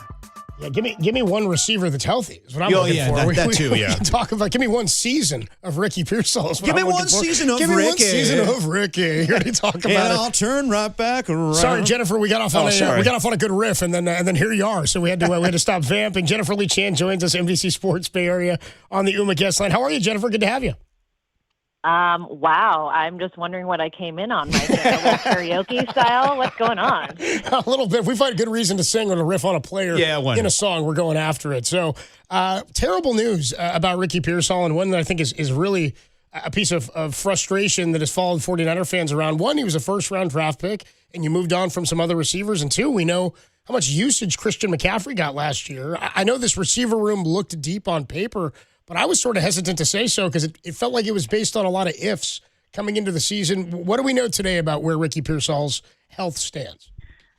Yeah, it really is unfortunate. This is a guy who was healthy throughout his entire college career, and then now that he's been with the 49ers, just unfortunate luck. I mean, first getting shot, the gunshot wound obviously stunted his rookie year, and then the PCL injury that he just kept landing on last year. You know, it's one of those things that ultimately needs rest. It doesn't usually need surgery, but now that there is swelling on the same knee and it is related to the PCL injury from last year, they are kind of looking at all their options, and it sounds like surgery is not off the table, but they're just being really careful with him. It's unfortunate that after an entire offseason of rest, and, you know, obviously he still had to work too to stay in shape, that it's kind of coming, you know, I guess there's like a re-injury of the same knee. And it's unfortunate with how many injuries the 49ers have dealt with, but we know they handle adversity well, and obviously they're dealing with it right now with Kyle Shanahan, but so many injuries a year ago. Let's just say, unfortunately, Ricky Pearsall does miss this season. They got Mike Evans. They got DeJon Stribling. How do you think this impacts their season going forward, Jennifer? I mean, it's always unfortunate when you look at what the roster was or what it is on paper. I mean, I think you get Mike Evans as your wide receiver 1. Ricky Pearsall would be your wide receiver 2, and DeJon Stribling would be your 2B. So, I mean, I think those two guys would have been relatively interchangeable on the field for Kyle Shanahan. You still have Christian Kirk. He was out with a calf strain the other day, but he was standing on the field watching. So I don't think it's too severe. I think you're going to have to now look at Demarcus Robinson, who's had a pretty good OTAs and then has, been pretty visible in training camp as well. Jordan Watkins is having a good camp so far, and Jacob Cowing. So those two guys. Junior Bergen is also out there. He was brought in to be a return guy. He has been returning a few. So, there are some guys there, but a lot of them are untested. You mentioned all options are on the table, and that refers to maybe surgery, Ricky Pearsall. But as far as a guy that could replace him, there has been a kind of a social media push for Deebo Samuel to return to the team. I know Matt Mayoko said he doesn't seem that's likely. If Ricky Pearsall is out for significant time, do you think the Niners would call about Deebo Samuel? I mean, I think it all depends on the situation where is Deebo Samuel going to be used? I mean, he is different. He's different than Mike Evans. He's different than DeJon Stribling. He adds a different element to the offense. I just don't know when you look at the wide receivers, where would he fall in that? Matt Mayoko and I talked on the podcast yesterday, Mike Evans is the alpha in that room now. Deebo Samuel was always the alpha. How does that work out? I mean, I think, when Deebo Samuel he's looking for a team, he's looking for a place to land. If he were to come back, it's definitely a different element that comes to the offense. I just don't know whether he's going to be willing to take less money. Would he be willing to take a lesser role? All those things are going to be on the table. But again, he doesn't have a team at the moment, so he's looking for a place to land. Voice you hear is Jennifer Lee Chan, NBC Sports Bay Area. Joins us on the UMA guest line of the podcast she was referring to is the 49ers Talk podcast, available wherever you get your podcast. Great insight and updates from Jennifer and Matt Mayoko, who we talk to every Monday. What reason is there? Because, we've seen so many rookie and young receivers for Kyle Shanahan not find the field or not do enough to get on the field. Jordan Watkins is a good example, even with injury last year. What reason is there to think that Stribling would be different early on in his rookie season? From what I've seen, first of all, he's been a full participant in everything. And watching him at rookie minicamp, he wasn't, really allowed to participate at rookie minicamp, but he did everything that everybody else did. He went to the huddle, listened to the play call, went out and lined up, ran it on air. He's just really, really diligent about his study of the playbook, and that's something that can be overwhelming for any receiver going into Kyle Shanahan's offense. I spoke to Leonard Hankerson during OTAs, and he said Dejon Stribling is in the front of the classroom asking a lot of questions. And then I think also when you put Mike Evans in this room, I think the competition level is way higher than it has been in the past. I talked to Clay Kubiak yesterday, asked him, what does Mike Evans being in the room do for this group? And he said, it is greatly improved from last year. And I don't think it's necessarily a knock on those guys last year, but I was going through the injuries. Jordan Watkins was out with an injury. Brandon Ayuk was expected to be back. Ricky Pearsall was injured. Jordan Watkins was injured. Jacob Cowing was injured. So when they got to the field, it was like a new group of wide receivers. Sky Moore was brought in during training camp. Kendrick Bourne was brought in after week 1. So there wasn't a whole lot of complete training camp vetted wide receivers on the field last year. So I think Mike Evans being there changes a lot I think it changes the mood of the wide receivers room a lot. And I think everybody, the bar is a little bit higher with Mike Evans in the room. How have the other rookies looked at training camp so far in Romello Hyde and Kalen Black so far, Jennifer? Man, Kalen Black has some burst out of the backfield. Jordan James has the rib fracture, so we've seen a lot of Kalen Black, and he just has so much speed. He's really decisive, hitting which crease he's supposed to go through. Yes, they don't have pads on, so, we still will. It remains to be seen how he does with that. But, from first impressions, he's got a lot of speed, and he can catch the ball. So, Brock Purdy has another option in those short yardage situations and a check down if he needs it. Jennifer, have you talked? Romello, go ahead. Yeah, Romello Hyde. Romello Hyde. Looks like he's got a lot of speed. He changed his number. He's number 58 now, not number 94. All right. But he has been just hanging out with Nick Bosa, asking him questions. They've been doing some work off to the side, when everybody else is going through the reps on the defensive line individual drills. So he's definitely using Nick Bosa as a resource. Talking to Jennifer Lee Chan on the UMA guest line. Has there been any talk about, the preseason is used so much different now, or the players are used in such a different way now than they used to be used in the preseason, and you've got joint practices to try to mimic some of the on-field stuff. But has there been any talk about the guys who have returned from injury, like Fred Warner or Nick Bosa, getting any sort of preseason action? Nick Bosa is an interesting one because he got hurt early in week 3 of last year. We'd be talking about nearly a full year off of the field. I just wonder about getting guys back into football shape outside of the joint practices. Any idea whether or not any of those guys, even Brock, would see the field in preseason? I would think that Brock goes through a series or two. I think that's what Kyle Shanahan has done in the past. Nick Bosa, I don't think he plays in the preseason. Fred Warner usually doesn't either. No. Christian McCaffrey usually doesn't. George Kittle usually doesn't. So there's a handful of guys that might not. But I do think that you'll see a lot of some of the young players. There might be a series or two with Brock out there, maybe with I don't know if Mike Evans goes out there. There's no talk yet. Still super early in training camp. They haven't even put the pads on yet, but I doubt that Nick Bosa goes out there for preseason. He hasn't even done 11-on-11 drills yet. He's only done individual stuff. But he's looking pretty healthy. And obviously it's early in camp, but a different feeling this year with Kyle Shanahan not being there, more on a limited basis, obviously with the car accident. Just the overall vibe at camp so far, Jennifer, with Chris Furster filling in for the time being. Honestly, it seems like camp. If you didn't know that Kyle Shanahan wasn't running things, it's running exactly the way it has in the past. So they have the field set up differently, but outside of that, it's pretty much the same thing. Kyle Shanahan is there, so it's not like he's not around and there's, when the cat is away, the mice will play. No, he's there. He's watching.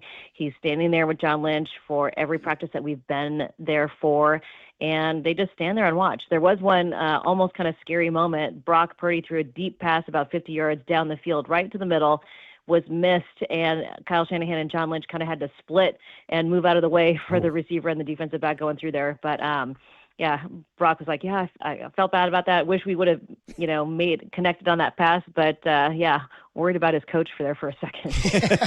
I like when the cat's away, the mice will play. I used that like every day when Derek was on vacation a couple of weeks ago. That applies for me? I did. I actually said it many times when you were gone. I think Danny would echo that. In terms of the Kyle Shanahan situation, I mean, it's so interesting. Like, concussions are not linear injuries, right? And you could be okay Correct. one day, and then it can come back, and different things might affect it. I know when he spoke to the media the other day in his office, he talked about the noise and lights and things like that. Has there been any discussion about what a flight to Australia like this could mean for Kyle? Because the way I see it is like a concussion could, you could feel good one day, go out there and get too much noise and it aggravates you. Has there been any thought or talk about what this could look like for him leading up to week one? John Lynch was actually asked about this, and he said, it's really far off, and the hope is that he is recovering enough that he can take the flight down. But obviously, it's kind of like he's in a concussion protocol, just like a player would be. So he's very aware of what he feels like. It's the noise that's been a little bit offsetting for him. Not as much the bright sound, but the speakers that they play the music on at practice, Sure. because that's been troubling a little bit. But generally, he's feeling a lot better. Physically, he feels fine, with the ribs and the hand and the nose and the stitches and all that. So that part, the physical part, has actually been okay for him. So he's recovered from that, but it really is the concussion that he needs to be careful of. Obviously under a lot of care from the team medical staff, and he will, obviously follow their advice, but it is a long ways off. He has made some steps. So, I mean, honestly, I know that the sun has said it's not affecting him as much. The fact that is not an issue is, I think, promising. Yeah, I think definitely it's promising. But I guess I'm wondering really Chris Forster's the assistant head coach. Or was is that the official title that he has, O-line and assistant head coach? Yep. So I'm just if he's running the offenses and things are business as usual and preseason goes as usual, and you've got your play call. I know they're confident in Kubiak if Kyle weren't to be there because he's done that in the past in play calling. I guess I'm wondering really is Kyle? Do you know what happens with players who are in the protocol? Are they usually at games? Would Kyle be off the field for these preseason games as well because of the potential noise? Will he be traveling with the team for these road games? I usually concussion protocol guys don't travel. Right. So I don't know whether, what's going to happen with Kyle Shanahan, but, I just would think that however, it depends on how he feels, how fast he recovers. And yeah, concussions are no joke. I actually spoke to a player several years ago who had a pretty serious one that happened mid-season, and he was cleared to play, and he felt good. Like he felt like his judgment wasn't off. He felt like his reflexes were good. But then following the season, sometime in the summer, he said he was sitting on the beach with his family, and then all of a sudden the fog lifted. So I don't know whether it was just the swelling of his brain that finally was back to normal. So all of that feeling, that kind of weird kind of background noise that was happening was lifted, but it can be very scary. So, obviously he's got to follow all of the protocol that they're putting in front of him, and it just depends on how he feels. But you look at the coaching staff there. Chris Forster has been coaching for 30 some odd years. You've got Clay Kubiak, who has called plays before. You have Raheem Morris, who's been a head coach. You have Matt Eberflus, who's been a head coach. You've got Bobby Turner, who has been a coach for eons, and Johnny Holland. It's a group of very, very veteran coaches. So there's a very good group of people that he can lean on in order to have things still continue as he would like. A couple more minutes with Jennifer Lee Chan on the UMA guest line.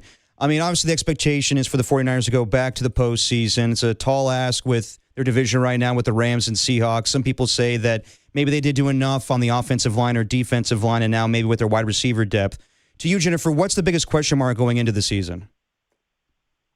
I mean, I think the most improved group is the wide receivers group, on paper at least. I think the most challenged group last year was defensive line. I mean, the fact that they didn't have hardly any quarterback takedowns, they didn't have that many turnovers. I think that's really the focus of, where they need to improve the most. Those two, defensive line and wide receivers, can't really control what everybody else is doing, so they've got to focus on themselves, and getting pass rush going, I think, is a huge goal for them. Romello Hyde is a guy that you mentioned, you brought up earlier. He's a guy that needs to go in there on those money downs and get after the quarterback. Nick Bosa needs to stay healthy. I think they really improved on the interior of the defensive line with Osa Odighizuwa. I think you look at Alfred Collins coming back. Robert Saleh told Matt Mayoko at the ACC Golf Championship that players that he really thought were ready to have a great second year were Alfred Collins, Upton Stout, and he thinks Marquise Siegel should be much improved this year as well. Jennifer Lee Chan, the voice you hear, covers the 49ers for NBC Sports Bay Area. She joins us on the UMA guest line. Make sure you're reading her, watching her, listening to her on the 49ers Talk podcast. Jennifer, appreciate the time as always. We will talk to you soon. Thanks, Jennifer. Sounds good. Talk to you guys soon. Thanks so much. I agree. Jennifer Lee Chan there. You missed any of that. All available, thesportsleader.com and the The Sports Leader app. Interesting stuff, though, about Stribling, too. Has been a part of every 100% participation in every area of practice to this point. Yeah, that's been the talk out of Trinity Camp. Do you think she thought her singing was good when she was coming to the interview? I couldn't tell. She's like, what did I just walk into? Because, dude, I was really proud of us. I think so. Give me one season of Ricky. Or I'll turn right back around. We'll lose divisional round. You know what I mean? That's not bad. We got to go, That's give not me bad. one season of Ricky. Yeah. Oh, we'll lose divisional round. I like that, dude. Yeah, You we're like going to that, need more of Dan? that. Dan, are you down with that? You picking up what we're putting down? Yeah, you guys were fine. You know what, Danny? I'm not taking the tude today. I'm not having the attitude. He was from dealing with Danny. a lot back there. Yeah, I'll tell you what, though, it's funny. I wrote down while we were talking to Jennifer, I was just thinking about it because I was thinking about that riff. Yeah. That thing. Because you mentioned sunny days when we get music like that, or when the ska songs are playing on Friday and the sun's out, doesn't it feel better? Oh, God, yeah. I was thinking about like my sunny day musts. Okay. I got 2 of them in. I got 3 of them in today, I think, already. I got shorts on. Give it to me. Feeling great about shorts. Woke Okay. up, it was warm out, put a sweater on. I was like, forget that, dude. I'm going shorts. Weather feels nice in the summertime. I got to pull up Late the shorts July. more at work. You do, man. Especially when it's, because you wake up, it's nice in Oakland. Oh, yeah. You got a beautiful It's day. hot. So I'm saying, you get over here, and when you get out of here, we're not outside long enough for it to be affecting us in the cold. No, you're right. When it does get foggy, you got to start embracing that more. That's number one. Then I wrote down feel good music. Had the windows down on my way here in the car, pumping good tunes. Nice. Feels good about that. What are you listening to on the way over here? Oh, don't worry about it. I That's a big secret? Don't yuck my yum. No, I'm not going to yuck your yum. I'd have to go back and look. I'd have to go By back all and means, find. man, listen to your Taylor Swift to get pedicures. I didn't have any Swift on today. Okay. I'd have to go back and see what I was listening to. All right. I'll pull up my my music during the break so we can see what my most recent songs were on iTunes. But then the other one was, and you know what? All you Spotify people, I don't want to hear it just because I said Apple Music. All right, just save it. I know there's going to be some Cope's on Apple Music, on Spotify. No, I'm not. No, I'm not good with each music. their own, man. I'm not Who good with cares? music. All right, I'm just Who I'm cares? on Apple Music. It's the way it is. Different strokes for different folks. That's exactly. And then the other one was, dude, I got myself a deli sandwich. Ooh. On the way to work. From where? Freddy's in North Beach, dude. Okay, I don't know it, but it sounds tasty. Dude, Freddy on the corner of Francisco and Stockton. Fantastic. Since 1926, 100 years old. Very good. How about that? Phenomenal. I was going to ask you this, though, about do you like a cold deli sandwich, some potato chips? Who doesn't, Coach? It's because a lot of people like toasted only. no. There's something about a sunny day, though. It depends on the sandwich. That's what I'm saying. Yeah. Here's my question. If I'm going about, Quiznos, you got to go toasted. Are they around anymore? I don't think so. I don't think so. If I'm going Panera Bread, not toasted. I like going cold because you can maybe a soup, you dip it in there. But Right. I just went plain potato chips today and a deli sandwich. The question I would ask is, are you a 2-meat guy on a cold sandwich? Excuse me? You know what I'm saying? Are you a 2-meter? Because people will go like turkey and I don't know. Would you go like roast why not? beef? I'm generally not. I'm not scared of 2 meats. I'm not. Danny, are you a 2-meter or are you a 1-meat guy on a sandwich? If I get 2 meat, I'd probably have to go toasted. Interesting. Why? See, I don't know. Yeah, why? Here's the one time I would do it generally. Why? Like I don't mind an Italian sandwich. That's the one time I think I don't really think about it because that's like the style of sandwich. But if I'm getting a deli sandwich, I'm going like turkey, bologna, or pastrami, or roast beef. I'm not a bologna guy. That's fine. I'm just saying, I'm just getting one of them. The only other time I would generally add another meat is, and I don't really count this, is it's bacon. But that's not the same as getting like 2 deli meats. Do you get what I'm saying? Yeah. Want a little secret? Switch it up. Go to turkey bacon now. Can't tell the difference. Dude, between what? Turkey? Oh, from like regular pork bacon to turkey bacon. You can't tell that because I mean, I could tell the difference, obviously, but it's pretty damn good. Turkey bacon comes cooked a lot of the time. Does it? It's like sometimes it's already fit to eat. Well, I cook it and it tastes amazing. amazing. Yeah, you got to heat it up. Yeah, that's a turkey. You can microwave turkey bacon. Dude. Well, I'm not microwave. It's like a hot dog. No, I'll put it in the pan with the eggs. That's what I'm saying is I'm generally not a 2-meter. Okay. I think when I'm going to Italian sandwiches, have to go multiple meats. Well, of course, that's the difference because that's the style of sando. Right. It's like saying BLT. Yeah, I go tomato when I go BLT. Well, yeah, of course. It's the T. Yes. It's important. Otherwise, it's just a BL. You know what I mean? So you're saying for your sunny days, chasing the clouds away, you got to have your tunes, got to have your shorts, got to have your double meats. No, I'm not going 2 meats. I'm going one. Give me one meat. I'm saying a cold deli sandwich and some potato chips and like a Coke on the side. All right. Those are the keys to a Cope sunny day. Yeah, my sunny day musts. We'll get more of those next. 808 KMBR 415-808-5627. What are your musts? And I'm not talking smells, Derek. When we come on back, some storylines from around the NFL. Baker's disappointed with his boss. Boy, join the club. Yeah. We'll do it next on the Sports Leader.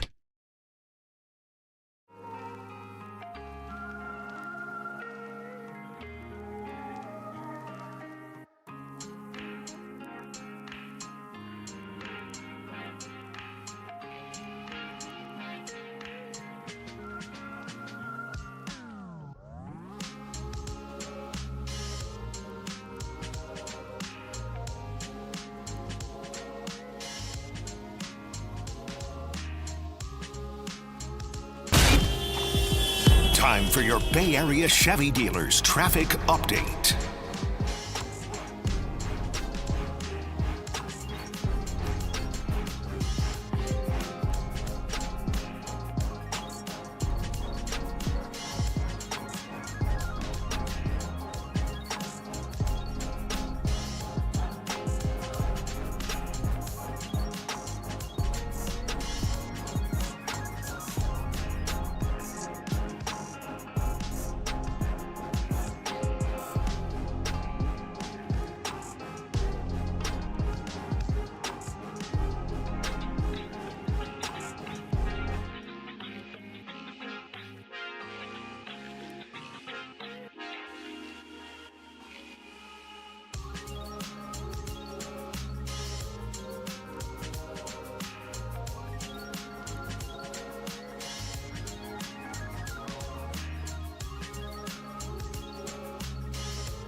You found Dirty Work with Adam Copeland and Derek Papa, where no job is too dirty, on KNBR, the sports leader.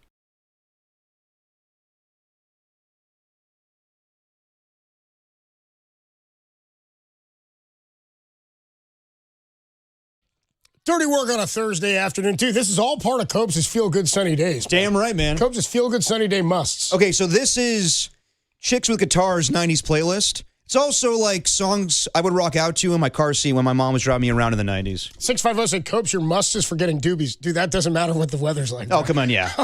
Cold day, sunny day. I thought that was like brushing my teeth. I thought you guys knew that. Any day that ends in Y, brother. Every and any day that ends in Y, brother. I thought you guys knew. I don't have to put that on the must because I'd say Copes is a live must. No, that's not part of the weather report.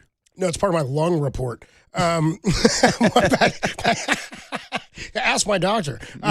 Here's the, let's go out to the Golden State Lumber Showroom text line at 808 KNBR. Lots of people checking in on Copes as a sunny day must. Okay. So got to go with my shorts. Don't get a lot of those days in San Francisco. I used to count them. You know that? You would count how many days you wore shorts? I'd be like, it's the 14th shorts day of the year. Okay. But it only started because I'd like say the first one, and it was like sometime in April. Maybe you get a nice March day. So you keep count, and Tom lost count. Because Tom could keep count how many pants days in the last decade. You know I love that, man. I love that. Dude, remember he was on TV for NBC doing the Run TMC broadcast, and he wouldn't wear he's like, I'll just wear like a button up. It was like a short sleeve button up. It was a flannel, I want to say. It was like a short sleeve button up. Yeah, okay, was it? Yeah. Plaid, yeah. I don't remember that. Like the biggest was the biggest thing I remember from that broadcast was Tom, obviously, but also Tim Hardaway. Yeah, I remember that too. That was fun. Yeah. Well, and you remember Mully. Yeah, of course. Taylor Swift. If you're looking for your Taylor Swift car, you need your concert tickets, go to www.chasecenter.com/Swifty. And of course, Tom's story of when he went to a meeting for the NBA on or the broadcast meetings when he was on NBC, right. or maybe ESPN because Bill Walton was there. He didn't wear a suit; he just wore like what he usually wears. And Bill Walton showed up in a suit. He goes, "Oh, Tom, come on now, you've got to wear a tie. Come on, even some of us have to be professional sometimes." My dad said that to me one time when I was a kid. We were like going to a wedding somewhere. And he was like tying my tie for me. I was like, I don't want to wear a tie. My dad said the presidents just want to wear a tie every day. Yeah. Sometimes you got to do stuff you don't want to do. Yeah, I remember. That's a mindset you got to live by sometimes. Sometimes you just got to do stuff for somebody else that you don't want to do. Yeah, I remember in order to go on the Raiders charter back in the day, I need to get a suit. And my dad was like, you got to wear a suit. Dennis Allen doesn't allow people without suits. I'm like, oh, Dennis Allen needs to wear a suit. Dennis Allen doesn't allow him to be on the plane anymore, Dad. You know what I mean? Well, Dennis Allen had more power than I did because I got a suit. Yeah, you get pushed around. I'll get you a big one so you'll grow into it. Yeah. I'm only doing this once. But then Mark Davis screamed at Dennis Allen for not playing Terrell Pryor over Matt Leinart. You saw it? Oh, yeah. On the plane? Yeah. Oh, yeah. This was around the time. You saw Dennis Allen get yelled at by Mark Davis on the plane? Yes.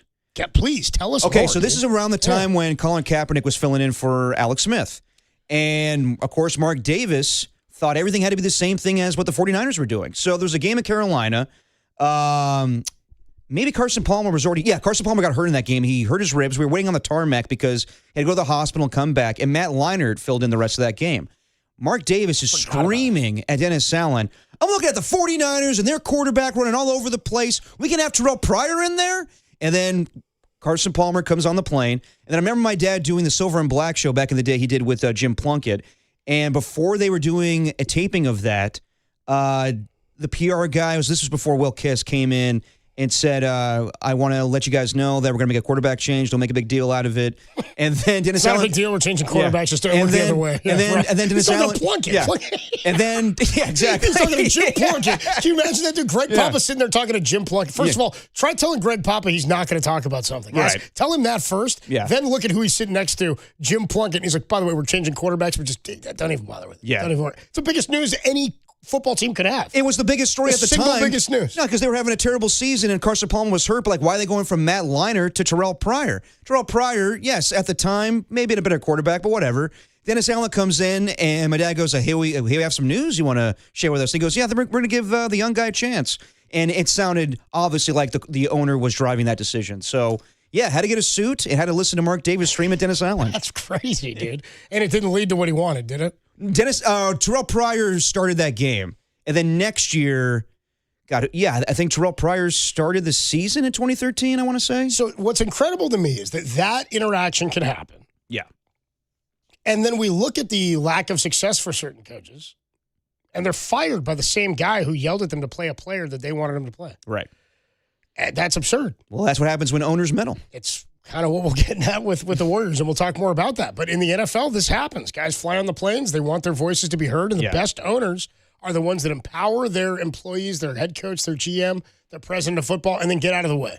And I think that's the best compliment or credit I can give Jed York since he began this era with John Lynch and Kyle Shanahan. Oh, yeah, absolutely. Is that you hear from him like once or twice a year, end of the season, maybe sometime he'll do a hit with Kawakami or something in the season. Whatever the case is, he'll do like one sort of media state of the franchise type thing, and you don't really hear from him otherwise because he's put guys in place who you will hear from, the guys who are making the decisions. No. Like if you found out that Jed York or somebody was going, you got to play this quarterback instead of X, Y, and Z, wouldn't you be like, then why is that coach here? If you think you know better, how can you put that on that coach? And that's why certain teams don't have success, where that's dictated by the owner. Cowboys. Sorry, I sneezed. I meant to say Cowboys. That's where I was going. Yeah. Or the Cleveland Browns. I don't think they want to draft Shador, and I don't think they want Deshaun Watson starting the season, but he will because the owner needs to get his money's worth. Yeah. So he wrote that check and he's getting his nut. Yeah, that's what he wants. So Jed York back in the day would have issues with Jim Harbaugh, but since they hired Kyle Shanahan, kind of out of sight, out of mind, and yes, every now and then he pops up. You don't see him tweet as much anymore because the Niners are in a good position right now. Way better than what they were. Obviously, they're going to NFC Championship games with Jim Harbaugh, but it was different still. It was a different relationship, and McLuhan and all that. It was all, I mean, and from McLuhan into, because he was well liked, into Balky, right. Yeah, but now, winning with class and all that stuff, like, you don't have to worry about that stuff. You worry about the injuries now. You worry about Ricky Pearsall. You worry about what goes on the field and not so much off the field. So I was saying sunny day musts for me. Yes. I'm saying that good music, some shorts, feel-good music is what I'm going with. Okay. Some ska, something upbeat. You know what I mean? Maybe a 90s woman with a guitar. Yeah. Sounds good. Something acoustic in there. Sounds good. Something upbeat is big for me. Windows down. I love that. And then I said a cold deli sandwich, which is what I had for lunch. Okay. Freddy's in I'm with that. I'm with that. I say yes to all that. I was asking about the 2-meter. Are you guys down with a 2-meat sandwich? Sure. I'm really talking cold cuts. I'm really going like, I said for me the exception is the Italian. Okay. Because for me, the rule is generally just all the veggie toppings and whatever deli meat I'm going with. Like I had today. You said you'll go with a turkey, like some bacon on a turkey bacon sandwich or a turkey BLTA, something like that. Yeah, I love a good BLT. But then you said you also recently made the switch from regular bacon to turkey bacon. No, I mean, like I have not eaten bacon consistently in a long time. I decided, like, I was at home and my brother told me about turkey bacon. I'm well aware of turkey bacon, but I tried it out a little bit more. I was like, I like this. Between me and you, though, the regular, it's nobody else, just me and you talking? Yeah. It's not a kosher thing, is it? No, not at all. Oh, okay. 408 checks. Not at all. Not at all. I didn't think so. Really. I eat a lot of pork. Yeah, I was going to say, I didn't think it was at all, dude. I was like 100% a riff with you. No. 408 says, dude, Derek's preference of turkey bacon makes him, as my kids would say, sus. Why is that? I don't know. I watch a little waistline. You know what I mean? Yeah, what's so bad about be a little that? Bit healthy. That makes me sus? I don't think so. I disagree. Well, I get crap for not getting pedicures, and now I'm like, oh, you're sus for having turkey bacon. Screw you, text line. Screw you. 925 says, if you're eating salami, you got to go a second meat. I'm not a salami and a sandwich guy unless it's just like an Italian and that's thrown on there. No, I'm more of a salami and cracker, salami and cheese guy. How do you feel about gabagool on your sandwich? I'll do it, but like again, that's a meat where you want to go. That's a full Italian though. Yes, right? yes. You're not just I'm not just getting mortadella. Yeah, you're going salty on the meats there. You know what I mean? Yeah, that's a salty cured meat. Yes, it is. That we're talking about. Somebody else says one of Derek Papa's musts for a sunny day has got to be. Oh, please tell me. Says he's got to be SPF 200. Dude's a ghost. No, what? I'm a ghost. 281. That's from your area code too. 281, bro. Please. Out in Texas. I'm not a ghost. Derek's got some color. I got some tan. I have to put. I do, don't I? Look at me. I got some tan. I got some tan. Look at me. I mean, I lather up some sunscreen because I'm a bald man. I can't burn my head, but I'm not pasty white. What is this? 650 says Doobies, another one that starts with a B. Cold iced tea, live music, and the next day off. Dude, live music's good. Cold iced tea does sound nice. I'm more of an Arnold Palmer man, though. Okay. Not a big iced tea guy myself, but every now and then. 408 says, I like a turkey pepperoni if I'm going 2 meter. Ooh, that's I usually don't go turkey pepperoni. 530 is a good one, dude. If you're sitting outside on a hot day, a nice day, says add a little shrimp cocktail in there, dude. That's not bad. I like that. Do some jumbo prawns there. Yeah, why not? A little snap pop to them. Yeah, I'm down with that. Cocktail sauce, some horseradish. Yeah, Derek's into that, dude. 408 says, Copes, because we're talking about the T on a BLT. Yeah. I said, you don't get that T. It's just a BL. Says it's like in Seinfeld where George calls that woman. Oh, yeah. And he retrieves the tennis ball. She's a BL. She's a BL. Beautiful lineswoman. He expects like Jerry to know what he's talking about. Yeah, he's like, yeah, she's a BL. A beautiful BL. lineswoman. Beautiful lineswoman. She was the deaf woman Jerry dates. That's right. This is the 408. Metallica, huh? Fantastic. 408 says, hey, dirty work, boys. Yes. Sunny, hot days for me means tank tops, a cold Dr. Pepper, and seeing the girls out. That's what he says. Okay. That's our guy Mike J in the 408. I usually I would go more lemonade or iced tea. I wouldn't go soda. Like Dr. Pepper's pretty good. Pepsi, Coke. I don't get on soft drinks anymore though. I missed that Mitch Hedberg joke where he goes, yeah, man, they got Mr. Pibb. It's a Dr. Pepper Mr. Pibb. replica, but it's a BS replica, man. Yeah, it is. Dude didn't even get his degree. Why'd you drop out to start making pop so soon? What happened? Yeah, man. Dr. Pepper accomplished a lot more. 916, yeah, dude, he got a lot of medical school to get those flavors. 916 says, if you cut the meat thin enough, a la Kramer, you can get many meats in your mouth. I guess that is true. Yeah, a la Kramer. Oh, his slicer? Yeah. Yeah, that's right. 408 says, triple dip Togo's toasted. Ooh. I haven't been to Togo's in a long time. I used to like Togo's a lot. You know, I would go Togo's over the way. Do you know why they call it Togo's, Copes? Because it's to go? No. Why? It's invented by Tom and Gordon. Go on. That's all I got. Who are they? I couldn't tell you, but they were brothers. You know why they call it Ben and Jerry's? Yeah, Derek? I don't know why I know this information, but what is this dumb? What is that? What? Not you. You didn't go anywhere with it. Tom and Gordon. That's what I remember as a kid because I remember it has to be two goes. I'm telling you, man. I'm big on if you're gonna hit me with a piece of knowledge I didn't know, I'm gonna have a follow up and I'm gonna need more info. That's all I got for you. Tom and Gordon. Tom and Gordon made Togo's. Oh, you better get on that for a Dirty Works Dirty Laundry. All right, fine. That'll be my hey, Danny, my note to self. Hey, Danny, who was it? Yeah, find me more info on Tom and Gordon. Yeah, I'll do a little research project for you. I was a big Tom and Gordon's guy. It's Togo's. In general. I mean, I enjoyed their business model, I guess is what I'm getting at. 925 says pastrami, salami, and roast beef with provolone. Just F me all the way up, fam. Okay. This is the 925. Right. I'm down with that. All right. People coming up with some riffs here. All right, we'll take a quick break. Adam Copeland, Depop, I got all the information you need now on Tom and Gordon. Dude, we got plenty of people checking in on their 2-meter sandwiches. I'm just personally not for me. It's not what I'm going with as a 2-meter. Okay, all right. I'd love to hear your sunny day musts, though. Okay, I'm down with I'm down to get down. Can we get a list from you, too? After SPF 200, what's your next? Probably let me think about it real quick. All right, we'll get you your musts. That's a tease. Yeah, dude, yeah. We got all the musts you'll ever need when we come on back. Dirty Work on a Thursday afternoon. Do we have any other guests today? Nope, no, that's it. Dude. It's just us hanging out. Yeah. Oh, dude, we're dipping today? Oh, yeah, we're dipping. Hell we're supposed to have Rich Aurelia, but we'll talk to him tomorrow. We've got a little travel issues coming home. Nah, we're dipping at 4:15. You betcha, Ray. And when we come on back, we'll get you some of the top NFL stories from around the league. Baker Mayfield's miffed, and I think he should be. We talked a bit about this. Plus, we got 2 top running backs on hold-ins. Holding in. We'll get to those and your sunny day musts next. Dude, they shut down the Togos in this damn town. Somebody's checking in. I hear you, man. Oh, man. Tom and Gordon pissing everybody off. We'll do it next. Tom and Gordon! Can it cut that thin? Oh, I've cut slices so thin, I couldn't even see them. How'd you know you cut it? Well, I guess I just assumed.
Now, back to Dirty Work.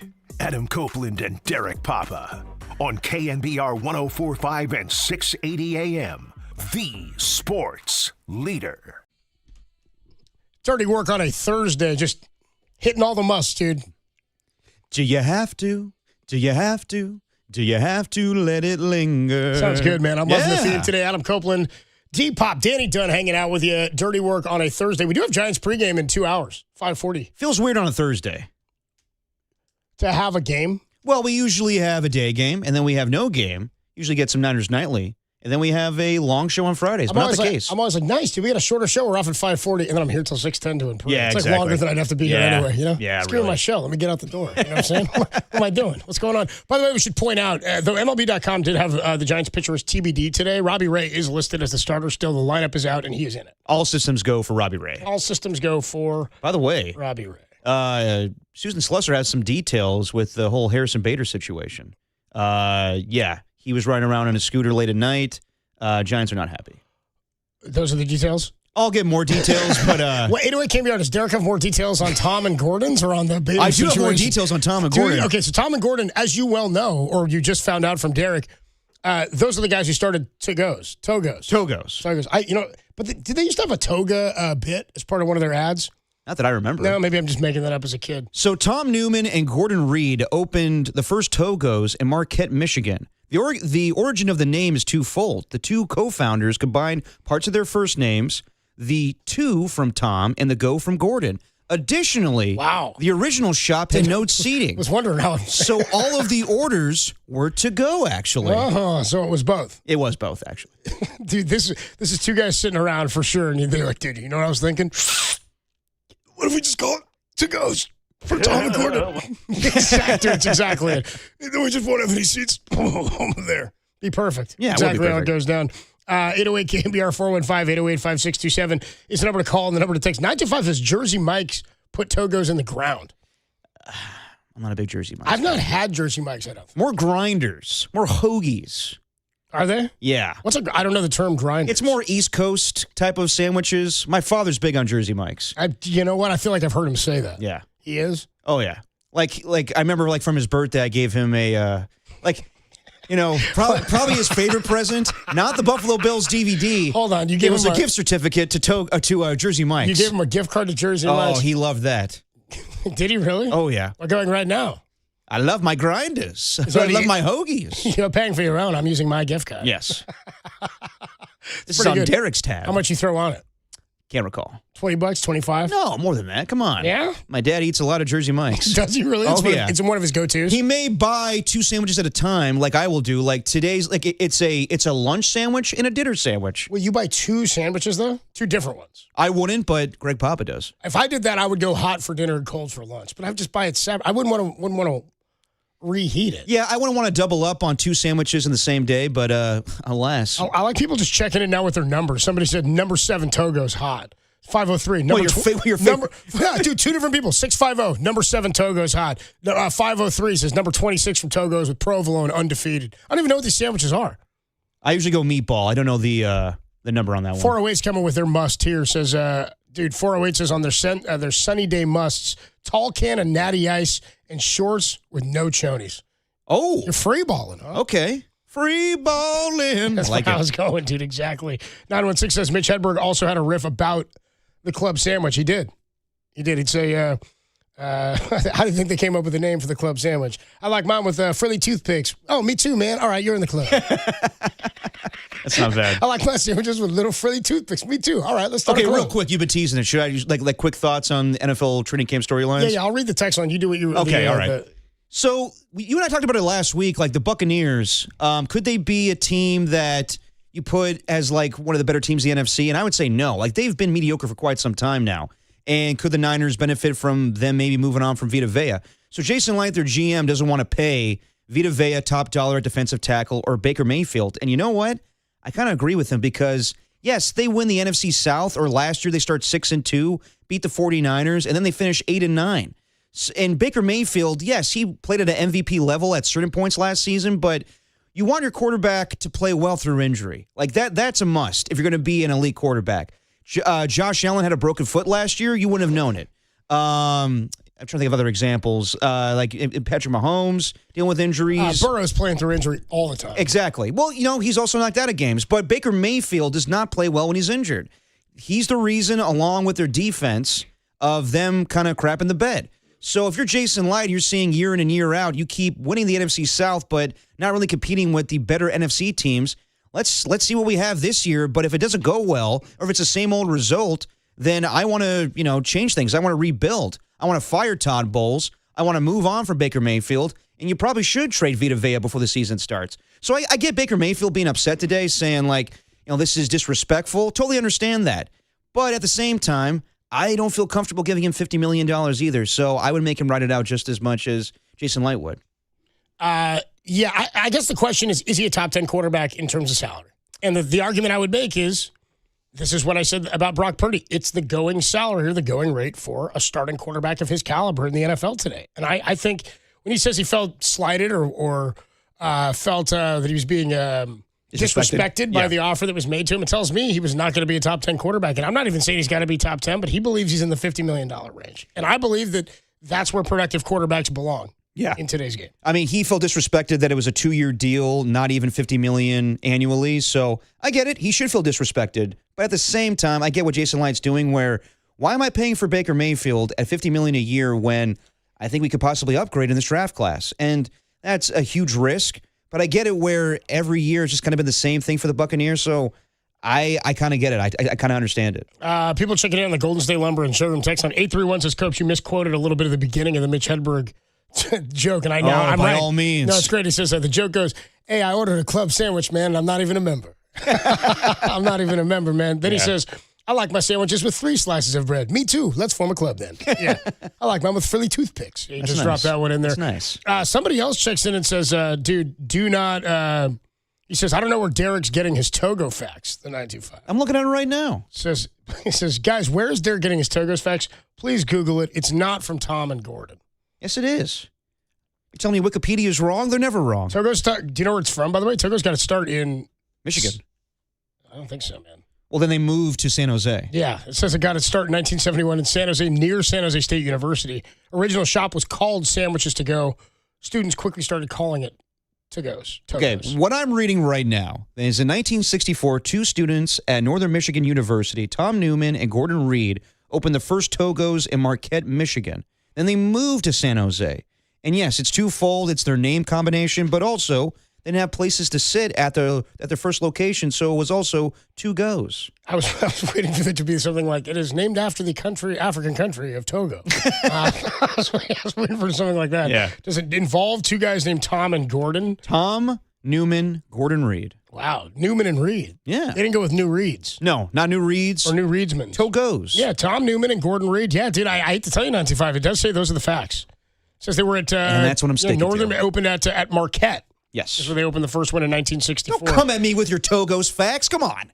Yeah, they don't like that. Yeah, the 925 did not like it. 281 says, when's the last trip to Quiznos you've taken? I don't think they're even around anymore. Quite some time. If they are, they're not. Yeah, I can't even recall, but I will tell you, maybe one of my favorite commercials of all time. Maybe my favorite commercial of all time. You ever seen the commercial, Copes, back in the day when we were kids, maybe in high school, where the oven would talk to the guy, the Quiznos oven, and he said suggestive things? They had to pull it off the air. It was incredible. No, I'd love to where hear it. the guy goes, excuse me, or like he was like, Steven, please put another sandwich inside of me. Or, you know what I want to do? And he was like, you know what I want you to put inside of me? And he was like, no, I'm not doing that again. That burnt. No, I'm talking about the sandwich and stuff. I laughed my ass off, but after a while, people complained and they had to get rid of that They sandwich. got rid of it. Come on, dude. 707 says you take the first 2 letters of Tom and Gordon, and that's also how you get to go, yeah, man, you got it. Yeah, my man. Yeah, my man. Yeah, you're okay. I'm glad we've talked about it long enough that you find that some people are like, oh, okay, all right, we got it. Now I'm getting it, yeah. We got it now. 650 checks in just on the song we rejoined with. All it says is, Linger? Did you have to? Did you have to? Did you have to smell your finger? That's what it's saying. You're acting like I haven't heard that version before when I was in middle school? Come on. It's dirty work on a Thursday afternoon. 808 KMBR 415-808-5627. Text in, whatever. Yeah, I don't care. Just whatever you guys want to talk about. It's good with me. Sandwich related, sunny day related. Hey, we're having fun. We're having come on, baby. Come on. Come on, baby. It's my birthday. Come All right, on. we'll take a quick Trade break. deadline, Ricky Pearsall. When we come on back, what do you want to do? You want to do this Macklin or you want to do Dubs serious about winning? Let's do Warriors real quick, and then we'll talk about Mac. Are the Warriors as serious about winning as the Sharks are? We'll do that next on the Sports Leader. I order the club sandwich all the time, and I'm not even a member, man. I don't know how I get away with it.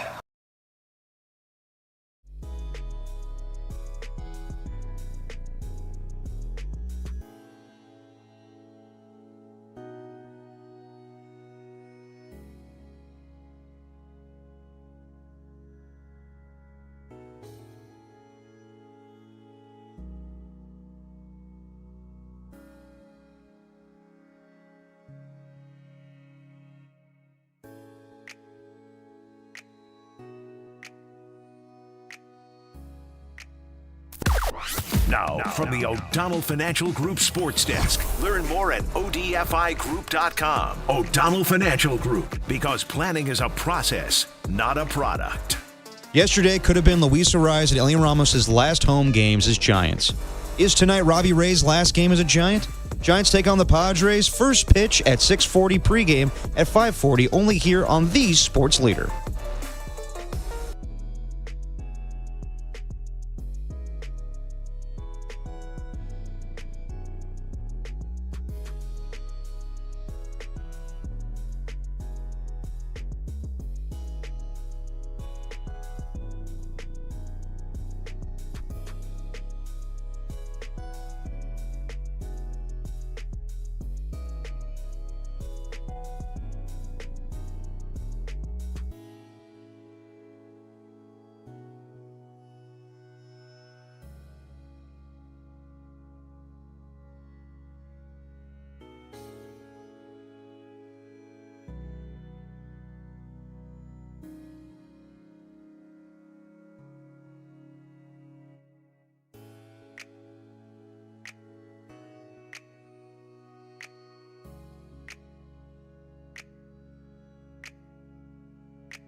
Now back to dirty work.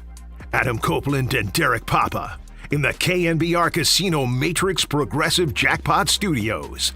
Casino Matrix Progressive Jackpots are here. Where are you? Just drop in. Please play responsibly. Call 1-800-GAMBLER. Dirty work on a Thursday afternoon. Adam Copeland, Depop, Danny Dunn. Sounds fantastic. Makes me think Clueless, dude. Is this from Clueless? I think it's on the Clueless soundtrack. I don't remember this I one. think so. Maybe no. Maybe I'm misplacing it. A different movie, probably. What song is this, Dan? Maybe it's in Legally Blonde. When I Grow Up, it was in Big Daddy. Oh, it is in Big Daddy. Good call, yeah, dude. you're right, Dan. Good call, dude. Who sings this? Garbage. Garbage. I love Garbage. You see, Derek, also the known as origin of- rubbish. Yeah. You see the origin of garbage. Oh, thank you. Yeah, it was two guys' names. Gar and Bosch. You should use us name. Gary and Bosch, dude. They were great. They're like, why don't we make our band name Garbage? So stupid. That's not bad. I'm telling you. No one's impressed that I know that with Togos. Well, 925 wasn't. They were like, where's he getting his info? Well, screw you, okay? Yeah, I know, dude. I like that, man. Adam Copeland. I'm proud of that. Depop with. I'm proud of you, brother. Thank I'm proud you, man. of you, man. Music That's sounds all good that on a sunny matters. day. Hope you guys are having a good day and enjoying the sunshine and a little dirty work on a Thursday afternoon. Giants pregame at 5:40 today for a 6:40 first pitch down in San Diego, where Robbie Ray makes what will likely be his final start as a member of the San Francisco Giants. You have to think so. Yeah, you got to believe so. Yeah. Anyway, 5:40 pregame. We'll get to that. So here's a question I was asking before the break. Are the Warriors serious about winning, and are they more serious about winning than, say, the San Jose Sharks? Now, maybe a bit unfair considering where each organization is and what they believe to be their dynasty, right? This is the end of the Steph dynasty versus the hope that this is the beginning of a Macklin Celebrini, Will Smith-led dynasty. Yeah. So as I was saying when the show started, like as I was speaking nonsense about like what are the takeaways from LeBron James not signing with the Warriors, and it sounds like the Warriors were not expecting him to come here and really just trying to run it back from the get-go. When you see some of these reports, like Logan Murdoch of The Ringer wrote this.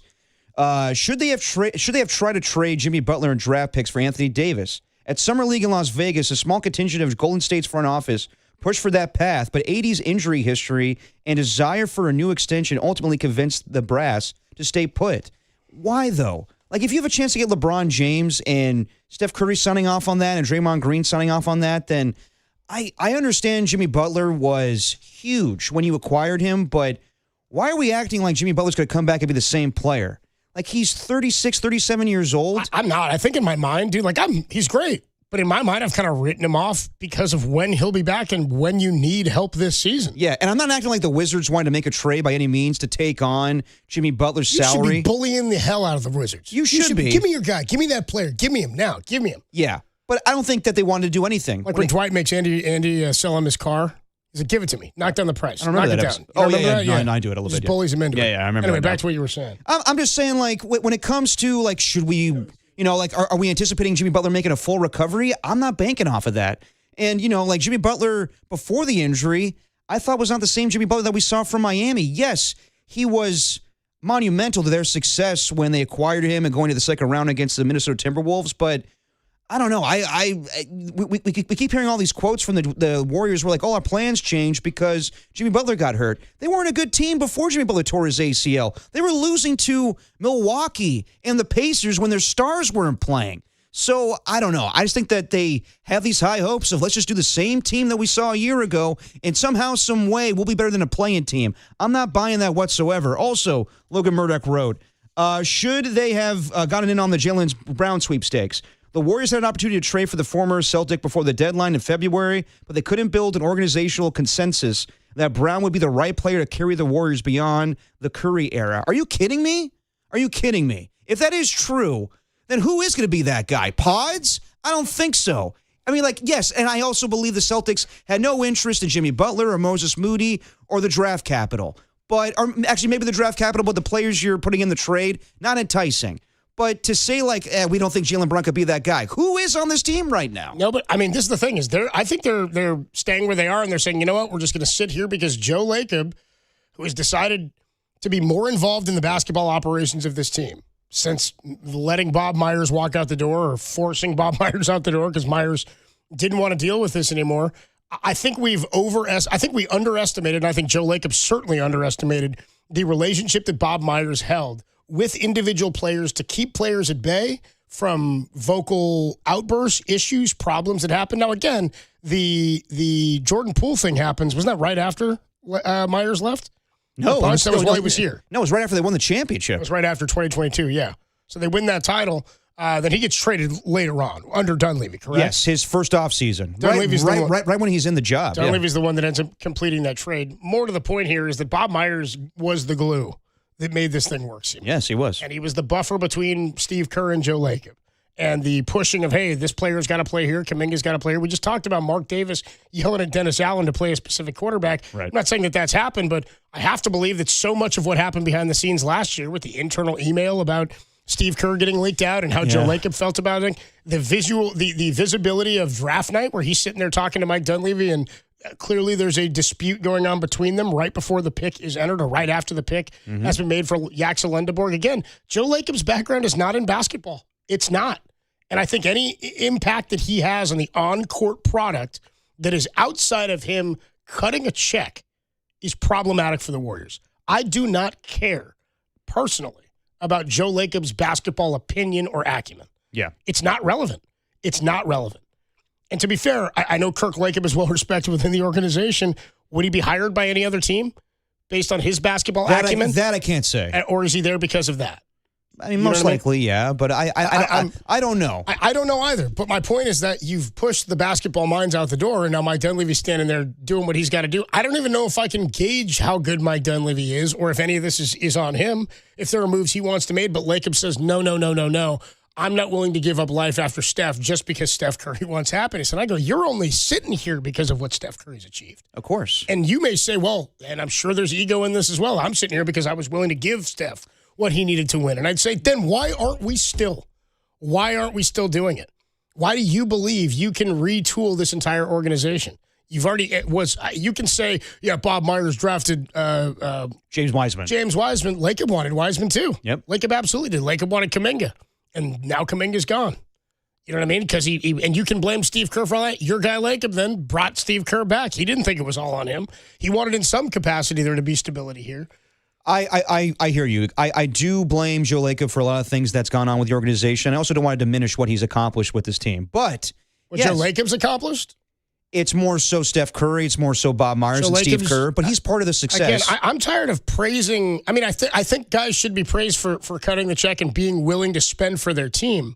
But it's like if you didn't, you were behind. Like you I know. There are guys who don't spend. There are owners who don't. I will give him credit for that. That said, I think he's put too much of his mind and his fingers into what needs to happen in the basketball realm of it. And as I said earlier in the show, to me, Jed York is a prime example. Yeah. And even he wasn't making personnel on field decisions. Right.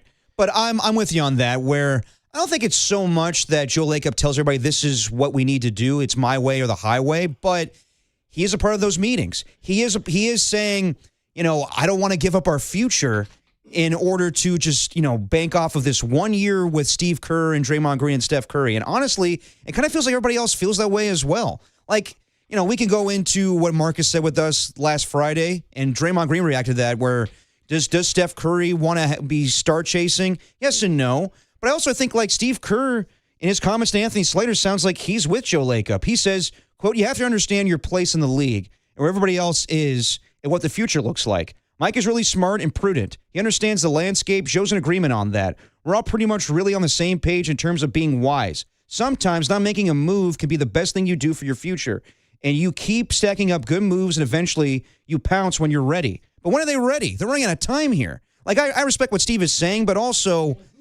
And which player makes you ready? Yeah, exactly. How many guys have you not gotten? Which player makes you ready? But I just don't know what they're holding out for. That's exactly it. Yeah, so I hear what Steve is saying, and he's basically saying what he said last year when it came to, can he compete with the likes of the Thunder, the Spurs, and the Nuggets? And he's like, I'm not sure we can. I think we're a fading dynasty. And they realize that, but are we just going to sit back and just let that happen?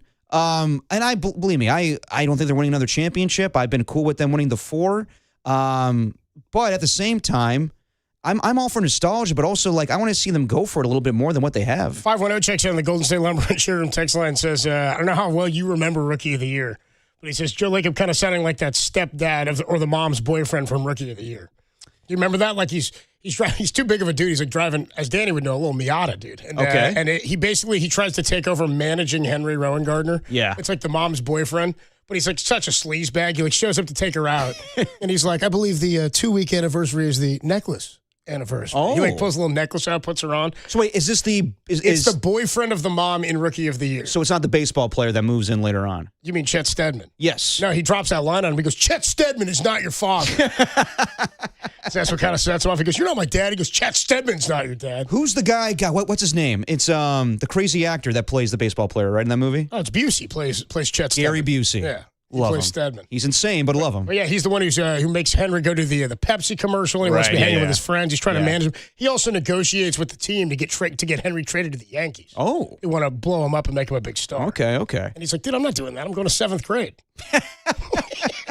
Okay, I need to make time for Coach Carter, Matilda, and Rookie of the Year. You got to write these down, man. I'm sorry, man. You're not making, what are you doing? Football's going to start. You won't watch anything. I got to watch your movies. Got to watch Danny's movies. Come on. What movies? Danny, you're not watching Danny's flicks. I watched all of Scream this offseason. You watched all 7 Screams? I did.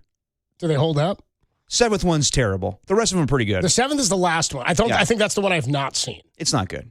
I think I got to see it, though. Just to know. No spoilers, but they make a huge decision that goes back to the first movie, and I'm like, I don't know about this. Who makes a huge decision? You mean like the director, filmmakers did? Yes. Yeah. They bring back a fan favorite, and I was like, why are they doing this?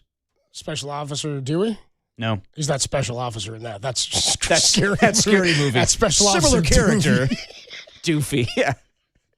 It's something you realize, too. You're like, you can't do that. No. You can't be doing that, man. What are we doing? But like Scream in itself was a parody of horror movies, and like Scary Movie, I love those movies growing up, but now it's like, it seems like a little excessive considering I think Scream are a parody in the first place. 408 says, I always get Gary Busey and Nick Nolte mixed up. Similar mugshots. Yeah, fair enough. Busey shows up, don't forget, I think he's in Entourage. Yes. He's nuts. Big Dallas Cowboys fan. Is he, Gary Busey? Yes, he is. Do you hear from him anymore? No, you don't. No, really. Is he still with us? I think so. Do you remember the show I'm with Busey or something like that on Comedy Central where someone had to be his personal assistant? That's comedy. No. No. 925 quote and Rookie of the Year. Little help now. Yeah, when Daniel Stern gets caught in between the door. 510 says, let's be real. Derek probably just watched his own movie. Oh, I don't think so. Legend of Action Man? No. I have not seen that movie in quite some time. Not this offseason. 512 says, why is no one talking Porzingis? Porzingis. He can help us get a winning percentage for when Butler comes back. Okay, but if you're talking about Ricky Pearsall's a huge if, Kristaps Porzingis is a gigantic if he's healthy. He's a 7-foot if. I mean, let's talk about obviously Steph Curry and Draymond Green have accomplished way more than Ricky Pearsall, but the whole team is full of ifs if they stay healthy. Like, we're talking about a old team that barely made the play-in as a 10th seed. And we're going to run it back? You're finally coming around, dude. Nostalgia, man. I'm rubbing off on Derek, finally. In what way? Better than Derek rubbing off on me. 650 Jackson on the Golden State Lumber and Showroom text line says, dude, the last good draft picks by the Warriors were Larry Riley and Jerry West. Larry Riley, of course, drafting Steph Curry and Klay Thompson. Bob Myers did draft Draymond Green. And Harrison Barnes then, too. And Harrison Barnes. And Festus Ezeli. But, yeah, I mean, yes, Bob Myers didn't do great with the draft. But that doesn't matter. When you're getting Kevin Durant and... I think the counter to that is, the drafts, okay, those were support pieces. But I would say, though, also is Bob Myers was great at player acquisition. Yes. It wasn't as great once they had to pay Steph and Klay and Dre. Yes. But that's the case. But they were always trying to win. They were always trying to go for the championship. That's what the Niners are looking at right now. Yeah. Trying to figure out how to put talent around Brock when you've paid the quarterback. And they tried to do the 2-timeline approach, and it blew up in their face. So now we're here now. Is it fair to say that Lacob is trying to do that again by holding the future away from this current roster? Is he now, it's not simultaneous, but it means you're not willing to give up anything from the future. Like, what are you waiting for? But I think he's taking advantage of Steph and the way he is. Where you see on ESPN, since LeBron James chose the 76ers, should Steph Curry, demand a trade out of Golden State? Yeah. And if this was anybody else, probably. But Steph Curry's not going to pull that move. He don't move. want to do that. No, he doesn't. And I commend him for doing that. At the same time, if you're going to ask me, should he sign a contract extension? I would not. But Steph is so loyal and he loves this organization that he's going to do that. Most likely, maybe not. We'll see. 650 says, my fear with the Warriors is that Lacob is gonna go Jerry Jones on the franchise, make him more of a joke than a success. I mean, that's the extreme example currently of an owner who I always say to you, if the owner is the face of your franchise, you're not a great franchise. You're not.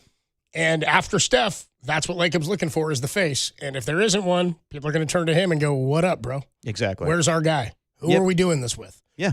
There was that report the other day about the Jaylen Brown thing. The Warriors could have been in on Jaylen Brown, but he was not viewed internally. You pointed that out. Yeah. As a guy that they would build around after Steph. Do you agree? Not at all. I'm like, how could that? I think he's an absolute perfect guy to build around after Steph. And he would be down for that. I mean, obviously going to Cal. Yeah, I would attempt that. I understand. I just couldn't wrap my head around that. Like, if you're not looking for a player of that age, of that stature, of that ability, who goes won a championship, who are you looking for? Exactly. I mean, I get Brad Stevens being like not interested. I'm not interested in Jimmy Butler. I'm not interested in Moses Moody. I don't want to do that deal. I understand that, but at least you should have been a little bit more persistent. If your first offer's shot down, keep going at them. Like, I don't know. I just feel like the Warriors are content with, well, we tried, and we're going to ride this thing off with Steph, and it's not going to be anything in the end. 650 checks in, says, oh, sorry, that's not it. 925. This is the texter from earlier who called you out. Says, okay, guys, where's Derek getting his Togo's facts? Please Google it. It's not Tom and Gordon. Then we looked it up, and sure enough, it was. They checked back in. They said, I love you boys for reading my text. I will do some research and get back to you. This isn't over. Okay. All right, texter. Okay, so the first text came in at 3:44. That one said 3:47. They're back after launching some research at 4:01. They sent another text about 10 minutes ago. Yeah. Dirty boys, I stand corrected on the Togos thing. Mike was an owner, but he was the second owner. I've been lied to by him and my sister my whole life. I'm absolutely crushed. Says the 925. Hey, man. I'm sorry to blow your mind like this. You know what they say about dirty work, dude? Just the facts. Yeah, man. We're only spitting facts at you. Yes, we are. Yeah. Frankly, we love the facts. No, man. We're all about journalistic integrity on this show, and I stand by my Togo's facts. Yeah. 408 just comes with another Busey. Hey, Utah. Give me two. God, what's the name? Point Break? Point Break, yeah. Utah. I like Fast and Furious better. Same movie. First one. The first one is, yes. Sure. 510, I brought in Reba. Oh, dude, they're going Bob Myers, but pretending to be the guy from the boyfriend from Rookie of the Year. Okay, by all means. Because at one point when the mom kicks him out of the house, he yells, I brought him Reebok. I brought him Pepsi. And the mom punches him in the face, and Henry goes, all right, Mom. I do remember that, yeah. Yeah, dude. So Bob Myers says. 510 says, I brought him Curry. I brought him Durant. That's good. That's a fantastic, That's really good. Fantastic 510. And then 2 I see Danny right now grabbing that clip. Dude, 281 says, dude, you got to love the sandwich talk and that 925 getting a humble sandwich truth on a Thursday. You know what else I love about my sunny day musts? I said, you got to have your cold deli sandwich. Got to have your shorts. Got to have your feel-good music. You do. You also got to know how you're spending your weekend, Derek. And that's why, once again, Dirty Work provides to you the unsponsored KNBR Dirty Work Bay Area Weekend Sports Calendar, sponsored by Surfside. It's not a seltzer, it's Surfside, proud partner of the San Francisco Giants. Well, Thursday, that's today. Dude, you got to be kidding me. Bill Burr is live at the Mountain Winery in Saratoga tonight at 8 p.m. It is our favorite moment together, Copes. No, don't you know? I think of Bill Burr, and I just have sad memories of Derek not remembering our great evening together. Well, what about the Ballers game, too? Oh, yeah. Who'd they play? Don't even bother, dude. The Roasters. The only other team you can think of, dude? No, the YOLOs, too. There's a team. I think that might have been who it was. Yeah, it might have been. All right. Indie rock band, by the way, Black Moth Super Rainbow. Oh, my favorites. Will be at the Great American Music Hall in the city at 8 p.m. You know the hits, Derek. I do. Sunlips, Twin of Myself, Hairspray Heart. All on the greatest hits. Yeah, phenomenal. Also, Friday is part of the weekend. Yes, it is. Well, it will be once you're off work. There's a free coffee tasting at Counterculture Coffee Roastery and Training Center in Emeryville from 10A to 11A. So get up early and get your coffee tasting. Yeah, hurry over there. Oh, too bad I don't like coffee. Speaking of, your Oakland Ballers take on hold on. What's the Red Pocket Mobiles? That's their name? Yeah. All right. The Red Rocket Mobiles. It's 635 at Ramondi Park. Red Rocket. You spell Red Pocket. I'm going to go Red Rocket. Woof. Actor-comedian Adam Ray's Who Is Me tour is coming to San Francisco. It's going to be San Jose Improv at 7:30. Nice. And then John Legend is performing at Grayton Resort and Casino in Rohnert Park at 8 You're bearing the o'clock. lead there, Dan. How about that, dude? John Legend's performing. I didn't know they were holding the NBA All-Star game at Grayton Resort and Casino. We're just ordinary people. And we're at Grayton Resort and Casino. All right, Saturday, Save Ferris. What? Save Ferris is coming to town? Saturday night, the Guild Theater in Menlo Park at 8 p.m. Get your ska on with Save Ferris on Saturday. Doors at 7 p.m. By the way, I find out about all this stuff the same time you guys do. Yeah.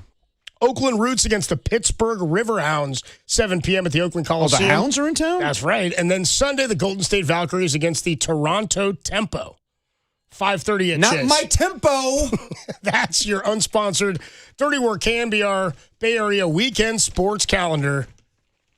Sponsored by Surfside. All right, we got to take a quick break. Do we It have is something? Red Pocket. It's Red Pocket? It is Red Pocket. It's. I bet you. I'm looking at it I right bet now. you think it's Michael Penix too, huh? It's not.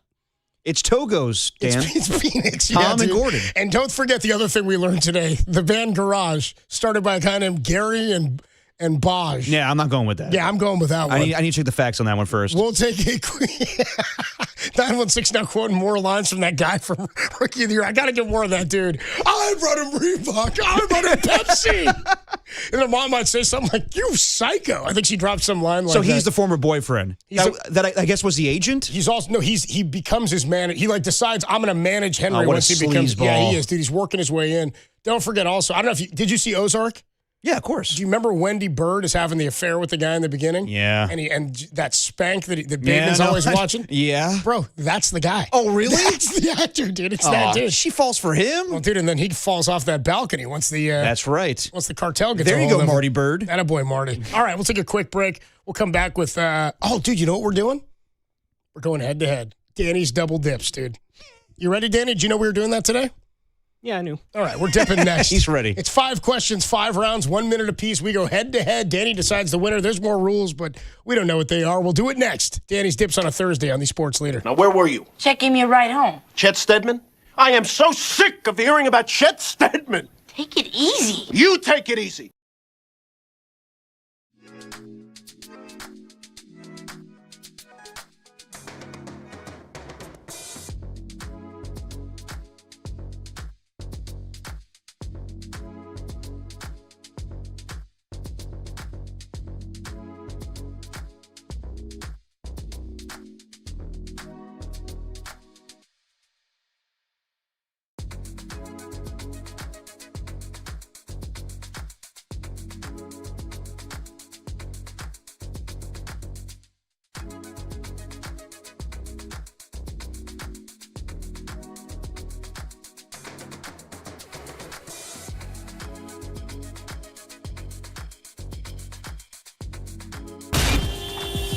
Time for your Bay Area Chevy dealers traffic update.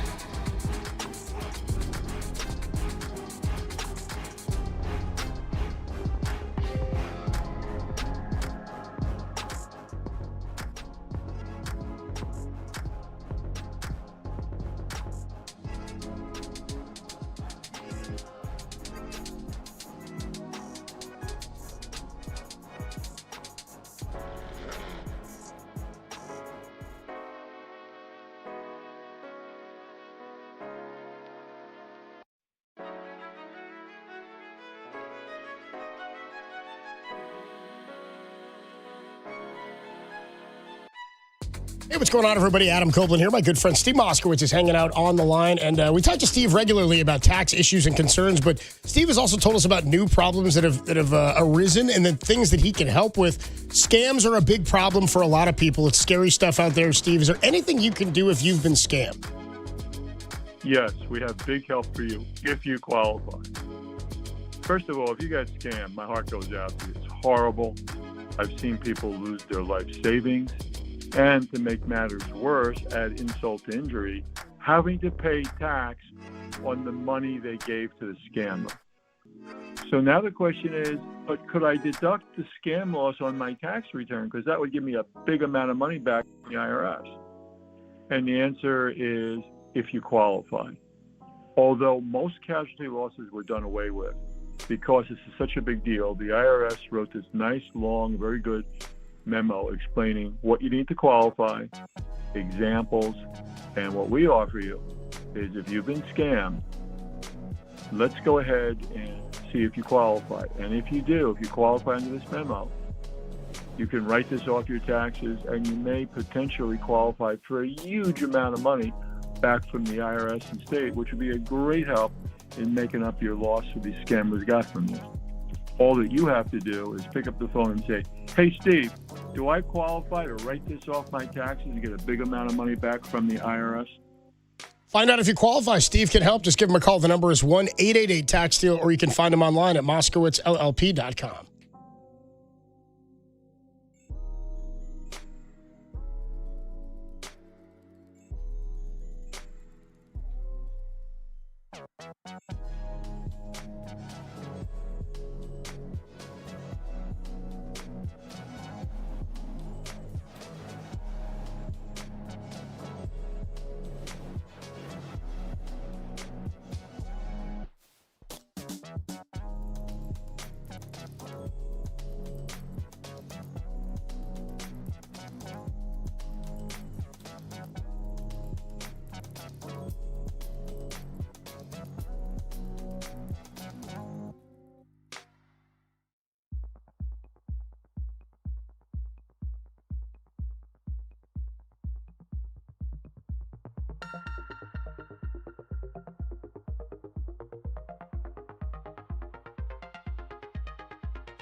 Now back to Dirty Work with Copes and Depop on 104.5 FM and 680 AM, the sports leader.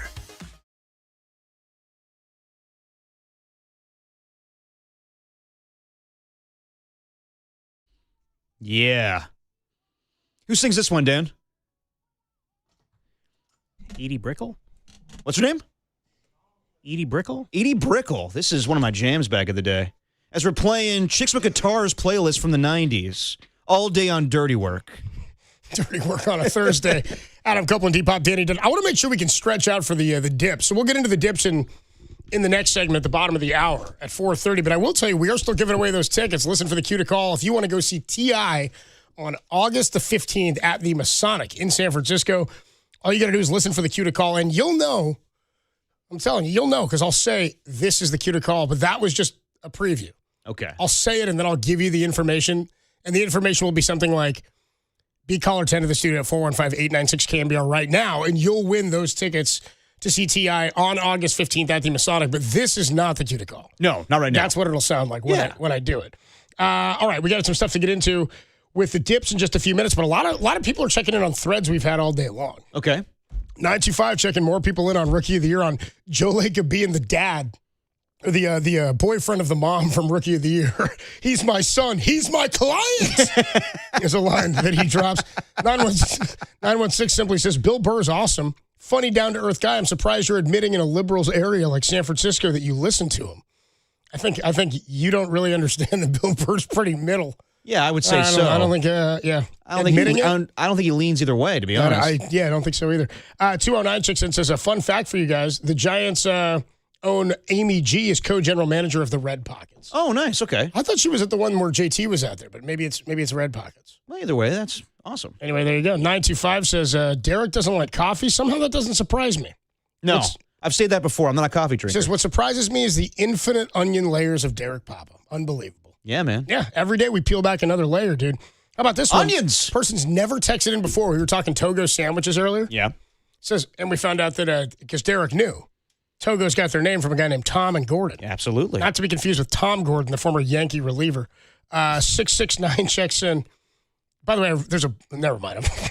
He was a Red Sox as well. Stephen King wrote a whole weird story, shocking, about a little girl who loves the Boston Red Sox, and she has imaginary conversations with like a vision of Tom Gordon, the pitcher.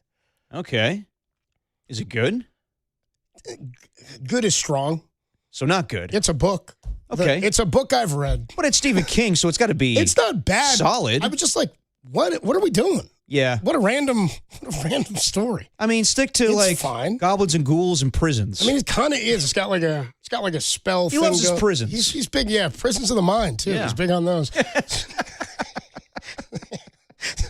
Clowns, too. Yeah, okay, clowns. He's into those clowns. Yeah, right. 669 checks in, says, I played golf and drank rum with Gordon Of from Togo's? a.k.a. Gordy, in Puerto Rico playing golf.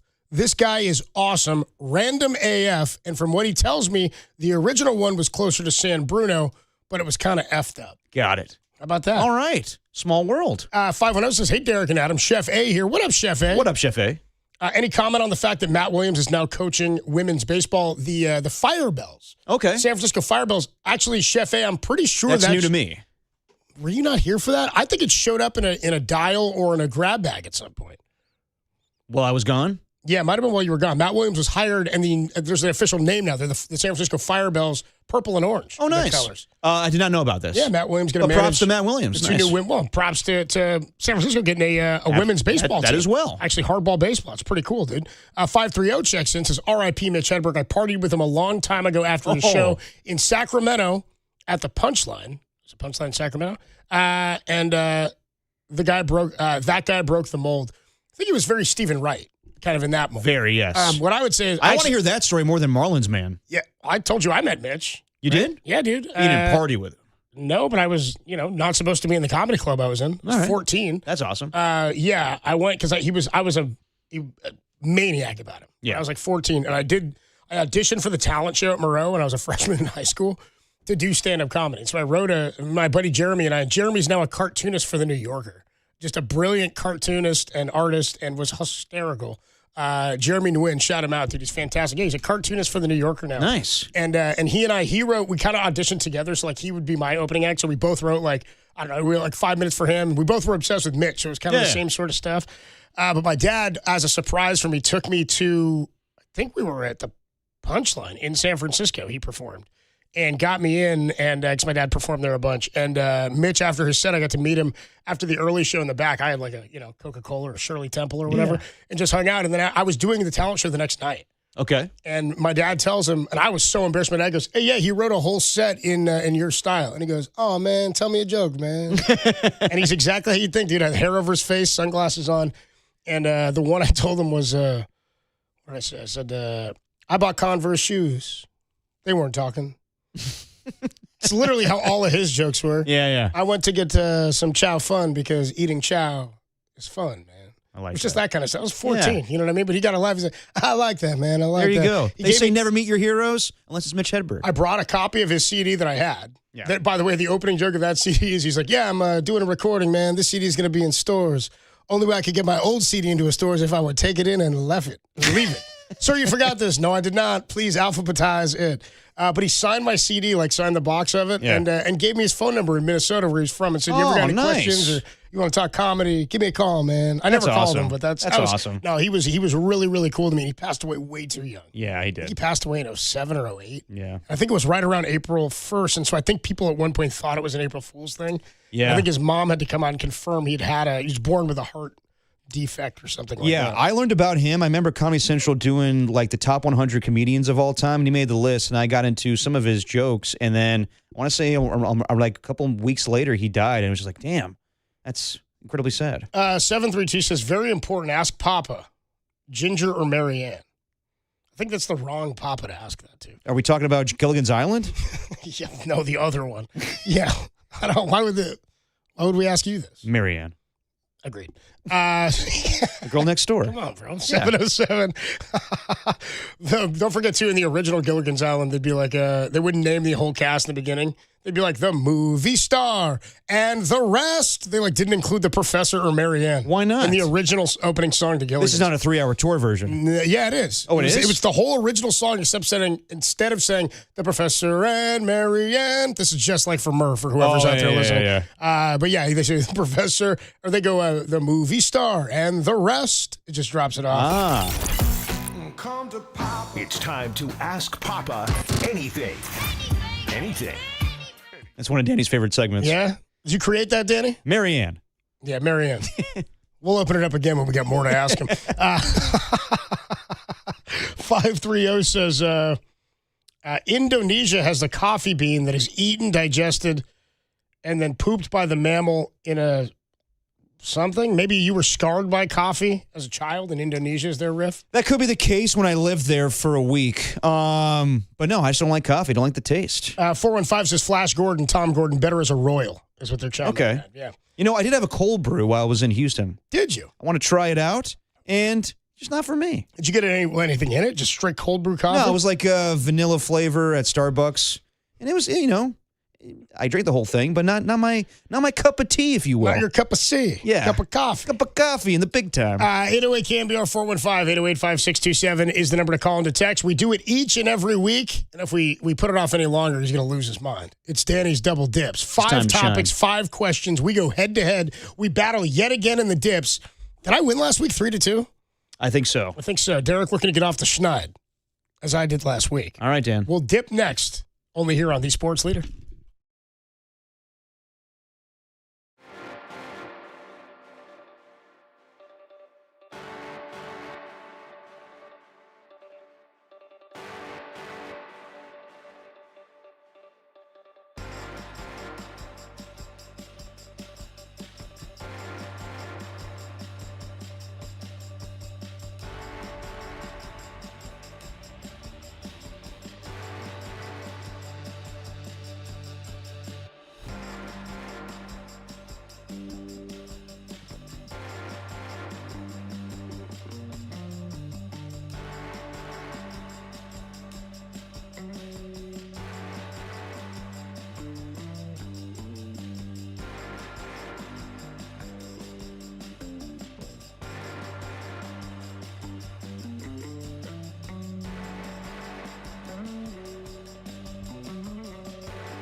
Now, back to Dirty Work.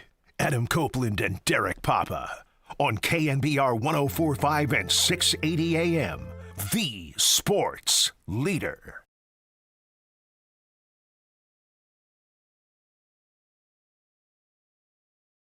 Dirty Work with you on a Thursday afternoon. Adam Copeland, D-Pop, Danny Dunn with you. Giants pregame in just over an hour at 5:40 for the Giants and the Padres in San Diego. Robbie Ray making the start, and maybe his last start as a San Francisco Giant.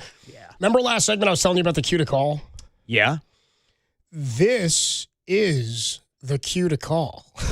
Caller 10 right now. 415-896-KNBR is going to win 2 tickets to go see T.I. at the Masonic with Damani and King Harris on August the 15th. That's next month. All right. All you got to do right now, 415-896-KNBR, be caller 10. You're going to win those 2 tickets to see T.I. at the Masonic. August 15th. Prizes furnished by Live Nation. Get the rules at thesportsleader.com. Good luck. Caller 10 right now, 415-896-KNBR. All right. We've teased it long enough. We've teased him long enough. Yeah. 5 rounds, 1 minute apiece, 5 topics. We go head-to-head in a game we like to call Danny's Double Dips. Dirty Work presents Danny's Double Dips. You double dip. Just take one dip and end it. You love it. I do. You love to dip. And you know what? The same applies from last week, Danny.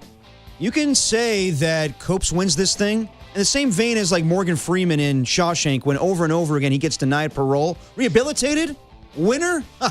That means nothing to me. Quite you don't frankly, give a damn anymore. I just don't give a damn. I just don't give a damn. So if I win, cool. If I don't, life keeps going on. Well, the leaderboard and the clock are up now on the video stream, thesportsleader.com, YouTube, the Sports Leader app, all that good stuff. Anyway, I'm leading Derek this season with a 7-4 record. As it stands right now, 31 points to Derek's 16. Now, I've competed in 11 of these things. Derek's only been in 8. Yeah, I think it's an unfair advantage, but whatever. Well, if I ever take some time off, then maybe you'll get a chance to catch up. You took 2 weeks off. Points. What? Yeah. Earlier this year. Before we dipped. That is true, It was before all we dipped. pre-dips. Yeah, you're right. And it was nearly 3. Okay. It was nearly 3. I got to put in for some more. Yeah. Got a long season ahead, buddy. Yeah. Preseason starts a week after next, right? Yep, couple weeks. 2 weeks from today. Yes. The Niners and the Volunteer State Titans. Kyle Shanahan, well, with maybe. We'll see who's the head coach, but Robert Saleh coming back to the Bay for that game. Joint practice. Now, that's a home game, correct? Yes, it is. Yeah, and that's a 6 p.m. kick. Oh, boy, Right. they're really hosing me on this Thursday, August 20. Why? Because it's a 7 p.m. kick in San Diego. Or not in San Diego, in L.A. In L.A. I don't Well, like that, man. It is what it is. That means pregame's at 5. It's right here on the Sports Leader. I think the Giants are off the first Giants 2 off on weeks the of Twin- preseason. Oh, good. So I get to do the John Lund special. What? Where I do our show from 2 to 5 and then do pregame from 5 to 7, then do halftime, then do postgame? I'll be around. The 20th. Yeah, you'll be here, but I'm still Thursday, the 20th of August. Oh, we're doing this right now? Yeah, I'm checking my schedule. Yeah, Right, the Browns. See, I'm going to lose a point here for this. No, the Browns, the Guardians. Yeah, we'll have that right here. Hey, what's up, Danny? We doing the dips? Yeah, I guess so. Who wants to go first? Remember that. Remember that, Dan. Remember that. I'll go first. All I'll right, go you first. go first. All right, what are we doing? All right, it's not often we get back to sports with the dips, but all right, let's go. Philly star Bryce Harper voiced his frustrations after the Phillies were swept by the Marlins this week, stating that they need help on offense and in pitching as the trade deadline looms. Was it right for Harper to voice his frustrations to the media, or should he have maybe kept things in-house? I don't like the way Bryce Harper goes about certain things. Like earlier this year, he was on the Pat McAfee show saying, I was close to signing with the Giants. That's bullcrap. I remember him from the get-go saying, like, I want to play on the East Coast when Sunday Night Baseball is starting at a reasonable time. So I don't like the way he goes about a lot of things. Yes, you do this in-house. You don't need to be where you have to air this out to everybody in the media and say, like, we need this, we need that. They already fired the manager. They did a lot for you guys this offseason. So I would say that Bryce Harper can do this behind closed doors. I get it's cool for Philadelphia and everything, but I don't like that style. So, no, I would say Bryce Harper, maybe it will lead to something, but I think that he should have handled this behind closed doors with the manager and the general manager. I actually somewhat disagree. Okay. I think there are very few players in every organization and organizations that are successful that carry the stature and status that Bryce Harper has. Talk about a guy who's changed his image, was viewed as like an overrated sort of punk-ass kind of kid when he got to the majors. Remember the spat with him and Papelbon in the Yes, I do. in the dugout in Washington? I think he's speaking up for a lot of guys. I don't think this is a situation where it's like you keep family business inside the family. This is a player saying, we think we're good enough. We have turned it around enough, and we need you to invest in us. And a guy who's making a major league minimum can't go say that. Mm-hmm. A starting pitcher can't really go say that, though that has happened before. I remember in Houston a few years back, Dallas Keuchel, I want to say it was, made a stink about them not having enough, and then they went and they got Justin Verlander at the waiver trade deadline in August. And they were like, dude, why aren't you investing in us? We have the pieces. We need more pitching. We think if you invest in us, we can go get more. I endorse Bryce for doing this because he's locked up. He ain't going anywhere. All right, both well thought out answers, but yeah, Copes, you giving me PTSD of Niners pregame, so I'm going to give the point to Derek. Giving you PTSD. Also took way too long with starting the segment. Oh, so I shouldn't have given away the tickets. Well, no, the tickets were fine. Asked. Oh, what? Talking about Niner pregame was too much? People don't want to hear about the Niners being 2 weeks away? I got the point. All right, moving on here in the dips. If the Giants somehow did nothing at the trade deadline, your reaction would be what? if they did nothing, nothing? I think you're getting my reaction. What? I'd be like, my reaction would be Buster Posey's incompetent and doesn't have any idea what he's doing, has no identity, no direction, no goal for the future other than to sit right. If they don't pull off a trade to get anything, a bag of baseballs for some of these guys, it's a loss. Because most likely they're walking away, or if you're going to resign them, they're going to be on a most likely a multi-year deal. And I think you've got too much work to do to rebuild this thing. If Buster Posey didn't make a move, I can't imagine. I can't imagine. It's so funny how that would go too, because as up in arms as people are about wanting to keep Luis Ariz, if they don't move him, it's going to be even noisier than when they do. People are resigned to the fate of the Giants because it's been like this for months. So if they don't move him, it speaks more, not just him. If they don't make moves, it speaks more to the incompetence and lack of direction or identity that this team has, or even leadership, I think. Because you even this morning heard Zach Manassian say they've talked about maybe a dozen players or a dozen teams have called on a dozen players. They have to make moves or it's incompetence. I disagree, Copes. I think that if they stand pat at the trade deadline, that shows the stones of Buster Posey and Zach Manassian. No, I could come up with a counter argument. No, that'd be ridiculous. That'd be absolutely ridiculous. If they just stand pat at the trade deadline, they did nothing, Danny, then what the hell are they doing? We've seen this team. They're 46-62. They have to do something. We keep hearing rumors about the contracts that they have with Devers and Willie Adames and Matt Chapman, and no one's going to take those on, but at least they're trying. They're making calls. Buster Posey's entertaining the idea of trading Luis Ariz and Robbie Ray, and you have to. I'm tired of listening to fans after games saying, like, well, Luis Ariz, he's the guy you want to see. He's the guy that, motivates, kids to come to the ballpark. I hear you on that. I get it. He's the type of player you want to stick around, but you can't. You have to trade him. And if Buster Posey doesn't do anything at the trade deadline, then he's not good at his job. He needs to change this team. They need to make some changes. They can't just stand pat at the trade deadline. That's insane. It'd be insane, Dan. Derek, I almost like you going the other way at the beginning of that, but I love Copes' enthusiasm and honest reaction. So I'm going to give the point to Copes on that one. Yeah, I appreciate you, Dan. You never know why you're getting the point. I like you going the other way, too. I thought you were going to go full on, try to make an argument. I couldn't keep that up for a full minute. You got minute. to make an argument for the Giants standing pat. I was like, that's a tough deal, man. I didn't. There's no way in hell you could do that. If you would have fought through that, you might have gotten the point. Yeah, you only had 52 more seconds to fight through. You'd have been there. I can only ramble for so long, though. Well, you get first on this one. Okay. All right. The Raiders named Kirk Cousins as their QB1 heading into training camp. I get the camp. Raiders question? And likely to start the season, are they making the right decision? By starting Kirk Cousins, yes. You hear it all the time with quarterbacks that start from the get-go, their rookie season. They wish they had more time to develop. And Caleb Williams, Cam Ward, Trevor Lawrence, all these guys in recent years did not play well to start out.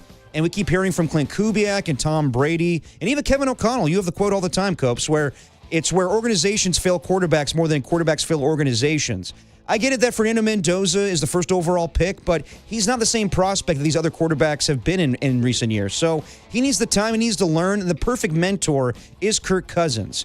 Are they going to win? Probably not. And Kirk Cousins, at his age, would probably get his ass blown up with that offensive line. But I think it is the right course of action. I think you have to make it where Fernando Mendoza feels comfortable. You like my terminology there, ass blown up. But I think that, yes, this is the right move. It doesn't mean that, that Fernando Mendoza is going to sit the entire season. But yes, Kirk Cousins should start the season. Ass blown up. I got to tell you, I think I'm playing from behind here, dude. Once he dropped an ass blown up, I think I might have been lost. I'm going to take exception with what Derek said, though. I'm going to go the other way. I think it's a bad move to sit Kirk Cousins, or to start Kirk Cousins over Fernando Mendoza. How quickly Derek forgets about the last great quarterback the Raiders had drafted, the last Pro Bowl quarterback the Raiders had drafted in Derek Carr. Derek Carr came into that season in 2014 with Matt Schaub on the roster, I believe. Is that who that was? Yeah, it was. And Schaub was looked at as being the starter so that he could get his feet wet, really start to understand. They went 3-13 that year. Yeah, they did. And you know who started every game of that season? Derek Carr. Derek Carr. They decided midway through the preseason, Derek Carr's got to be the guy. It's a waste of time. If you're in the position the Raiders are in, it's a waste of time. Get this kid on the field, get him some work, because you know what happened the second year for Carr? 7-9 Pro Bowl season. The third year, 12-3. You can make the jump if the quarterback gets experience. But if you wait until next year for him to have to play the entirety of a season, where are we starting with this thing? Let him get in there, get his feet wet, figure this thing out. I say you start him out of the jump, and he's your insurance policy. Running out of time. They have all the time in the world. Copes, that was a remarkable counter argument, and but you didn't have a good catchphrase like ass blown up. No, I didn't expect to. No, I had a real take, you know. I rely on hype words. Although, Derek, I don't really agree with you on the Kirk Cousins is a perfect mentor. Who did he mentor? Yeah, who did he mentor? He's mentoring Fernando Mendoza. Who did he mentor before that? He didn't mentor anybody. I'm not saying that. What I'm saying, though, is like there's similar in personality and skill set that he could be a perfect mentor. I appreciate that we know why Danny gave you the point, because he's disagreeing with your take, but he's like, I like the ass blown up. No, too. no, Yeah, I like that too. It's a good reason. There's simple things in I'd life. give you the point too. If it were me, I'd have handed it to you. All right, fair enough. All right, 2-1 Derek here. All right, in honor of Spider-Man Brand New Day releasing this week, they asked some 49ers players who their favorite version of the wall crawler is, and the overwhelming majority of them said Tobey Maguire. I think he got like 21 of the 29 that they asked. And Holland and Andrew Garfield got 4 each. So I ask you guys, who is your favorite Spider-Man? Ooh, I mean, there's only been 3, right? Yes. You know what's funny is I think I don't dislike the Garfield movies as much as everybody else, but I never really liked him as Spider-Man. I think I'd rank him 3rd. I got to tell you, I really, really, really do like Tom Holland. I think I'm going to go Holland number 1 because he, to me, is the most boyish Peter Parker that we've had. Like, Tobey Maguire was... I know he's playing a high school student and all that, but you're like, you were by this guy in high school. He's like 26 years old playing a 15-year-old or something.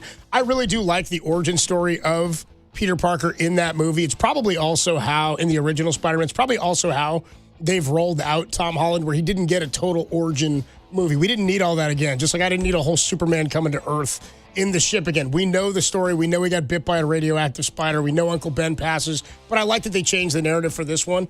The same as like when they do the next Batman. I really hope if there's a Robin, they make it a kid where it's like a flying Grayson. I just think this is the best iteration of the comic book version of Peter Parker.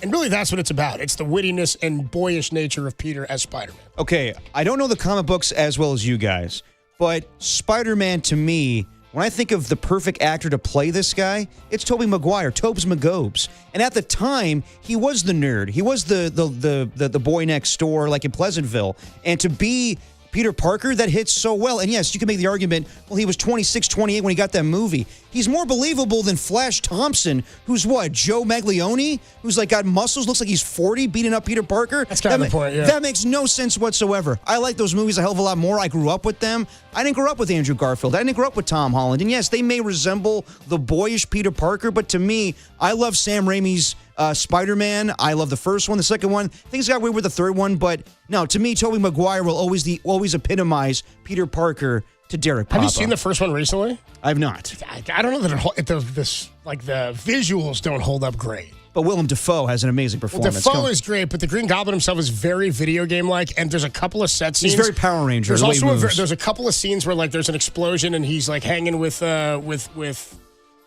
forget who it is. He's saving Mary Jane or something, hanging off like a broken balcony, and it's clearly like looks like it's like foam bricks next to her. Yeah, you know what I mean, like there's some sort of. But the upside down kiss, come on, man. I mean, that's a classic Spider-Man moment, dude. Of And you know course.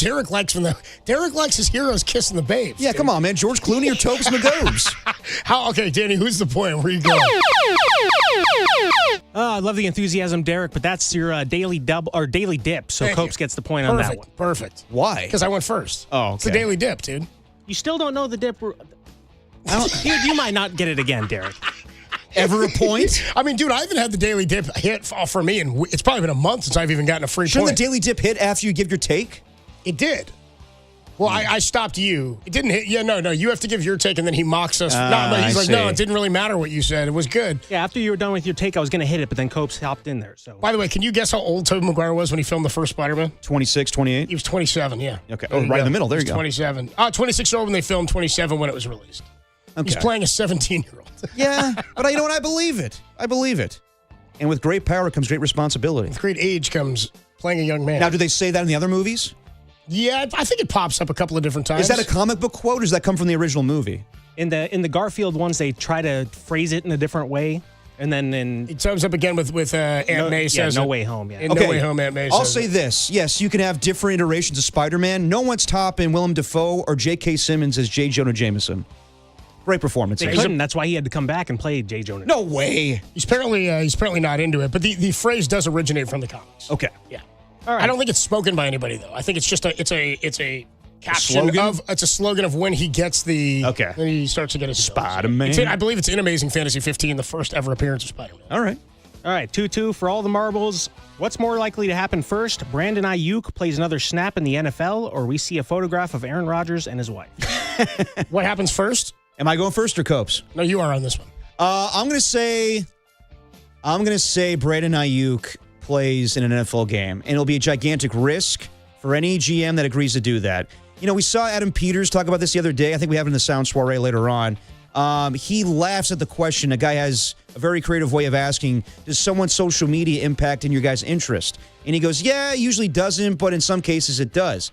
I think that the Commanders are going to be very weary about signing Brandon Ayuk. But if Brandon Ayuk just stays away from football for a year, maybe he pops up again. Maybe he tries out for a team. Again, it's a gigantic risk. We saw Antonio Brown get cut from the New England Patriots and get picked up by the Tampa Bay Buccaneers. So if the talent's there, I think teams will come. But at the same time, yes, there's a lot of red flags for Brandon Ayuk. I think that happens before we see Rodgers' wife, where that probably won't happen until his Hall of Fame speech 5 years down the line after this season. This is a worse question. What happens first, Santa Claus or Aaron Rodgers' wife? Like, dude, she doesn't exist. She's not real. We'll never see her. We'll never see this version of Aaron Rodgers' wife, Brittany, because she doesn't exist. I'm actually on the other side of what a lot of people think in the general statement that Ayuk will never play in the NFL again. I think that's asinine. I think for sure he does. So many guys have come back from so much worse. He's just made a lot of dumb noise on social media. And as soon as he decides he's going to get real and reinstate, somebody's going to sign him because he's going to have the ability. He was a good receiver. He was a 1,400-yard receiver in one season. This guy was the number one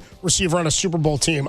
There's no question in my mind that when this guy decides he's going to stop being an idiot and come back to play football for real, that somebody will sign him, not for any large sum of money. He's never going to get what he got before. But if the question is, do I ever see the fake person that Aaron Rodgers pretends is his wife or a former Pro Bowl receiver playing again, I'm going to take the receiver even if he's 70 years old because she's not real.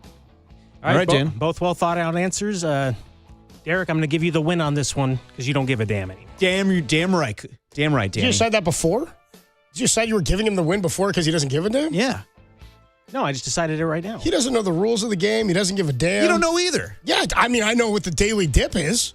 Well, you got it last week and you don't even know. I am so confident in my ability in this game that I don't give a damn anymore. Can we all agree on one thing, as the 209 says? The best Aunt May is Marissa Tomei. I wouldn't. I think I've seen that one. Or are you going to be like, no, I'm a Tobes with Gobes guy. I'm going with the old lady from One. Maybe. The way she smacks Willem Dafoe in that scene. A Norman? We haven't eaten yet. How'd you say you got that scar? Yeah, just say you Bite messenger got me. I have to go. Why? Because you're Spider-Man. Because you're Spider-Man. And then he says to Harry, James Franco, they're all nice, Harry, and then they want something from you. Your mother was nice, too. Broomer fast. It's pretty good. That's a good take from you, dude, on a Raimi Spider-Man. He just got cast to do or just got picked to do something else. Sam Raimi? Yeah, he's directing something else that's coming out. I just saw.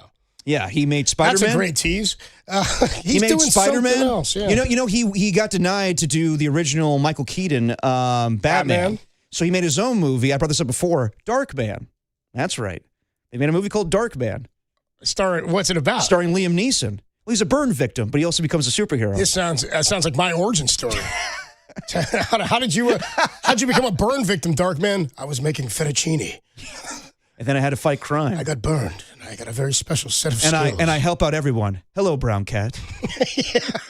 I will find you, and I will Darkman you. Yeah. Darkman, not bad. I'm going to check that out. All right. Why don't we take a quick break? 808 KMBR 415-808-5627 is the number to call and the number to text. Come on back. We'll get you a little update on what's going on with the Giants. There's more news out there on Harrison Bader. Yeah. Just give you the update on what's gone on. And we asked, Bags yesterday, is there something that's happened here with the Scooter injury that could lead to him getting a contract voided? There's no real answer on that directly, but there is more news now on what happened with Harrison Bader the other day. We can talk about that. Also, was yesterday the last home game for Arise, and Elliot Ramos is a Giant, plus the Dodgers back in the mix for some big-time talent. We will talk about all of that next, plus as much Marissa Tomei as we can get our minds around. We'll do it next on the Sports Leader. Henry's been sold to the Yankees. They sold me? You can't do that. Of course I can. I'm the manager. I make the decisions. He is my son. He's my client.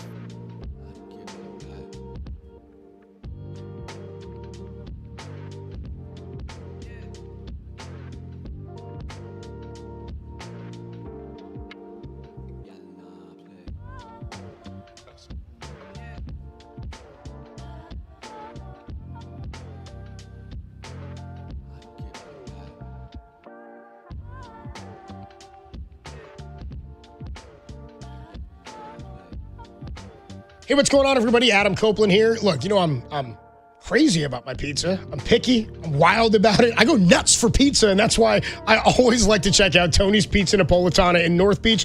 It's the gold standard. I tell you about it daily. I had a slice at the ballpark yesterday, but we'll get to that. Basically, everything Tony Gemignani does is world-class because he's a world champion. Every style they do is spot on. From Neapolitan, New York, to Detroit, Sicilian, grandma-style pizzas. Whatever you're into, Tony's does it to perfection. I'm a sucker for the New Yorker. It's big, it's bold, it's cheesy. I tell you every day. Almost every day that I can tell you about the Diavola, I'm going to tell you about it. It's got a spicy kick. Danny knows. It's got that sausage on it. It's fantastic. Also, who doesn't love some pasta with their pizza? I always tell you, I love the penne alla vodka pasta. Nona's famous wings are a hit, and the honey fried chicken sandwich, mwah, next level stuff. Here's the best part. You don't have to be in North Beach to get it. Tony's also has a location inside SFO, so you can grab a world-class slice before you fly, or hit up Slice House. They're all over the Bay Area, including inside of Chase Center, Oracle Park, and Levi's Stadium. If you've never been, make it happen. Tony's Pizza Napolitana. Go hungry. Trust me, you're going to leave happy.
Now back to dirty work.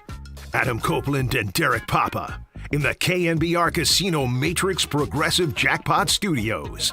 Casino Matrix Progressive Jackpots are here. Where are you? Just drop in. Please play responsibly. Call 1-800-GAMBLER. Dirty work on a Thursday afternoon. I guess now it's 5. That's when I start saying Thursday evening. It's always when I switch. I go late afternoon 4. I go 5 o'clock. We're into the evening. Yeah, 5 o'clock's evening. Yeah. This very evening. Happy Thursday evening to all of you. Adam Copeland, D-Pop, Danny Dunn hanging out with you. A lot of people checking in. We've had so many threads today. Togo sandwiches. My sunny day musts. We've had women from the 90s playing guitar. I'm down. As our theme of the day. I like that. I'm down. We're talking Spider-Man and Tomei. A lot of Rookie of the Year riffs. We were just watching Rookie of the Year clips during the break. Dude, that delivery of Bruce Altman in that scene playing as Jack Bradfield. Yeah. He's my client. He's the finger wave. That all came in because somebody said they're starting to feel like he takes over Henry Rowan Gardner to be his manager because he sees dollar signs immediately. His kid's throwing 100 miles an hour, and he's moving in on his mom, and he starts to become his manager, and he negotiates him being sold to the Yankees and all this, and he's really trying to control the whole situation. Somebody said they were afraid that Joe Lacob was becoming like Jack Bradfield. I brought in Steph Curry. He's my client. He's my son. He's my client. Dude, that delivery is fantastic. That's some fantastic acting for that movie. Dude, 1993 Rookie of the Year. Oh yeah, I endorse it, man. It's one of my all-time favorites. Who won the favorites. Oscar that year? This guy was. And nominated for Best Supporting Actor for playing Jack Bradfield. That's a scene they show like at the Oscars. He's my client. I brought him Reebok. I got him Pepsi. Even like Nicholson, the crowd's like, oh, that's not He's bad. Like, wow, that's a hell of a performance, dude. Yeah. He's like up against Hanks or whatever for Philadelphia in 93. Can you imagine that? Yeah, so like unfortunately, just nipping out Tom Hanks in Philadelphia. Damn. Two totally different I types lost of to him? Hanks in He's Philadelphia. my client. It's a hell of a performance. That delivery is unbelievable. It's an unbelievable performance. All right, we got Robbie Ray on the hill tonight for the Giants. Yes. Well, let's start with this one because you asked this question in the rundown about Luis Ariz. Yeah. This is the irony and somewhat the unfortunate part of this is it fair to say Luis Ariz is the best move Buster Posey's made in his tenure as president? I think so, man. Getting him for a 1-year deal, $12 million, and resurrecting his career, the perception of him as a defensive player, yes, hands down. Like, there's moments that I like that Buster Posey did, like, acknowledging last year he had to trade away some relievers at the deadline, trading for Rafael Devers. It hasn't panned out to the liking that we hope. But, no, I think that by far, as far as a player acquisition, this is the best move. Yeah, I would agree. Like, impact-wise, it won't be. Well, it's really just the best performance of a player. But in the same offseason that he gave him a 1-year deal, let's look at all the other moves that he made this offseason, right? It's hard to even say or give positive credit on this one because, yeah, he became an elite defender under the tutelage of Ron Washington. Yes. Right? He's basically done, though, as an offensive player, what he did the entirety of his career. Mm-hmm. And the reason you got him is because you would give him an opportunity that nobody else would, although it was not a long-term deal. Like, is there any part of this where you go, Buster messed up in not giving Ariz more than 1 year? Because you know what he did? He gave Harrison Bader 2 years and 20. Why couldn't you have given Ariz 2 years and 24? Yeah, isn't that because right now, if that were the situation, we probably wouldn't be talking Ariz trade. They'd probably be kicking the tires on it, but we wouldn't be talking about a dude about to win the batting title being shipped out because they'd say, why would we trade a guy who's going to win the batting title if he's going to be back for next year? So I credit him for the acquisition, but it wasn't like they were aggressive in going to get him. No. He was still out there. They didn't have a definite answer at second base. I mean, by default. So it was a fit for both teams. Yeah, but by both default, parties. you have to say that this is the best move he's made just because of the success he's having. And yes, it's not translating to wins, but by far, you look at the acquisitions, Willie Adames, Rafael Devers, Harrison Bader, you want to throw him in that group. Yes, this is the best acquisition they've had. And it's unfortunate at the same time, they have to trade him. And I get it, like, he's a guy that you want to not necessarily build a team around, but you want to add him to the team. You want him here for the long haul. Just when I hear fans call in and say, well, I want him on the team. I want them to sign him to a contract. Guys, I get that if we live in a world where you give a player a contract and he has to accept that. It's bad business, and I say this over and over again. It's like a broken record, but Luis Ariz should not sign a contract. He may get the batting title this year. Why would he sign a contract right now? Why not wait till the end of the year and have the season that you're having right now and then bank in on that to get a bigger deal? Could he get traded to come back to the Giants? Yes, you can't bank off of that. You also can't bank off of the fact that he's going to sign back to you if you keep him at the trade deadline. And I get like old school guys like Will Clark and other people thinking that you should hang on to that guy. I get that mentality, but it makes no sense baseball-wise, the business of it. They're 16 games below 500. They have to trade him. All right, let's go to offseason acquisitions. Positive or negative, the addition of Luis? Positive, negative, neutral. Okay. Your answer. Luis Arise. Positive. Jason Foley. Neutral? Yeah. I'd probably have to go neutral. I haven't seen enough of him. Hentges. Neutral? I'm gonna go. I guess I'd go neutral on Hentges. I don't think he's great. He's got a whip of like 1.6 out of the bullpen. Like his ERA is not great, but he's comes in walking guys. I guess I'll give you a neutral on that one. Okay. Okay. Then you can go like a Hauser. Negative. I would. How about Maui? Negative. Negative on Maui. Yeah. Bader. Negative. Negative. Especially in light of recent news. Barucki. Negative. He's not even here anymore. Yeah. Negative. So I've got of the right now. I'm looking at. Is that all of them? Of this past offseason. Yeah. Unless I'm forgetting a couple other players, and maybe I am. But I'm looking right now at one positive from this past offseason, 2 that you're neutral on, and 4 that we're negative on. I guess we wouldn't count Susak. And so it's hard to say, well, no, we would say Susak. That would be a positive. They did. They grabbed Susak in the Rule 5. Okay. Absolutely. Right, and you're on the team. I'll give that on a positive for sure. I think that's a good move. But if we're going to go that route, then we're going 2 positive, 4 negative, 2 neutral. And the neutral are kind of like, I could even move Hentges into the negative and be comfortable with that. If we add in Pride Night, he's a negative for me. So at least he wore his regular hat, I guess. Yeah.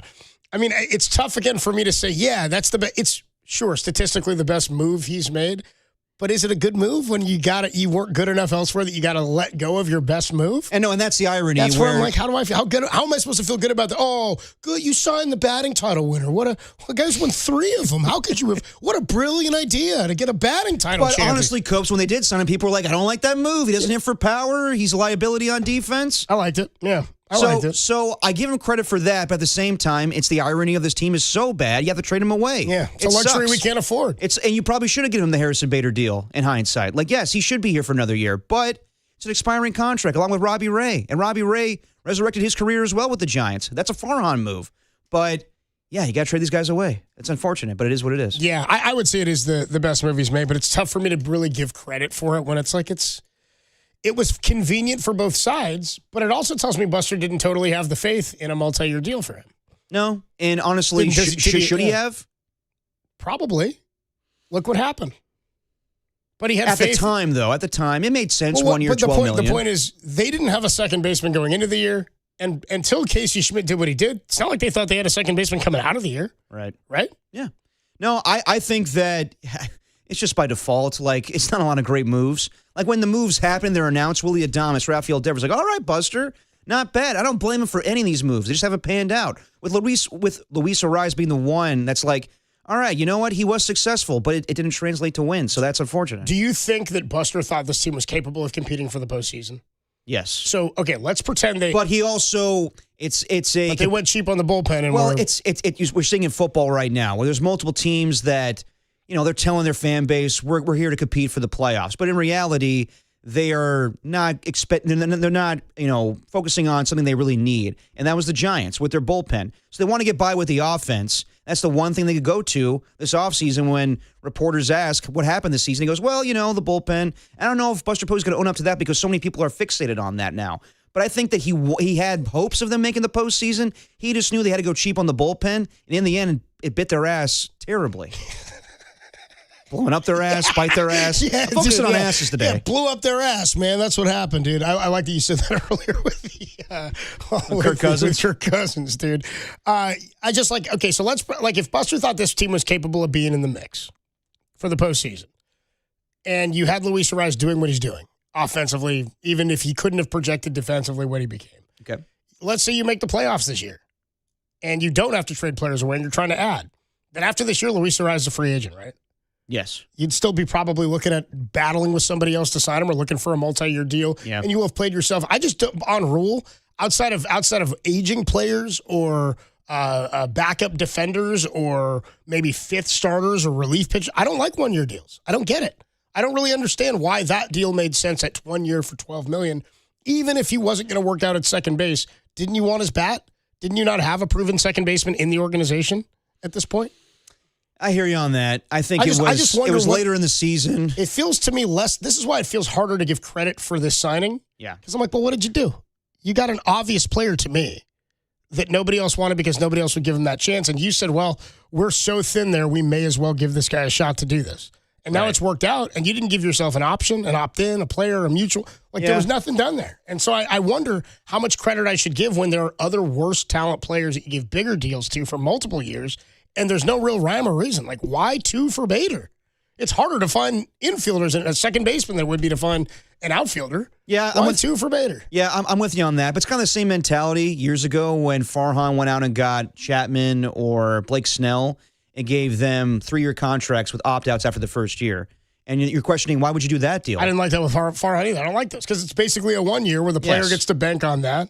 Yeah. You know? So, I mean, I get it. It was late in the offseason. It was right before they went to spring training. So I understand. In hindsight, they probably should have given Luis Arraez a 2-year deal. But if we're going off of the resume of Buster Posey, what he's accomplished as president of baseball operations, you got to put that at the top of the list. It's not a lot, though. Yeah, I'm with you. 916, that's the problem. 916 checks in and says, it bit their ass like a radioactive spider.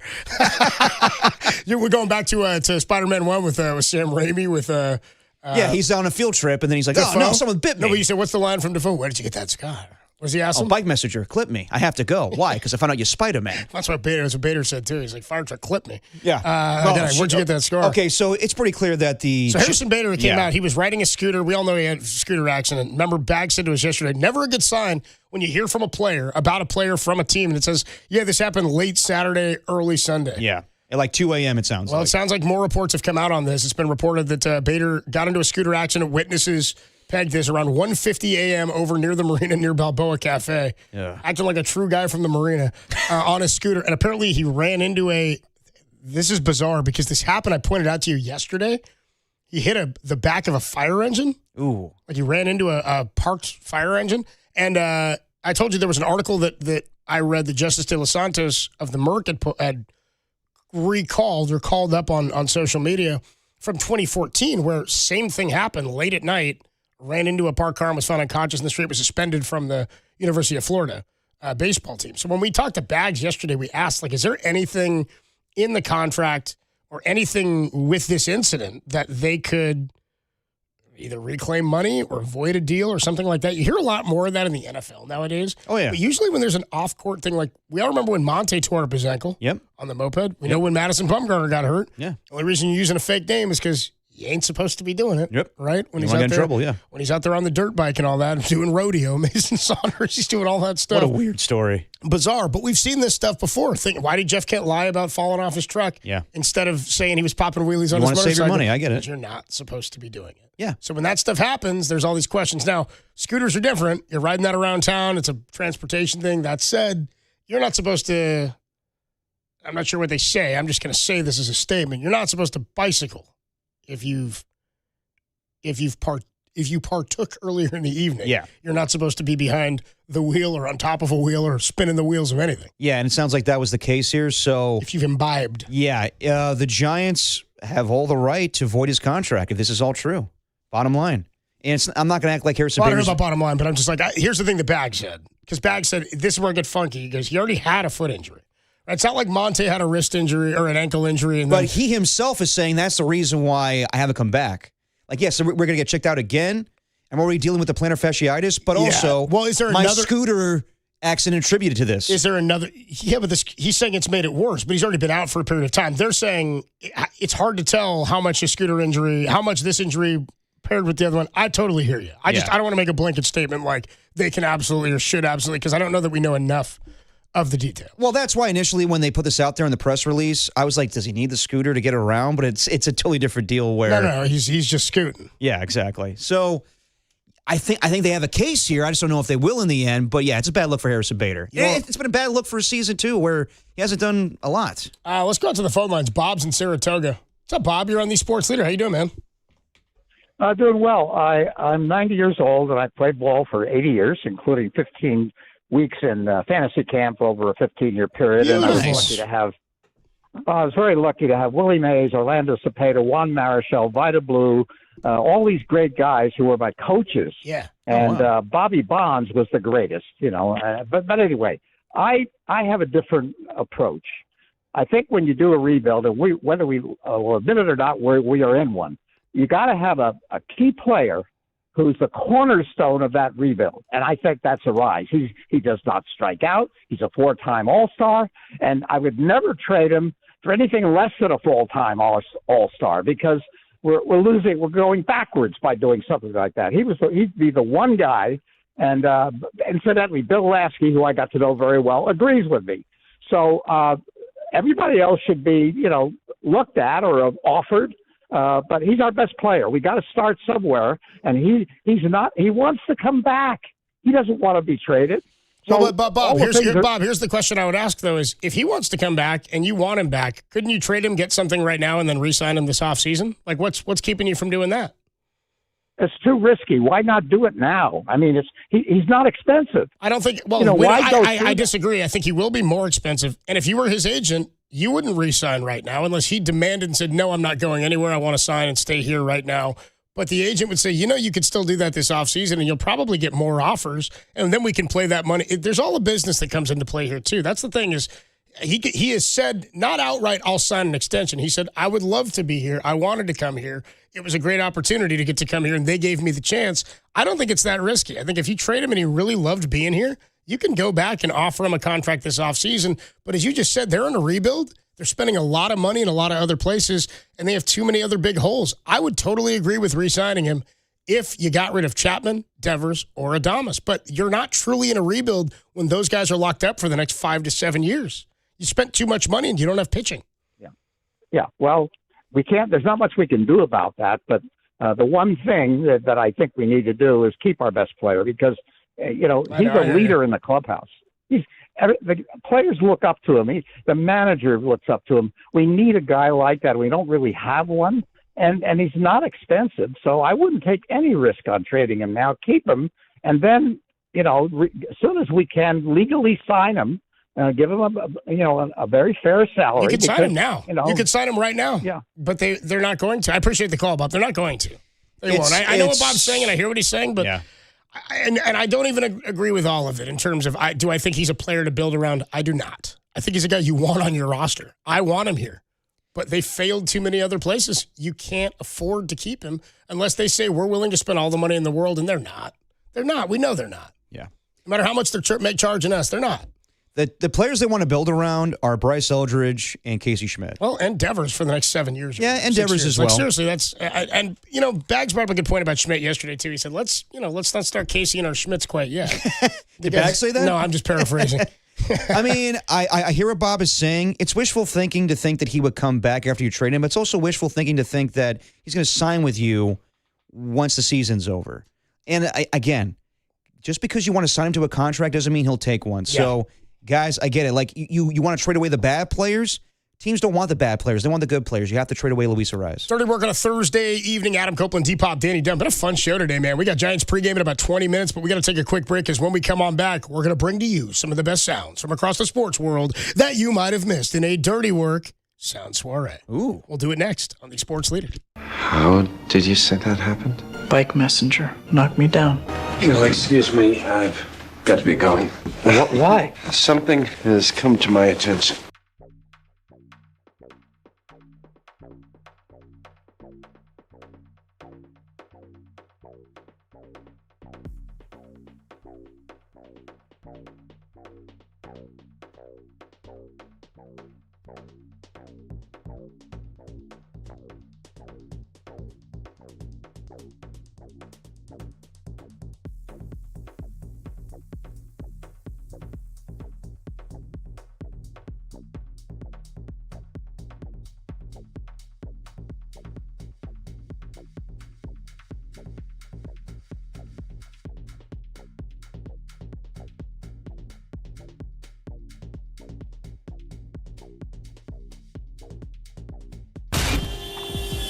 Time for your Bay Area Chevy dealers traffic update.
Now back to Dirty Work with Copes and Depop on 104.5 FM and 680 AM, the sports leader.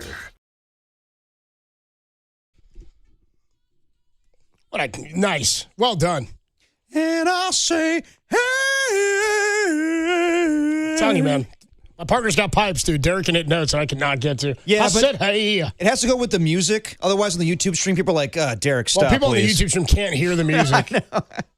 per legal rules or something. 808 came here, the number to call and text. People are checking in on the Golden State Lumber and Showroom text line. 530 says the Bader scooter story is more sus than Derek liking turkey bacon. Oh, come on. Yeah, that one text said Derek liking turkey bacon is sus. Please. Yeah. 925 checks in, says on that caller, shout out that caller, Bob, by the way, 90 years old, telling us his baseball love and fan. I love hearing from that, dude. Bob, call anytime, man. 925 says, Bob saying, he's my second baseman. Arise's agent is saying, he's my client. Why would he sign a contract right now? That's He's bad business. my client. Dude, keep that around, Danny. That might be my new favorite thing. Whenever we talk about contract negotiations, we need that. He's my client. Yeah, dude. That delivery. John Lynch is like, yeah, dude, we'd like to talk to Deebo Samuel potentially, man. But what's his agent saying about the whole thing? He's my client. Yeah, that's it, dude. 650 says, Derek, you sound like the creepy grandpa from Family Guy singing that way. Oh, with the whistling? I don't think so, dude. I don't think about that one. 801 says, it's a Utah area. Power of the Flamethrower says, Bader was riding the scooter because of the injury, so the Giants are actually liable. I'm no lawyer. Yeah, that's why I asked Bags yesterday, like, do they have issue with this? Because I thought he was riding the scooter because of his foot, plantar fasciitis. But yeah, but if he's out there riding it at like 1:50 in the morning in the vans because he's had a few, I don't know if that's the same thing. I don't think that's the same as the law. It's not. They'd also be like, dude, call an Uber. Yep. You know what I mean? Like you don't have to ride the scooter. Yeah. By the way, you weren't riding this. It wasn't like a knee scooter where your knee is up. Yeah. It's not. We've seen him on video riding scooters, standing on the scooter. Yeah, Peyton Manning. Yeah, he's not up there with like one of those knee bikes where he's paddling along, dude. No. Yeah, Peyton Manning had plantar fasciitis with the Denver Broncos. You don't see him riding around with a scooter and crashing into fire trucks. Take an Uber. Yeah. You know what I mean? Take an Uber. Anyway, more here. 408 says, right on, Derek. You can hit those high notes. Oh, thank you. And then 405 says, Arise could help the Giants get some young player talent come back and play for the Giants. Giants might have to give a little extra money for that. And we will see what happens ahead of the trade deadline on Tuesday. 831 says, this guy sounds fantastic for 90. Well done, my guy. Yeah, Bob. Hell yeah, Love Bob. hearing from Bob, dude. Appreciate the call, man. Why don't we get into it, dude? Some of the best sounds from across the sports world you might have missed in the Dirty Work Sound Soiree. This is Dirty Work.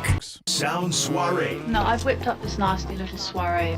The best sounds you might have missed. Soiree what? Soiree, honey. I think that means party. On the Sports Leader. Your Sound Soiree for Thursday, July 30th, 2026. And it starts, where do we want to start? Where do you want to go? Well, we got Zach Manassian on the morning show. We got Draymond Green. Where do you want to go, Coach? Why don't we go with Draymond? Because it says here, Draymond responds to Marcus Thompson saying on our show to us last Friday that Steph is tired. He didn't say he is. He said maybe he's tired of star chasing. Maybe. And Draymond listens to our show far more than we listen to the Draymond Green podcast, I found out in reading this statement here. So here's Draymond talking about our show, but really about Marcus Thompson's quote about Steph Curry. Saw Marcus Thompson come out and say Steph is probably tired of star chasing. And what I want to point out is probably. So I saw a lot of people like, Steph said he tired of star chasing. Probably would mean maybe he is, maybe he is. You definitely can't just cross the probably out and be like tired of star chasing. That doesn't work. You have to take the whole story, the whole sentence, the whole everything into context. I don't know what the hell Steph's tired of, but I do believe that if Steph was tired of something, he would say that. I do believe that. I know you all think Steph doesn't speak. I'm telling you, Steph lived for tough conversations. Steph thrive in tough conversations. So I don't think that that's the case here. Yeah, I mean, Draymond Green would know, and I think that when it comes to star chasing, obviously Steph Curry wants big-time players to play with him, but I think it's the pipe dreams he's tired of. I think we're waiting around for Giannis, we're waiting around for Kawhi Leonard, and even maybe Jimmy Butler at one point in time, he was like, I don't know about that, but it paid off. I think that Draymond knows what goes on behind closed doors, and really Steph dictates what goes on in this organization. Yes, does Joe Lacob want to build around Steph? Yeah, but I think it's also where Steph, he wants LeBron, but also he wants to play with younger guys as well. So I don't know. I think it's where they're at options right now. But yeah, Draymond would know better than all of us. Well, Draymond making a good point there, really about how comments are taken out of context. Marcus Thompson, prior to saying, I don't know. Maybe Steph's probably tired of star chasing, blah, blah, blah. He also said, I haven't talked to Steph. Yes. That was how he started that sentence. I haven't talked to Steph.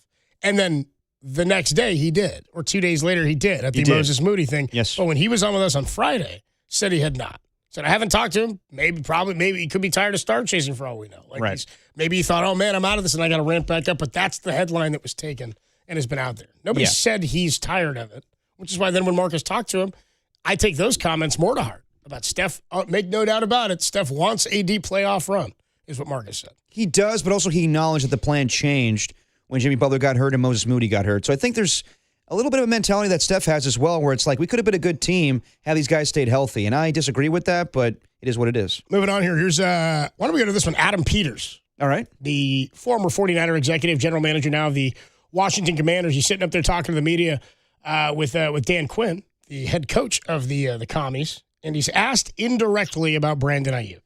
Adam, one for you, just in a general sense, as you're always looking to improve the team, when you're evaluating guys to maybe bring in for workouts, whatever, what role, if any, does kind of a player's social media have in that evaluation process? That's a good roundabout question. What a badass you are. Straight badass right there. But, no, we look at everything, JP. I mean, it's a great question, but we do look at everything, and we want to make sure it's the right player to be in our locker room, in our bloodstream, and in our culture. And we often, we look at that stuff. I mean, it's not always the first thing we look at. Obviously, you're looking at the tape, and you talk to the teams that the players have been on and how they were in the locker room, the players that have played with them, and so on and so forth to make those decisions. But, that's not usually a huge part of it, usually. Well played. Both of you.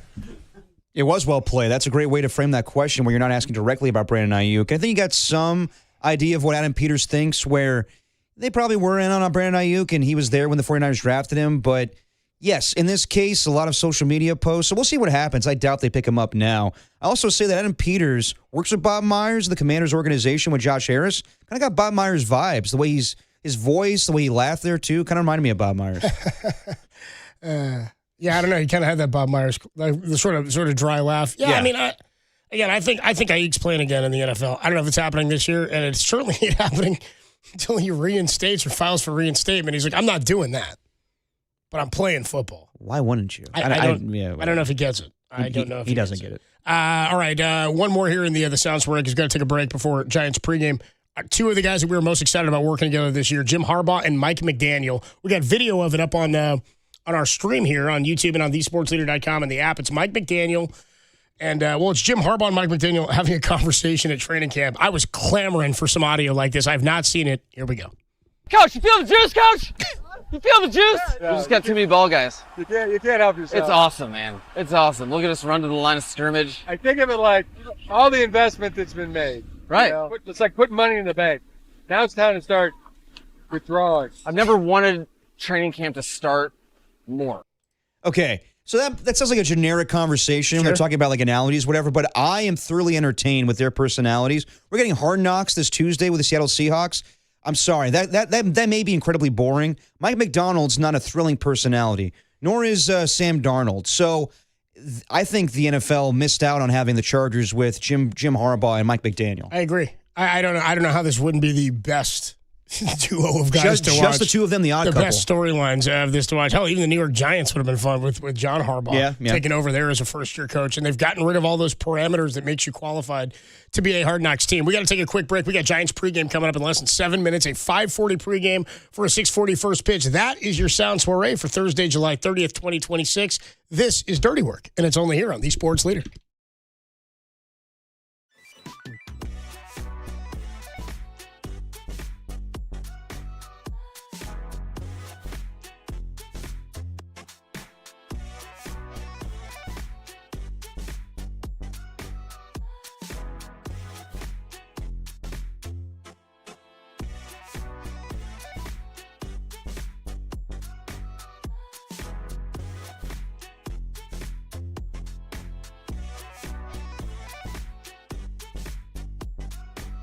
What's going on, everybody? Derek Papa here. What did Scar say in The Lion King once upon a time? That's right. You got to be prepared. In sports, you have to always be prepared. Luis Ariz is playing great, but what if he doesn't sign back? You got to trade him. Ricky Pearsall could be hurt again. Do you sign Deebo Samuel? LeBron James doesn't sign with the Warriors, and apparently you do nothing after that. It's best to be prepared in sports and in life. So why not be prepared with the best lawyers you hope you never need in the Dolan Law Firm? Chris Dolan and the Dolan Law Firm are based right here in the Bay Area for more than 25 years.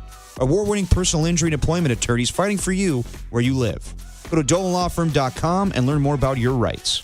Unfortunately, over the past year, Chris and his team saw a sharp increase in no-fault injury accidents, so please be careful. Let's work together in making the Bay Area a safer place. Feel confident that you're in good hands with award-winning California Lawyer of the Year. The Dolan Law Firm has secured more than $1 billion in verdicts and settlements on behalf of their clients. You pay nothing up front, no hourly rates, no upfront fees. They don't get paid until you get paid. They live here, they work here, and they win here. DolanLawFirm.com.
Let's do this thing. Now, say it. Do it now. Do it now.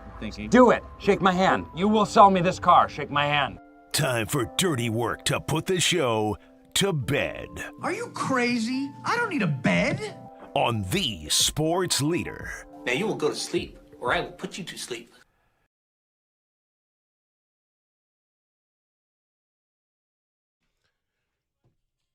Dirty work on a Thursday evening. Adam Copeland, T-Pop, Dan Dunn. Fun show today, fellas. Seriously, fun one on a Thursday. Always fun. We'll be back tomorrow for a fun Friday, and we'll goof off. We'll get the dial out. We'll have some fun. We always goof off. Real quick, just to give you some news, because sometimes we have to give you the news. Tony Vitello tells everybody pregame that Harrison Bader will not return this season. It might have been already because of the plantar fasciitis, but Harrison Bader not going to return for the Giants this year. All right, there you go. There's the update. Harrison Bader not going to return for the Giants for the remainder of the season. He is under contract for next year. We'll see what happens. We got Giants pregame in about 2.5 minutes here, so we got to get out, boys. Got to get ready for what might be the final start for Robbie Ray in a Giants uniform. Dan, you got a note to self for us today? Note to self. Yeah, note to self. I got to give turkey bacon another try. Yes, you do, Dan. So does everybody. It's not sus. Yeah, I don't know. I don't think it's sus. Danny, you're not like missing a lot. You know what I mean? I'll still try it again. All right. There you go. We'll get it after. Try things out. Attaboy, Dan. Note to self. I always said that the best performance in a subpar movie was Paul Giamatti in Big Fat Liar. Great performance. Wait, is that one where he gets dyed blue? Yes. Yeah. Frankie Muniz? Yes. Bruce Altman as the Jack Bradigan or Jack yeah. I think his name Jack in Rookie of the Year may take Bradfield. may take the cake here. This delivery and this performance in this scene is unbelievable. Dan, real quick. He's my client. Yeah, that's it, dude. I brought him Reebok. I brought him Pepsi. That's always gonna make me laugh. Don't forget the line where he yells, "He's half mine." Finger two. He's my client. He's gonna be seeing me. You're gonna be seeing a lot of me. We're gonna move to New York together because Henry's been sold to the Yankees. He's my client. Yeah, Good Lord. Yeah. I love that. That's an incredible scene that I forgot about. Thank you to the texters who came in with that earlier today. Note to self. Note to self. Much like the restaurant, sandwich restaurant, Togo's was created by a couple of guys named Tom and Gordon. Yes, combine their names. The band Garbage, created by a couple of guys named Gary and Bosch. Who would have known? Who would have known, dude? Gar and Bosch. I got an idea for us, dude. Here's what we're going to name this one. It's going to do it for Dirty Work on a Thursday afternoon, Thursday evening. Hope everybody had some fun today goofing off on the show. We do have Giants pregame coming up. The Giants and the Padres, game one of a 4-game series. Giants and Pods start 4 tonight in San Diego, and then that'll run through Sunday, and then Monday is the trade deadline. Yep. We'll be covering all that for you. Thanks to our guest today, Jennifer Lee Chan, who joined us. Really good to get some insight from her on what's going on with Ricky Pearsall and 49er training camp. I believe Richard really is going to join us tomorrow. Is that the plan? Yes. We're going to try to catch up with Richie tomorrow, talk some trade deadline and some Giants baseball. We'll get you more 49er training camp updates. Got a dirty work dial we can have some fun with. Hoping for the best for Ricky Pearsall. Yeah, we are. But again, the 49ers have said that all options are on the table, which means, of course, even the worst option is on the table. That would be surgery. We got to get out of here. So for anybody that needs to hear it, it gets easier. Every day it gets a little easier. You just got to do it every day. That's the dirty work, but it does get easier. The Giants and the Padres, game 1 of a 4-game series starting right now. I'm a fool to do your dirty work. Go, yeah. I don't want to do your dirty work no more. He's my